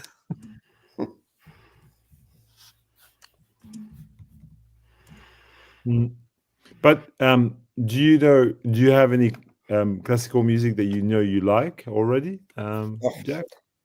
Probably about 3 albums that I've listened to.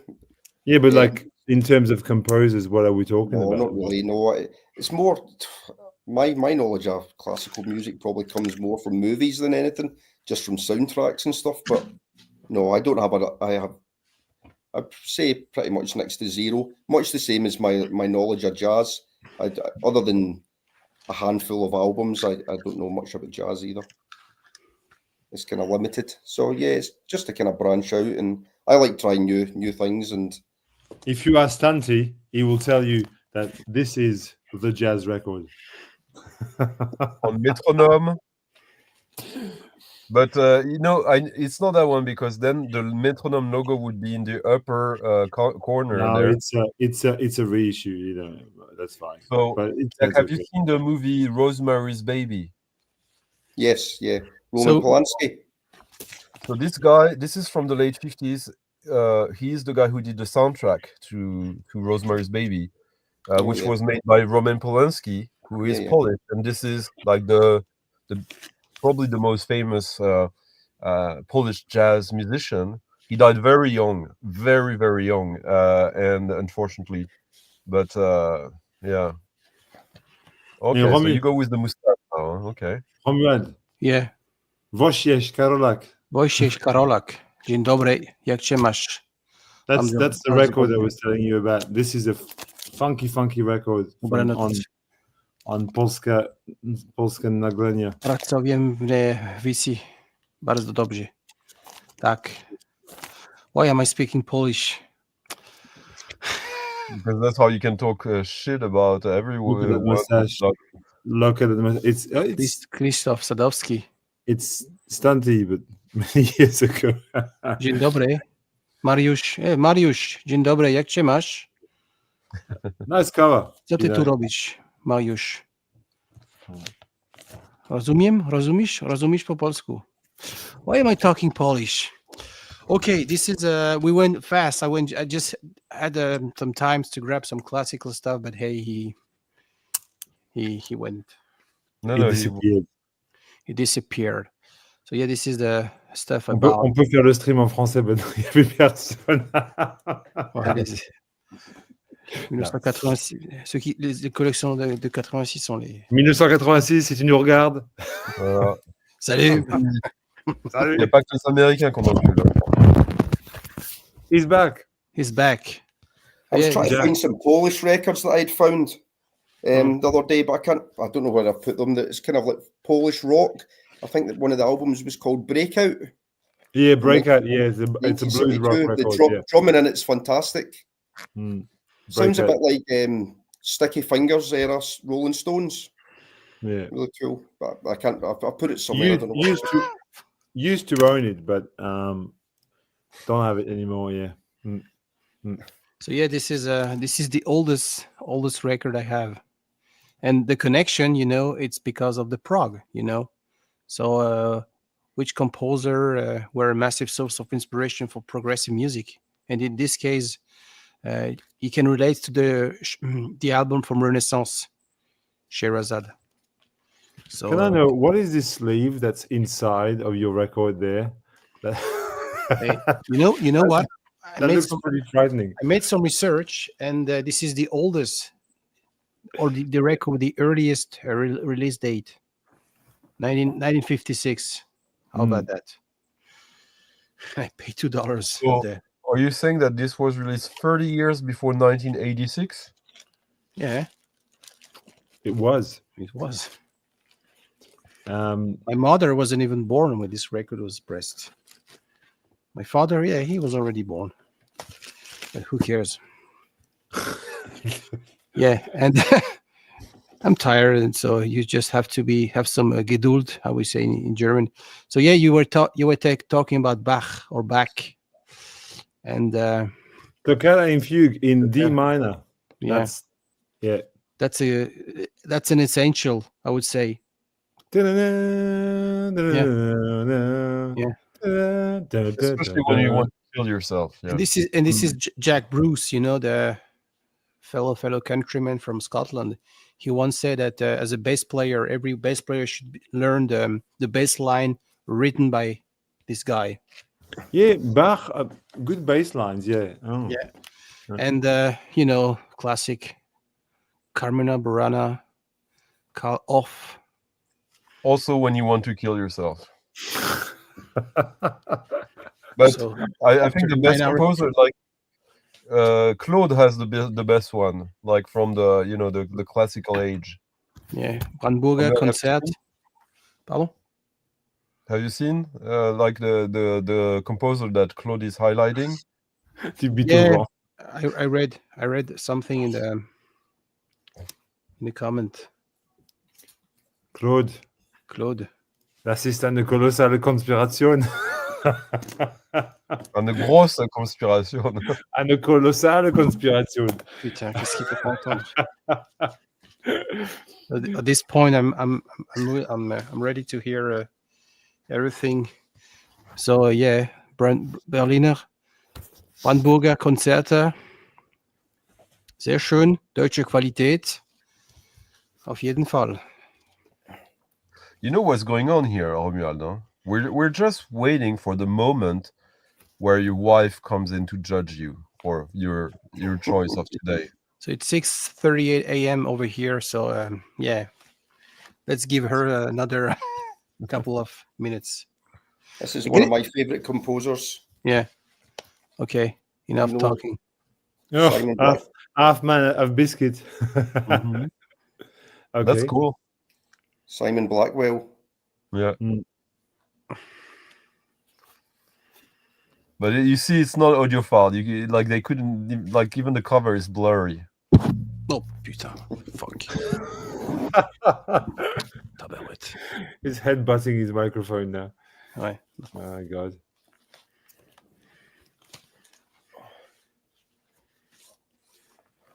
Something different? Something like traditional Polynesia? I'm speechless. This is great. Yeah. Polynesian stuff. Like Haka, New Zealand, but from French Polynesia. Yeah. With banjo, like very upbeat. Feeling good songs. Yeah, but with tits on the cover, let's be honest. Hidden by the banjo. Hidden by... Yeah, but you see, not completely hidden. Was that intentional or not? Like, seriously though, like the guy who shows that picture, it can't be like an accident. Yeah. Hopla. The sound of colonialism. Yeah, exactly. Yeah. It's like Black Emmanuel all over again. 10 inch. When did you buy these? 2019. When I was still living in. Were you married already back then? Yeah, we just got back from the honeymoon there, so we wanted to extend the pleasure. Yeah, smart. Yes, so beautiful. A guy was selling. I think I found some guy on Le Bon Coin, the French gum tree, and he had all of this stack of records. So I paid close to nothing. Yep. Are all you guys going to Den Bosch then? No, just me. Are you not going, Romuald? No, I can afford traveling twice a year. Yeah. Nope. No, I went there last November. It was a great experience, but no, it's wouldn't be possible. I had planned to go again. I was going to go, and then moving back to teaching made it pretty much impossible. It would have been for one day. I would have been able to make the Saturday, and then I would have had to get the train back. A flight back on the Sunday, and I thought I'm not going over for one day. It's a bit far from Australia. Yeah, I can imagine. Yeah. Plus, you're a little bit racist against Dutch people, so. Me? Okay, yeah, no, I'm not. I don't know what you mean. When am I? I need to. It was purely gratuitous. It was purely. Okay, all right.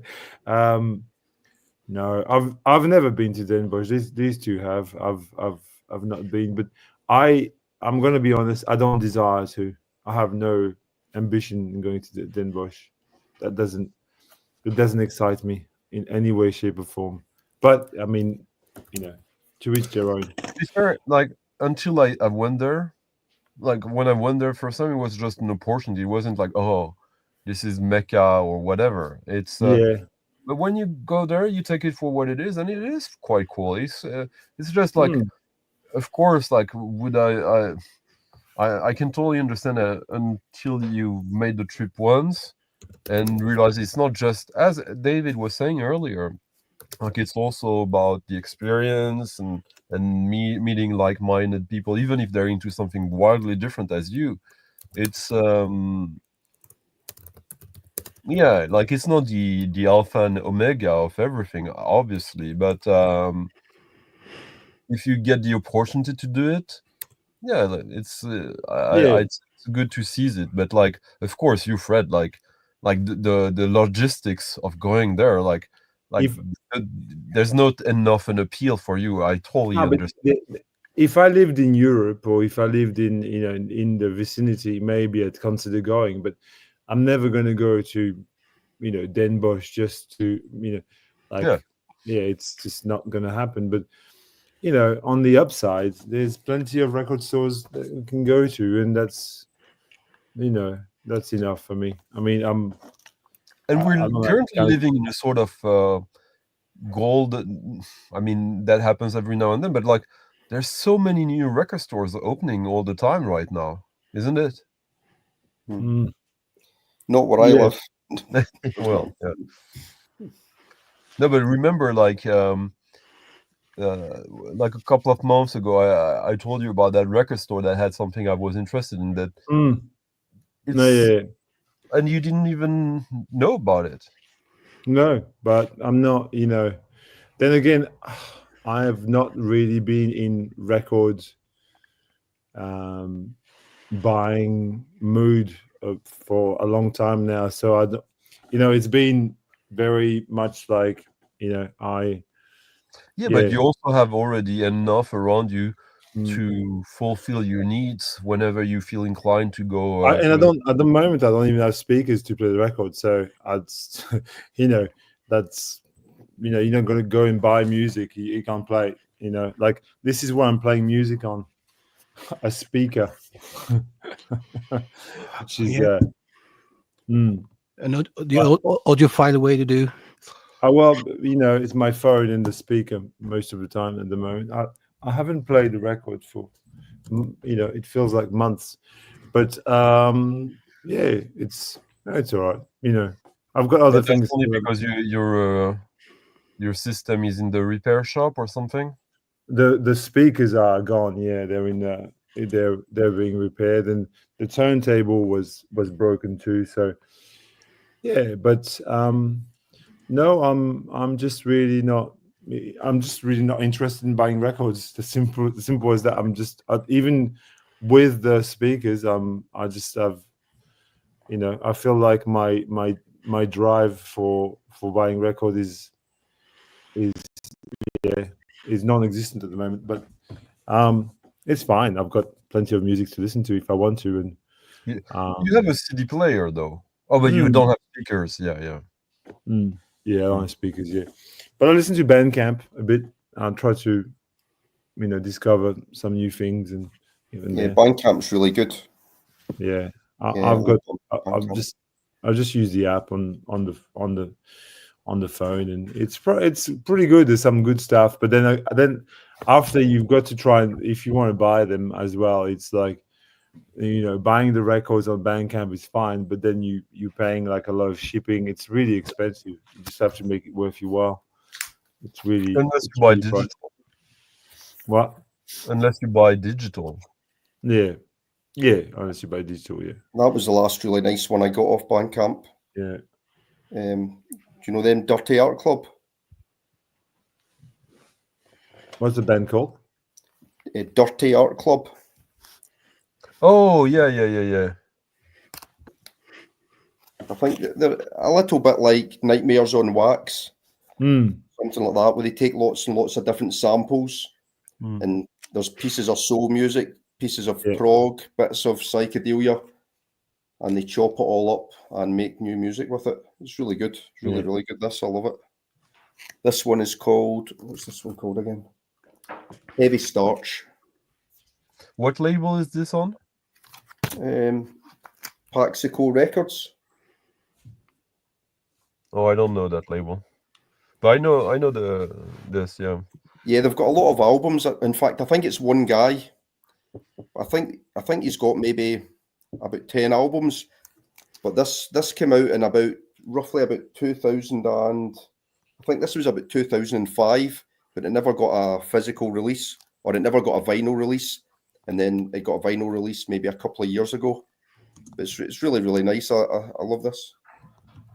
Here's another reason why so many rockers hate electronic music, because they're envious and jealous. Like they think like the electronic musicians, they don't have to share the money between 4 members of the band.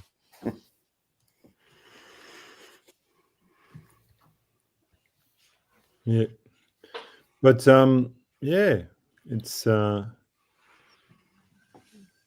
heard people talking the other day about traditional bands being dead and groups being dead, but when you look on places like Bandcamp, or if you dig a little bit below the mainstream, there's still lots of good bands coming through, I think.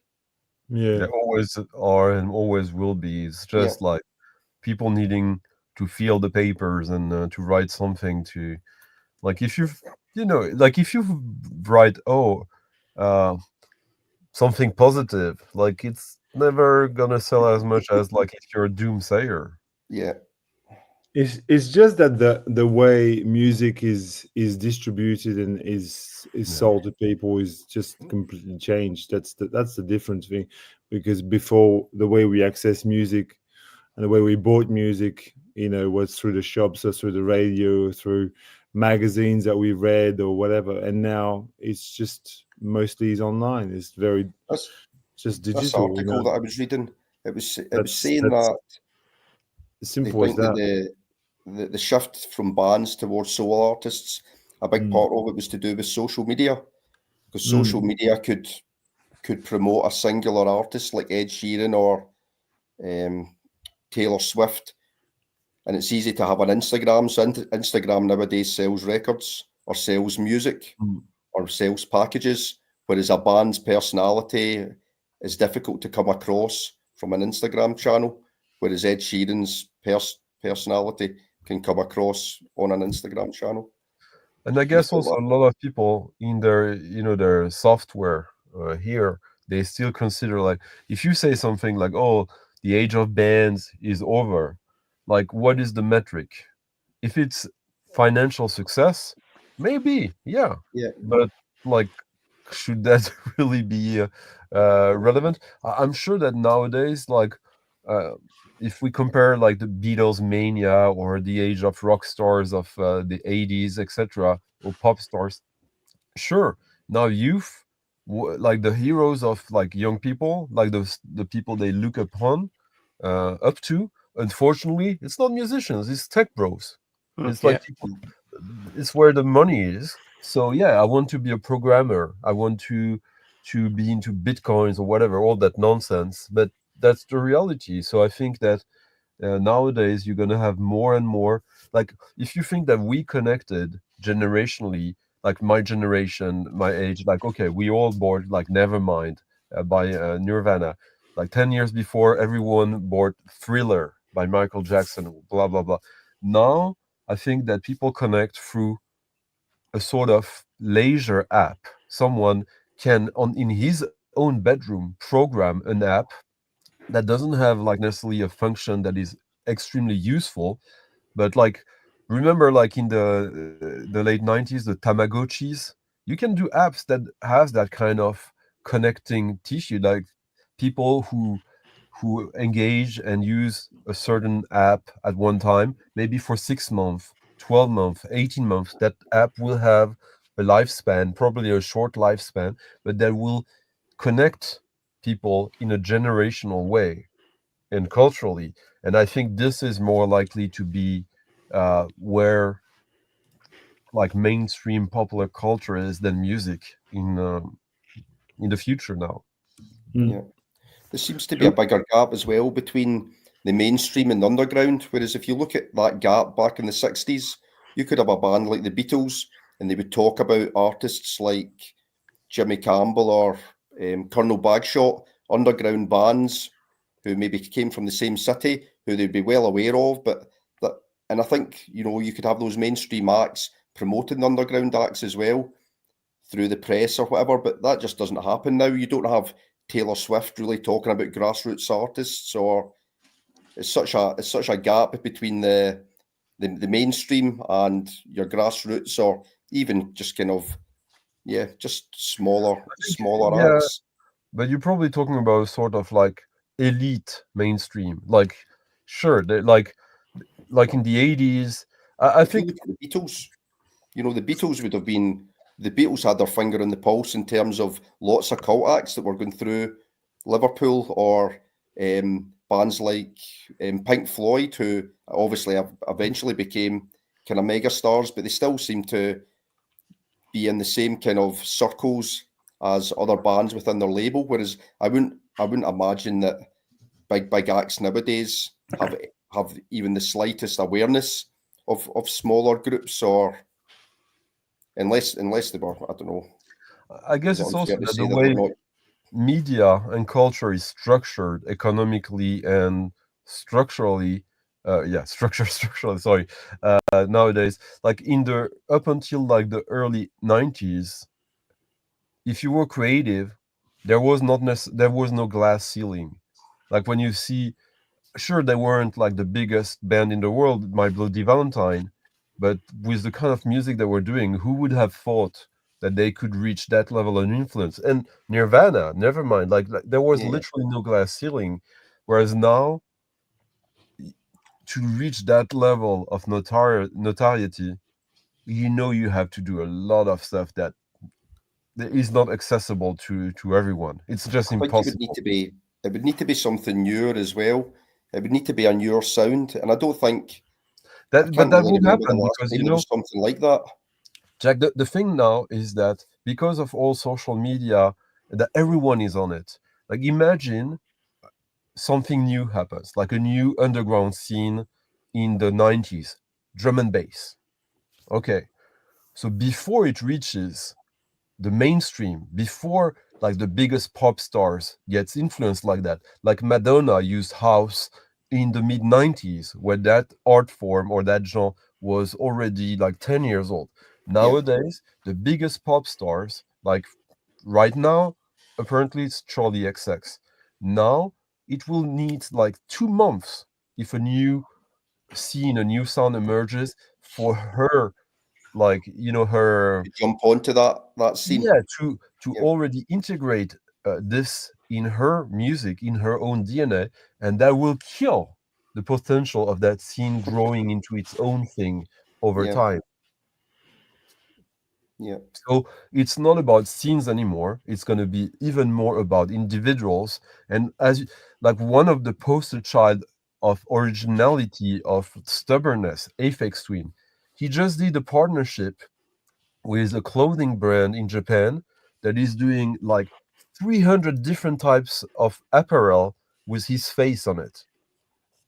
Sure, he did like a 200 track long playlist on Spotify for them, so he's still sharing and all that, but it's like the individuality is like, it's when in the underground, when Aphex Twin is like Madonna or Michael Jackson right now, that means there's no room for community in music anymore. Or I exaggerate probably a little there, but like it's very different than how it was even 15 years ago. Yeah, I suppose if you look at a scene like that Elephant Six collective in the mid-90s up to the early 2000s, that's what they said with that scene, was the best part of that scene was before Neutral Milk Hotel had, released in the aeroplane over the sea. And then that effectively, I think, killed the scene because it became so diluted. It spread all across America and it didn't really mean anything after that. So I suppose that's on a smaller scale, just how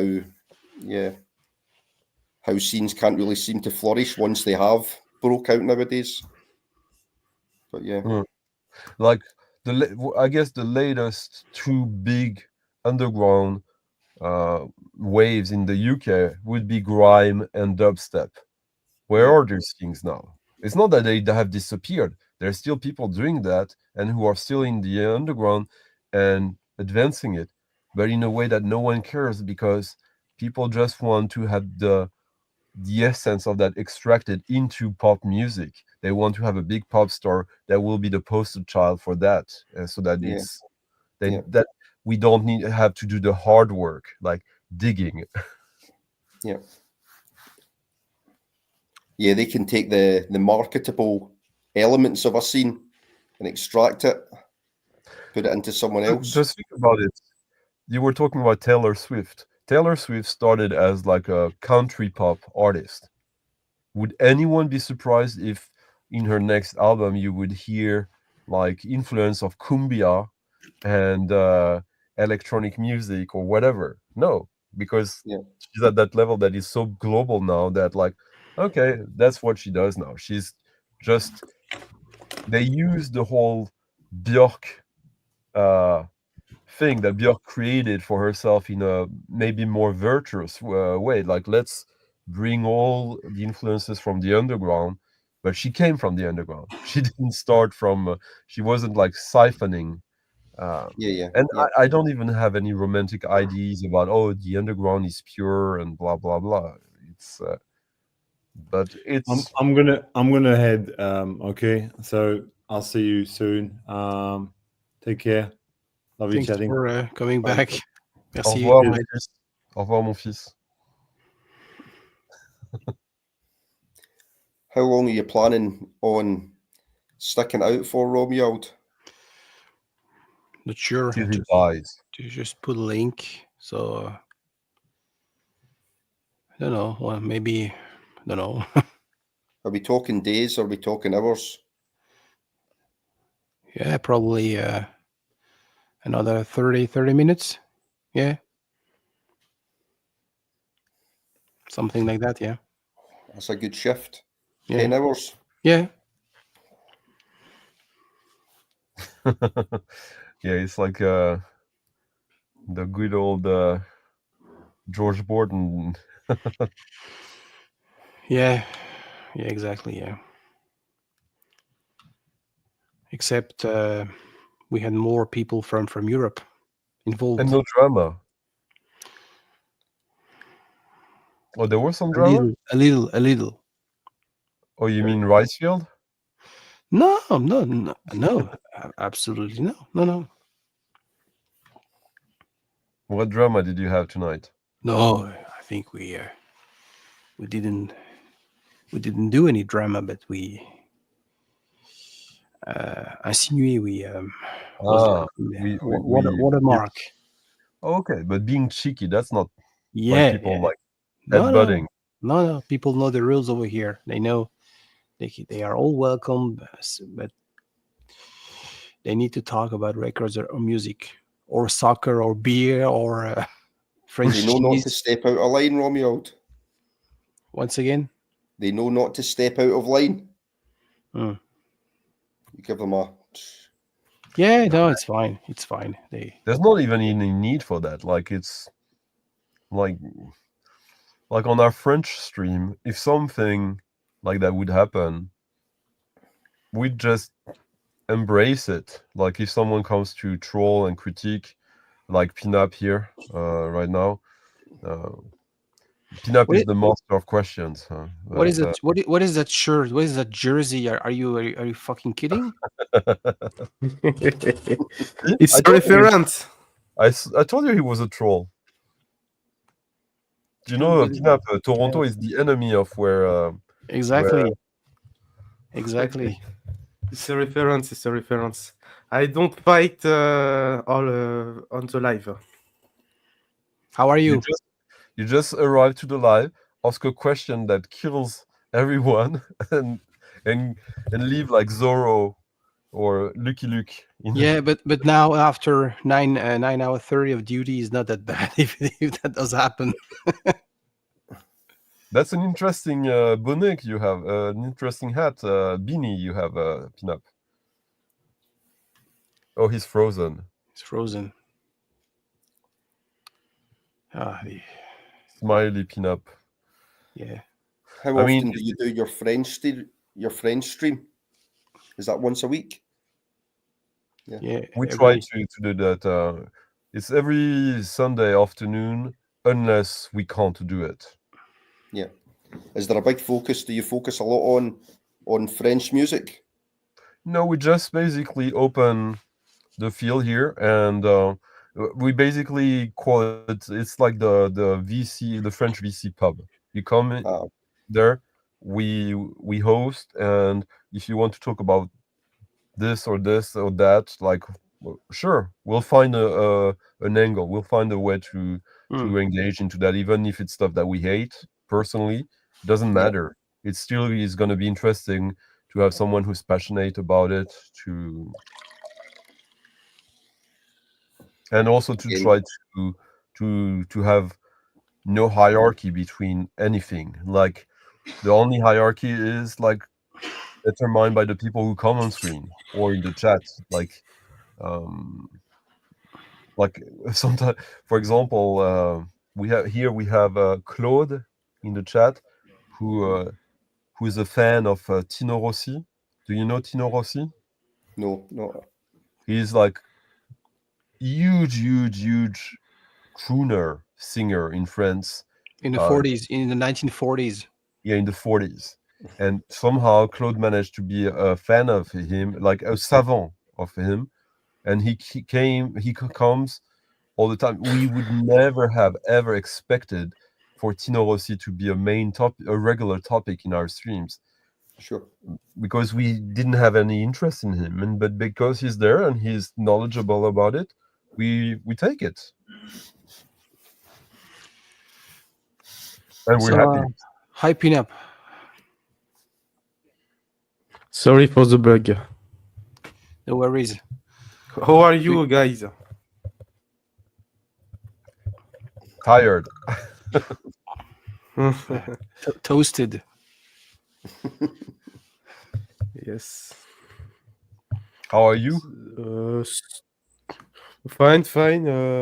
I'm wake up. For me. It's weekend finally, and yes. Today I clean my room. That's it. Any record shopping maybe today? So no. I don't know. Do you have a new Discord vinyl music on streaming? Artists, albums? Are you asking a question to whom? Yes, Romu. Not. I have some lists, some names on the roster, so always on the lookout, but not. Yeah. Okay, and Jack. Sorry, can you say again, Pinape? My favorite. Yes. What is the question? Discover. Yeah, discover something the that I new found artist. recently. How about your latest discoveries that you came across? This one I showed it earlier, but I'll show you again. This is my favorite thing that I found recently. If I can find it. Look.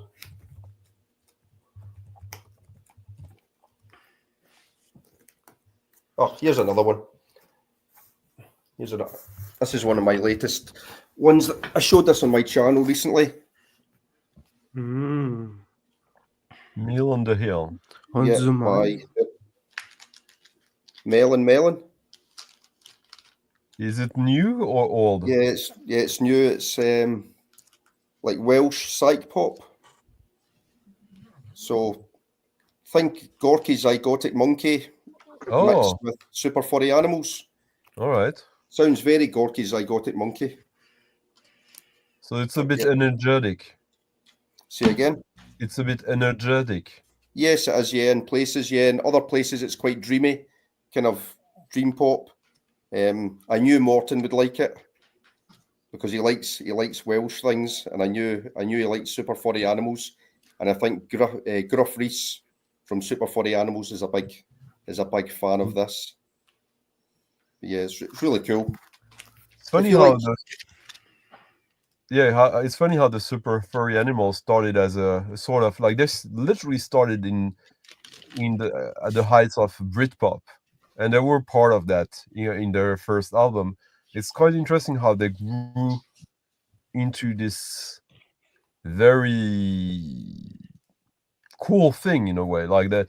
Like obviously there are music connoisseur, Griff and the rest of the band, and it never was my thing, but I greatly respect it, what they've been doing. I wasn't such a big fan at the time, kind of like Radiohead. I wasn't a big Super Furry Animals fan in the 90s. But when I started listening to Griff Rhys's solo albums, and I liked them, and then I kind of went back to Super Furry Animals. But I was more of a, do you know Gorky's Zygotic Monkey? Yeah. It's way more esoteric than the Super Furry Animals. That's my thing. I was a big fan of those guys when I was, when's that, 1995? So as a kind of... That just tells us that you're at least 45 years old, and probably a little older than that. A bit older. Yeah. 49. Really? Yeah. Okay, wow. I thought we were the same age, you and I. What age are you, Romeo? 39 since last week. You're coming into your prime. Yeah. I like early 40s were the... I was born in the magic year for the French VC. You know that you know what year? Yeah. Okay. No. Your erections are still 100%. That means just about. Yeah. I eat plenty of oysters.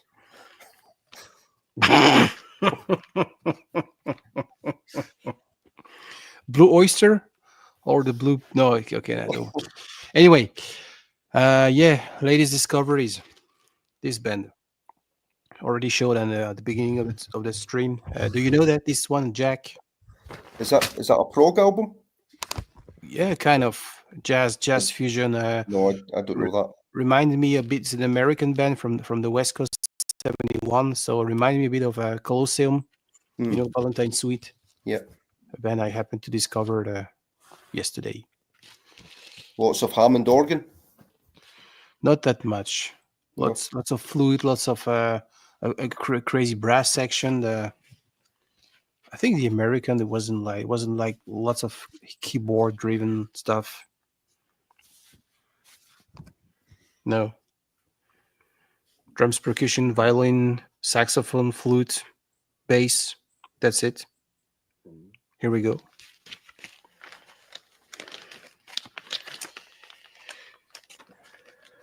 Okay. Holding up. Me, I discover sorry, it's on the phone. No worries. Discover making beats. Para Yellow Gran. It's ambient, noisy artist. It's a collaboration between Mr. Sage, Sander Raymond. I think it's UK or US. It's very, very good. It's very progressive. It's very interesting. And I discover Stunty. Tu dois connaître Michel Banabila. Yeah. Yes, I discover this artist.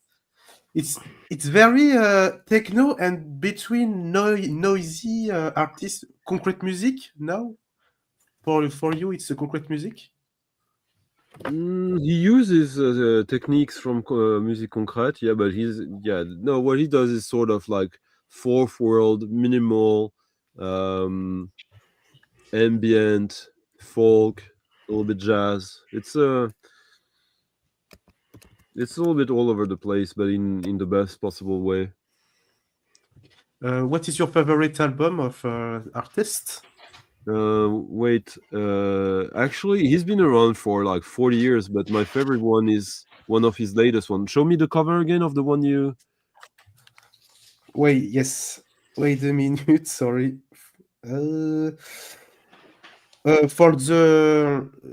yes, okay, wait a minute. For Michel Banabila? No, Michel Banabila, I discover... Yes, attendez une minute. Oh, can you look like there's the glare, so I can't see which one. Ah non, c'est trop lumineux là. Oh là. C'est trop lumineux. No, yes, No, very je vois lumineux. pas. But my favorite one has a white cover with some drawing on it, so it could be that one, but he has others, so I don't know, Pinape, sorry. Okay, no problem, no problem. No problem. But I wanted to ask you, Pinape, since I know you like him, have you heard, like I recently discovered that Venetian Snares had been doing some reggae tracks. Yes, he drums the track. No, the I name think it's of the called track is drums. Square Reggae or a Cubic Reggae, I think it's called. Have you heard it? No. It's famous tracks. I don't know. I just it's called Cubist Reggae. It's an EP. I think it's only digital. I'm googling it right now. No, it's not. It's from 2011. I just didn't know he did it. So he basically did a reggae EP, and Venetian Snares is like what's the name of his style of music again?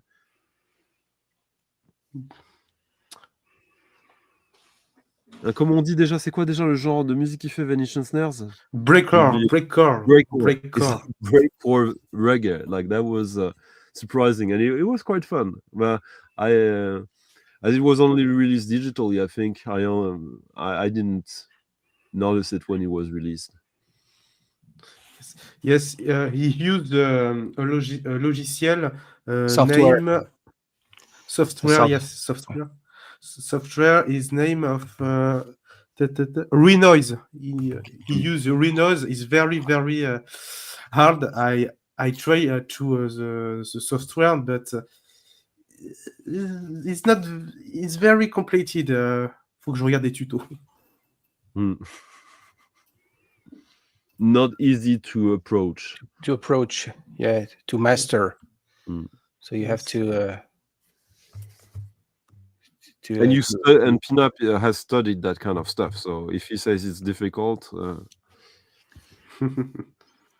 yes.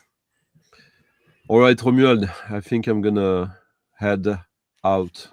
Yeah. So yeah, I'll do another 15 minutes and then I'll hit the button.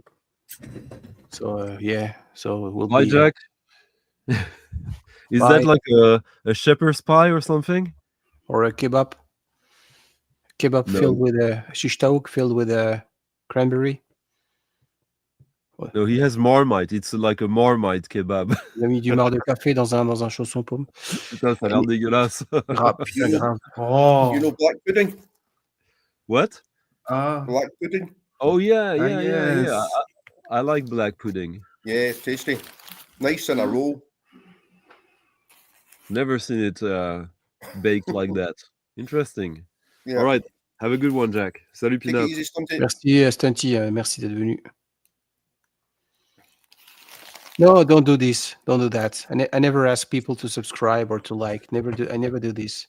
If they like, they like. No, it's yeah. I never never did that on any video asking people, hey, please subscribe, please. No, I never did that. But it's nice. C'est merci, c'est gentil, mais it's fine. It's okay. I've asked a few times, but I don't normally. Yeah, no, I don't do that. Yeah, I think the way I look at it, if they're going to subscribe, they subscribe anyway. Yeah, exactly. Yeah, pointless maybe to ask. I never ask a single time, once to, hey, please subscribe, please like. Never, no. What I normally ask for people to comment. Yeah. So and then you can have a little discussion about the records or whatever, but I don't ask really to subscribe. I always wish, hope you liked it. So hope they didn't waste their time. You know, they didn't spend 5 minutes with myself or 15 or whatever the video lasts and say, hey, okay, just like, hey, I waste my time. So I hope I brought something to the table, but never, start a video by, hey, like, subscribe, and send me some money and No. So you never ask anyone to smash the subscribe button? No. Smash that No. subscribe button. No, I don't do that. I don't do. People do it anyway. You know, I have maybe like 870 something subscribers so far, which is fine. Which is absolutely fine. Are you going record hunting today? What time is it where you are, Romeo? 7:20. Oh, okay. I do have a very special meeting. It will be a crazy weekend. I'm off to visit the pressing plant at 11 Wow. a.m. Whereabouts? Sorry, once again. Where is the pressing plant? Oh, it's outside of Montreal. It's not Montreal on the island. It's a little bit 45 miles east on the South Shore, Montreal. Will you do a video? Probably not, because the thing is, a good friend of mine who is in Montreal for the weekend.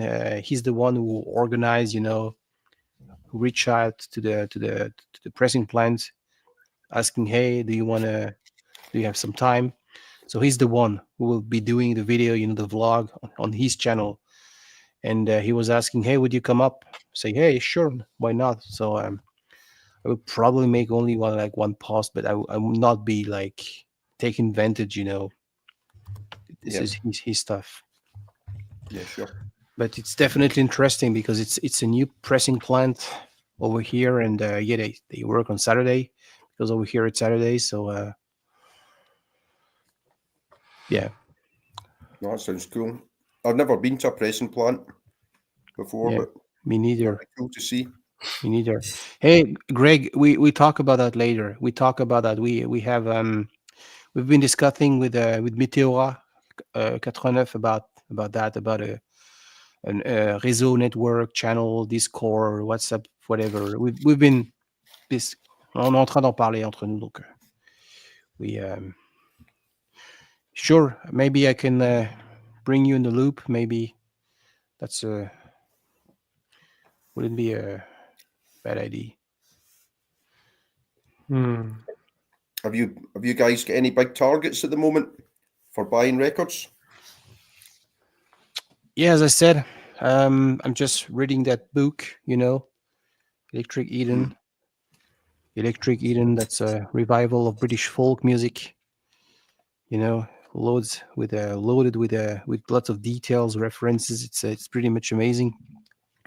So this serves me as a guide currently as I buy new stuff, new stuff, like this one. This is a very important Madame, in the British folk history, still active. So yeah, they are stuff I'm on the lookout for, like folk, jazz folk stuff, John Martin, for instance, and yeah. I would like to buy the, Forest. No. They're mentioned in the book. They're on the Harvest label. Okay, so it's more prog, right? Yes, yeah, like more kind of acid folk, progressive folk. Okay. I would like to buy that Forest album, and I've just started the book. I think I've only read maybe 10, 15 pages. Yeah, me too. It's written in very some words in English. I have to stop. I do speak English, but not like you, obviously. So it takes time, because I really want to grasp to understand every details provided. Yeah. So there's a lot of detail in the book. Yeah, every page is loaded with so much information. So I find a lot of the time now I don't have time to read, so I maybe watch some VC videos in the morning before I go to work. I go to work, come home, I listen to some records. You wanted to say something, Pinape?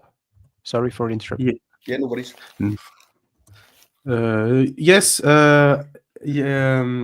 rien à voir ce que vous dites, but Pink Floyd, we sorti a new DVD movie album from Live at Pompeii. It's a re-edition, I think.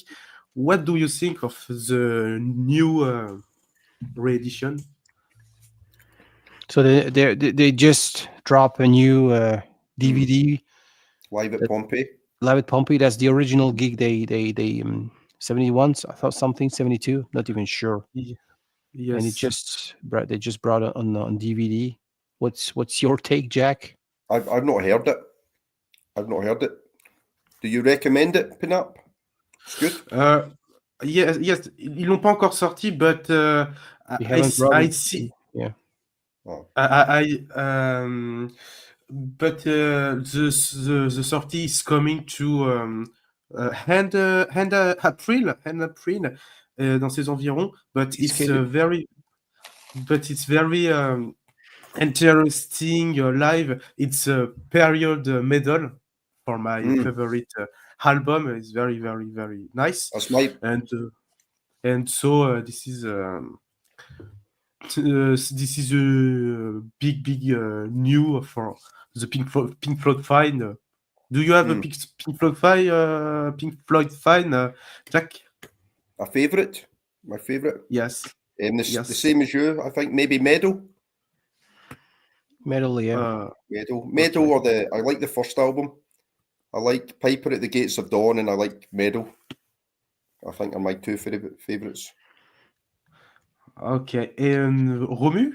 Yeah, I wouldn't buy this DVD. You know, I once stumbled upon a bootleg of that concert, and I personally really like the Echoes version live at Pompeii. So, but yeah, I wouldn't buy this DVD. I think, but it's a great it's a great concert, definitely.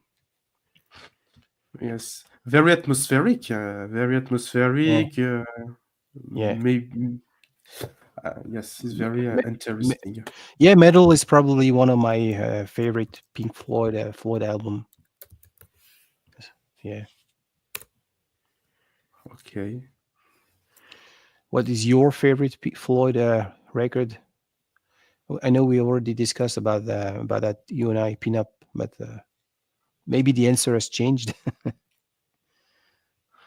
Okay. C'est quoi ton album préféré de Pink Floyd? Metal. Okay, Metal as well. Yeah. When I think of Metal, I think it has the cool kind of psychedelic side of Pink Floyd, and then obviously the progressive side as well. Almost seems like the album that kind of bridges both of those eras. Yeah. Yeah. Animals. I knew about Animals for Fred.